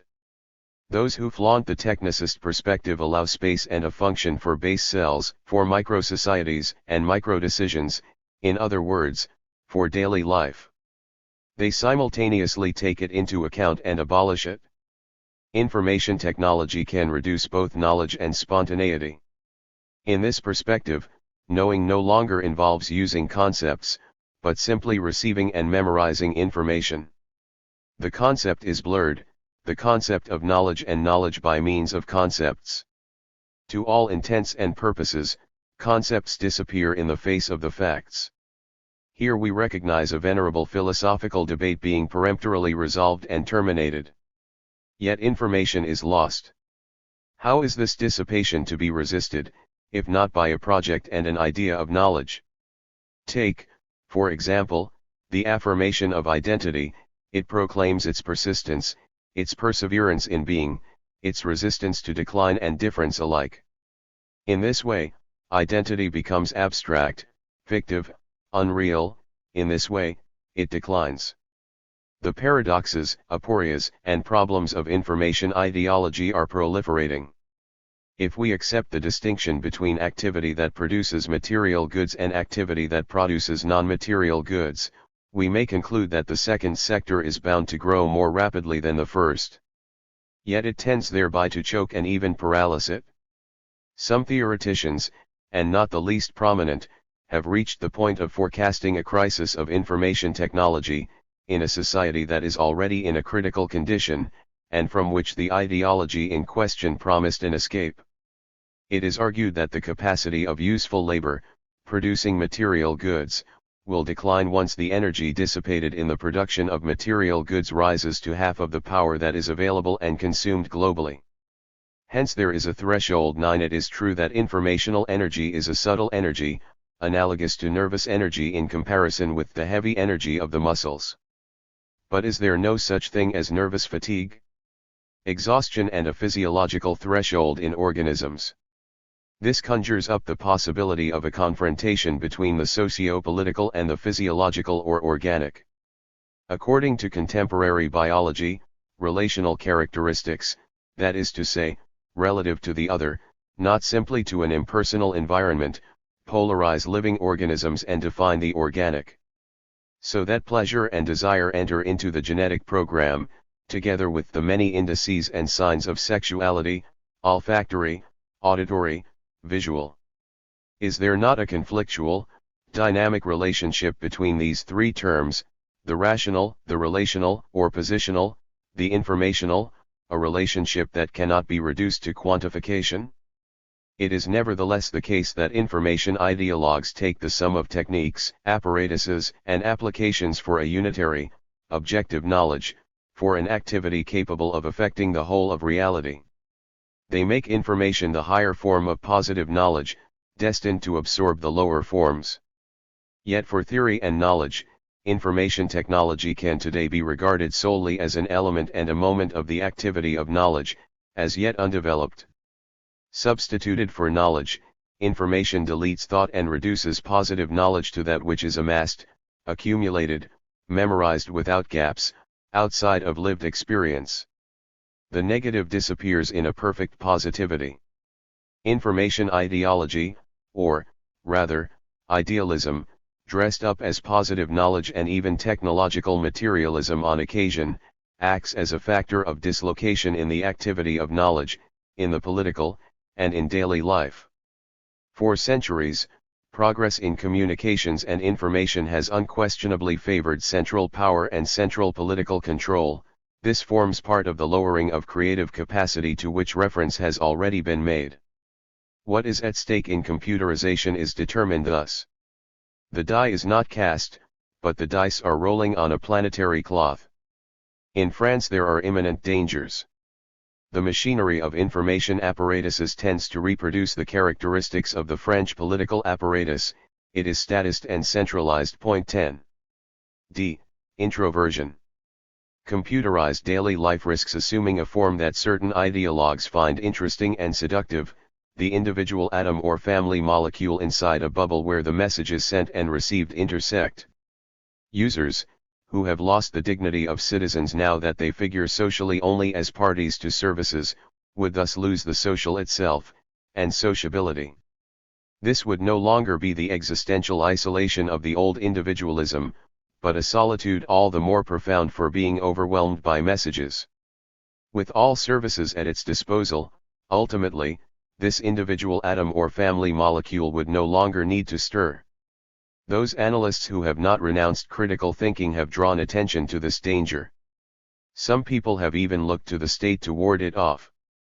A pure dream, it is very difficult for state power not to favor a tendency that leaves the field open for it. What state and political authority can conceive of their own dissolution, and organize the conditions for it? State intervention inevitably drives users to withdraw into their shells. Do not shells of this kind abandon individuals to anxiety, to an anguish bombarded by hubbub? Information ideologues hope that as long as the shell is filled with information, the individual will feel at home in it. Without any evidence, to say the least. As for hopes for a reconstruction of a three-term unity, space, time, labor, by means of information, they belong to abstract utopianism. Home-based, remote-controlled labor consummates the separation and fragmentation that are already underway. Rather than being surmounted, the schema homogeneity, fragmentation, hierarchization will get worse. Once, private life eluded the social. The new privatization will be invaded by the outside while paradoxically losing all capacity for externalization. People talk about a new society. Would it not be more accurate to fear a new state, founded on the political use of information, ruling over a population enclosed in bubbles it has inflated, and in such a way that each mouth believes its bubble comes out of it? Control of information will come neither from excessive centralization, a unitary structure ruling over the whole of society, nor from excessive decentralization, issuing in fragmentation and formlessness. It requires a project for society, avoiding facile solutions, the most likely of which, alas, can already be glimpsed, centralized power negotiating a compromise with global enterprises. Paradoxically, control of information involves an intensification of surprise effects and a reduction in redundancy, without succumbing to disorder. Yet such effects can come only from below, on condition, moreover, that the active base does not disrupt the network. In the relatively near future, it is possible to imagine everyone ordering what they want, or being able to pay for things, without having to step outside. Will women prefer to go to the market or into shops, rather than tapping away at home on a keyboard? Possibly yes, possibly no. It is a decision for those at the base. So there are better things to do than disconnecting informational structures into a multiplicity of levels, nets, cells. This thesis, which remains technocratic, is well intentioned and has the merit of technically demonstrating the advantages of a differential organization of space and time. In the case of a crash or attack, differentiated networks can be substituted for one another. The differentiated structure foreseen by technicians does not extend to sanctioning the autonomous operation of partial centers. Above all, it does not give the floor to those at the base. Hence it does not result in the introduction of self-management into information technology. These more flexible schemas foresee counterpowers, but only in order to balance the real powers and decision-making centers without disturbing them. The question posed cannot be resolved solely by means of technique, it is political, and will remain so. In society as in art, technique is not an end but a means. A fundamental commonplace, everything depends on the way in which technique is used, who uses it, and for whom. Controlling information, if that is possible, requires accepting that the base, alveolus or cell, has an active life, an existence, and a social form, and hence a capacity for self-determination. Here we re-encounter the general problematic of self-management, rendered somewhat more complex. The relations of self-managed units, enterprises, or territories, are already in conflict with the market and the state. These conflictual relations interfere with the relations of these units to information technology. Will self-management be realized and actualized by acquiring a content and meaning in information technology? Or will technological and political pressures reduce self-management to a sham? That is the question. The coherence of human groups, such as the sociologist habitually defines them, is merely a fiction, except possibly in the case of a pressure group. In general, a social group has a concrete existence only if it seeks to control its conditions of existence, of living and surviving, and succeeds in so doing. This is how self-management is defined. We have reached the stage of turning ideological definitions of information technology back round against them.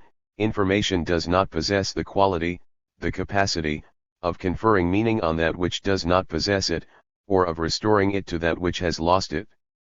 On the contrary, information technology could well complete the destruction of meaning, by replacing value by signs, the totality by the commonality, the living word by the message, in classical terms, the spirit by the letter. With the end of meaning, nothing would have meaning, information no more than anything else. Would there still be anything else? Where might a restoration, a rebounding, of meaning come from? Information can no more create situations than it can create meaning.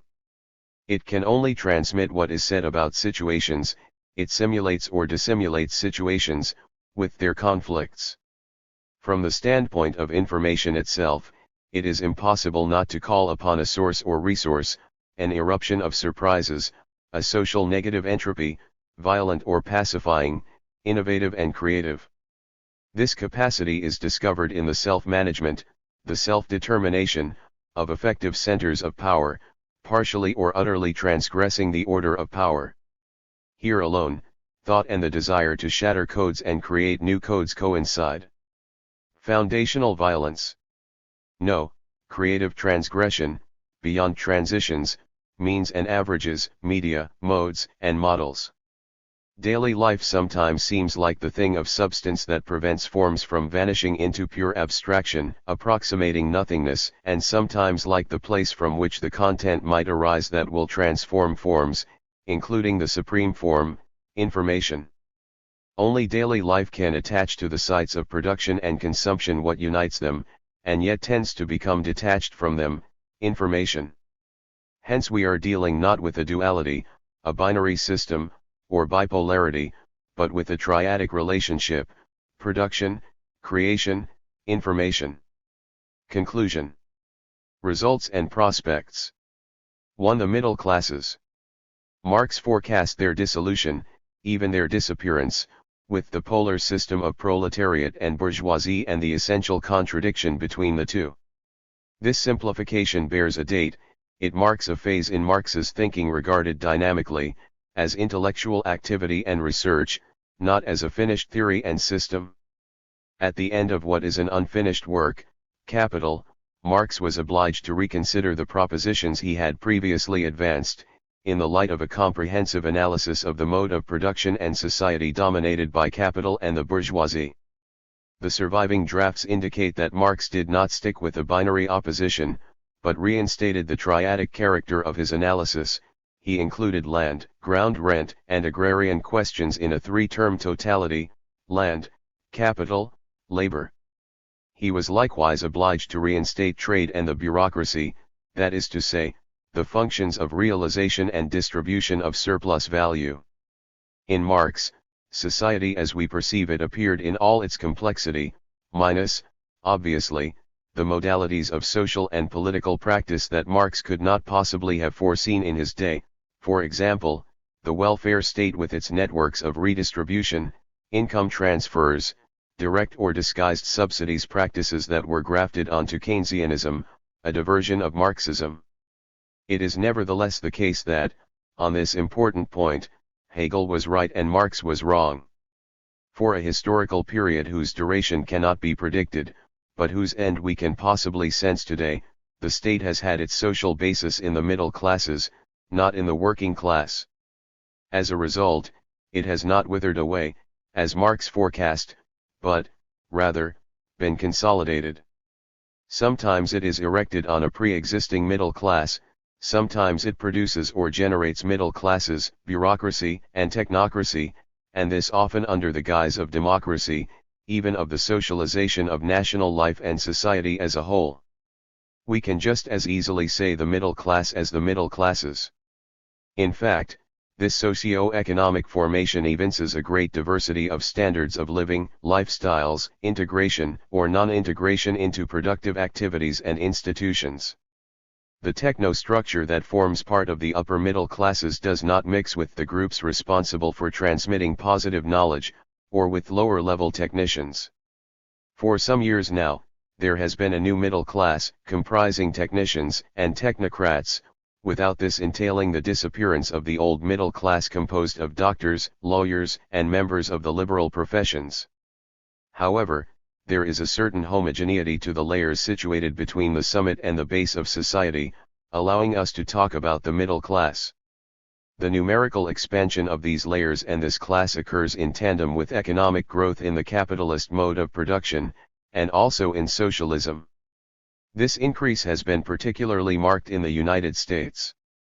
People have even wanted to base a new form of society on the middle classes, values, norms, lifestyles, ethics, aesthetics. Before embarking on a critique of this hypothesis, we should recall how fluid class boundaries are becoming.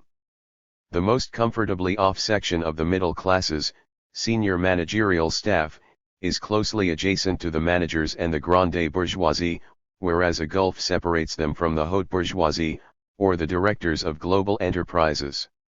As for junior managerial staff, that is to say, junior technicians, this stratum is scarcely distinguishable from what Lenin pejoratively dubbed the labor aristocracy, wrongly, since this layer or stratum would appear to be both robust and capable of political initiatives. The numerical rise of the middle classes enables us to understand many facts and phenomena at all levels. In effect, we are faced with a society in which the middle classes are ideologically predominant under the hegemony of big capital. The result, in particular, is the consolidation of the state and the innovations bound up with it, the fact that, from a certain date onwards, the administrators of society have banked on the domestic market, the more or less successful attempts to incorporate the unions into existing institutions, the difficulties and divisions within the working class, the introduction of new techniques, and so on.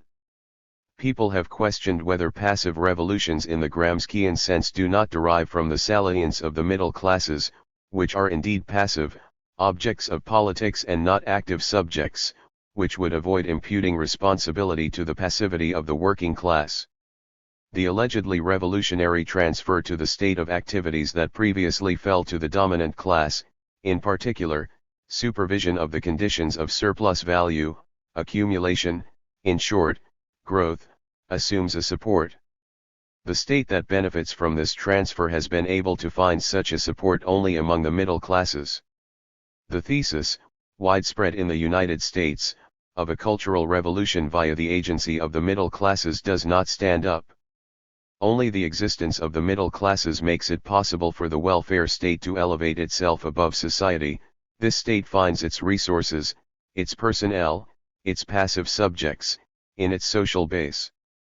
Consequently, it can lay claim to the virtues appropriate to active subjects, competence, vigor, honest administration, and so on. That said, these strata and classes possess no creative capacity, they cannot institute either forms or values, consuming the products of the culture industry, they are incapable of creating a culture, still less a civilization worthy of the name, they mark out the road to decline. When some major malaisas, they serve as an effective tool for barring the way to the working class, which they stifle even as the strategy of power is fragmenting it. They propose or impose models of all sorts, political as well as cultural. Mystificatory neoliberalism, which concealed wide-ranging economico-political operations, was enough to satisfy a significant section of the middle classes. Can it last? No.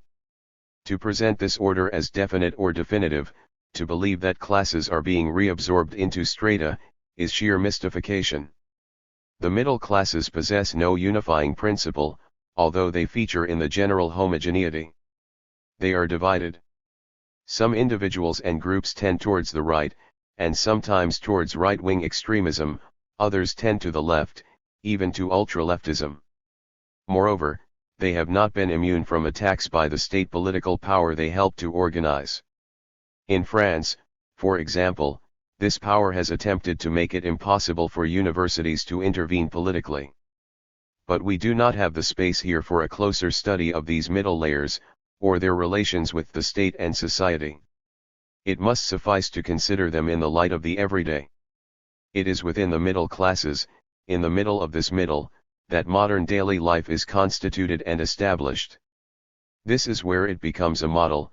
Starting from this site, it is diffused upwards and downwards. Formerly, modes and models derived from the aristocracy or the grande bourgeoisie in its belle époque. In the course of what are called modern times, the middle imposes its law. It goes without saying that this law has not been generalized, and that it cannot achieve equivalent universality to the historical compromise between a declining aristocracy and rising bourgeoisie in the 18th century.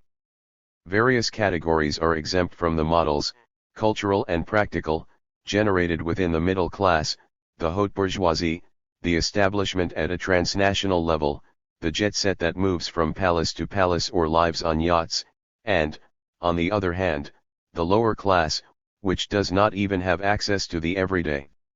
So that we have had to distinguish infra and super daily life from daily life itself. This situates it.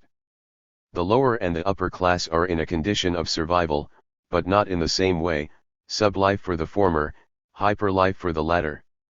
As a model or mode of consumption, the term mode being construed in its twin sense of irresistible fad and way of being, but also as insertion and integration into the social, daily life thus has a highly determinate place of origin and formation. Together with its modalities, domestic appliances, the use of space and time, computer equipment, the car, or cars. This set defines not a style of living but a lifestyle. The term style refers to an aesthetic or ethical bearing in which the middle classes are precisely lacking. As for lifestyle, it is easily defined, it is the everyday itself.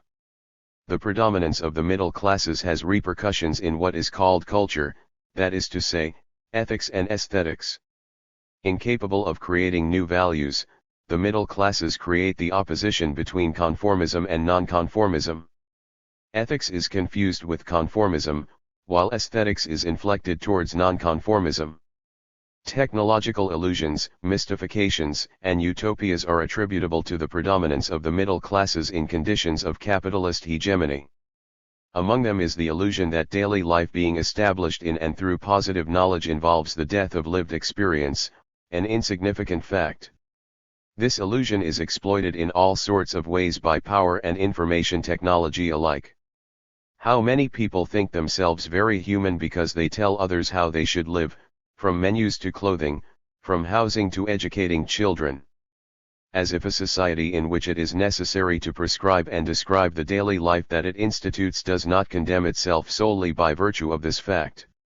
The myth of transparency and its ideology and thus, the substitution of a melancholy science for lived experience and a gay science, the administration of daily life according to models, modes and modalities that are mimetically connected. These rather caustic observations do not entail rejection and condemnation of everything originating in the middle classes. Far from it. Such a rejection carries the mark of sectarianism. Women's movements originate among neither workers nor the bourgeoisie. Evidently reformist, their demands transform neither the everyday, nor the mode of production. They are, for example, content to improve the division of labor at the level of daily life. The fact that the most comfortably off middle class seeks to reoccupy the center of large towns does not militate against centrality and the renovation of the centers. It simply demonstrates that those concerned, being sensible folk, appreciate that everyday life is more pleasant in towns, for all their drawbacks, than in isolated outskirts. For a long time, who did not desire a country house or residence.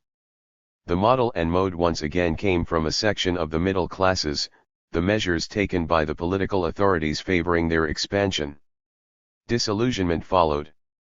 Urban reconstruction, centers and monuments, can stimulate a new fashion. It is only a pity that workers abandoned positions they once occupied in certain major towns and cities without much resistance. In this respect, the case of Paris is exemplary. Who was responsible for the withdrawal?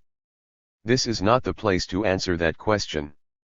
Thus, in the 20th century, the middle classes provided the site where the everyday and its models took shape, but also protest and contestation, as well as rather naive attempts to transform and transfigure things that were becoming established, modes of fiction, of the supernatural, the surreal, the imaginary, modernism, and so on.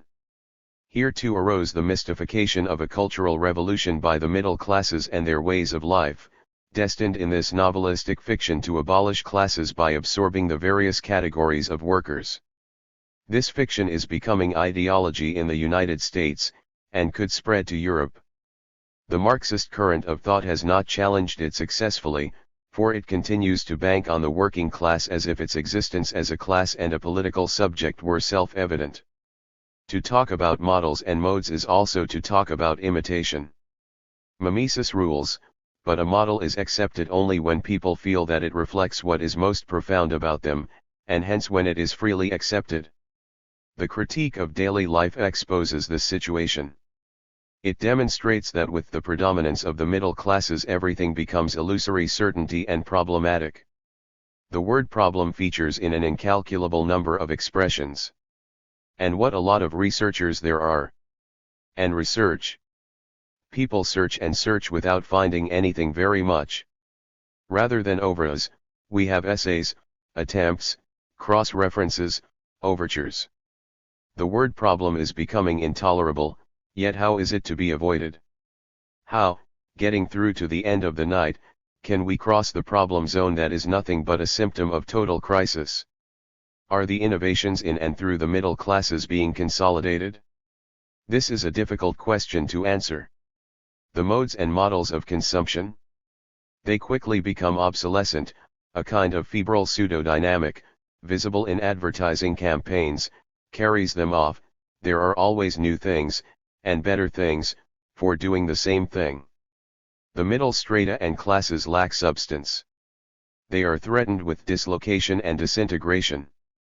Their political parties cannot guarantee or restore their cohesion. The elitism to which they give rise contrasts with the profound stupidity of short-sighted people who believe they have sound judgment and good taste and are full of good sense, when in fact they possess only a meager know-how, and the corollary of their distinction is vulgarity. To the abstract, concrete and the fictitious, real.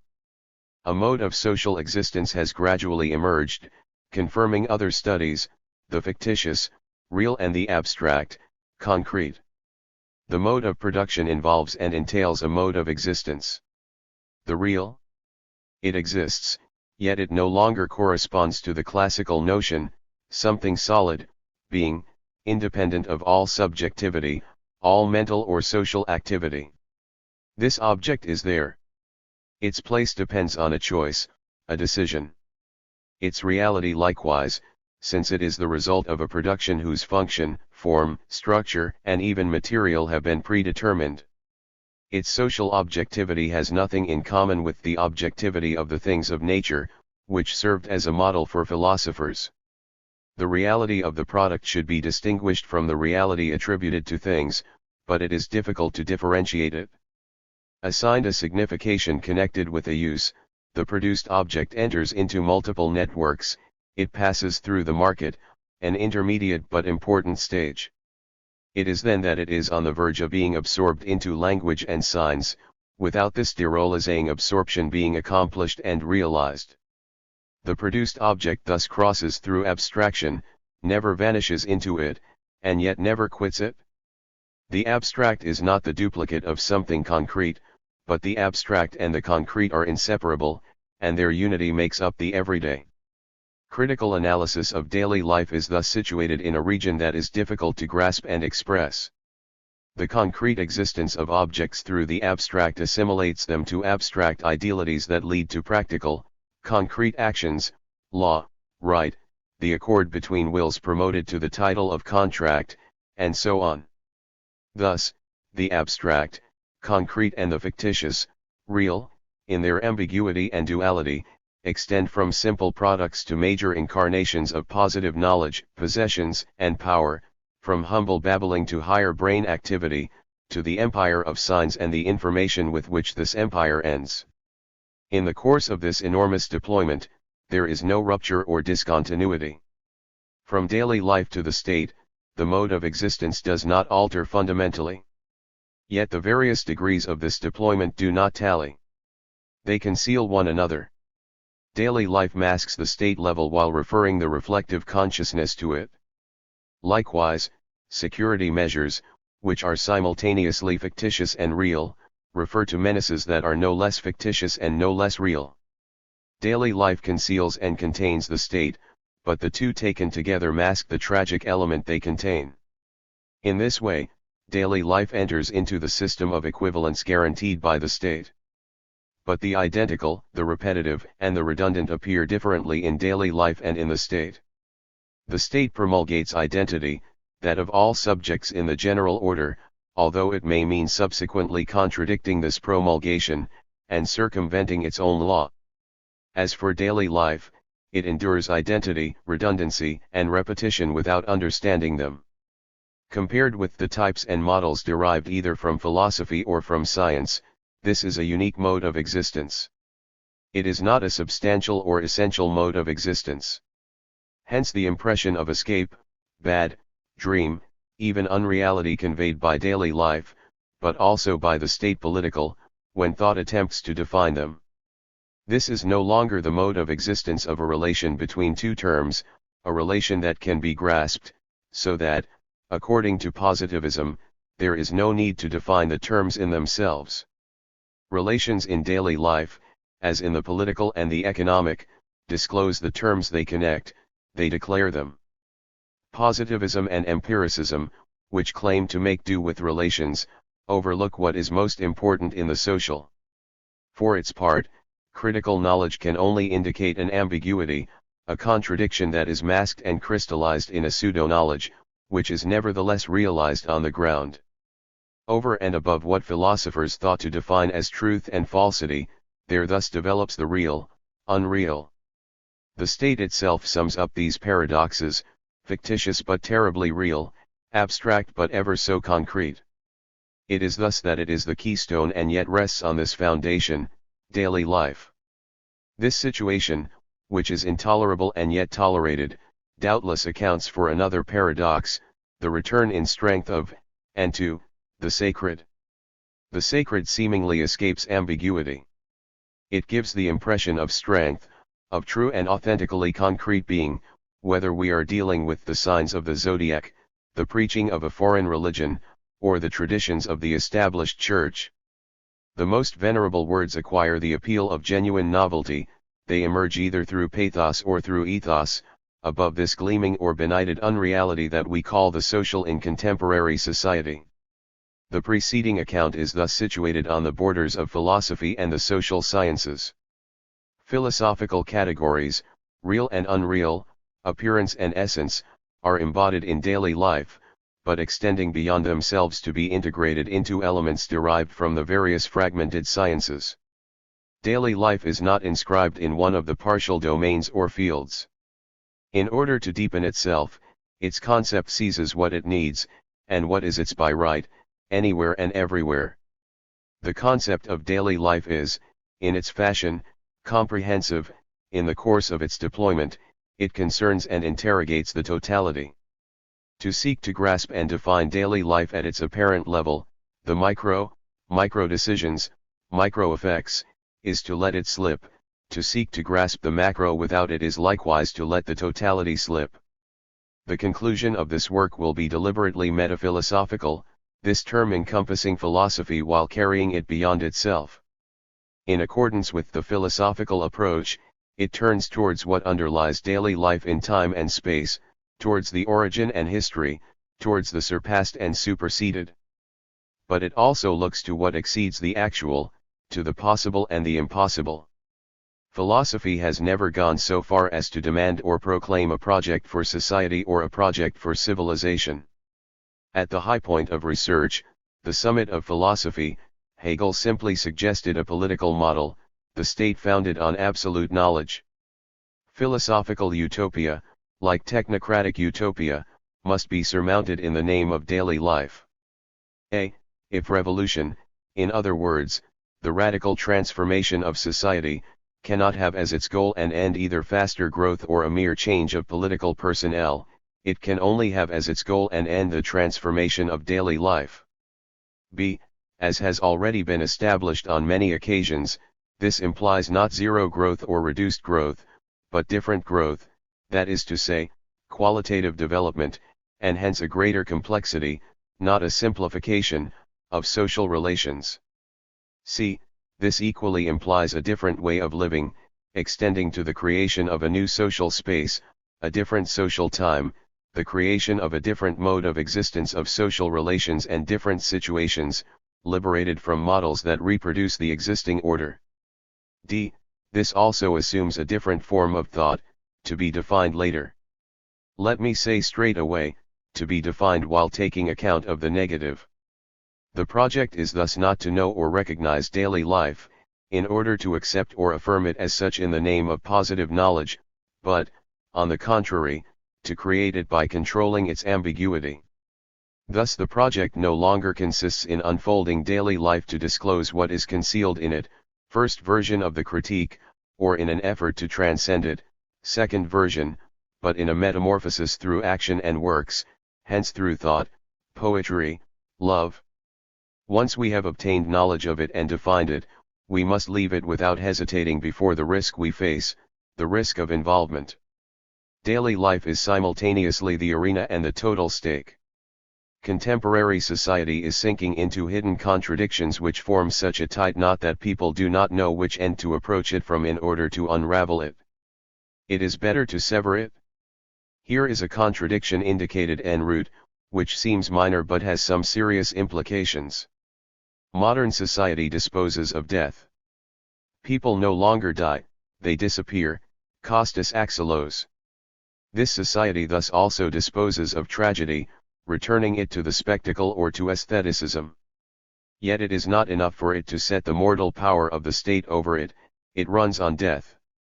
This other power creates the vacuums that techniques, production, and satisfaction arrive to fill. It is enough in this context to recall the importance of arms in today's economy. It should also be remembered that the countries most devastated by the war, the defeated countries of Japan and Germany, are today at the forefront of progress, are comparatively rich and prosperous countries, with a strong currency, and so on. As is well known but rarely stated, wars and crises do their job, they perform the function of the negative, unnoticed as such, they purge the mode of production of its temporary surpluses, and prime a resumption of accumulation on a new technological basis. Destructive capacity creates the premises of prosperity. Thus molded into a mockery of a full life, daily life itself enables the mode of production to function.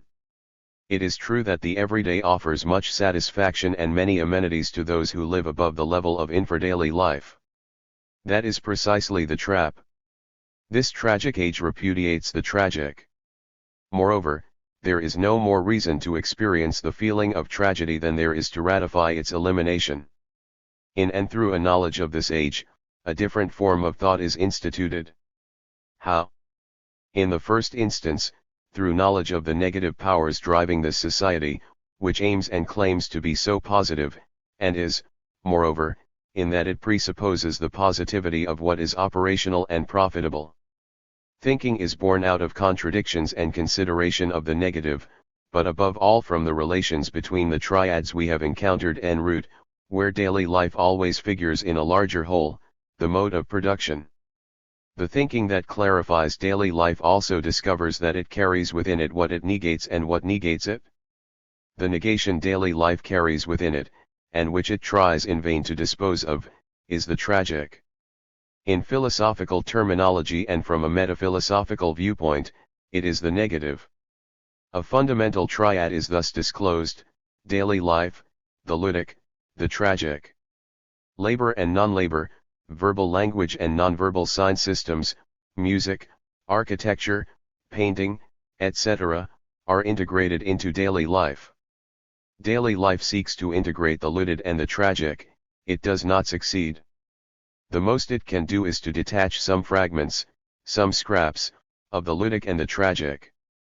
Marx's thought now appears in a different light, casting him as a thinker of the negative, and not of the economic, the historical, or techniques, who has been widely misunderstood as a realist, a theoretician of positive reality and political realism. Workers, let us remember, have as their historical mission the negation of work. As has been indicated in the course of this text, when computer science makes it possible to alter work and, ultimately, to abolish it as manual labor, this problematic becomes topical once more. This is the negative mission, historical or transhistorical, of information technology. For the time being, no one is proposing to see it through. The transformation of daily life can serve as a guiding thread. In daily life, work and non-work already confront one another according to conflictual relations whose analysis has been begun in outline in this and previous works. The end of work? Not yet. Its indication? No doubt, but with what conflicts and problems? Non-work includes not only leisure, but unemployment, absenteeism, the search for interesting or temporary work, festivals, various games. Daily life thus seems to be entirely taken up by and engaged in the positive, and yet we can see the negative at work in it. What are we to conclude from this? Is daily life, which seemed so solid at first, merely a kind of island floating in a swamp and ferment of technological and social forces? This daily life trails along with it no more than fragments of the subject and subjectivity, which is endlessly fragmented within rational homogeneity. This dissolution was proclaimed by philosophy and critical thinking. The subject and self-consciousness generated historically, during the era of bourgeois ascendancy, have long been in crisis. Is this sufficient reason to abandon them? Just because philosophers have manipulated the subject/object relation in every imaginable way, from the tautology no subject without an object, and vice versa to the widest horizons of past or future subject-object identity, is that a reason to shelve the problematic? No. The crisis, itself total, demands a total response. Like everything else, the subject is to be reconstructed. How? In the first instance, through action in the everyday, pursuing a course opposed to the operational schema of the existing order, that is to say, by opposing difference to homogeneity, unity to fragmentation, concrete equality to pitiless hierarchization, in a real struggle. This as regards practice. In theoretical thought, the subject must be reconstructed in accordance with a new approach that foregrounds not the positive, but the negative and all that it involves. Without shying away or giving up, but looking it straight in the eye, the subject braves death, conflict, and struggle, including the struggle against time. To use a word that remains philosophical, the subject regards the other in all senses of the term. Philosophy used not to envisage all these senses, the remote and the close, horizon and surroundings, ascendancy and decline, difference and indifference, but also debt, dues, contract and generosity, gifts, grace. Physical energy and biological life are already defined solely by possibilities and potentialities.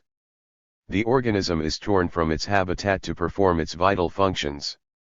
The living self, which is not yet a subject, exists only for and by the other, not transcendental, metaphysical, or ontological, but concrete and practical, the prey, the sexual object from reproduction by mating, progeny, above all from fertilization. Just as it is difficult completely to separate so-called inert matter and its forms from living matter, so it is difficult to demarcate between living species and the human species. Continuity. To a certain extent, Yes. But there are also discontinuities. While it is true that human action impacts back upon the physis it issues from, it is in order to unfurl it in a second, infinitely rich and complex, nature, products and works, but at the risk of destroying the first nature and severing the increasingly frail nutritive bond that links the two, we might say, with Spinoza, natura naturans and natura naturandum. Social practice unfolds the life of the living being, but in another space and in analogical fashion, sooner or later, it wrecks the attempts of groups to isolate themselves and of individuals to shut themselves off. Whence, probably, the incest taboo, exogamy, ritual and symbolic exchanges, and so on. Other-orientated people, Robert Jolin, always prevail, though not without great suffering. Systemic, functional, or structural reality cannot be established in a sustained equilibrium. Even a self-regulated system, closed off to evolution and emergent phenomena, disappears in the face of unforeseen aggression or through internal decline. In the more or less long term, self-sufficiency kills. In this way, the relational character of human beings becomes more pronounced via language, communication, and exchange, and the displacement of eros towards creation through prohibitions and conflicts. Is this how we make the transition from one logic to another, from the logic of life to that of social exchange? Should we not say instead that every logic is inscribed in a dialectical movement that envelopes it and carries it beyond itself? Biological life and social life prefigure thought in the sense that they are constantly resumed, recover themselves for a new effort, so that the singularity of individuals and the impact of constraints prevent neither permanent creation and the eruption of possibilities, nor decline. The other is also novelty, emergence, history. The triads alterity, alteration, alienation and procreation, production, creation are dissociated only in the course of evolution, dramatically, in a way that is unforeseen by the actors and yet retrospectively foreseeable. Biological life, like social practice and individual thinking, always present a totality, but one that is constantly evolving, always going beyond, meta, itself, despite the simultaneously formal, functional, and structural coherence required by practical existence. This is how coherent organicism and systemic logic sooner or later shatter, thereby opening up to directionality, direction and orientation. Thus is posed the problem of life, from organic spontaneity to social daily life. From this standpoint, there is an analogy between problematics at the different levels. Daily life, the organic body of modern society, summons up its beyond in time and space. The work that is now concluding has consistently adopted this, relatively, optimistic perspective, despite the introduction of tragic knowledge, or rather, precisely because of it. Even so, various anxieties remain. The notion of an ascending life, of an evolution that passes through revolutions in order to progress towards more successful forms, prompts more than one objection and several questions that remain unanswered. How far does entropy extend? Do possibilities suddenly emerge, bursts of possibilities and spurts of energy that counter degradation in biological and social life? We can find arguments to support this hypothesis of a constant dissipation counteracted by eruptions all over the place. But for now, it is unproven. In the biological and historical spheres alike, does not time always bring decline and degeneration? Some regard aging, and the terrible certainty that it will occur, as proof of the existence of an infinitely cruel, as well as ingenious and powerful God, of an infinity that is simultaneously diabolical and divine, but forever inventive in the ways of spitefulness. Death and even pain are one thing, but growing old? Life recedes slowly, implacably, while we are fully conscious. For consciousness ages only in becoming more refined, improving, unless, that is, it hits upon a way of concealing, through representation or stupidity, what is occurring within and without, the body's treachery, the source that runs dry, the light and heat that fade. Is not aging the dereliction that some philosophers have described, but without referring to it as such, avoiding it by offering a metaphysical picture? but we do not know how far this ordeal extends. Do societies grow old too, and peoples, and nations, and civilizations or cultures? Are the symptoms interpreted as those of a crisis, which a skillful initiative would lead us out of, in fact symptoms of an irreversible decline? Of whom, and what? These questions will remain unanswered here. But wait a moment. Thought has some privileges. Like all ordeals, those just described have their compensations, at least at an individual level. So why not when it comes to groups and peoples? Consciousness of time and thinking about time's struggle for life, so to speak, against time. Dominating the process that starts from the outset, dominating aging and anguish at the same time, this is the force of life to the second degree, thinking, not to be confused with reflection, which knows only how to attend to the first level. At the first level, spontaneity and youth, vitality, spring forth. They are free gifts. From whom? From that same cruel infinity we call nature. At the second level, which is not that of a rhetoric, a reflexive decoding or a discourse on the first, but a quite different force, the capacity to master the ordeal, to counter time and prevail, is created. This strength used to be called spiritual, it is thought, which cannot be defined by discourse but as an act. Today, no one is unaware of the fact that the elementary forms of life are steeped in immortality. The greater the differentiation that culminates in the human species, where everyone is unique, as is each situation, each thought, and each love, aging and death make themselves ever more cruelly felt. We are thus beginning to think that the human species and, consequently, its social history spring from a decline in cosmic life, which possibly comes to a halt with humanity, a frontier in the void. A catastrophic, even nihilistic thesis, which is widely endorsed, whether consciously or not. Objections, the bursts and spurts, the moments when a bundle of possibilities suddenly arises. There are bursts that inject energy into the reality of decline. And then, above all, there is the new arrival, the thinking that does not shy away from the horror of the world, the darkness, but looks it straight in the face, and thus passes over into a different kingdom, which is not the kingdom of darkness. This thinking asserts itself while wandering among illusions and lies, beyond truth as well as error. If a consciousness of ineluctability wins out, then we have nihilism and the confirmation of decline. Tragic knowledge does not betoken melancholy science. Quite the reverse. If there is a reconciliation, or at least a compromise, between first and second natures, it will occur not in the name of an anthropological or historical positive knowledge, but in and through daily life transformed from within by tragic knowledge. Sensed by Nietzsche, who drifted towards the overhuman, this knowledge conceives the negative in all its strength, in order to turn it against itself and try to overcome it. Daily life has served as a refuge from the tragic, and still does. Above all else, people seek, and find, security there. To traverse daily life under the lightning flash of tragic knowledge is already to transform it, through thought. Epilogue. To finish this conclusion, which is in no sense definitive or conclusive, 2 remarks. A. By virtue of its situation in contemporary social practice, daily life functions as the non-tragic par excellence, as the anti-tragic.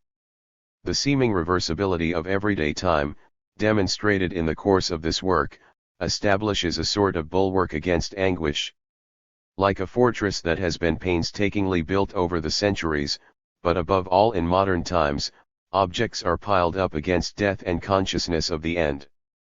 The same goes for utensils as kitsch objects, for the interior of dwellings as the spatial and architectural organization of contemporary towns. What is described as a beautiful oeuvre has a quite different significance and a quite different effect.